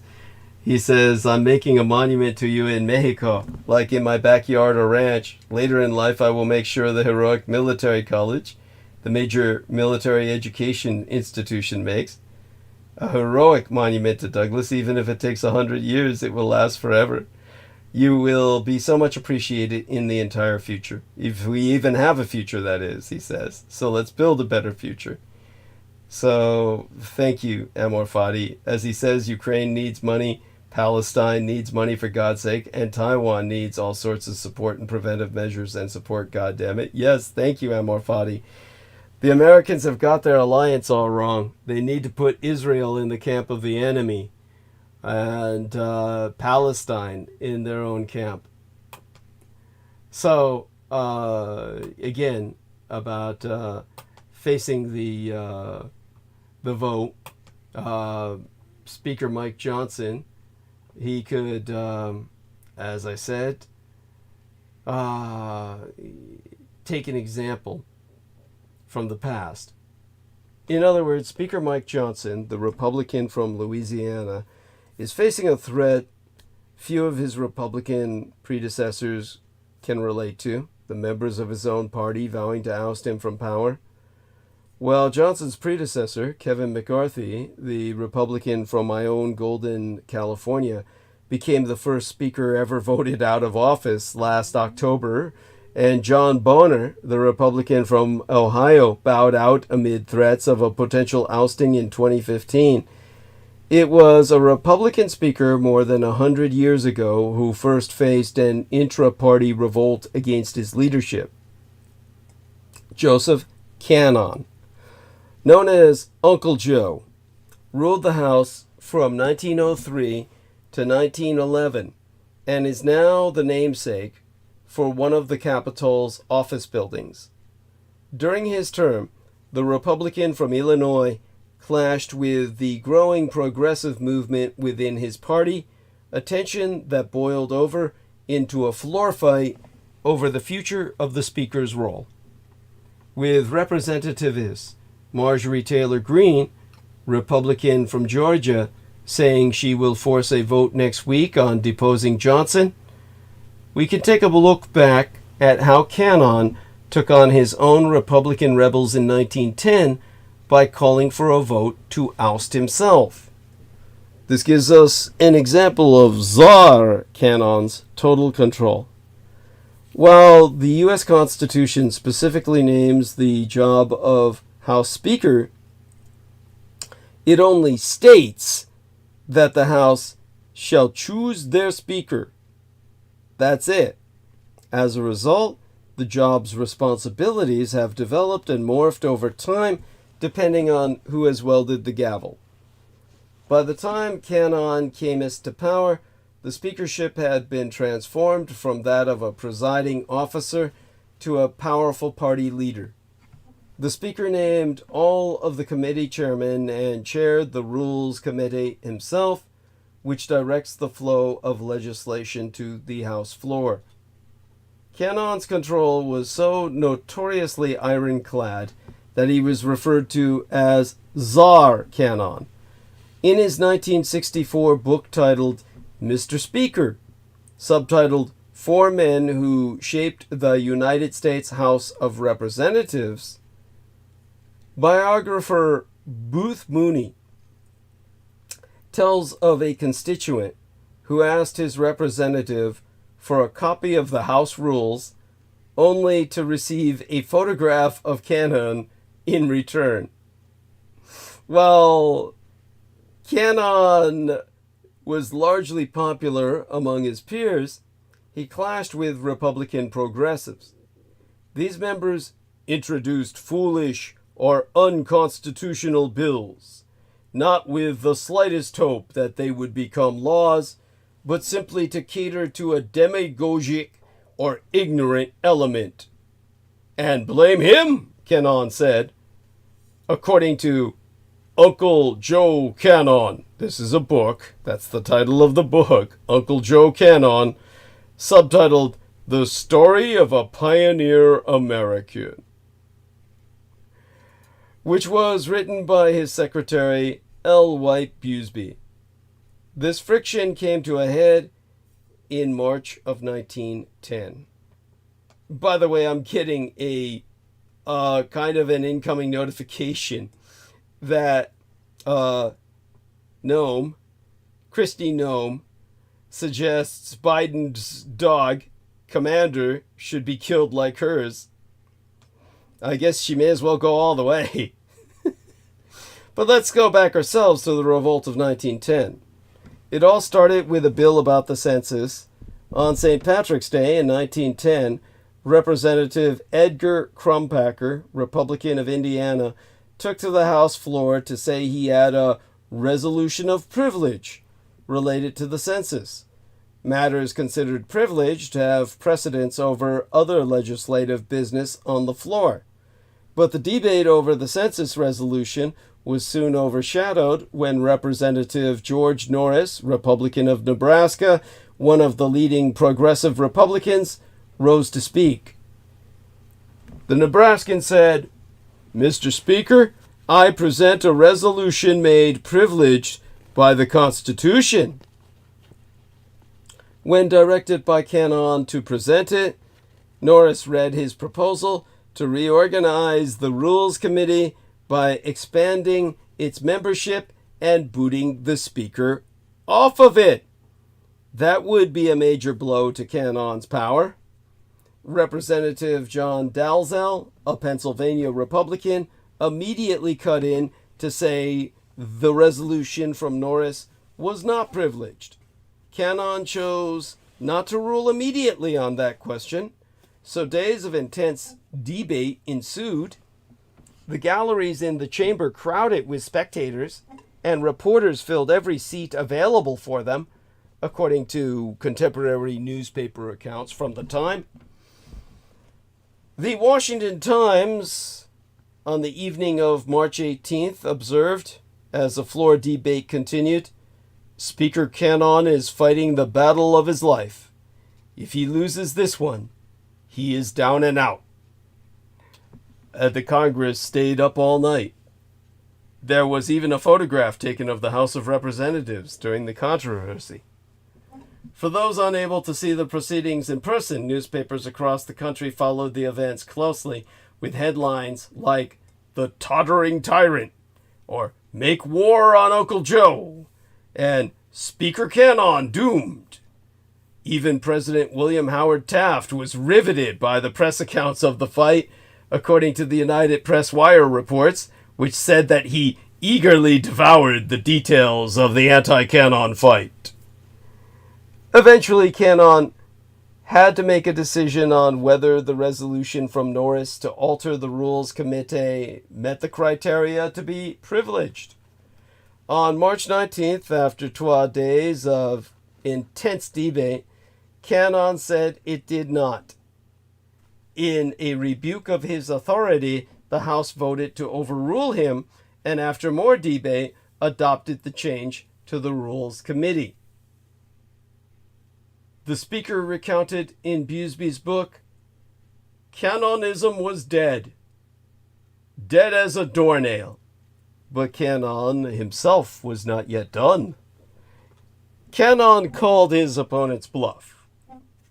As Norris moved to adjourn, Canon asked for a moment to speak. The speaker addressed the chamber, saying he had two options: resign or declare a vacancy in the office of the speaker and let this new coalition majority of progressive Republicans and Democrats pick his replacement. Canon said resignation was off the table because it would be a confession of weakness or mistake or an apology for past actions, when he was not conscious of having done any political wrong. The Republican side of the chamber erupted in applause. Then Canon put the Republican rebels to the test. He said he welcomed a vote to boot him from office. A Democrat followed through and called for such a vote. When given the chance to remove Canon, the progressive insurgents balked. Only 9 voted to oust him, so the vote failed 155 to 192, with 8 members voting present and 33 not voting at all. The Sunday Star in Washington, District of Columbia, summed it up. His scepter taken away, Canon is left upon the throne. Canon would later say in Busby's book that on that day, the speakership was taken from me amid the rejoicings of my enemies, and it was then handed back to me. While Canon remained as speaker the rest of the session, control of the chamber flipped to Democrats following the 1910 midterm elections. He chose not to serve as minority leader, but stayed in Congress until 1923, the year my late and sainted Cyrus, my womb matron, my mother, was born, when he retired 12 months before his 87th birthday. Well, the same age at which my mother would die, and my legal father. Both of them in the same birth month of my sister, the month of March, 5 years apart. Okay, so bringing us back on point while checking in with the live stream. Thank you, Amor Fadi. What a wonderful individual. And of course, to all those who join us in stream, get your friends here as well. Keep them up throughout the night. And getting back to trend of thought here. In interim, to understand Trump's Russell collaborationist Red Republican Insurgent Party, we need to look to Lenin and Mao Zedong, because the Russell collaborationist Red Republican Insurgent Party is behaving like a Maoist party. A decade ago, mainstream Republicans eyed the Tea Party movement with tight-grinned consternation. Many Americans suspected that the movement's ideological rigidity was so antithetical to the pragmatic political culture of these United States that it might undermine the electoral appeal of the Russell collaborationist Red Republican Insurgent Party itself. That party nonetheless continued its rightward march past disrupted town halls and government shutdowns. Then came Donald Trump. The Tea Party phenomenon is not historically unprecedented, though to better understand it, one might look beyond these United States. In fact, the Republican Party of 2024 looks more like the party of Vladimir Lenin than the party of Abraham Lincoln. Trumpism represents the culmination of a conservative vanguard party revolution that is now degenerating into a Maoist struggle against the establishment, a struggle in which leaders of one faction mobilize the masses in a bottom-up campaign to undermine their competitors for party control. Can Republicans be Leninists? Obviously, they do not espouse communism, and they do not promote the dictatorship, much less the interests of the proletariat. Historically, however, there have existed other non-Marxist, quasi-Leninist parties. Leninism involves a set of radical organizational practices designed to maximize partisan power to overturn conventional governance and impose ideological objectives. Unlike liberal democratic parties in the West, the Leninist Party seeks to graft itself onto all levels of the bureaucracy and thereby construct the party state. Indeed, Lenin devised many of his ideas after recognizing that the revolution would never arise naturally out of the contradictions of capitalism. The Leninist vanguard party itself needed to overturn the old order, which it proceeded to do in Russia and Red China. Out of the rubble was built a party state controlled by ruling elites. The Leninist party succeeds through fanatically strict party discipline and unconditional obedience to party decisions, and nothing disciplines Leninists more than a superhuman fidelity to party dogma. Lenin famously declared that, politically, the only choice, either bourgeois, it as capitalist, or socialist ideology. There is no middle course. Hence, to belittle the socialist ideology in any way, to turn aside from it in the slightest degree, means to strengthen bourgeois ideology. Leninists abhor moderation. Lenin feared that workers had a penchant for such middle courses as trade unionism, which leads to their ideological enslavement by the bourgeois. Party elites needed to scientifically guide workers toward acceptable forms of class struggle. When Russian workers and sailors demanded several liberalizing reforms in the Kronstadt Revolution of 1921, Bolshevik forces crushed them. Today's Republican Party is similar to its Marxist-Leninist counterpart in its unyielding devotion to ideology and radical partisan aggrandizement.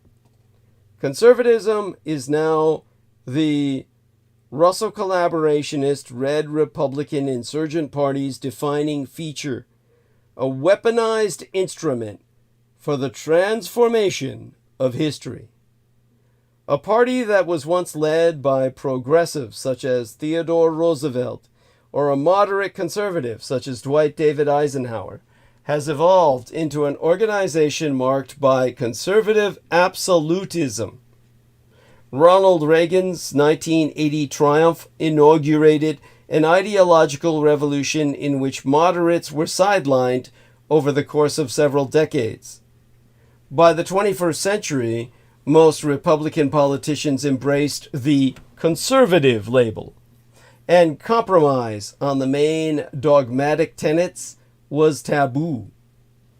Factional divisions within the party today are not over the merits of conservative ideology generically, but over which aspects of conservatism to promote. The interests of a globalizing corporate elite are those of racial and economic nationalists and religious traditionalists. If one were to take Lenin's dictum and reverse the words socialist and bourgeois capitalist, a majority of Russo collaborationist Red Republican insurgent party politicians and pundits would heartily agree with it. Conservative absolutism has been buttressed by a ruthless adherence to the party line, another feature of Leninism. The Republican Hastert rule, named for former House Speaker Dejenis Hastert of Illinois, mandates that no bill will receive a floor vote unless it enjoys the support of a majority of the Republican caucus. This practice embraced the Leninist principle of freedom in discussion, unity in action. Similarly, Senate Majority Leader Mitch McConnell, Republican from Kentucky, makes me sick to even say his name, has joined the ranks of apparatchiks who have radically overturned the political norms of their nation states. His party's year-long disregard of the Constitution in 2016 ensured absolute ideological control over the Supreme Court. More tellingly, the brazen contradiction between the Republican claim in 2016 that a judicial nominee could not be considered almost a year before an election, and their claim in 2020 that a conservative nominee must be rushed through confirmation the week before an election represents a classic Leninist shift in the party line. Outsiders are always astonished by the logical inconsistencies of such behavior, but party cadres are driven by whatever tactics advance party power, and in this case, by the compulsion to graft the party onto all levels of governance, including the judiciary. No one should be surprised by these similarities. Trump's own strategist, Stephen K. Bannon, openly declared, "I am a Leninist," in 2013. Bannon said, "Lenin wanted to destroy the state, and that's my objective as well." In the Leninist phase of Russell collaborationist Red Republican insurgent party history, Republicans who deviated from the party line were denigrated as rhinos, RINOs, Republicans in name only. To avoid the prospect of being primaried, they edged further rightward to enhance their legislative scorecards and protect their right flank. As in Russia and Red China, policy differences over complicated matters devolved into ideological contests, and party stalwarts were devoured in the process. Senator Richard Lugar, Republican from Indiana, was branded a rhino and defeated by a Tea Party challenger in a 2012 primary for his purported ideological unreliability. While on a different scale than in the communist Chinese Empire, where many were beaten or imprisoned, the process of ideological expulsion has ground on to bitter extremes. 6 years after Lugar's defeat, the conservative Tea Partier par excellence, Mark Sanford, Republican from South Carolina, was himself driven from office for the inadequacies of his partisanship. What was happening? When a party is defined primarily by ideology, cadres must profess ideological loyalty. This is where the Leninist vanguard potentially wobbles toward Maoism, in which a populist anti-elite insurgency, usually manipulated by powerful forces lurking in the shadows, upends top-down Leninist discipline and demands mandatory performances of dogmatic purity. In communist China on the Asian mainland, the Maoist revolt against the communist establishment, which Mao denounced as capitalist roaders for introducing a few pragmatic reforms in response to widespread famine, embodied this transformation. over the course of a decade-long cultural revolution, from the year in which I was born, 1966, through to 1976, political survival involved leapfrogging leftward over anyone who challenged one's ideological bona fides, resulting in a process of ever redder self-identification and ever more abject adoration of the party leader. Memoirs of the period relate how party indoctrinators were themselves attacked by the masses and obliged to acknowledge their ideological inadequacies or perform the loyalty dance in veneration of the Red Sun, Chairman Mao Zedong. This process enabled Mao to seize total power in collectivist China. Uncompromising zealotry paradoxically empties ideology of meaning. The Chinese simply exhausted themselves, while the Republican situation is exacerbated by the class contradictions of a party that promotes the economic consequences, the economic interests, of wealthy elites, whilst inflaming the racial and religious resentments of a white working class base. The process of Leninist degeneration in both Red China and the Russo collaborationist Red Republican Insurgent Party was completed through the apotheosis of the charismatic leader. There are many differences between Mao Zedong and Donald John Trump, but their similarities are uncanny. Both are sons of wealthy landlords. Both rely on ties to propaganda machines to stoke hatred of ostensible enemies. Both sabotage international alliances. The political rallies of both men are vermilion spectacles of adulation, as the legions hold aloft their little red books, or adorn their crowns with red MAGA caps.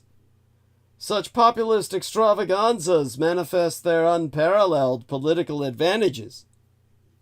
The Maoification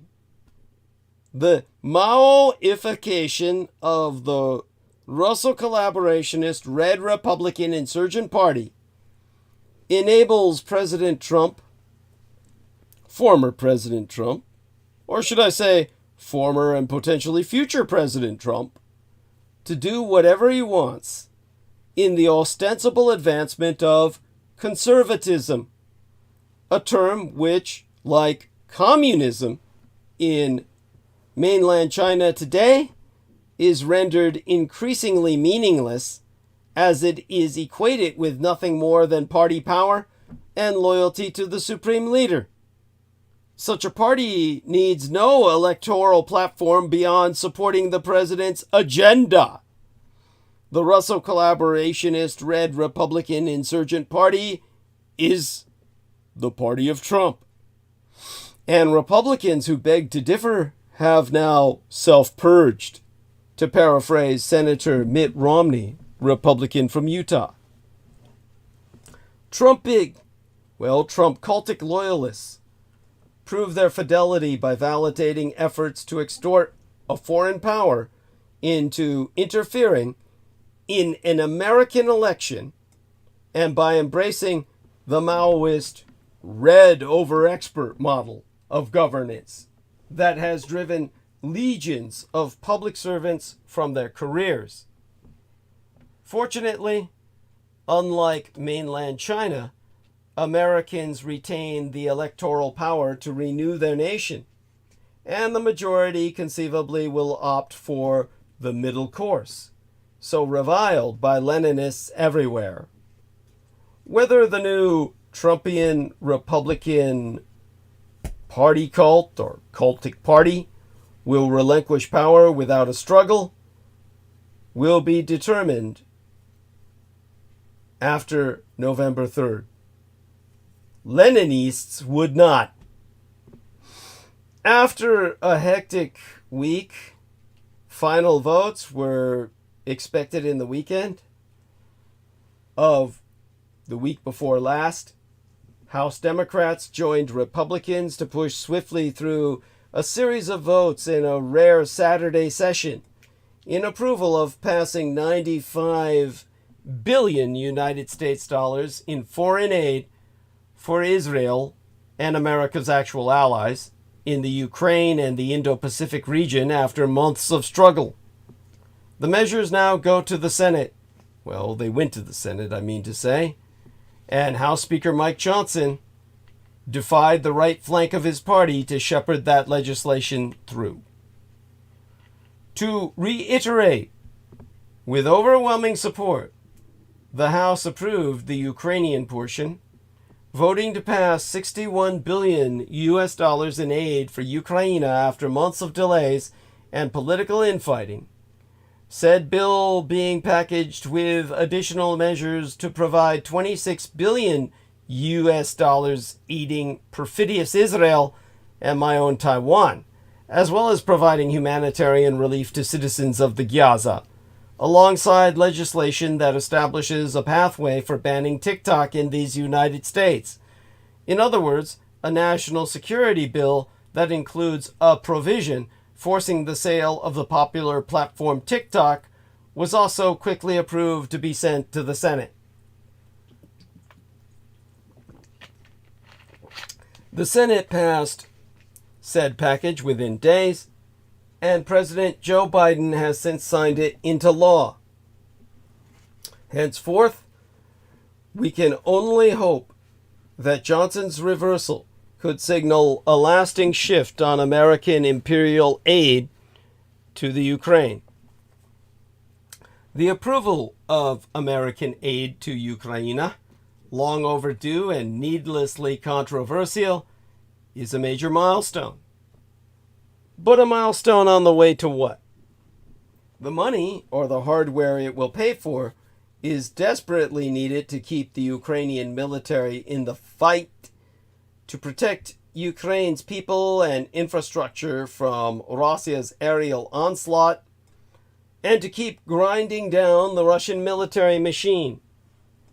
But a lot has happened in the 8 months it took Congress to act. The key question that needs an answer now is, what are Ukraine's war aims? What are the Ukraine's war aims and strategy to achieve them? As serious doubts about the viability of Kiev's current strategy are being raised, Ukraine, and just as important, its allies on both sides of the Atlantic, must address this dilemma. The dynamics of war and the prevailing discourse about it have changed dramatically. 8 months ago, the Ukrainian counteroffensive was still underway. The counteroffensive was the embodiment of a theory of victory that called for piercing Russian defenses, cutting off Crimea from the land bridge Russia had seized earlier in the war, and forcing Moscow to negotiate an end to the war on the terms favorable to Kiev. Until the word stalemate was brought into the public discussion by none other than Ukraine's lauded former military commander Valery Zaluzhny, the use of the term was often treated as a sign of unwarranted pessimism, defeatism, or even the parroting of Russian propaganda. After congressional delays on the assistance package and setbacks on the battlefield, Ukraine faces a far more challenging situation. In recent weeks, a new narrative has gained ground, that the stalemate actually may not hold and that Russia may instead achieve a major breakthrough. Despite its obvious disappointments, the Ukrainian counteroffensive offers several important lessons. First, size matters. Military planners have long believed that successful offensive operations require significant advances in manpower and materials on the order of 3-to-1 or even higher, especially when the defender is prepared and dug in as was the case in the summer of 2023. It is now abundantly clear that the size of Russia's population, economy, stocks of military hardware, and defense industrial base far exceeds those of Ukraine, even when it is supported by the United States, Europe, other allies, and partners. Second, the Russian military has defied expectations by adopting new tactics and deploying new equipment. Written off as inept during the early stages of the war, when Russian dictator Vladimir Putin's generals bet on Ukrainians greeting them as liberators from what Russian propaganda charged was an illegitimate Nazi regime in Kiev, Russian forces have recovered. While the United States and our allies may be dismayed by traditional Russian disregard for battlefield losses, they need to acknowledge that Moscow is now using better tactics and fielding some of its hardware more effectively. Last summer, Russia pulled ahead of Ukraine in crucial areas such as drones and electronic warfare. The Russian defense industry is also performing rather impressively, despite a reputation for technological obsolescence. It has far overtaken Western production of critical items such as ammunition for artillery, benefited from well-timed help from friends in Iran and North Korea, and found ways to modernize and repurpose old weapons to new uses. The most recent such weapon is the glide bomb, a massive old dumb bomb fitted with a kit to give it enough range and accuracy for Russian Air Force pilots to stay beyond the reach of Ukrainian aero defenses. Red China has also offered the Russian Empire a helping hand. It has facilitated alternative supply chains and offered substitutes for Western machinery and other components Russian defense industries need to keep running around the clock. Third, time and time again, the United States and our allies discovered that sanctions did not choke off Russia's access to key inputs for its military-industrial complex and undermine the Kremlin's ability to wage its unprovoked war. That's in the words of Treasury Secretary Janet Yellen. Nor did they cripple the Russian economy. Thanks to a surge in defense orders, the economy is estimated to have grown by 3.6% in 2023 and is projected to grow by 2.8% in 2024.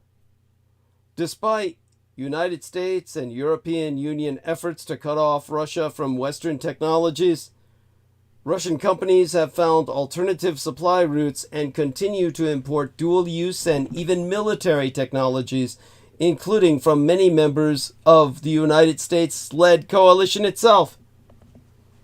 Faced with this grim reality, Ukraine has switched to a strategy of active defense, building fortifications and giving its troops a chance to reconstitute, recover, and retrain, while engaging in a series of high-profile strikes inside Russia and attacks on Russia's Black Sea Fleet.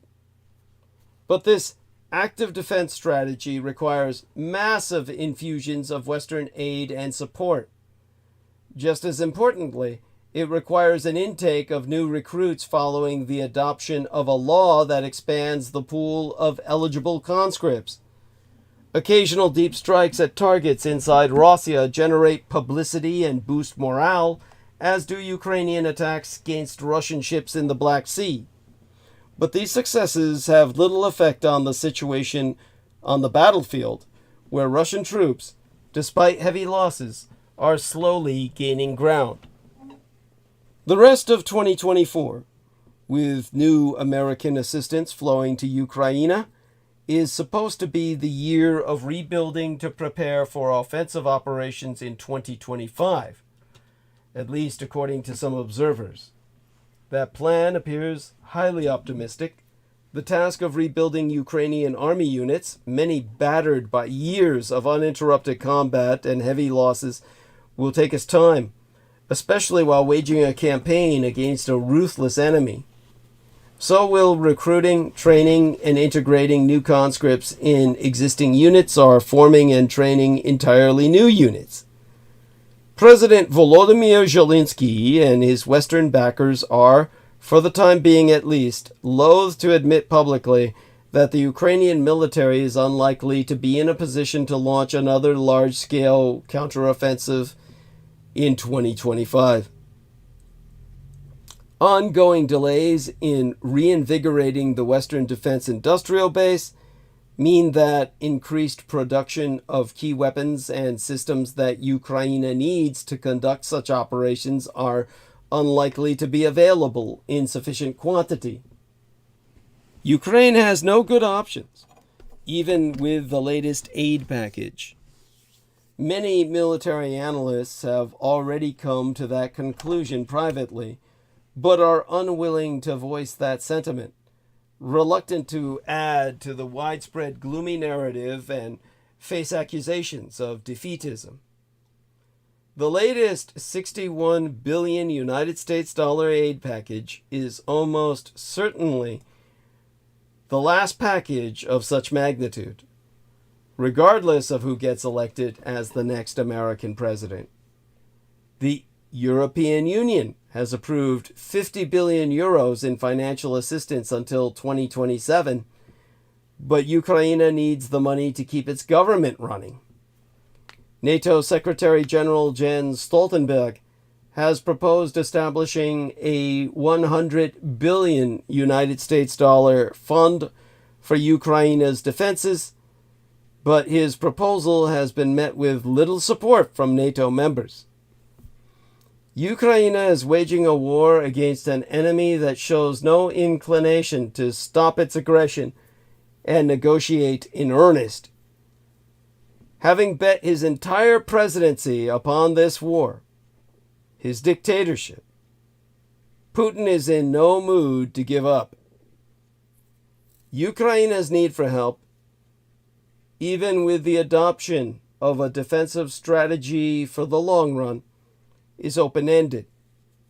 Are Washington and Brussels even ready for it? That is the key question for NATO's upcoming summit in Washington. Instead of arguing about Ukraine's path to NATO membership, the Allies should put in place a series of concrete commitments, including more and better capabilities to defend and push back against the Russian onslaught, and long-range precision strike weapons to continue and expand the strikes deep inside Russia. Take the war to the enemy. Such offensive capabilities will position Ukraine to implement a long-term strategy that combines defense with offense and deterrence, and inflicts increasingly costly consequences on the Kremlin. Support for Ukraine is the most important piece of the West's containment strategy toward the Russian Empire in the new Fourth World War, or continuity of the Third, so misnomered as the new Cold War. The Washington Summit will answer whether the West is up to the challenge. Now, I'll take another look at live stream, get an impression of number of listeners is good. And I am so thankful to Heather Holman interacting with Amor Fati. See there, Heather? You can do that. You can interact now. And Amor Fati, thank you for responding to her. Blessed be for both of you. As he said, the Aztecs also had jade. And there are cultural diffusions around the Pacific historically. So jade makes sense for my statue. He's so incredible. What a wonderful human being. And what else is it that Heather says here? Love that for William Butler Yeats. Yes, he says, Softly, because you tread on my dreams. Here we are. There we are. Next Level Dreamers, he says. Wow, Heather Holman and he have an on-running conversation. This is great. I'm so glad that's preserved for all time. This will upload with the episode. Excellent. Most excellent. And with that, let me again take a look at the time remaining. 9 to 10, 10 to 11. Okay, we've got 3 hours left. And what shall we continue with? Oh, of course. Yes. Our incredible protests. And, of course, the Supreme Court, which I touched upon. Let's get into that. That's, of course, a necessity. Now, we'll go there in this peculiarly roundabout fashion. In a sense, we'll start in a manner that you probably won't consider the norm. Let's take a look at it this way. I've asked this question before. I'm going to ask it again. Today's big question. During his visit to Washington the week before last, the Japanese Prime Minister, Kishida Fumio, suggested the American empire may be feeling self-doubt when it comes to its global leadership role. That, as according to a February YouGov poll, more than half of Britons believe that another world war is likely in the next 5 to 10 years. The American empire is having a crisis of confidence at a very bad time. Thus, how would we know if World War III has started?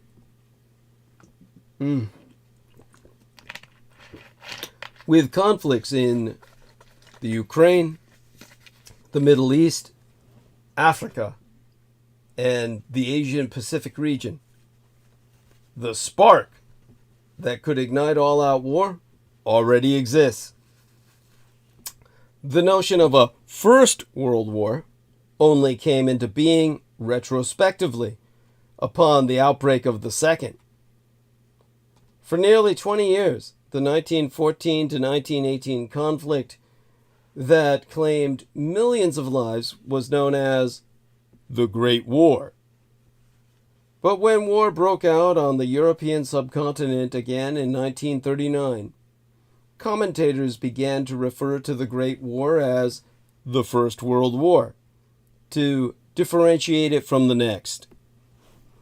In January of this year, the United Kingdom Defense Secretary Grant Shapps said that now we are again moving from a post-war to a pre-war world. In the aforementioned February survey, YouGov found that more than half of Britons believed another world war was likely in the next 5 to 10 years.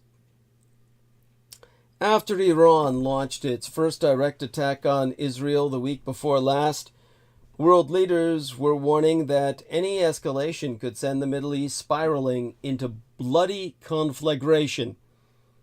Drawing in allies from around the world or sparking nuclear warfare. Combined with the conflicts in Ukraine and the Gaza, Sky News' security and defense editress, Deborah Haynes, went on record to attest that it's clear the potential for a spark that ignites World War III already exists. And what did the commentators say? They be mired in the madness of Judeo-centricity. Are Jews special? Or do too many people just think they are? Judeo-centricity is the idea, or the intimation, or the subconscious presumption, as the case may be, that Jews are somehow necessarily to be found at the very center of global historical events. Judeo-centricity is not a fully universal phenomenon, at least not as much as the Jews themselves, along their worshippers, presume it to be. Judeocentricity is mostly confined to the Abrahamic world, to what we commonly call the West, and to Dar el-Islam, the lands of submission. Judeocentricity abounds everywhere in the Abrahamic world these days, with every example consequential in its harm. The ICJ genocide trial showcased both Israel's collective insanity and representatively vile government. People sat inside the ICJ, the International Court of Justice, on the day of the trial to hear a request for emergency measures by South Africa, who asked the court to order Israel to stop its military actions in Gaza on the Ides of the opening month of this year. That second day in The Hague, Israel's Day, was in essence a ringing slap in the face and indictment of their vile government and all the harm that it has caused in the preceding year. In the elegant wood-paneled hall, deep beneath crystal chandeliers, in the presence of the judge on Israel's behalf, former Supreme Court President Justice Abraham Barak, the man who Prime Minister Benjamin Netanyahu and his supporters turned into public enemy number one over the preceding few years, Israel's representatives insisted that the state's judiciary is independent and can be trusted to adjudicate in any case of soldiers committing war crimes.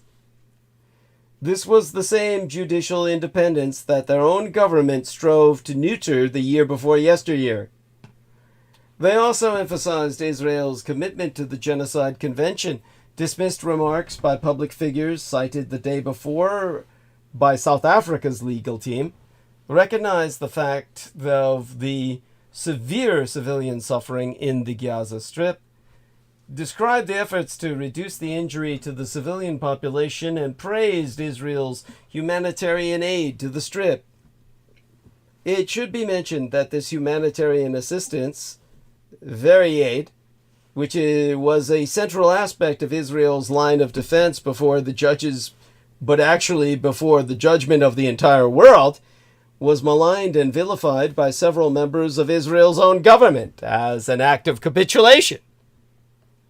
Said discussions must have been something of a relief after the first day, when South Africa submitted its evidence about the fighting, the conditions that Israel had created in the Gaza Strip, the destruction of buildings and infrastructure, and the massive killing of civilians.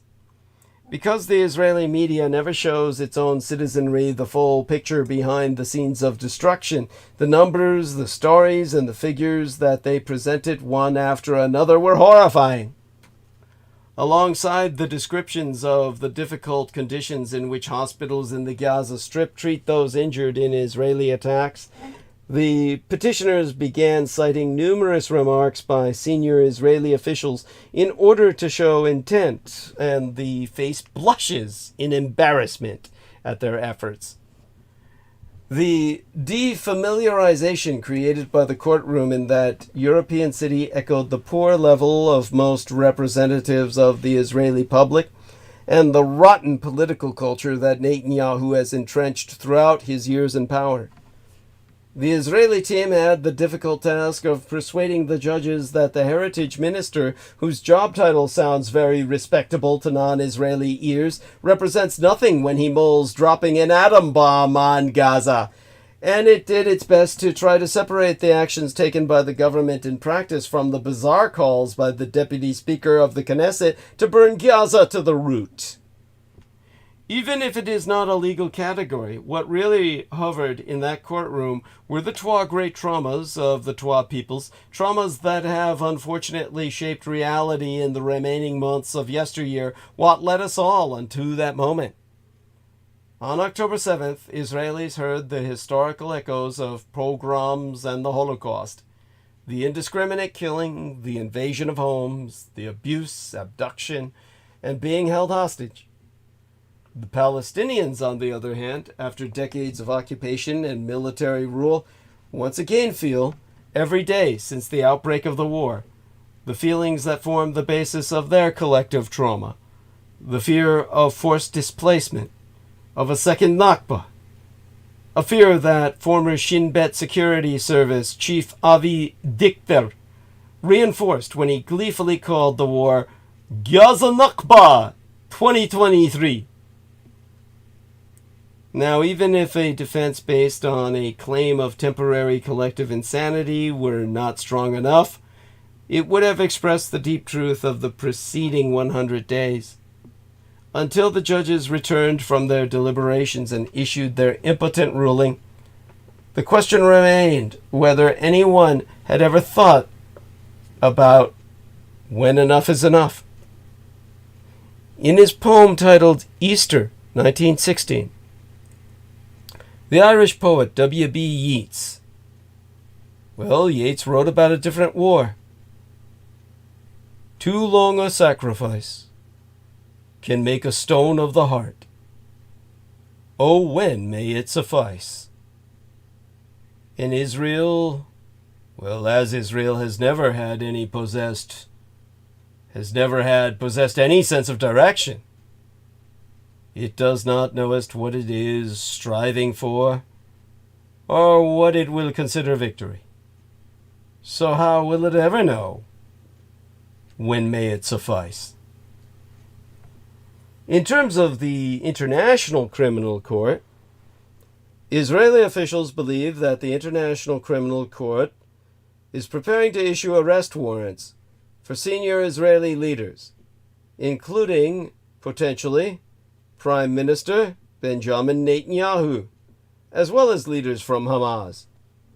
The ICC launched an investigation in 2021 into alleged war crimes on both sides in the Palestinian territories, with the investigation covering events since 2014. In my own take, the potential charges against Israeli officials and Hamas leaders underscores the ICC's renewed relevance in recent years. That resurgence began in 2022, when the court opened an investigation into Russia's actions in Ukraine, and received another boost a year later, when it issued an arrest warrant for Russian dictator Vladimir Putin. Established in 2002, the ICC exists as the court of last resort to prosecute individuals responsible for war crimes, crimes against humanity, genocide, and the crime of aggression. Charges can be brought either because a state is unable to hold the perpetrators accountable themselves due to an inadequate judicial system or insufficient resources, or because it is simply unwilling to do so. Notably, however, the court doesn't have the ability to carry out arrests itself. That responsibility falls on the 124 member states that have signed on to the Roma Statute, which founded the ICC. But that list does not include these United States, the revanchist revisionist Russian Empire, the communist Chinese Empire, or the rogue nuclear state of Israel. And even member states don't always deliver those charged with crimes unto the court. The renewed relevance of the ICC, however, is likely to be accompanied by renewed criticism of the court. In the past, that criticism has mainly come from African governments and populations, because, until a few years ago, almost all of the cases brought by the ICC were against actors in Africa. That fueled accusations not only that the court was biased, but that it purposefully only targeted less powerful states that it knew would be less able to defend themselves. In recent years, however, as the court began to investigate and charge actors from more powerful states, it has triggered pushback from them as well. Former United States President Donald John Trump waged an aggressive campaign to prevent the ICC from bringing charges against United States troops or officials over possible war crimes committed in Afghanistan. Then, in 2020, he authorized sanctions against ICC workers involved in that investigation, as well as those investigating Israel for alleged abuses in the Palestinian territories. President Joe Biden later lifted those sanctions, but the episode raised questions about the ICC's ability to hold powerful states accountable. That concern has resurfaced due to the fact that Vladimir Putin has yet to face any consequences for his known crimes, though the ICC warrant has somewhat hampered his ability to travel abroad and caused him and Russia reputational damage. Were arrest warrants issued for Netanyahu and other Israeli officials, a similar dynamic would likely play out. To be sure, the impact of the reputational damage Israel would incur, particularly at a time when it is diplomatically isolated due to the war in Gaza, would not be insignificant. But it's extremely unlikely any of Israeli officials would end up in the ICC's custody. Instead, with the renewed relevance of the ICC, as well as the International Court of Justice and the concept of universal jurisdiction, arrest warrants against Israeli officials would ensure that the question of how to hold powerful states accountable doesn't go away anytime soon. This brings us to the choice Republicans face. A new legal standard is gaining traction among conservative judges. One that might turn back the clock on drag shows, gun restrictions, and more. More than 200 years ago, Alexander Hamilton defied partisanship for the sake of the American Empire's future. If he had not done so, American history might have taken a very different course. Today, Republicans face the same choice. Now, history and tradition rulings are changing American law. Kristi Noem insists that it's a tragedy not to force rape victims to give birth. But first, in a supreme failure, the SCOTUS, the Supreme Court of these United States, matched Trump's hypocrisy and bad faith during immunity arguments, even as the most corrupt high court ever is getting cover from the press. You see, Thursday, as dated the 25th day in April, was a very eventful day for former President Donald John Trump. That Thursday, we got confirmation that our Supreme Court is completely in the tank for Donald Trump and his repellent Republicans, and our empire very well might not survive it. While former National Enquirer publisher David Pecker continued to testify in Trump's hush money / falsified business records trial in Manhattan, 9 U.S. Supreme Court justices heard arguments for and against Trump's absolute immunity argument.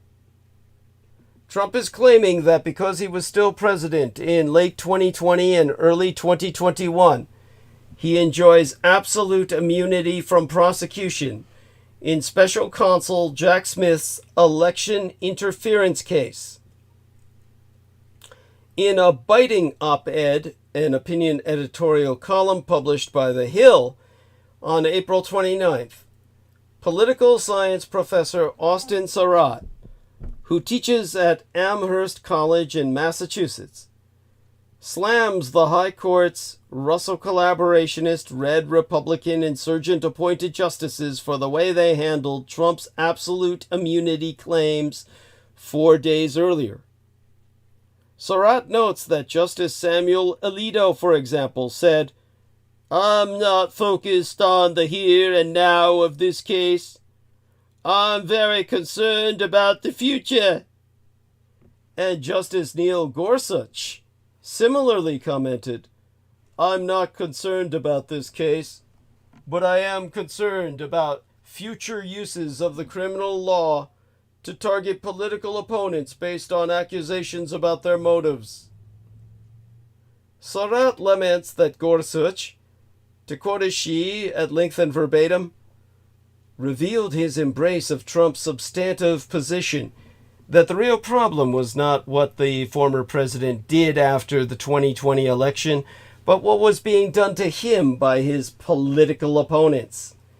They displayed a level of hypocrisy, cynicism, and bad faith that matched Trump's own, and seemed to lust for the kind of strong executive that has become a familiar part of the agenda of Trump and his MAGA allies. One can only hope that the justices will come to their senses when they get around to deciding the case, and will reject Trump's plea to take the unprecedented step of establishing presidential immunity. While the questions asked at oral argument are not always a reliable predictor of how the court will ultimately come out in any case, Thursday was not a good day for American democracy. As it has done in other cases, the court's conservative majority seemed ready to jettison its own originalist interpretive method and to ignore the grave threat that former President Trump's election denialism and efforts to block the peaceful transfer of power posed to our constitutional republic. Now, let me take a short trip here to my side table before I describe the Trumpification of the Supreme Court. Just going to grab something that I need here. So the sound's going to go off for a few moments. Or rather, my sound will sound off. My voice will sound off for a few moments. Of course, my voice is sounding off throughout the night. And let me pop a few of these. And bear with me while I do that. This is, of course, what I have to do to make it throughout the night. I do this, of course, only twice a week for a reason. Let me grab the other one. Okay.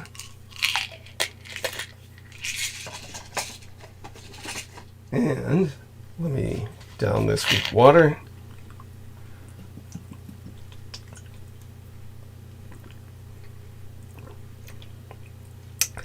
Now, the notion that Donald Trump's cultic supporters believe that he should be able to overthrow our legitimately elected government and get away with it sounds like hyperbole, an absurd and uncharitable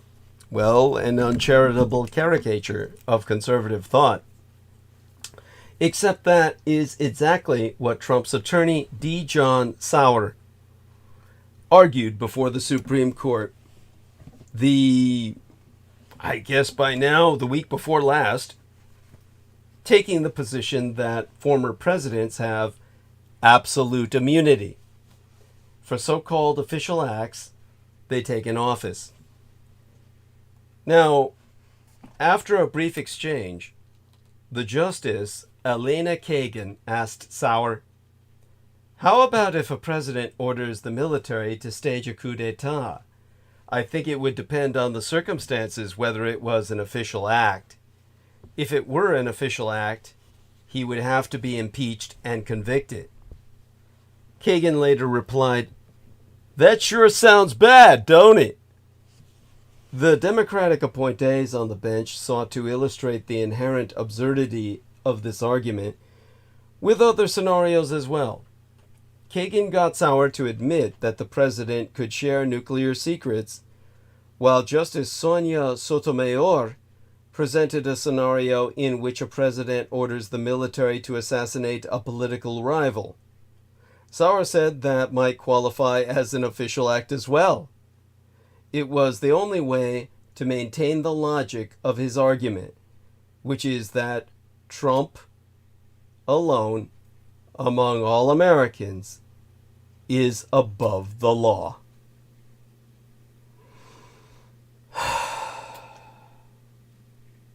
Trump's legal argument is a path to dictatorship.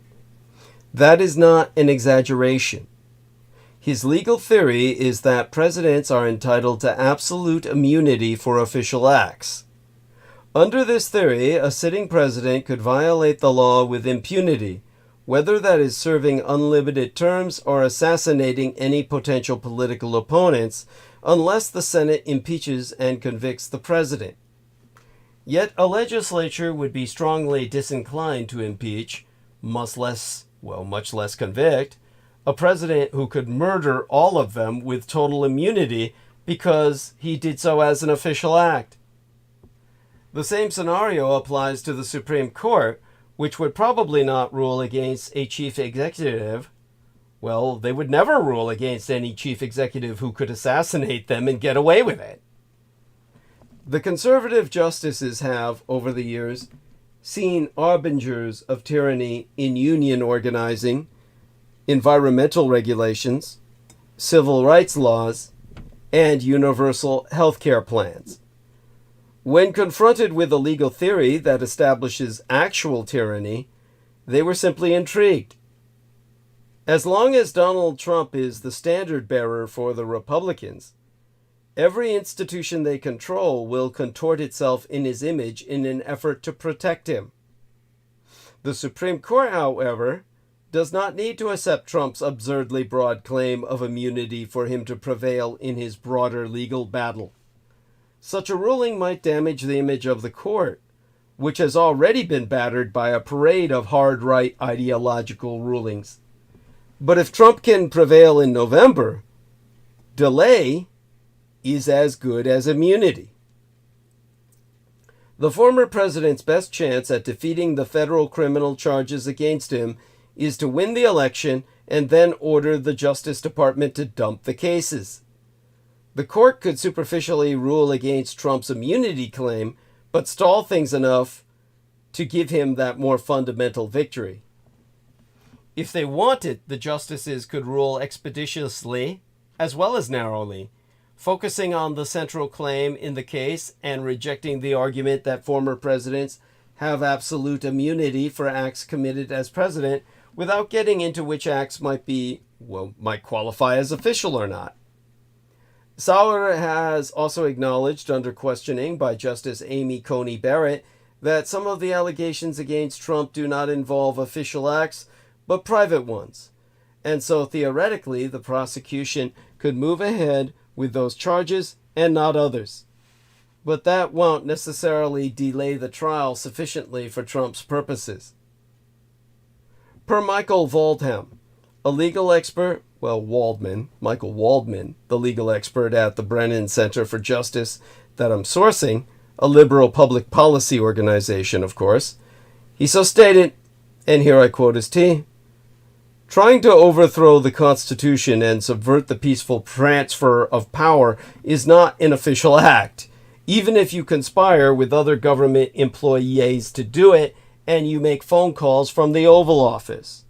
On big cases, it's entirely appropriate for the Supreme Court to really limit what they are doing to the facts of the case in front of it, rather than needing to take the time to write an epic poem on the limits of presidential immunity. If they write a grant opinion saying no president is above the law, but it comes out too late in the year, they will have effectively immunized Trump from prosecution before the election while pretending not to." Now, Trump's own attorneys argued in 2021 during his second impeachment trial that the fact that he could be criminally prosecuted later was a reason not to impeach him. As the New York Times reported, Trump's attorney, Bruce Castor, told Congress that after he is out of office, then you go and arrest him. Trump was acquitted in the Senate for his attempted coup d'etat after only a few Republicans voted for conviction. Some of those who voted to acquit did so reasoning that Trump was subject to criminal prosecution as a private citizen.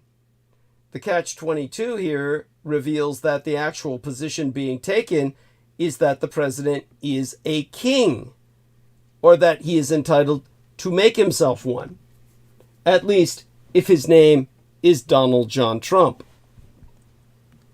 Democracy relies on the rule of law and the consent of the governed, neither of which is possible in a system where the president can commit crimes or order them committed if he feels like it.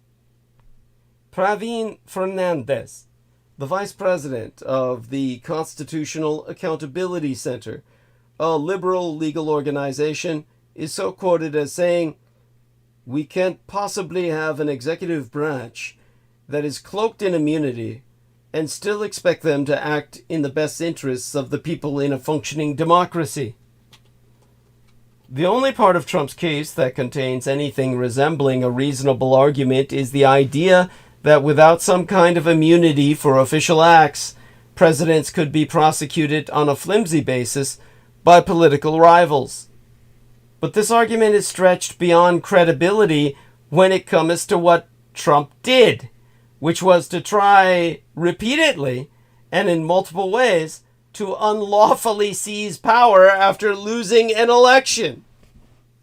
Even if the prospect of presidents being prosecuted for official acts could undermine the peaceful transfer of power, actually trying to prevent the peaceful transfer of power is a much more direct threat, especially because it has already happened.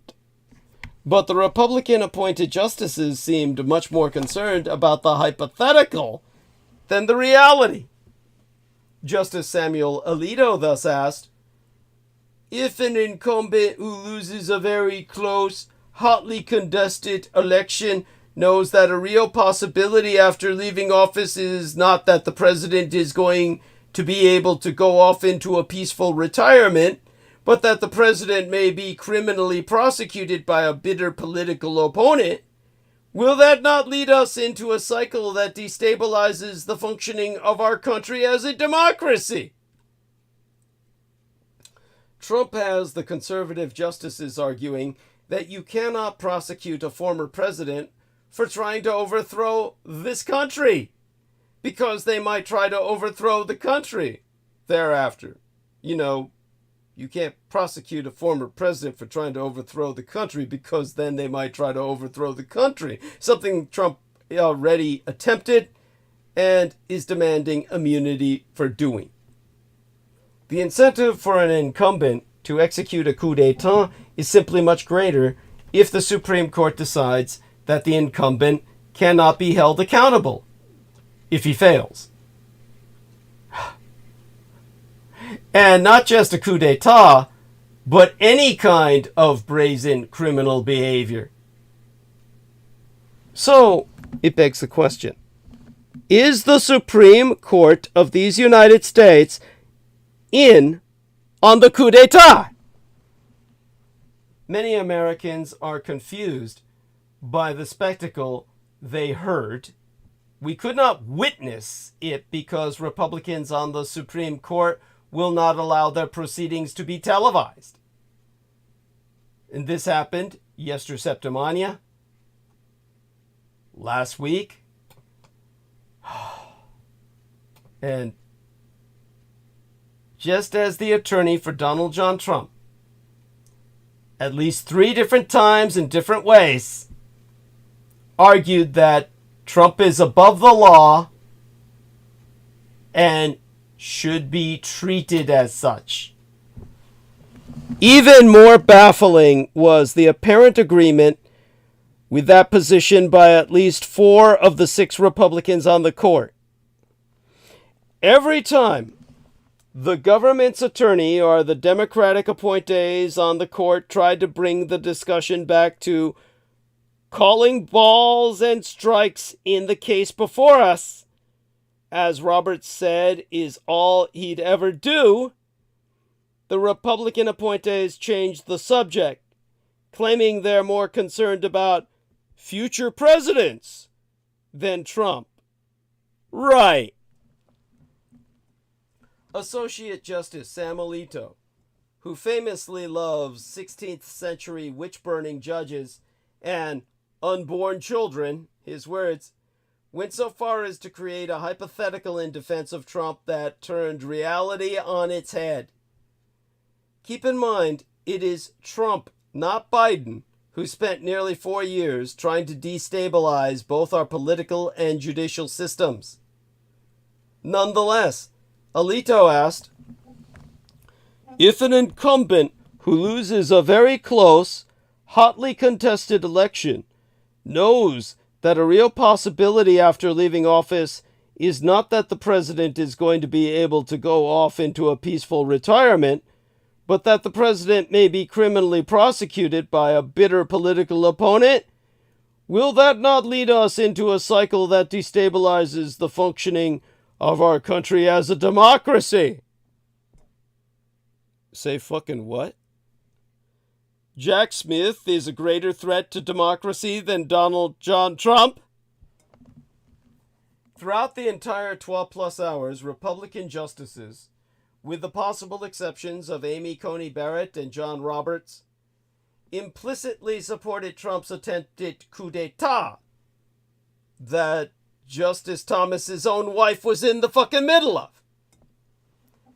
Trump's attorney argued, with the apparent agreement of 4 of the 6 Republican appointees, that if Trump were reelected, he could assassinate people, stage a military coup d'etat, and sell America's military secrets to Vladimir Putin with no consequences whatsoever. Which raises the vital question. Why would they be so cavalier about Trump's threat to our democracy? Is it just that Thomas and Alito want to retire and want their replacement selected by Trump instead of Biden? The simple reality is that conservatives throughout modern history have viewed democracy with a jaundiced eye, and the Supreme Court's Republican appointees are no exception. To their minds, democracy is fine when it puts them and their patrons in power. But when it fails at that, it's an impediment to wealth and power that must be circumnavigated. As one of history's most famous conservatives, England's Edmund Burke, noted in the late 18th century, when people engaged in servile occupations, like hairdresser or candle maker, are allowed to participate in democracy by voting, the state suffers oppression and is at war with nature. The occupation of a hairdresser or of a working tallow chandler, a candler, cannot be a matter of honor to any person. To say nothing of a number of other more servile employments, such descriptions of men ought not to suffer the oppression from the state, but the state suffers oppression if such as they, either individually or collectively, are permitted to rule. In this, you think you are combating prejudice, but you are at war with nature. That was not my words, but my quoting England's Edmund Burke. At the CPAC convention the something political action committee, chronic or complex like PTSD. The Communist Political Action Committee convention this past February, the CPAC, conservative, I mean to say, a well-known right-wing influencer, Jack Posobiec, went off on a rant about how important it is for conservatives to band together to end democracy in America. And, presumably, replace it with Christo-Rushkosmism, or Christo-Rushkosmism, just like in Russia and its traitor state, Magyarország, Hungary. "Welcome to the end of democracy," he declared. "We're here to overthrow it completely. We didn't get all the way there on January 6th, but we will endeavor to get rid of it and replace it with this right here," he added as he held up a cross. This, frankly, should not be surprising. It was 1951 when Russell Kirk, the godfather of the modern conservative movement, published his book titled The Conservative Mind, subtitled From Burke to Eliot, in which he laid out the importance of classes and orders in society. Kirk is detailed extensively in the work titled The Hidden History of American Oligarchy by Tom Hartman. The middle class was growing like a weed back then. This was before Reagan kneecapped the labor movement. And Kirk warned that if too many people got into the middle class and were no longer the fearful poor, that there would be chaos in America. He warned that too much middle-class wealth would mean that women would no longer fear and respect their husbands. Racial minorities would forget their rightful place in the social order. Young people would defy their parents, and society would generally go to hell.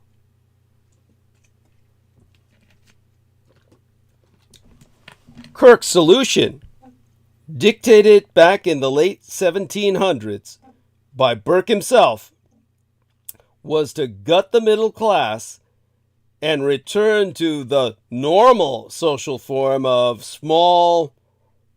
small number of really rich people at the top, a tiny middle class of doctors, attorneys, and professionals who serve the rich, and the rich alone, and a massive class of the working poor. This was the Victorian world Charles Dickens wrote about in almost all of his novels. And when the 1960s happened and women, students, and minorities rose up in protest, became the world that Reaganomics was established to return us to. "My little child!" cried Bob Cratchit in Dickens's A Christmas Carol. "My little child!" He broke down all at once. He couldn't help it. "It's only once a year, sir," pleaded Bob.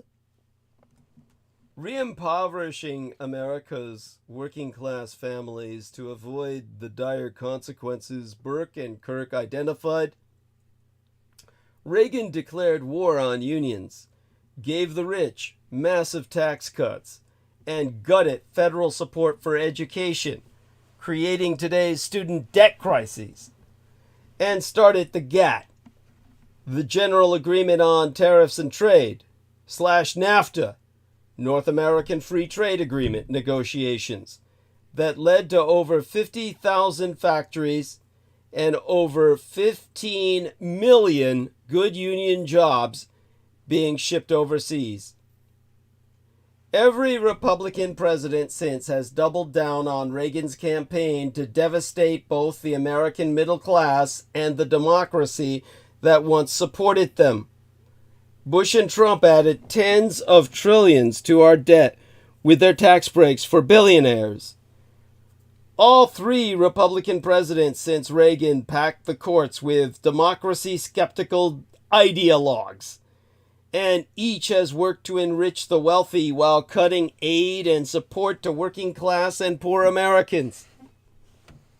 Gutting the middle class, eliminating the social safety net, and restoring order to society is still the conservative mantra, now heavily overlaid with racist tropes and right-wing Christian ideology.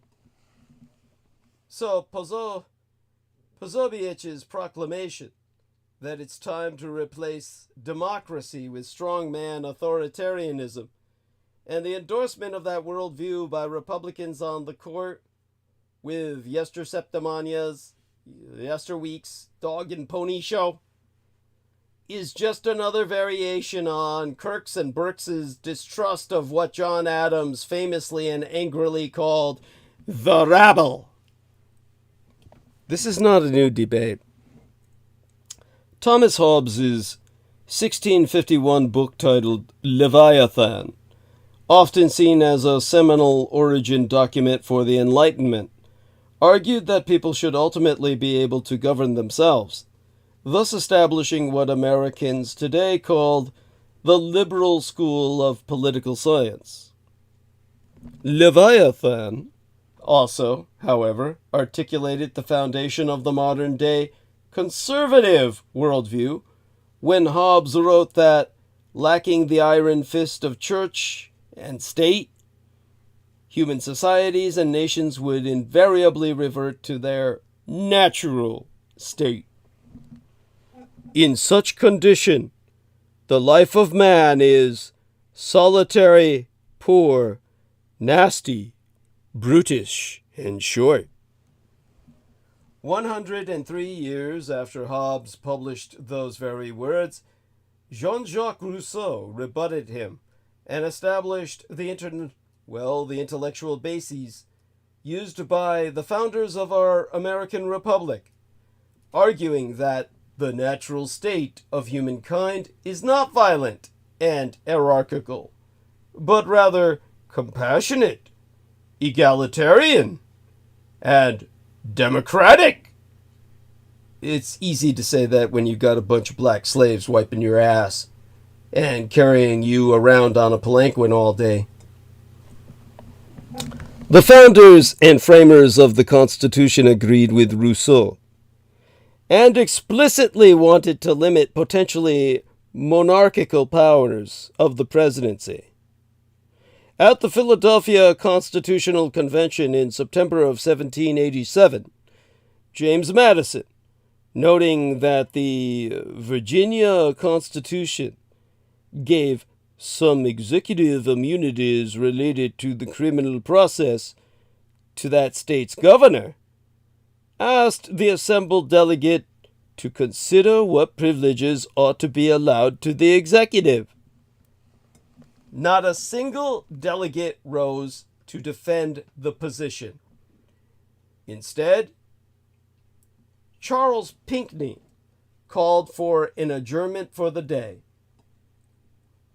During an 1800 debate in the U.S. Senate, Pinckney explained to his colleagues that it was the design of the Constitution, and not only its spirit, but letter, that it never was intended to give Congress, or either branch, any but specified, and those very limited privileges indeed. As Jack Smith noted in his written pleadings before the Supreme Court, James Wilson told the Pennsylvania ratifying convention the president was far from being above the laws, and not a single privilege was annexed. to his character. Tench Koje, or Coxe. Tench Coxe, C-O-X-E is his surname, his family name, who is quoted extensively in Tom Hartman's book, The Hidden History of American Democracy, noted in a 1787 essay that it was the intention of the founders that a president could be proceeded against like any other man in the ordinary course of law. And indeed, when Vice President Aaron Burr fatally shot Alexander Hamilton in a duel, 12 different states brought murder indictments against him, and not a single court objected or argued that the executive branch should have immunity from prosecution under criminal law. This is what brings us back to this red line. Alexander Hamilton loathed Thomas Jefferson. Thomas Jefferson owned slaves and was fucking all his female slaves to produce more yellow kids that he also fucked in the attempts to breed the black out of them and breed them white, like he was doing them a favor. As rivals in George Washington's cabinet, the twain, Thomas Jefferson, the Philly fucker, and Alexander Hamilton, fought over economics, the size and role of government, and, of course, human chattel slavery of an entire ethnos.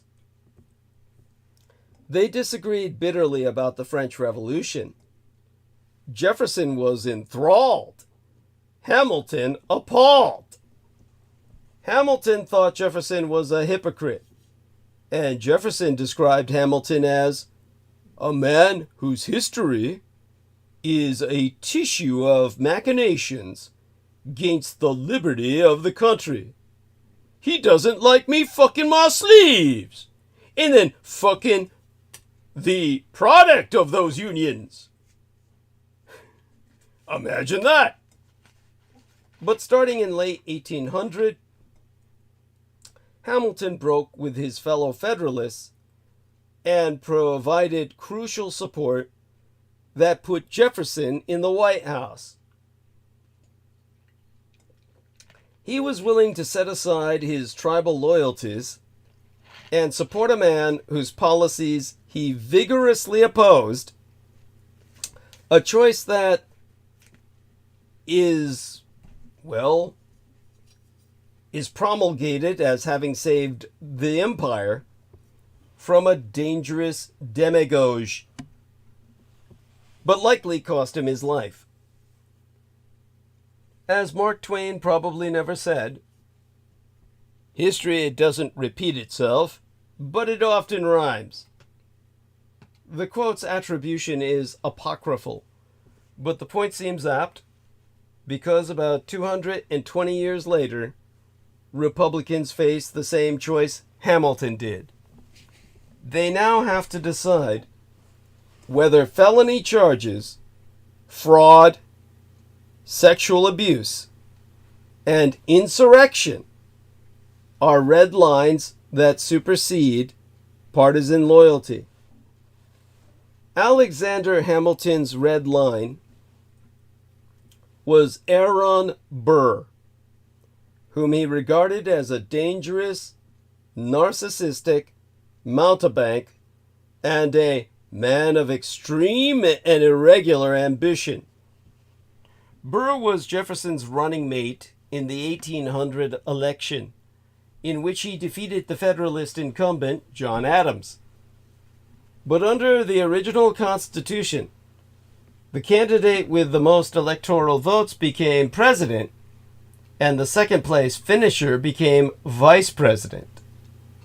Bizarrely, Jefferson and Burr each got 73 electoral votes, and because the vote was tied, the election was thrown to the House, which now had to choose the next president.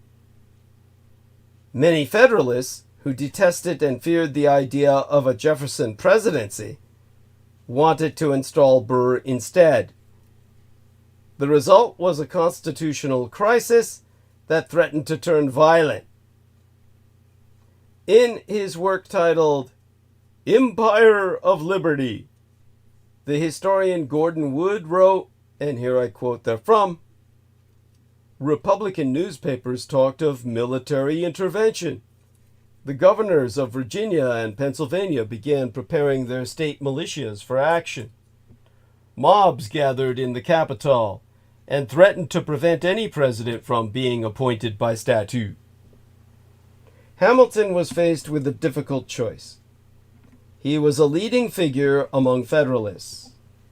Jefferson was the leader of the faction known as Democratic Republicans, and the 1790s were a historically partisan era. Yet Hamilton wrote, in a choice of evils, Jefferson is in every view less dangerous than Burr. After all, he's too busy fucking his black female slaves and then fucking the fruits of his labors to do much more damage to the nation than giving us further bloodlines of yellow kids. George Washington, in his own farewell address, which Hamilton helped to draft, and which Donald John Trump's lawyers misleadingly quoted the week before last, sounded the alarm about the growing partisan factionalism that he thought was tearing the country apart. He said political parties could become potent engines by which cunning, ambitious, and unprincipled men will be enabled to subvert the power of the people and to usurp for themselves the reins of government. Hamilton was convinced that Aaron Burr was exactly the sort of cunning, ambitious, and unprincipled man that Washington had warned against. Even though Jefferson was too revolutionary in his notions, Hamilton was willing to swallow his disagreements because Jefferson was yet a lover of liberty and will be desirous of something like orderly government. In contrast, Mr. Burr loves nothing but himself, thinks of nothing but his own aggrandizement, and will be content with nothing short of permanent power in his own hands. Now, defying his fellow Federalists, Hamilton waged a vigorous and ultimately successful campaign to derail the scheme to install Aaron Burr. Jefferson was elected president on the 36th ballot after a group of Federalist congressmen flipped their votes for Burr, choosing to abstain instead. Hamilton's career in politics, already badly damaged by scandal, was effectively over. Burr, who became vice president, never forgave Hamilton, and on the 11th of July in 1804, he fatally shot Hamilton in a duel in Weehawken, New Jersey. Burr was charged with murder, but served out his term as vice president, immune from prosecution. 3 years later, he was arrested and charged with treason after he perfidiously plotted to seize territory in the West and create a new empire. He was acquitted on a technicality and fled the country in disgrace. But for Hamilton's willingness to defy partisanship, American history might have taken a very different course. Like Hamilton, we live in an age of fierce loyalties that make crossing party lines extraordinarily difficult. If anything, it is even harder now, especially for Republicans living with social pressures, media echo chambers, and a cult-like party culture compassed round, in the words of John Milton,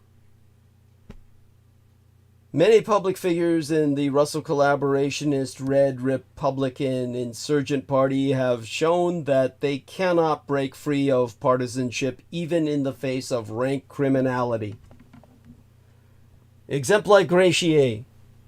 Former Attorney General Billy Barr and New Hampshire Governor Chris Sununu acknowledged Trump's lies about the 2020 election and his culpability in the January 6th attack upon our Capitol. But both men said they would vote for Trump.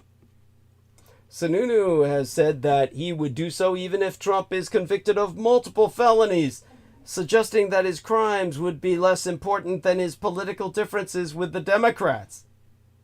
Former Vice President Mike Pence has said that he would not endorse Trump, but he has also ruled out voting for Joe Biden. Even former New Jersey Governor Chris Christie, who declared that Trump is wholly unfit to be president of the United States in every way you think, cannot bring himself to support the Democratic incumbent. And last time I bothered to look into it, we're all still waiting for Nikki Haley to say how she will vote in November. So far, only Liz Cheney seems to be taking a position that rhymes with Hamilton's choice 12 centuries ago. To quote as she, "There are some conservatives who are trying to make this claim that somehow Biden is a bigger risk than Trump. My view is, I disagree with a lot of Joe Biden's policies. We can survive bad policies. We cannot survive torching the Constitution." Alexander Hamilton would, methinkest, approve. But don't tell any of that to the Republicans on the Supreme Court. From gutting both civil and voting rights, to kneecapping union rights, to helping George W. Bush steal the 2000 election that Al Gore won in Florida by more than 40,000 votes, the court's conservative majority has steadfastly held to the Burkean belief that too much democracy is a danger that can only be balanced by handing as much wealth and political power as possible to the morbidly rich. In November of 2022, a group of 2S LGBTQIA+ students, that means twin-spirited, lesbian, gay, bisexual, transgender, queer, intersexed, and allied plus students at West Texas A&M University started planning a drag show for the following spring. They wanted to raise money for suicide prevention and stand up for queer self-expression at a time when conservatives in Texas, in the name of protecting children, were mobilizing to shut drag shows down. I mean, forget the U.S. military trading in children as human traffic. Shut down a bunch of fucking drag shows. The student group, Spectrum WT, set a few guidelines. The show would be PG-13. The students told the university. Kids under the age of 18, the students had in mind the siblings of a performer, could come only if they were accompanied by a parent or guardian. Despite this plan, the president of West Texas A&M, Walter Wendler, announced in March of 2023 that he was barring the event from campus. In a statement on his personal website, Wendler called drag shows derisive, divisive, and demoralizing misogyny. The Spectrum West Texas sued, arguing that Wendler's decision to cancel the show was a textbook example of discriminating against speech based on viewpoint. As Trois Decisions put it, legally speaking, Spectrum West Texas had a strong case. Since the 1970s, the Supreme Court has ruled that the First Amendment protects speech on public university campuses, no matter how offensive, and despite conventions of decency. Wendler acknowledged that he was refusing to allow the drag show to take place, even when the law of the land appears to require it. His words. But the lawsuit landed on the docket of Judge Matthew J. Kaczmarek, a Trump appointee to the federal bench in Amarillo, who is the author of several sweeping arch-conservative rulings. And in the drag show case, Judge Kaczmarek had a new tool supplied by the Supreme Court, known as the History and Tradition Test. The legal standard has been recently adopted by the court's conservative majority to allow judges to set aside modern developments in the law to restore the precedents of the distant past. The conservative justices applied the history and tradition test in 3 major rulings decided in the space of a week in June of 2022. First, they struck down a New York restriction on gun ownership for being out of line with the nation's historical tradition around regulating guns. Next, in Dobbs versus Jackson Women's Health Organization, a conservative majority ended the constitutional right to abortion in Roe v. Wade because it was not deeply rooted in the nation's history and tradition. Finally, the court held that a public high school's decision to let go of a football coach for praying with a crowd he gathered at midfield was out of line with historical practices and understandings of religious freedom. The flurry of history and tradition opponents prompted an uproar among liberal court watchers. What counted as historical or traditional? The open-ended nature of the term seemed to invite a freewheeling survey of the 18th and 19th centuries. Joseph Fishkin, a law professor at the University of California, Los Angeles, tweeted that it's, in his words, basically a fancy way of saying if men in power didn't recognize this right as fundamental in ye olden times, we won't recognize it now.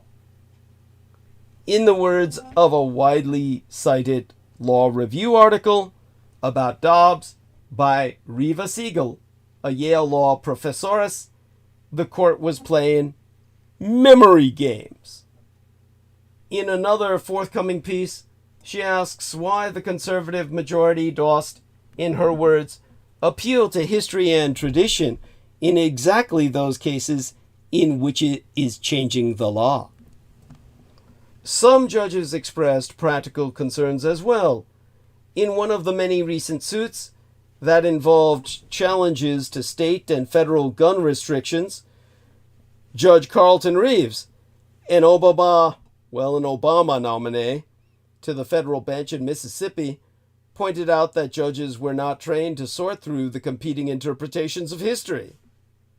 Reeves so wrote, "We are not experts in what white, wealthy, and male property owners thought about firearms regulation in 1791. Conservatives, meanwhile, had their own furious debate. For them, a central question was whether the Supreme Court's conservative majority was deviating from originalism, the method of interpreting the Constitution championed since the 1980s by heroes of the right like former Justice Antonin Scalia, who died with a laptop clutched to his chest, loaded with pedo porn, child pornography that was sent to him or that he was exchanging with, the man with 3 first names who used to work as the free energy freak with James Arthur Yanchik. Something like David Sterling or whatever his name was. Welcome back, Nemo. Thank you so much for joining us. And now I have to go back to the sense of narrative. Now, originalism resembles the history and tradition test in focusing on the past. But its main selling point was to fix the meaning of the Constitution to the moment in which it was written, to prevent judges from substituting their values for the wisdom of the nation's founders. Though originalism in practice never lived up to this promise, because judges used it inconsistently or to reach the results that they preferred, history and tradition unlatched from any one moment is even more pliable and indeterminate.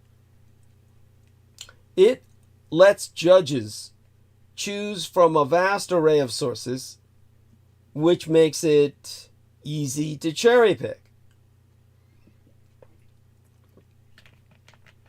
Now, skeptics of the history and tradition standard received some validation from an unlikely source. At a talk at Catholic University's Law School in September of 2023, Justice Amy Coney Barrett, a former Scalia clerk who joined Alito's opinion in Dobbs, used an old saying to warn that a judge's hunt for historical sources could be like looking over a crowd and picking out your friends. That same day, Judge Kaczmarek issued his opinion about the student drag show. Citing the Supreme Court's approach to history in the 2022 gun case, Kaczmarek said that the early history of the First Amendment is drastically different than the modern version. Kaczmarek cited an 18th century treatise describing the government's power to censure licentiousness and a 19th century ban on mailing lascivious materials.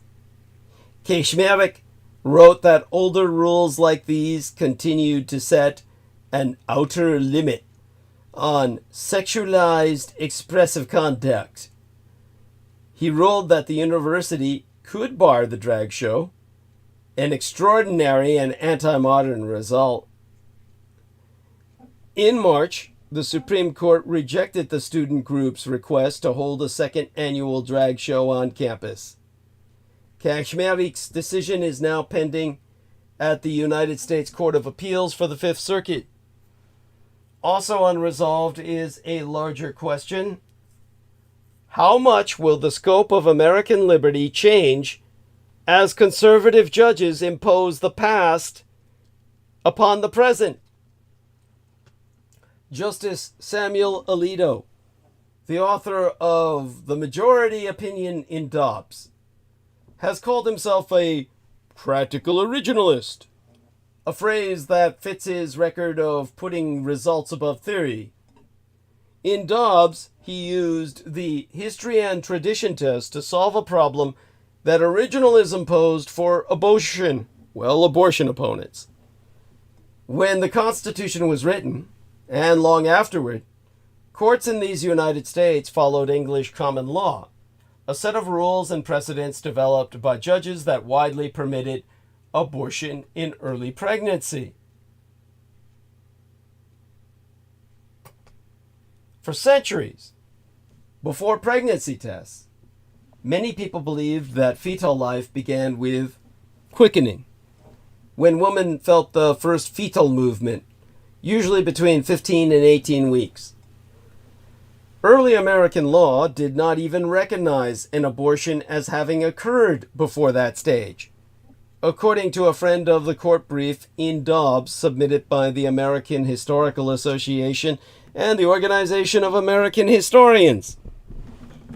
In 1973, when the Supreme Court decided Roe, Justice Harry Blackmun, in his majority opinion, contrasted this early history with more recent state restrictions. Blackmun so wrote, "At the time of the adoption of our Constitution, and throughout the major portion of the 19th century, abortion was viewed with less disfavor. A woman enjoyed a substantially broader right to terminate a pregnancy than she does in most states today." So we've gone backwards. As Jack Balkin, a Yale law professor, has written in his new book titled Memory and Authority, describing how attorneys often use historical facts, Blackmun, who is not an originalist, did not feel bound by the distant past. He treated history, in Roe, as a resource, not a command. Robert Post, author of the recent book titled The Taft Court, explaining therein that this approach to the past, as relevant but not determinative, was the major form of constitutional interpretation. History was never a simple fact to be ascertained. It was always an interpretation of the meaning of widespread practices. The cornerstone Blackmun laid for the congressional right to abortion law from the 14th Amendment, which Congress ratified in 1868 during Reconstruction, as one clause of the amendment states, "Nor shall any state deprive any person of life, liberty, or property without due process of law." Interpreting those words a century later, the court said that the 14th Amendment's concept of liberty in the Due Process Clause included a right to privacy. In Roe, Blackmun said the right to privacy was broad enough to encompass a woman's decision whether or not to terminate her pregnancy. Since then, majorities made up of liberals and conservatives have turned to the Due Process Clause as basis for adapting the Constitution to modern social conditions, recognizing new rights including parental authority and sexual liberties. Now, give me but a moment here to reach over again to my nightstand for something. Grabbing something to drink. And therefore causing sound to sound off. Basically sound to sound distant. Now, Anthony Kennedy, a Reagan nominee, took the lead. In his landmark 2015 majority opinion providing for the right to same-sex marriage, which made my son's union with his husband, the man we call Sugar Daddy, to hide his identity, possible. In the case of Obergefell versus Hodges, Kennedy wrote, "The generations that wrote and ratified the Bill of Rights and the 14th Amendment did not presume to know the extent of freedom in all of its dimensions, and so they entrusted to future generations a charter protecting the right of all persons to enjoy liberty as we learn its meaning." In Dobbs, however, Alito called the court's reliance on the Due Process Clause in abortion cases controversial. He stopped short of declaring it invalid, which would jettison too many modern rights and freedoms, like sweeping all the pieces off a chessboard. Only House nigger Justice Clarence Thomas, in a concurrence no one else joined, called for such a reconsideration. Alito claimed, or rather aimed, to topple the right to abortion, and only that right. Using the history and tradition test, he purported to show that legal abortion was not deeply rooted in the nation's history, claiming that an unbroken tradition of prohibiting abortion on pain of criminal punishment persisted from the earliest days of the common law until 1973.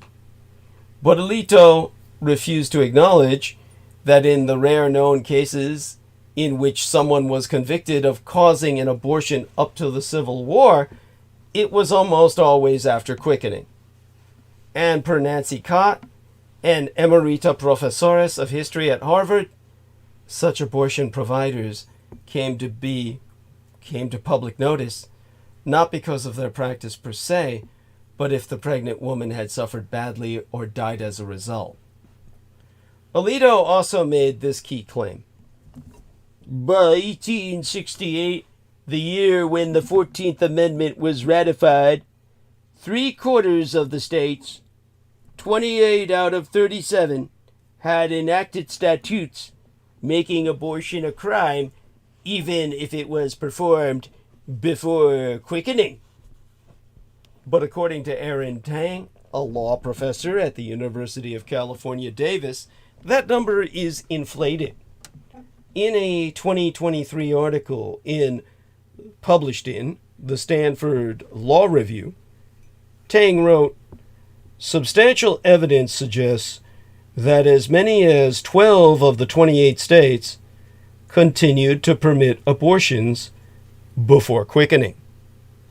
Alito then pointed out more abortion restrictions through 1910, ignoring other moments in history, including steps some states took before and after Roe to ensure that abortion would be legal within their borders under certain circumstances. He also relied on a 1997 case in which the court refused to extend its concept of liberty based on the Due Process Clause to include physician-assisted suicide because it had no place in our nation's traditions. It was hard not to think that Alito was, as Justice Barrett put it, looking out over the crowd for his friends. The history and tradition test could have even more far-reaching effects on other areas of law. Last year, for example, the U.S. Court of Appeals for the Sixth Circuit considered a challenge to Tennessee's ban on gender-related medical treatments for minors, brought by parents who argued that they had a 14th Amendment right to make decisions about treatments on their children's behalf. In the majority opinion of a 3-judge panel, Judge Jeffrey Sutton agreed that parents have the right to make decisions concerning the care, custody, and control of their children, but ruled against the parents because they hadn't shown that a right to a new medical treatment was rooted in the nation's history and tradition. A month later, another federal appeals court similarly upheld an Alabama ban on gender-related care for minors. Applied literally, the history and tradition test turns on whether a new practice is like an old one. If not, courts can discount whatever modern goal it is supposed to serve. But some of the justices are already wrestling with whether they have painted themselves into a corner. The dilemma was evident at the oral argument in November for United States versus Rahimi, a case about the intersecting dangers of guns and domestic violence. In 2021, Zaki Rahimi was arrested for having a gun, which put him in violation of a 1994 federal law that made it a crime for someone to possess a firearm if subject to a protective order for threatening a spouse or partner. The rationale for the law, which many states have versions of, is that women who live with abusers are far more likely to be murdered if their partners have access to a gun. A Texas judge granted Rahimi's ex-girlfriend a protective order in 2020 after she said Rahimi threw her to the ground, dragged her to his car, and slammed her head against the dashboard. Months later, Rahimi went on a shooting spree, which included firing at another driver after a car accident, prompting police to search his home and find his arsenal of guns. But using the history and tradition test, the United States Court of Appeals for the Fifth Circuit reversed Rahimi's conviction for illegal gun possession. The Conservative Appeals Court struck down the 1994 law for being a historical outlier that our ancestors would never have accepted, and thus invalid under the Second Amendment. The past governed the present in the view of the Fifth Circuit. At the Supreme Court, the Biden administration was forced to defend the 1994 law according to the terms of history and tradition tests. A decision is expected by the end of June. The government argued that the statute fit into a general tradition throughout American history of disarming people who were considered dangerous. But for much of American history, women who could not vote had little recourse when their family members harmed them. And the groups the government disarmed had nothing in common with domestic violence offenders. They included enslaved people and Native Americans. The Biden administration disavowed these examples, calling them odious because they were based on race. That left historical examples that were also not analogous, like British loyalists and Confederate rebels.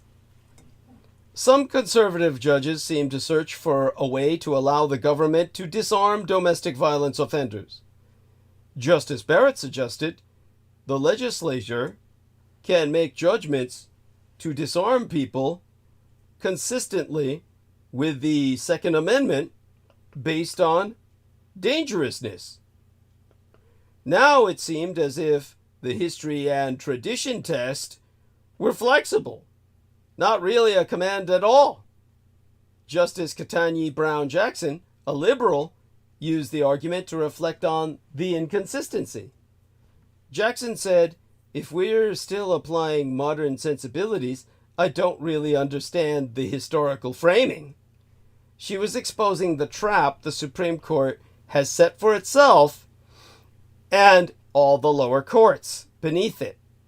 Either the past, however archaic, retains real command over the present, or the history and tradition test is no test at all. And that in mind,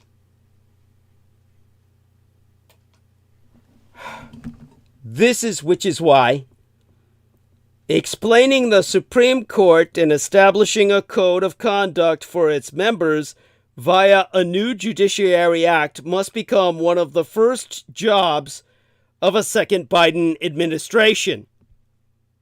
The fear of that happening, in fact, may well be one of the reasons why Republicans on the court went so far out of their way to help Trump return to the White House via the delays they've inflicted on Jack Smith's efforts to hold him to justice.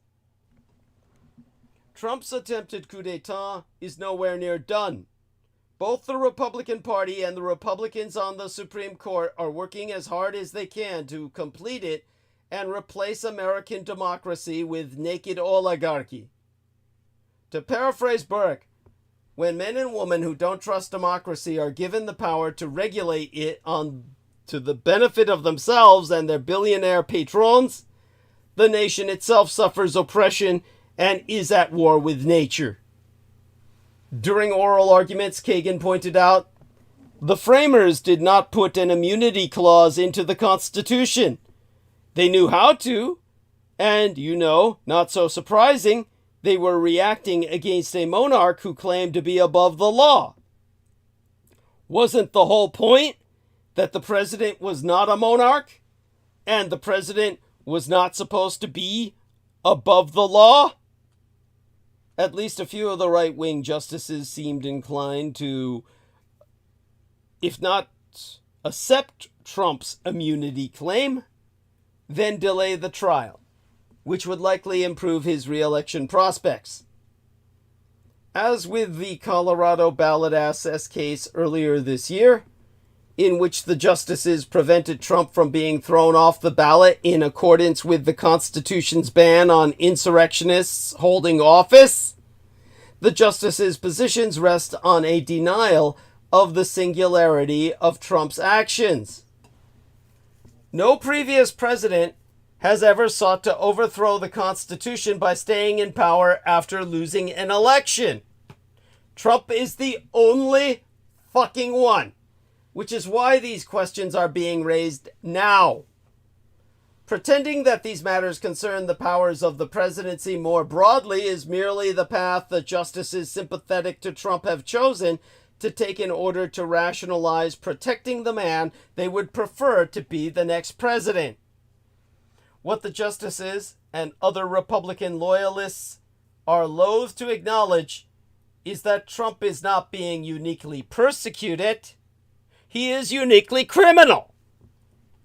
This case, even more than the Colorado ballot eligibility case, unites the right wing. Justices' political and ideological interests with Trump's own. One way or another, they will have to choose between Trumpism and democracy. They've given the public little reason to believe that they will choose any differently than the majority of their colleagues in the Republican Party. The fool's court just sealed everyone's fate, including its own. The Supreme Court of these United States will have signed its own death warrant by ruling in Trump's favor. The justices seem to think that the power they apparently just handed Donald Trump cannot be used against them someday. Right. In arguments about presidential immunity, the conservative justices who avoided mentioning Trump made clear that they are less concerned with holding him accountable than with shielding former presidents from retribution. The United States Supreme Court spent much of Thursday, as dated the 25th day in April, listening to opposing oral arguments in Donald Trump's absolute immunity case. The former president claims that because he enjoyed absolute immunity from criminal prosecution when he was in the White House, Department of Justice Special Counsel Jack Smith's election interference indictment is illegitimate and needs to be thrown out. But U.S. District Judge Tanya Chutkan, assigned to Smith's case, has flatly rejected Trump's absolute presidential immunity claim, ruling that U.S. presidents do not enjoy a divine right of kings. Trump has done everything he can to undermine the United States' institutions, and the court is no exception. If Trump returns to the White House and is allowed to rule as an autocrat, the United States Supreme Court will be among the government's institutions that suffers. This week before last, the Supreme Court managed to fail to meet the already extremely low expectations most sane people already had for it.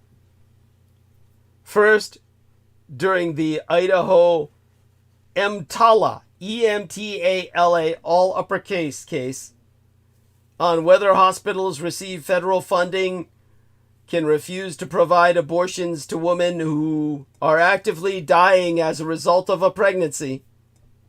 We heard debate over which and how many organs a woman had to lose before an abortion becomes legally acceptable. By all appearances, it looks as though the court is going to gut the already laughably weak life of the mother protections by a 5-4 vote. In other words, the baby's life is held in precedence over its mother's.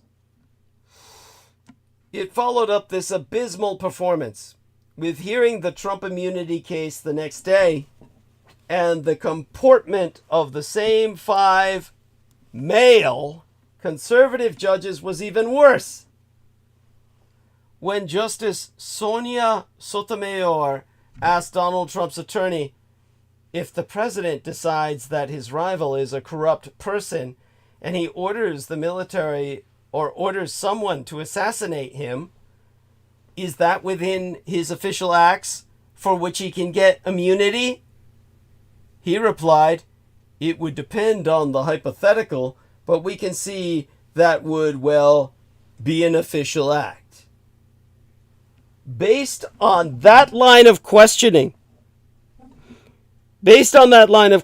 Trump's argument should be going down in flames 9-0. A democracy cannot survive when its supreme leader can arbitrarily decide that it's in the nation's best interest to rub out his opponents, and then leave it to some future court to decide whether it was an official act, because he'll get away with it as long as there aren't 67 votes in the Senate to impeach.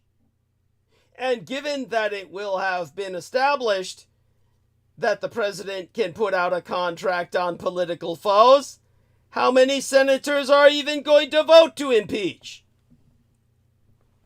But the justices did not laugh this argument out of court. Quite the contrary. At least 5 of the justices seemed to buy into the Trump team's arguments that the power of the office of the president must be protected from malicious and politicized litigation. They were completely uninterested in the actual case at hand or its consequences. Elie Mystal, justice correspondent at The Nation, perhaps captured my own response to the Supreme Court's arguments best. I am in shock that a lawyer stood in the United States Supreme Court and said that a president could assassinate his political opponent and it would be immune as an official act. I am in despair that several justices seem to think this answer made perfect sense. At a minimum, it appears the court will send all of the federal cases back down to lower courts to reconsider whether Trump's crimes were official acts. It's also likely that their new definition of official acts is likely to be far broader than anyone should be comfortable with, or at least broad enough to give Trump a pass. This delay all but guarantees that Trump will not stand trial for anything besides the current hush money case before the 2024 election. This is catastrophic in so many ways. The first is that it increases the already high chances that the United States ends up with a dictator who will attempt to rapidly disassemble democracy in pursuit of becoming president for life. It simultaneously increases the chances that, yes, he will go ahead and violate the civil and human rights of political opponents and classes of people he calls communists, Marxists, and fascists. People forget, or rather never knew, that the Solovki prison camp, the first correctional labor camp, which was constructed after the Bolshevik Revolution, was opened in the First World War circa 1918 and legalized by a decree. On the creation of forced labor camps, That was the name of the decree. On the creation of the forced labor camps. On the Ides of April, in my late and sainted legal sire's natal annus, birth year of 1919. The year that changed America, per Martin W. Sandler, and the year our world began, per William K. Klingeman. That internment system rapidly expanded to hold members of the fascist and social democratic parties in opposition to communism, reaching a population of 100,000 in the 1920s. And Trump has made it clear that he's building enough concentration camps to process a minimum of 11 million Americans. Migrants, at least for starters. But these would overwhelmingly be citizens of the American hemisphere, which is American all through Mesoamerica, Latin America, and Polar America. The conservatives on the Supreme Court have also exposed their hubris, willful ignorance, and foolishness to the entire world in stark terms. And it will cost them and this nation dearly in the long run. They somehow presume that if Trump is elected and goes full dictator, that the power of the court and their reputation will save them.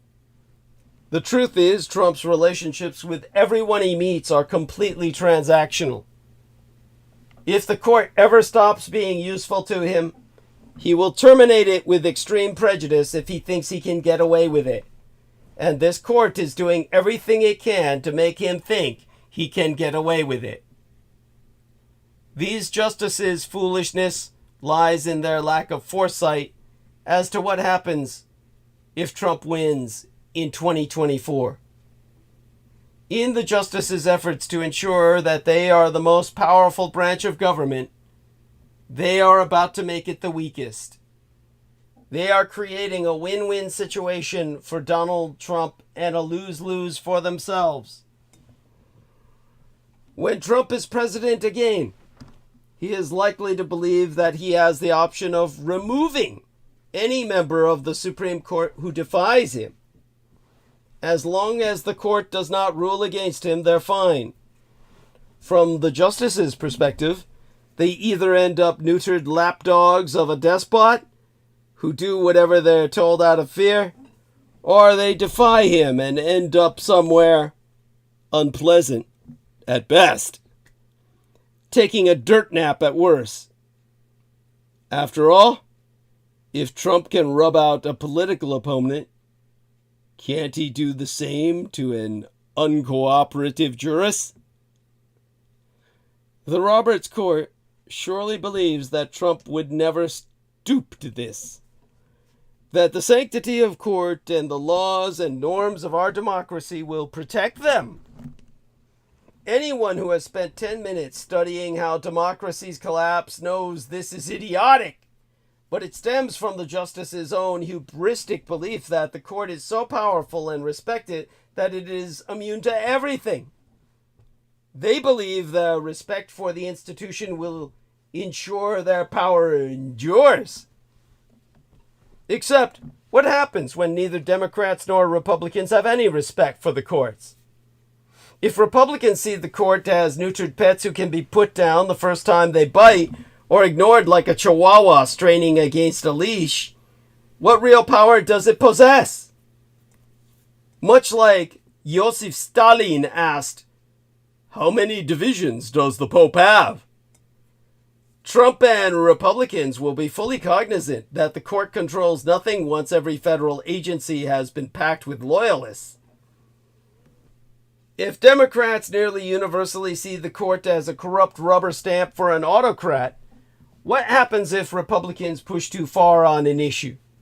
Like, say, an effective 50-state ban on abortion from the moment of conception with no exceptions, which is almost certainly coming, despite Republican claims to the contrary. Well, when the court upholds this or implements it, it becomes highly likely that the blue state governments tell the court and the administration to go fuck yourselves.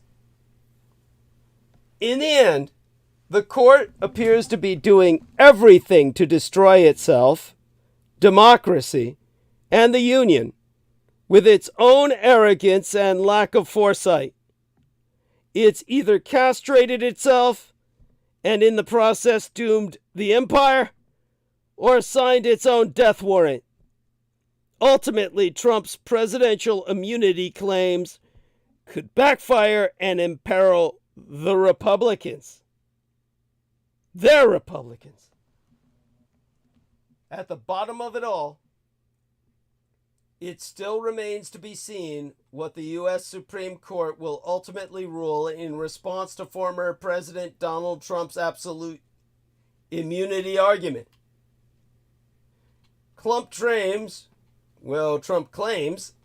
that because he was still president in late 2020 and early 2021, he enjoys absolute immunity from prosecution in Special Counsel Jack Smith's federal election interference case. The 9 justices listened to oral arguments for and against Trump's claim on Thursday, as dated the 25th day in April, and until the High Court makes a decision, Smith's case is in limbo. In an article published on April 29th, the New Republic's Michael Tomasky warns Republicans that if the Supreme Court agreed with Trump's immunity argument, it would be bad for the Russell collaborationist Red Republican Insurgent Party as well as the Democrats. The New Republic staff writer isn't arguing that Biden would automatically abuse absolute immunity if given the chance. Rather, his point is that Democratic presidents could also abuse their power if the U.S. Supreme Court undermines the United States' system of checks and balances. Tomasky laid out a scenario in writ whereby a present or future Democratic president would weaponize absolute immunity status against Republicans. And here I read therefrom, at length and verbatim. If this court were to give presidents a grant of immunity for official acts, President Genocide Joe Biden would most certainly use the occasion to play some hardball, make some threats about what he might do with all this power, get the American public thinking about some things they just don't think about enough, leading public opinion in the direction of reforming aspects of our democratic system that badly need reform. Take the Electoral College. Democrats have won 7 of the last 8 presidential elections in popular vote terms, but this archaic and reactionary system that was put into place to give presidential candidates from slave-holding states an advantage has helped elect 12 Republicans who lost the popular vote. Okay, we all know Biden is not poor. We all know Biden is not going to do that. He's too respectful of tradition, and Democrats are too fearful of the right-wing noise machine. Now, this is where I'm going to take us into a little bit of a bizarre side report, because all the blood boys wanted me to bring it up because I had brought up the Grunion Run, and so when it comes to the Grunion Run, well, you heard about that a few episodes ago, but they wanted it to be made known that in Northern California, because as our man Peter Moon pointed out, the Grunion Run takes place in Southern California. They wanted everyone to know about a new sea discovery, or relatively new in terms of things we're finding out about it. undersea discovery in Central California, primarily around the Monterey Bay and the Channel Islands of California, known as the pig butt worm. Yes, that's the real scientific name is Chaetopterus pugaporcinus. Now, it eats marine snow, organic material that floats through the ocean. Pig butt worms, they eat this marine snow, these tiny particles of dead animals, feces, and other organic matter. According to Mbari's website, as the snow falls towards the seabed, the pig butt worm casts out a web of snot to catch it. I mean, this is disgusting all the way around. They think it's the funniest fucking thing in the world. They can't stop laughing at it. But these bizarre pig butt worms look like, quote, like the rump of a pig from one side and Mick Jagger's lips from the other, unquote.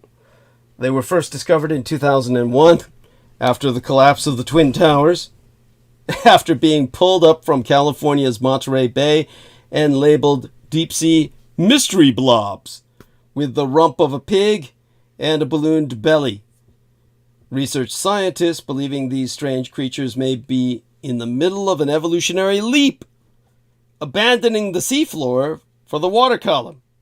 Oh yeah, I'd better give you some video, otherwise no one's gonna believe this shit. They'll just think I've been taking too many drugs. Here we are. Let's get you that link. And then, maybe I'll take a short break after discussing why I'm bringing this up. Granted, it's indulgent, but by the way, Mbari is Monterey Bay advanced aquarium research institute. So that's the website that you can also look these critters up on. Here's why they're awesome. Aside from this web of snot that they use to catch their food, the hazelnut-sized worm is so strange that researchers didn't know how to categorize it when it was first collected by Mbari, the Monterey Bay Area Aquarium Research Institute, scientists in 2001. These species were officially described in 2007 from 8 individuals collected from the Mesopelagic zone, the region between 650 and 3,300 feet, or 200 to 1,000 meters, of California's Monterey Bay. These baffling creatures looked like an oversized larvae of a Chaetopterid, a type of bristleworm, and DNA sequencing confirmed it was in this family. But unlike its tube-like cousins, which are free-swimming only in the larval stage, this worm floats through the ocean using its ballooned midsection for buoyancy. Now, transporting live samples back to the research vessel enabled scientists to learn more about these bizarre little creatures. For example, its body creates blue light and produces a green bioluminescent mucus, perhaps to deter predators. Now, pig butt worms were named by the remotely operated vehicular pilots who found these strange blobs. During long hours exploring the deep sea, Karen Osborne, a research zoologist at the Smithsonian's Natural Museum of Natural History and National Museum of Natural History, and an adjunct scientist at Mbari, who was handed a little jar labeled Mystery Blob and was asked to figure out what it was, went on record to explain it, and here I quote a she, "The conversation can get a little colorful, especially when faced with the search for something that looks like the back end of a pig. Chaetopterids are parchment worms, so called because they make papery tubes attached to the seafloor. I was instantly interested in these strange creatures that look like the rump of a pig from one side and Mick Jagger's lips from the other. Was it a larva that had grown 10 times the normal size, or something new? Now, researchers believe the pig butt worms collected were adults, but they're not entirely sure, as the specimens also show some traits characteristic of larvae. They didn't have any obvious sex organs, indicating they were in the younger stages of life, but they were 5 to 10 times larger than any other known chaetopterid larvae. When placed in a tank with the option of settling on the sediment at the bottom, they stayed floating around, suggesting that they have no need for this habitat at any stage of their lives. This led researchers to suggest pig butt worms are in the middle of an evolutionary leap, abandoning the seafloor for a nomadic lifestyle in the water column.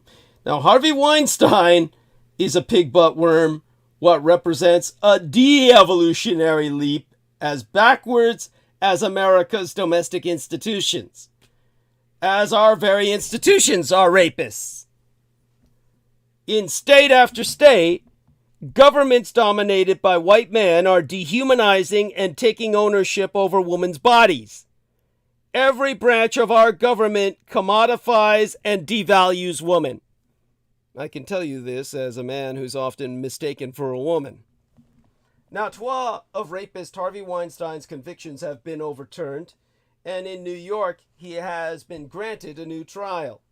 And while it's important to note that the rapist's conviction in mine own golden state nation of California stands, and that the rapist is old, weak, and sometime soon he will die alone and unloved in a prison cell in one state or another, this injustice is just another example of how all of our American institutions are built to demean and devalue women. To them, bodies of the feminine gender are but commodities to be used, and that will be their downfall. Take, for example, Brock Turner, now going by Alan Turner and living in the Dayton, Ohio area. He spent only 3 months in a jail, not a prison, but a simple jail, for 3 counts of felony sexual assault. He had been initially indicted on 5 charges, 2 for rape, 2 for felony sexual assault, and 1 for attempted rape, although the 2 rape charges were later withdrawn. The judge in that case, Aaron Persky, said that he was concerned about the severe impact of a long prison sentence on then collegiate athlete Turner when he sentenced him. Of course, the severe impact, Alan, nay Brock, Turner's victim, didn't matter to Persky. A man's freedom was threatened. After all, and what does a woman's suffering and the safety of all other women matter in comparison to that? Rumors abound that Turner likes to hang out at bars in Dayton, the kind of place where people like his victim tend to spend time. Courts are not the only place where women are failed by our institutions. Law enforcement continually works against the feminine gender. Again, as someone who's often mistaken for a woman, I've experienced this firsthand. In point of fact, almost none of the rapes and sexual assaults which happen in this country are ever prosecuted. According to our nation's largest anti-sexual violence organization, acronymous as RAINN, RAINN, all uppercase, which stands for Rape, Abuse, and Incest National Network, out of every 1,000 sexual assaults which happen in this country, only 25 rapists ever spend a single day in prison. And at that, that's all those 25 usually ever get. A single fucking day. Somehow worse, out of every 310 rapes or other sexual assaults reported by police, only half a hundred lead to any arrest. In many instances, police become the enemy of the victim, so ingrained in the patriarchal demands of rape culture that many will lie about evidence and manipulate victims into convictions and jail time rather than just starting from the place that women are telling the truth. While I understand the argument, I am not one of the people who agrees or argues all cops are bastards. but all cops bear the responsibility for those on their forces who perpetuate this injustice under their own noses. If somehow a victim hits the jackpot and gets an investigator and prosecutor who ultimately press charges at all, those good apples will face an uphill evidentiary battle. When victimized, women who report sexual assaults are subjected to an incredibly traumatic and invasive series of evidence collection procedures to produce a rape kit. These kits include deoxyribonucleic acid, DNA, and other forensic evidence.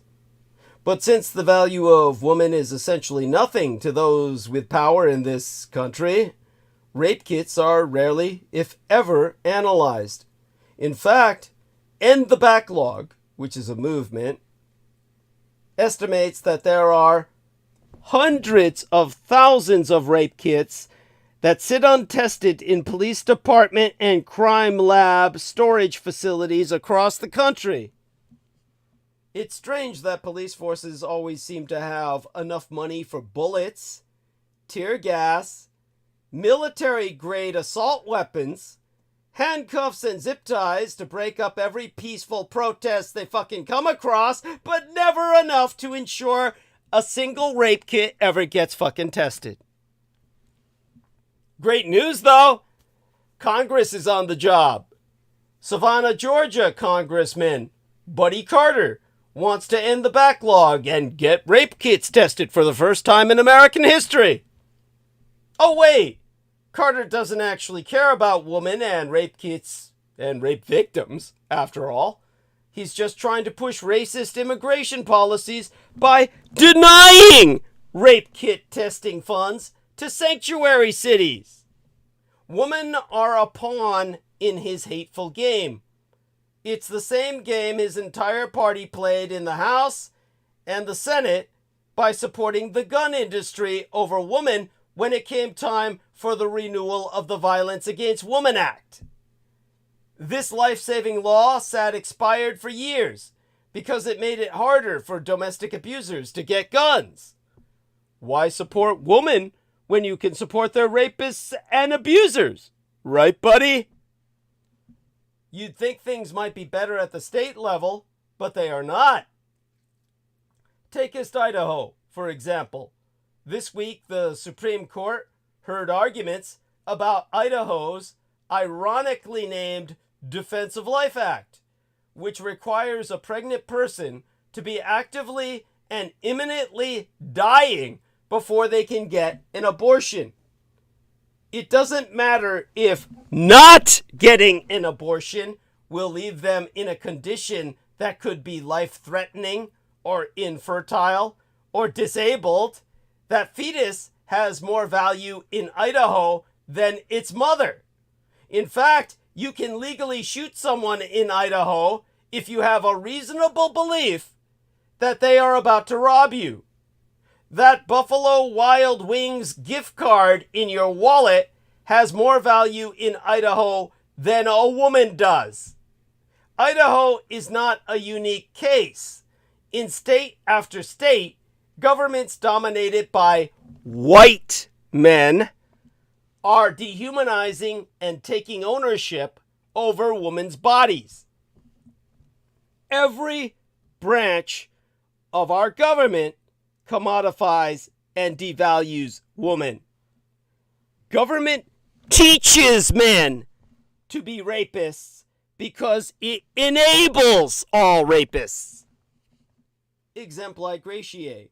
The Republican South Dakota governess, Kristi Noem, a possible vice presidential candidate, called rape and incest exceptions for abortion a tragedy. While speaking to Dana Bash this weekend on CNN Sunday, Noem was asked if she supported her state's law, which does not provide exceptions for rape, much like Arizona's Civil War-era anti-abortion law. Noem explained, "Our law today allows an exception to save the life of the mother, but the people in South Dakota will decide what their laws look like." Bash pressed by asking, "What do you think it should look like?" But Noem dodged the question, saying only that she would enforce her state's laws.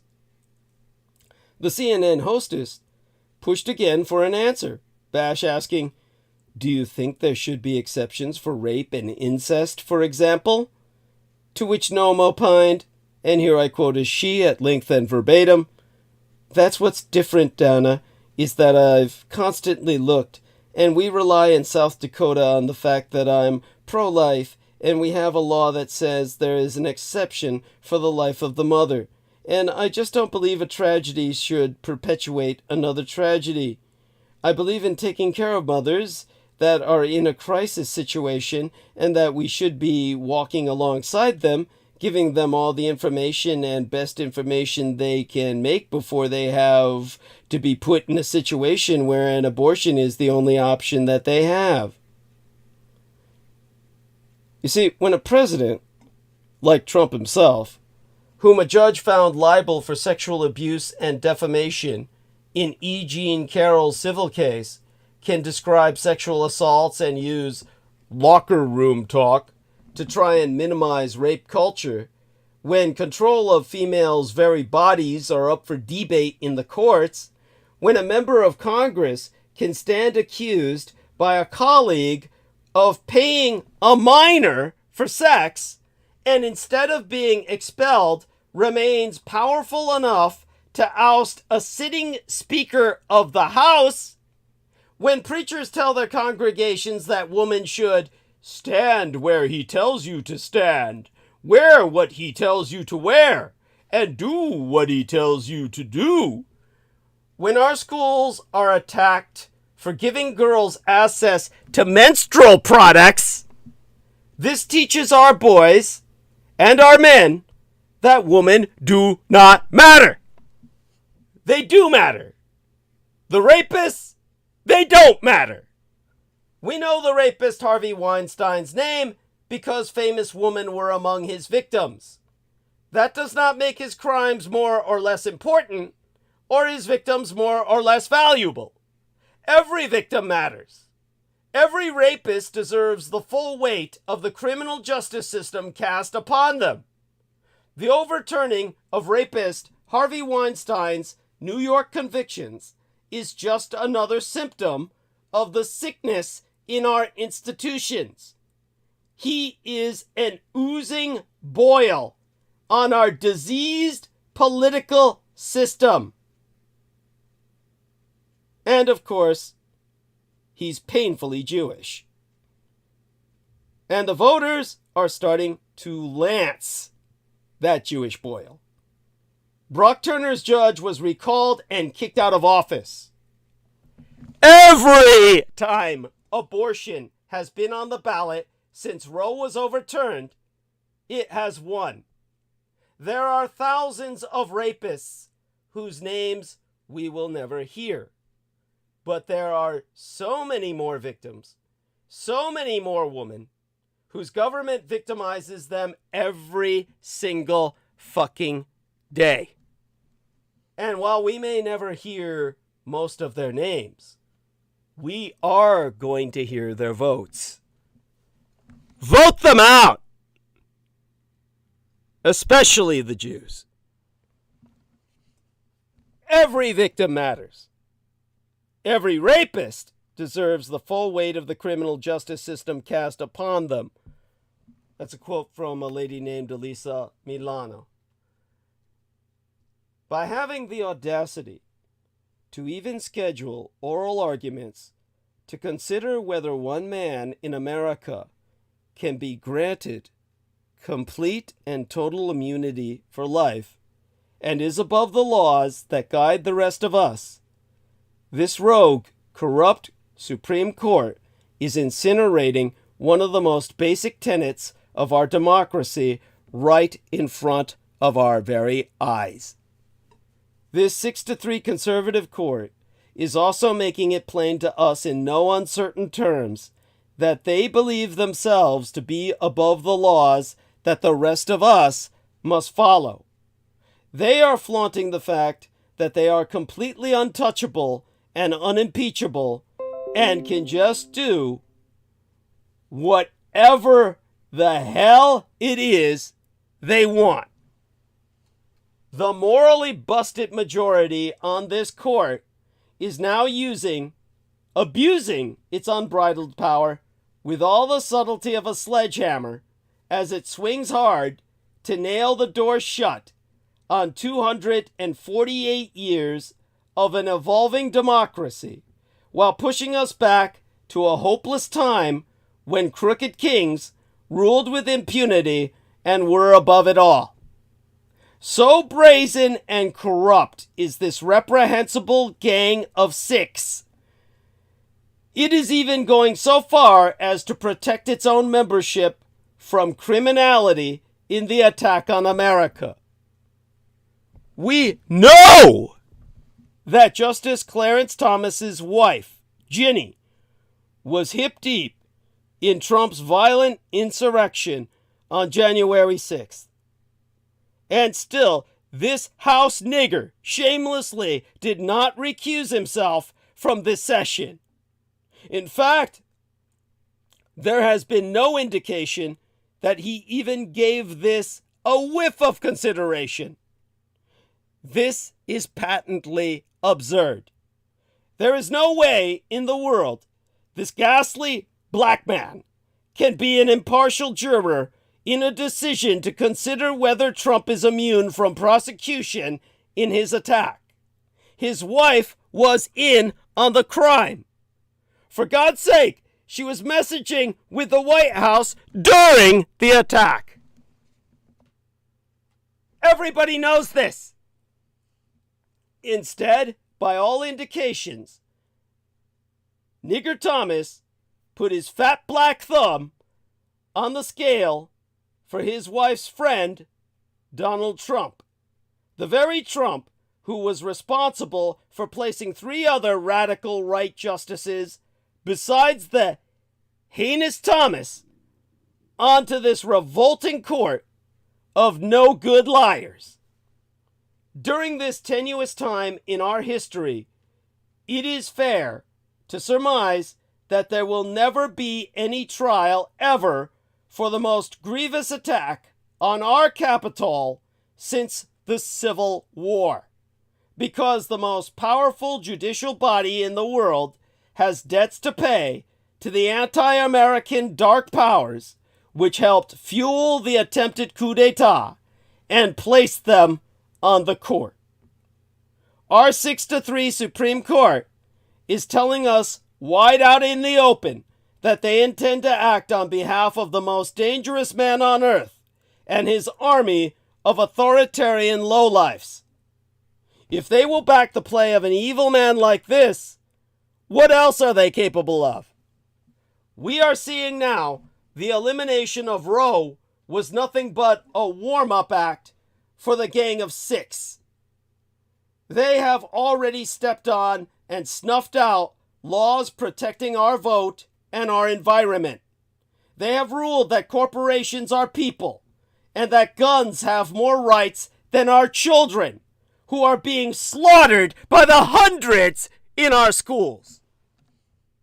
A true sacrifice unto Moloch, a true satanic ritual of Edomite proportions to support their Herodian insurgency.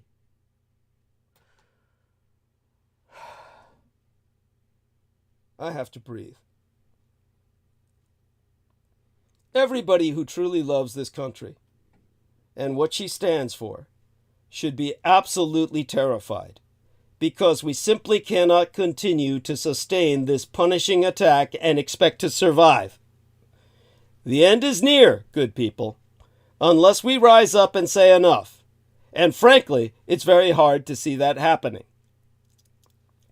I sit here and I shout all these true and terrible things with the fear that most people in this country are not even aware of this peril. That's up to you to bring them into awareness of myself, the only man on earth who's speaking about any of this. I'll wager 75% of Americans have absolutely no idea how dangerous this Supreme Court is, and what their one after another evil rulings portend? Do they even know that things are only going to get worse for decades to come, thanks to the insane lifetime appointments of these evildoers? If they don't know this, why do they not know? Willing ignorance is a large part, sure, but I'm also looking at you, corporate media, with our democracy under assault, while the laws that should be protecting us are beaten and bruised. How come you are not sounding the alarms to inform everybody of this danger? Why is it the impoverished son of Adolf Hitler, standing alone, always and forever alone, is doing this on a little channel on YouTube? Why, given everything that I have just reported here, rather than you, was this headline a headline I wrote myself that should be in print across all our newspapers, across all our websites? Why was this headline not leading every national newspaper and TV chyron in America on Friday into the weekend before last? That the end of democracy at hand as Supreme Court considers if candidate for presidents is above the law. No less is on the line right now. So what in the hell is going on here? Either our national press is proving yet again they are not up to covering and reporting on the most ominous, terrifying moment in our nation's long history, or they are in on it. Honestly, after decades in social criticism, I never, ever thought I'd allege either of these twa things, especially the second. But how else to explain it? Instead of being on wartime footing and treating these multi-pronged attacks on America with the urgency and gusto they deserve, our major media enterprises are comporting themselves like a bunch of complete amateurs who either cannot identify and or either failing to report on the biggest story in the world accurately. How in the hell are they missing this? Why are they missing this? Is it because they really are this atrocious at their jobs? Or is it because they somehow see it to be in their best interest to keep things close and to make sure we hear from both sides in this vicious, one-sided attack on America? The job of the working press is to understand the news they are covering, distill it, and give it the heft it deserves. If this legitimate threat to our democracy can barely get a rise out of them, we are not going to make it. And neither are they. Every American must be on the highest alert right now and demanding that the people with the power and resources sound the alarms and start acting with the urgency these perilous times demand. I am telling you this as a person who used to work in private investigations, served his country, and can smell the smoke and see the flames that will most certainly incinerate us if we don't take to the high ground and do whatever we can to spread this horrifying warning far and wide. People need to know our Supreme Court has it in for us, even if our pathetic national press is loath to report it this way. We are but 6 months from the most consequential election in all American history, and there be no time to waste. We must do everything we can to save ourselves. because Putin is waiting for the orange Jesus, and that is his only hope for victory. The news from last week was undoubtedly met with relief in Kiev and sorrow in the Kremlin. The U.S. Congress finally broke a 6-month deadlock and approved a new package of military aid to Ukraine, as well as tithing unto Israel and honoring my Taiwan.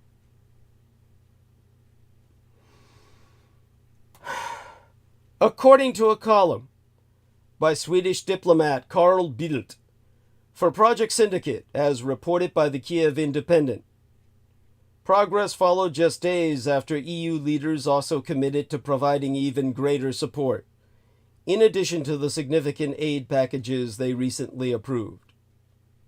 How this will play out remains to be seen, but Die Neue Vereinigte Deutschland, the new United Germany, has already promised another Patriot aero defense system, one of the key technologies that prevented Russia from gaining a decisive advantage, and has pressed other EU member states to help strengthen Ukraine's aero defense. Support is desperately needed. Ukraine has endured several tough months. After its long-awaited military counteroffensive yesteryear yielded barely any results, America's failure to negotiate another aid package dealt a severe blow to morale. Ukrainian ammunition has dwindled as the Kremlin intensified its missile attacks on the country's industrial and energy infrastructure. Not only are Russian ammunition factories buzzing, but Donald John Trump also has a good chance of winning the United States presidential elections and returning to the White House early next year. But let's not forget, Putin, who has had to significantly scale back his objectives since starting his aggressive war in February of 2022. He initially suggested that the government of Ukrainian President Volodymyr Zelensky would be ousted within a matter of days, and that all territory known as Ukraine would be returned to the Russian fold. Russian armies were supposed to enter Kiev, where they would be welcomed as liberators. It was a strategic error with few historical precedents. The Russian offensive quickly stalled, and Russian forces had to retreat directly from key areas, such as those around Kiev. In the following months, they were also driven out of Kherson and Kharkiv.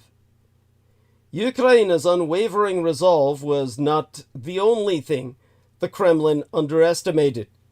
It also evidently failed to anticipate that a broad coalition of Western countries would respond with comprehensive financial and military assistance. By 2023, Russian forces had settled into a defensive position, and there were growing expectations that Ukrainians, armed with Western equipment, would repel the invaders. When that didn't happen, the conflict turned into a war of attrition. As it seemed that Western resolve was waning, Putin grew more confident, concluding that time was on his side. But now the calculus has changed again. Defying Trump's isolationists and Putin's appeasers on his own side, Republicans in Congress, along with Democrats, have approved the support Ukrainians have been desperately awaiting. While it will take some time for new shipments of ammunition and equipment to reach the front lines, where Russian forces are advancing gradually, if marginally, the immediate political and psychological effect is significant. The odds of Ukraine holding the line and surviving any new Russian onslaught this year have dramatically improved. Suddenly, it's not so clear that time is on Putin's side anymore. If this war has taught us anything so far, it's that defense is easier than offense. In the medium to long term, artillery grenade production in Europe and these United States is likely to match, if not surpass, Russia's, the Russian Empire's, which has had to rely on ammunition from North Korea. continued development of Ukrainian long-range strike technologies will begin to yield significant results, and the latest Ukrainian mobilization of personnel will bolster some of its frontline combat forces and reserves. Over time, the production capabilities of Western nations, coupled with advancements in Ukrainian military technology, will further tip the scales against Russian aggression. In short, Putin's hope of marching to victory this year will evaporate. His war efforts will continue their downward trajectory. But one hope will remain. The Kremlin will desperately await its savior from Mar-a-Lago, one whom one Republican allegedly dubbed the Orange Jesus. Whether Trump's return to the Oval Office would indeed end the temptation Putin has created for himself is another story. For now, Russia is once again headed for failure in Ukraine. In the interim, the Kremlin may cling to the hope of a Trump presidency as a potential game changer. However, the uncertainty surrounding whether Trump's hypothetical return to the Oval Office would indeed alter the trajectory of the conflict remains a subject of intense speculation. For now, the Russian Empire finds itself once again confronting the daunting specter of failure in Ukraine. But if you want to understand American views on Israel, well, let's take a look at this 1958 novel. In the time we have remaining. Shout out to Mary Sieni Helena Kiskonen. Let me make certain to speak to her first and acknowledge the gentleman beside her, so to speak. In the chat, I mean to say. And let's go back into live stream. Give these wonderful people some acknowledgement for joining us, helping to keep our numbers decent. And this is for, of course, our lovely Mary. There we are. And let me follow that up with the proper exclamation mark. There we go. And then the proper little emoji here. Hugs for our Rain Farouk. Of course, here we are. There you go. Okay, welcome back at Rain Farouk.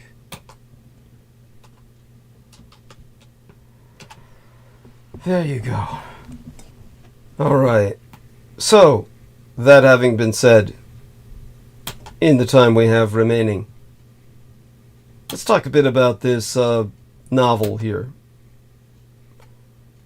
When I was 12 or 13 years of age, I found a copy of Leon Uris's 1958 novel, Exodus, in my junior high cum middle school's library. I stood amidst those shelves, surreptitiously reading a sex scene, of course. I mean, did the book just fall open right thereunto? The way every copy of Judy Blume's novel titled Forever did at chapter 12, because that's where every previous reader had creased the spine.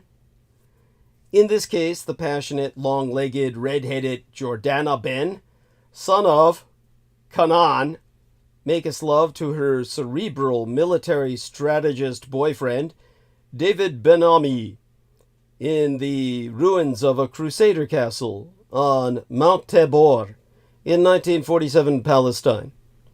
As they swim in exchange of each other's bodily fluids, they recite King Solomon's Song of Songs unto each other. Uris uses ellipses ecstatically, and he kissed her breast Thy two breasts are like two young roes that are twins, which feed among the lilies. And he kissed her lips. And the roof of thy mouth like the best wine for my beloved, that goeth down sweetly. Needless to say, I was too jaded by that age to be scandalized. Still, I took the book home and devoured it, much the way David devoured Jordana. Exodus not only titillated me, but also filled me with a macabre sense of useful misidentity with an alien culture. It's difficult to overstate what a phenomenon the novel, a sweeping story about the founding of the modern state of Israel, was even in the early 80s, when it was already more than 12 decades old.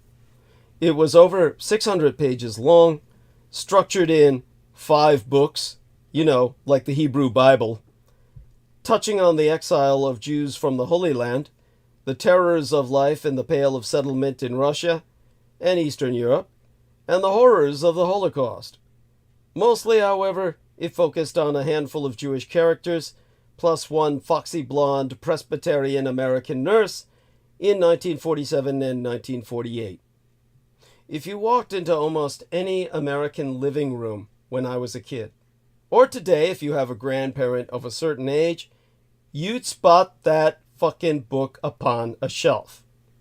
The hardcover edition dominated bestseller lists for months.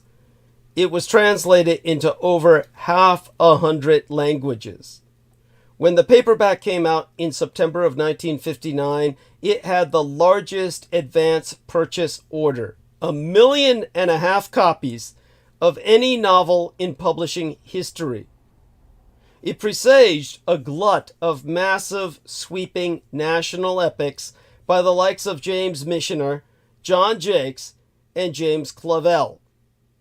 And in 1960, it became a blockbuster movie starring Paul Newman as the beefcake Jewish freedom fighter Ari Ben Canaan, which means he was a son of Canaan, if you can grasp the irony of his name. Ben meaning son of, as I said. Even the woman had that name, son of, because Jews are fucking patriarchal like that, and you get the dad's last name, you can't gender specify it, you're stuck with, son of.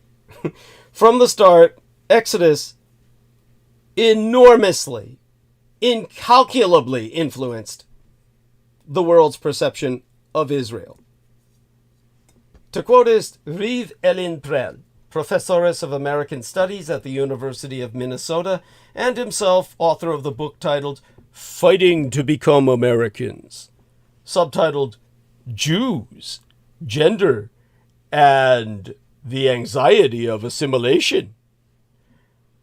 To quote his T, it's been said that the only other book that had as great an impact on American foreign policy was Pearl S. Buck's novel about China, The Good Earth, is what he's referencing, but he doesn't name the title because he probably can't remember.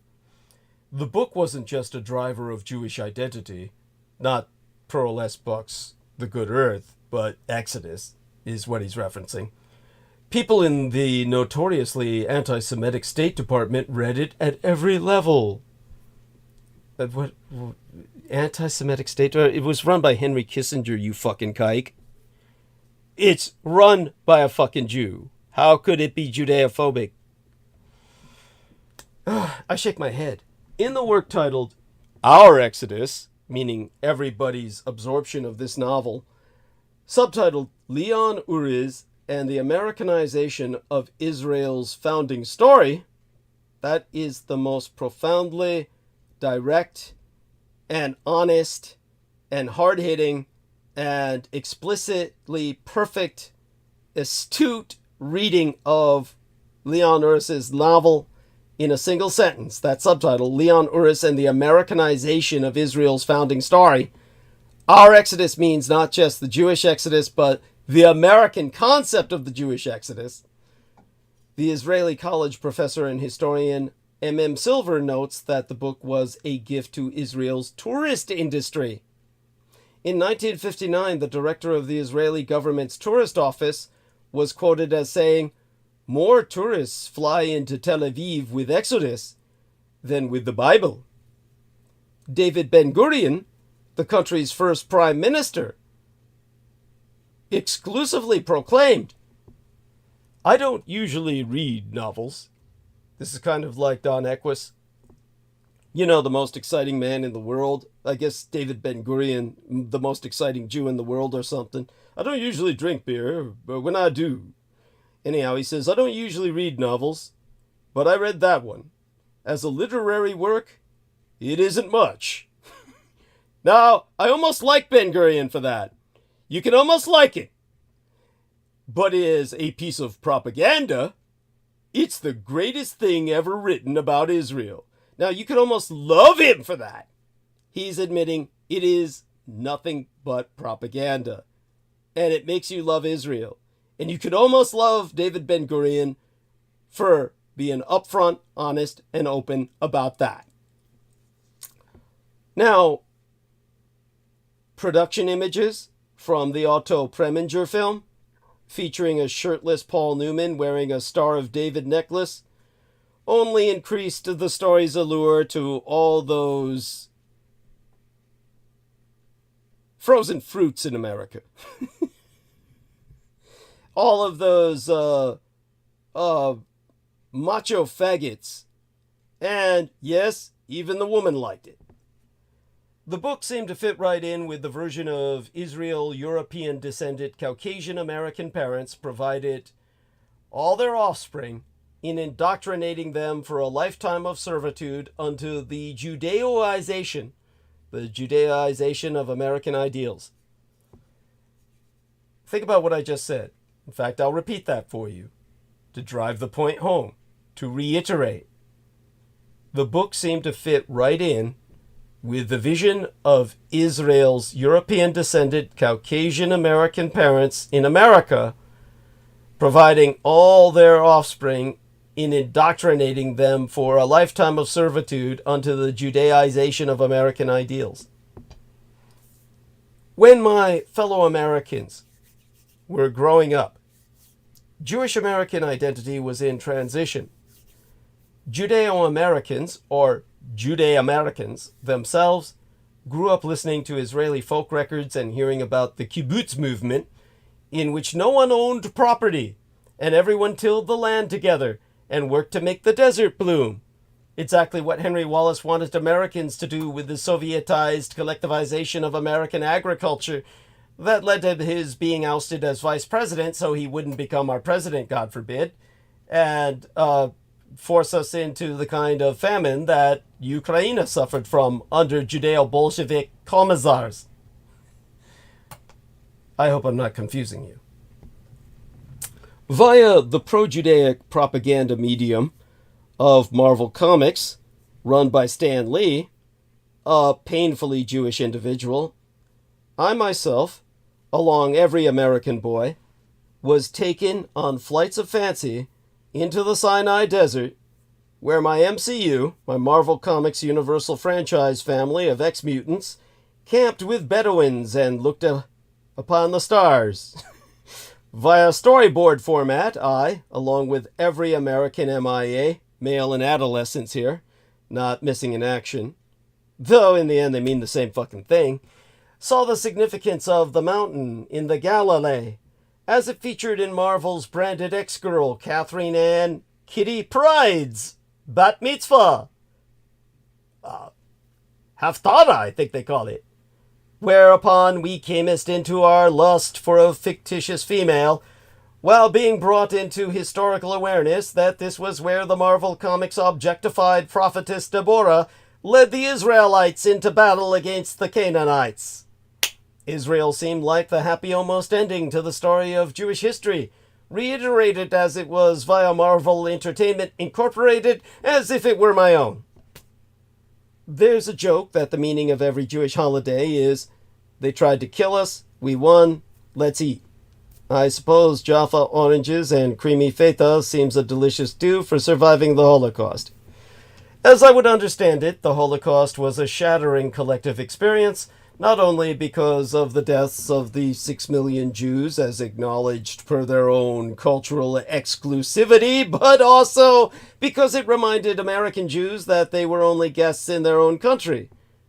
or rather, they ruled this empire of America, but they were the guests in their own country anywhere else. They once knew about the draconian immigration quotas in America and elsewhere. No one wanted refugee Jews. Then, suddenly, the newly established State of Israel provided what seemed like a true haven, and it was the hippest thing in the universe to be a fucking Jew. The post-Holocaust period was also when American Jews were starting to join the middle class in greater numbers, leaving tight urban enclaves, what in Europe they called ghettos, and beginning a big collective move to the suburbs. It was a really weird time. As the aforecited Professor Silver writes, by the end of the 1950s, suburban Jews developed a new, vicarious form of affiliation. Because Jewishness seemed inauthentic in suburban space, they sought membership in a far-off land whose moral credibility was rooted in a sacred Jewish past. I.e., they sought to identify with Israel, the 51st state of the United States. Unlike, what is it? Which state calls itself the first state? Well, let's look that up. Which state? First state? Not first state that legalized weed. Is that Delaware? Ratified 1787? December 7th? Yeah, by date of admission to the Union, Delaware. First state! First state! If Delaware's the first state, Israel is the first state before Delaware. It's like state zero. Forget thinking of it as the 51st state. It's like state zero. It's like heaven to Americans or something. Now, Exodus, the novel, arrived when Jews were searching for a new self-image. Uris, the author, was committed to a vision of muscular, heroic Jews, not ghetto weaklings, or golden riders of the psychoanalytic couch.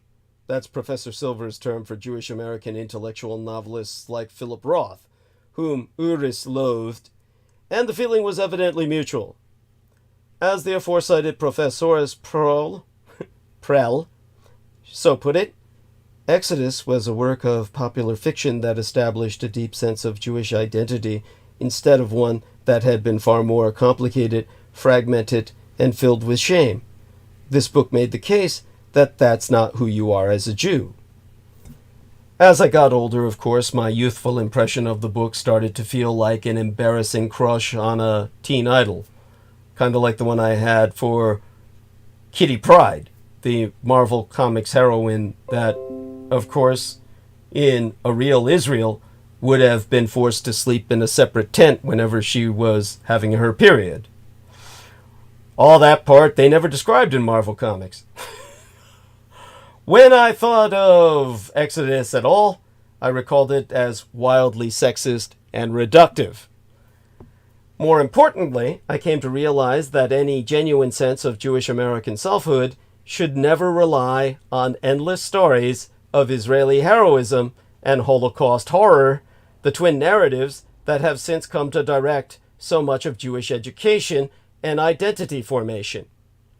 Later, the Israeli government moved increasingly rightward, and Jewish settlements expanded incrementally in East Yerushalayim, Jerusalem, the Gaza, and the West Bank, and I, myself, having come to terms with myself as the son of Adolf Hitler, have come to advise Judeo-Americans to turn away from Israel as a source of Jewish identity entirely. My Vulcan intervention in this case is to advise that the Judeo-American subculture focus its attention instead on Jewish art, Jewish folklore and mythology, Jewish food, home-based rituals like lighting Shabbat candles, and building a sukkah and hosting Passover seders. Judeo-Americans would better serve us all, themselves foremost among us, by choosing to ponder Jewish values and history through culture, through learning about Jewish leadership in the American labor and feminist movements. as I myself came of age encountering Jews throughout every experience, because I grew up in San Francisco, which is, there's only 2 places in America you're really going to find Jews as a solid control culture, meaning they run the fucking show. That's in New York,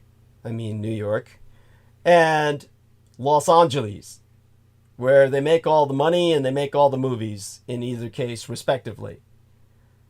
And when it comes to the satellite states, obviously the hidden Holocaust is Miami, where all New York Jews go to die.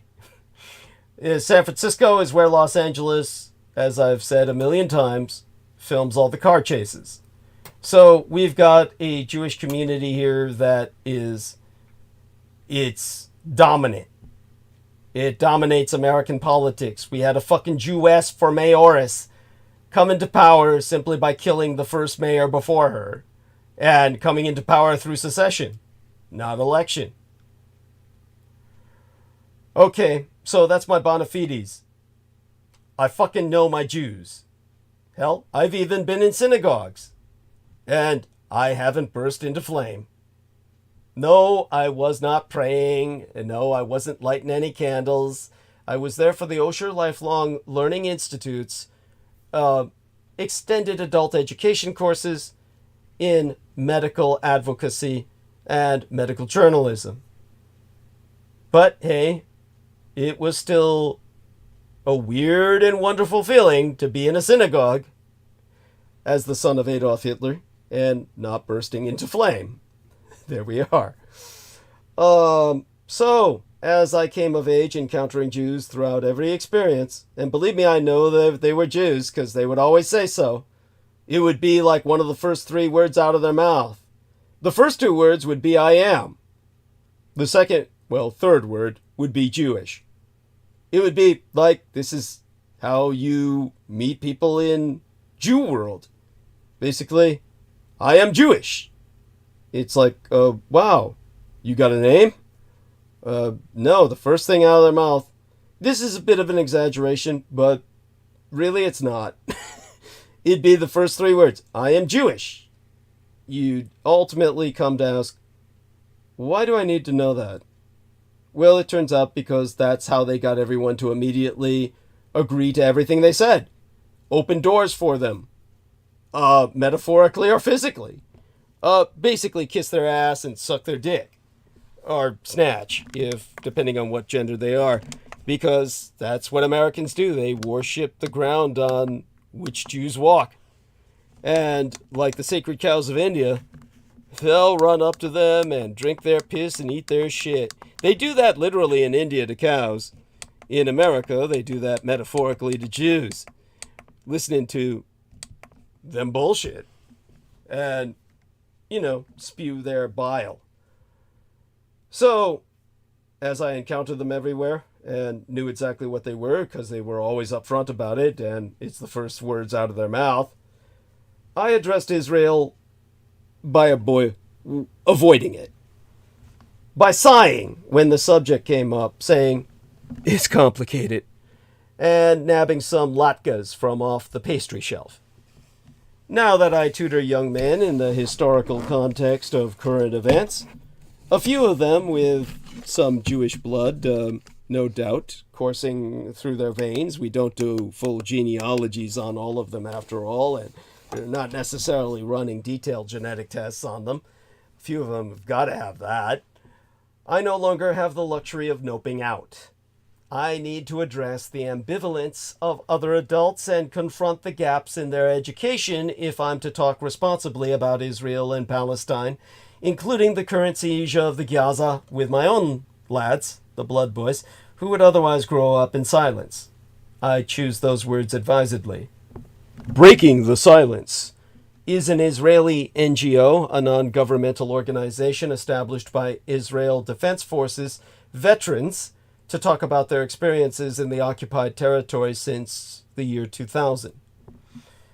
Any failure to discuss Israel with one's young students or children, even if one doesn't have answers, is educational or parental negligence. The first time I publicly wrestled on the old Revolution Radio platform with the subject of talking to kids about Israel when you're dismayed by Israel, I got FB Dipmessed. FB Dipmess is an acronym for Facebook Direct Instant Private Message. I got Dipmessed, private message, instantly privately messaged from a listener who wrote, "Hosts like you are how my family ended up in the ovens." They didn't even know I was the son of Adolf Hitler at that point. I hadn't come out with that yet.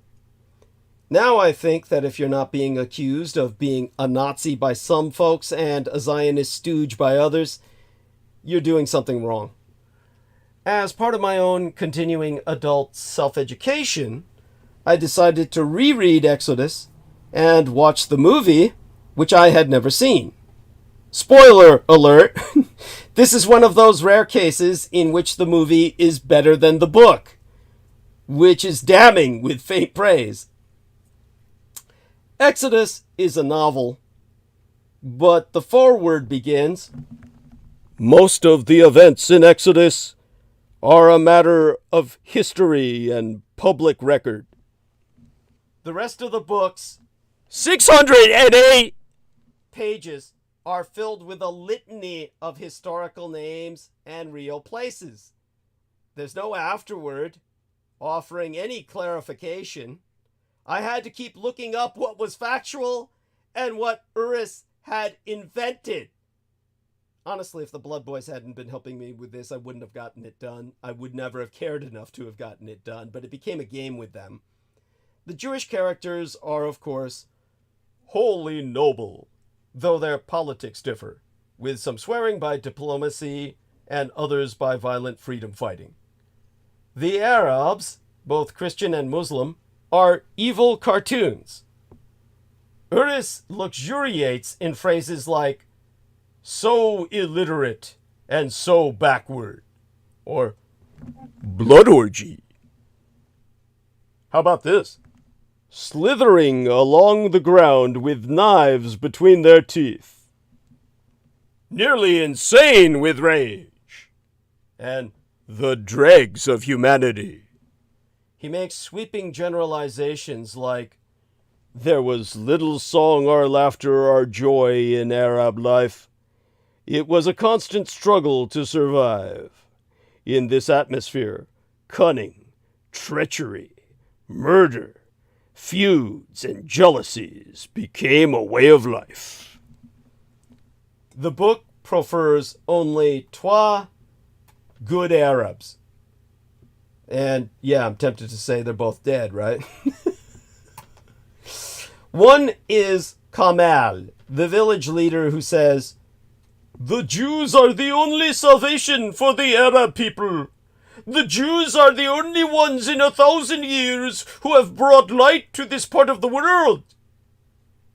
When Kamal's weak-willed son Taha takes over as Mukhtar, he spends his time obsessing over having forbidden sex with Jordana and preparing to betray her brother Ari.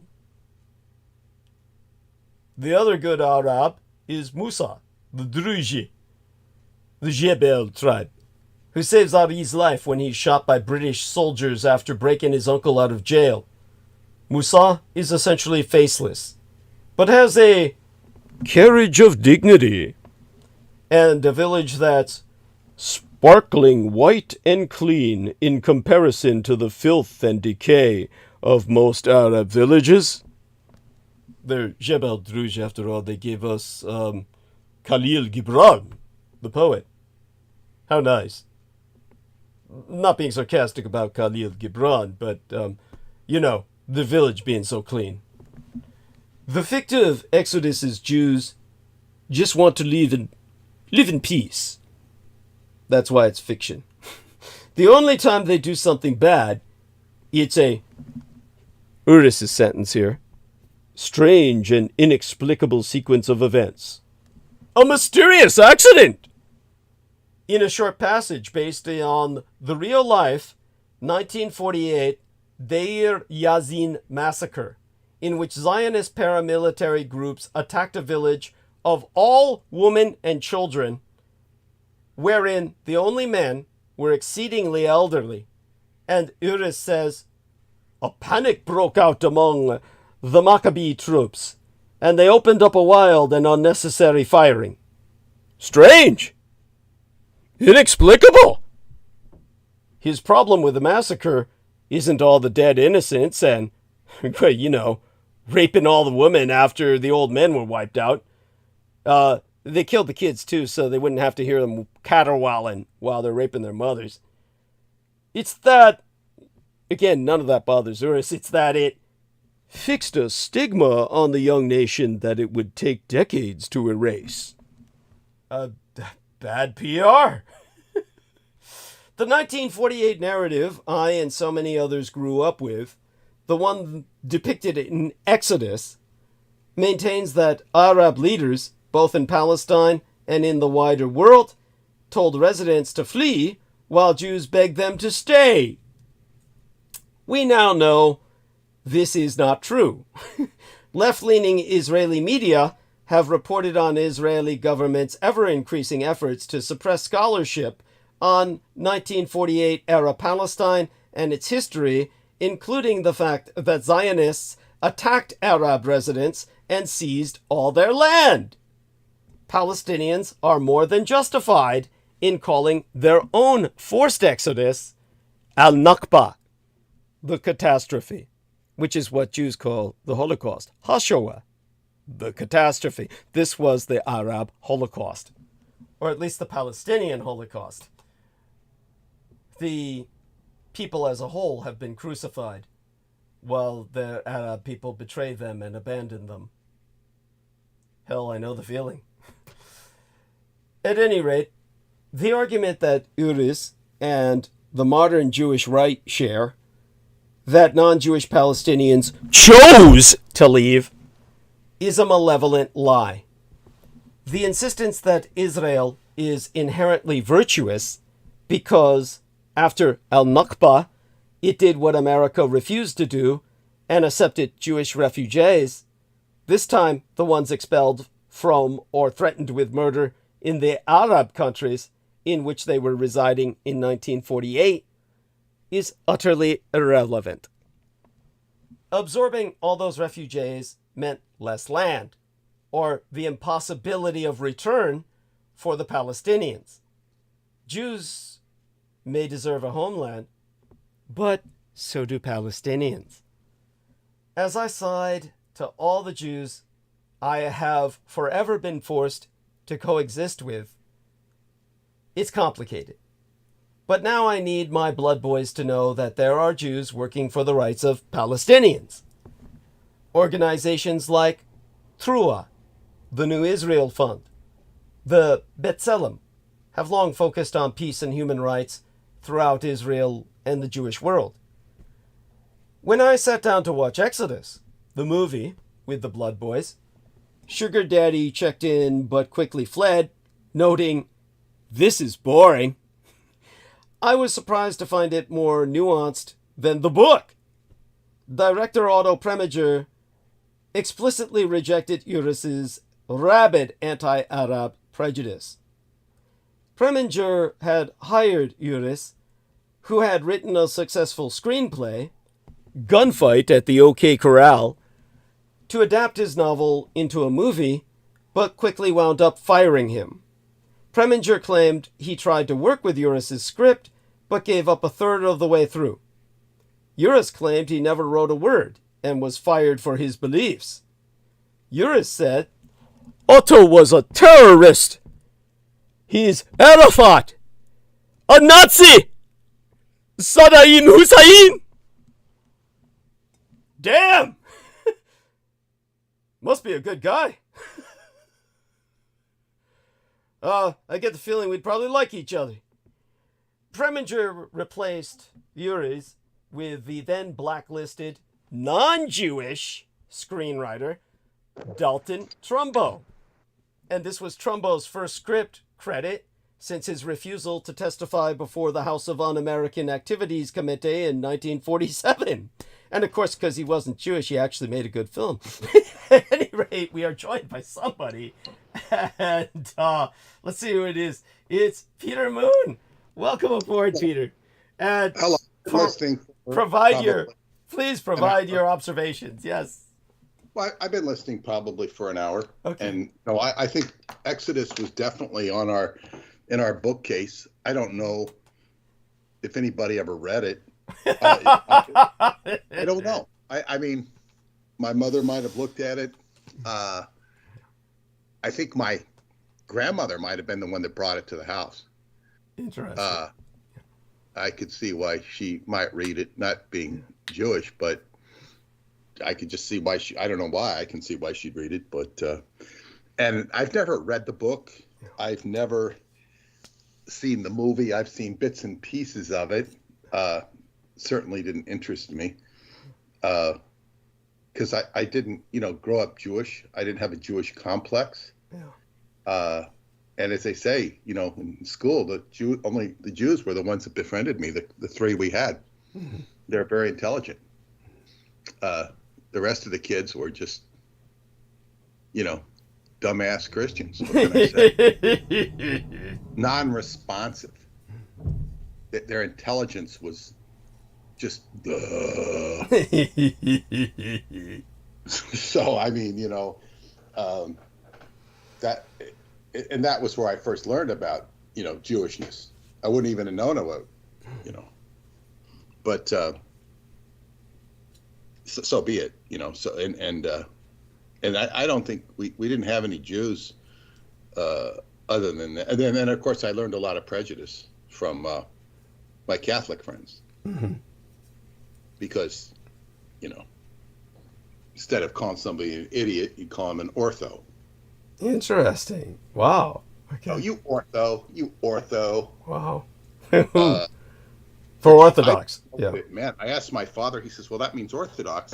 And I didn't twig till later in life that they were, like, it was the most, you Jew. They would say that you Jew, but that was a deeper insult, was to call somebody an ortho. Interesting. Which was an Orthodox Jew. Right. Okay. Because the Jews killed Christ, according to them, and they swam in that.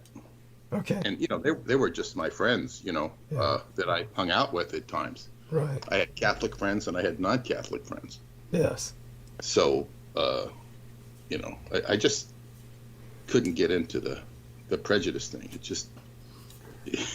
Yeah. No, I get it. It's. But that's inbred. Yeah. So be it. So when you first related that they were using this term ortho, I thought they meant Orthodox Christian, like Byzantine Orthodox, like the no. So they meant Jewish. Yeah. Orthodox Jew. Okay, got it. Yeah. So, but what I would say, I don't think if Trump's elected, he's gonna cozy up to Putin to the degree you fear he might. I think he will be protective of Taiwan's interest in the Ukraine. I hope so. I think he will. Yeah. And I see. I don't think he is a warrior type person. I mean, in terms of like creating war, I don't think he is. So to that degree, he might be the Orange Jesus, if he can solve these problems without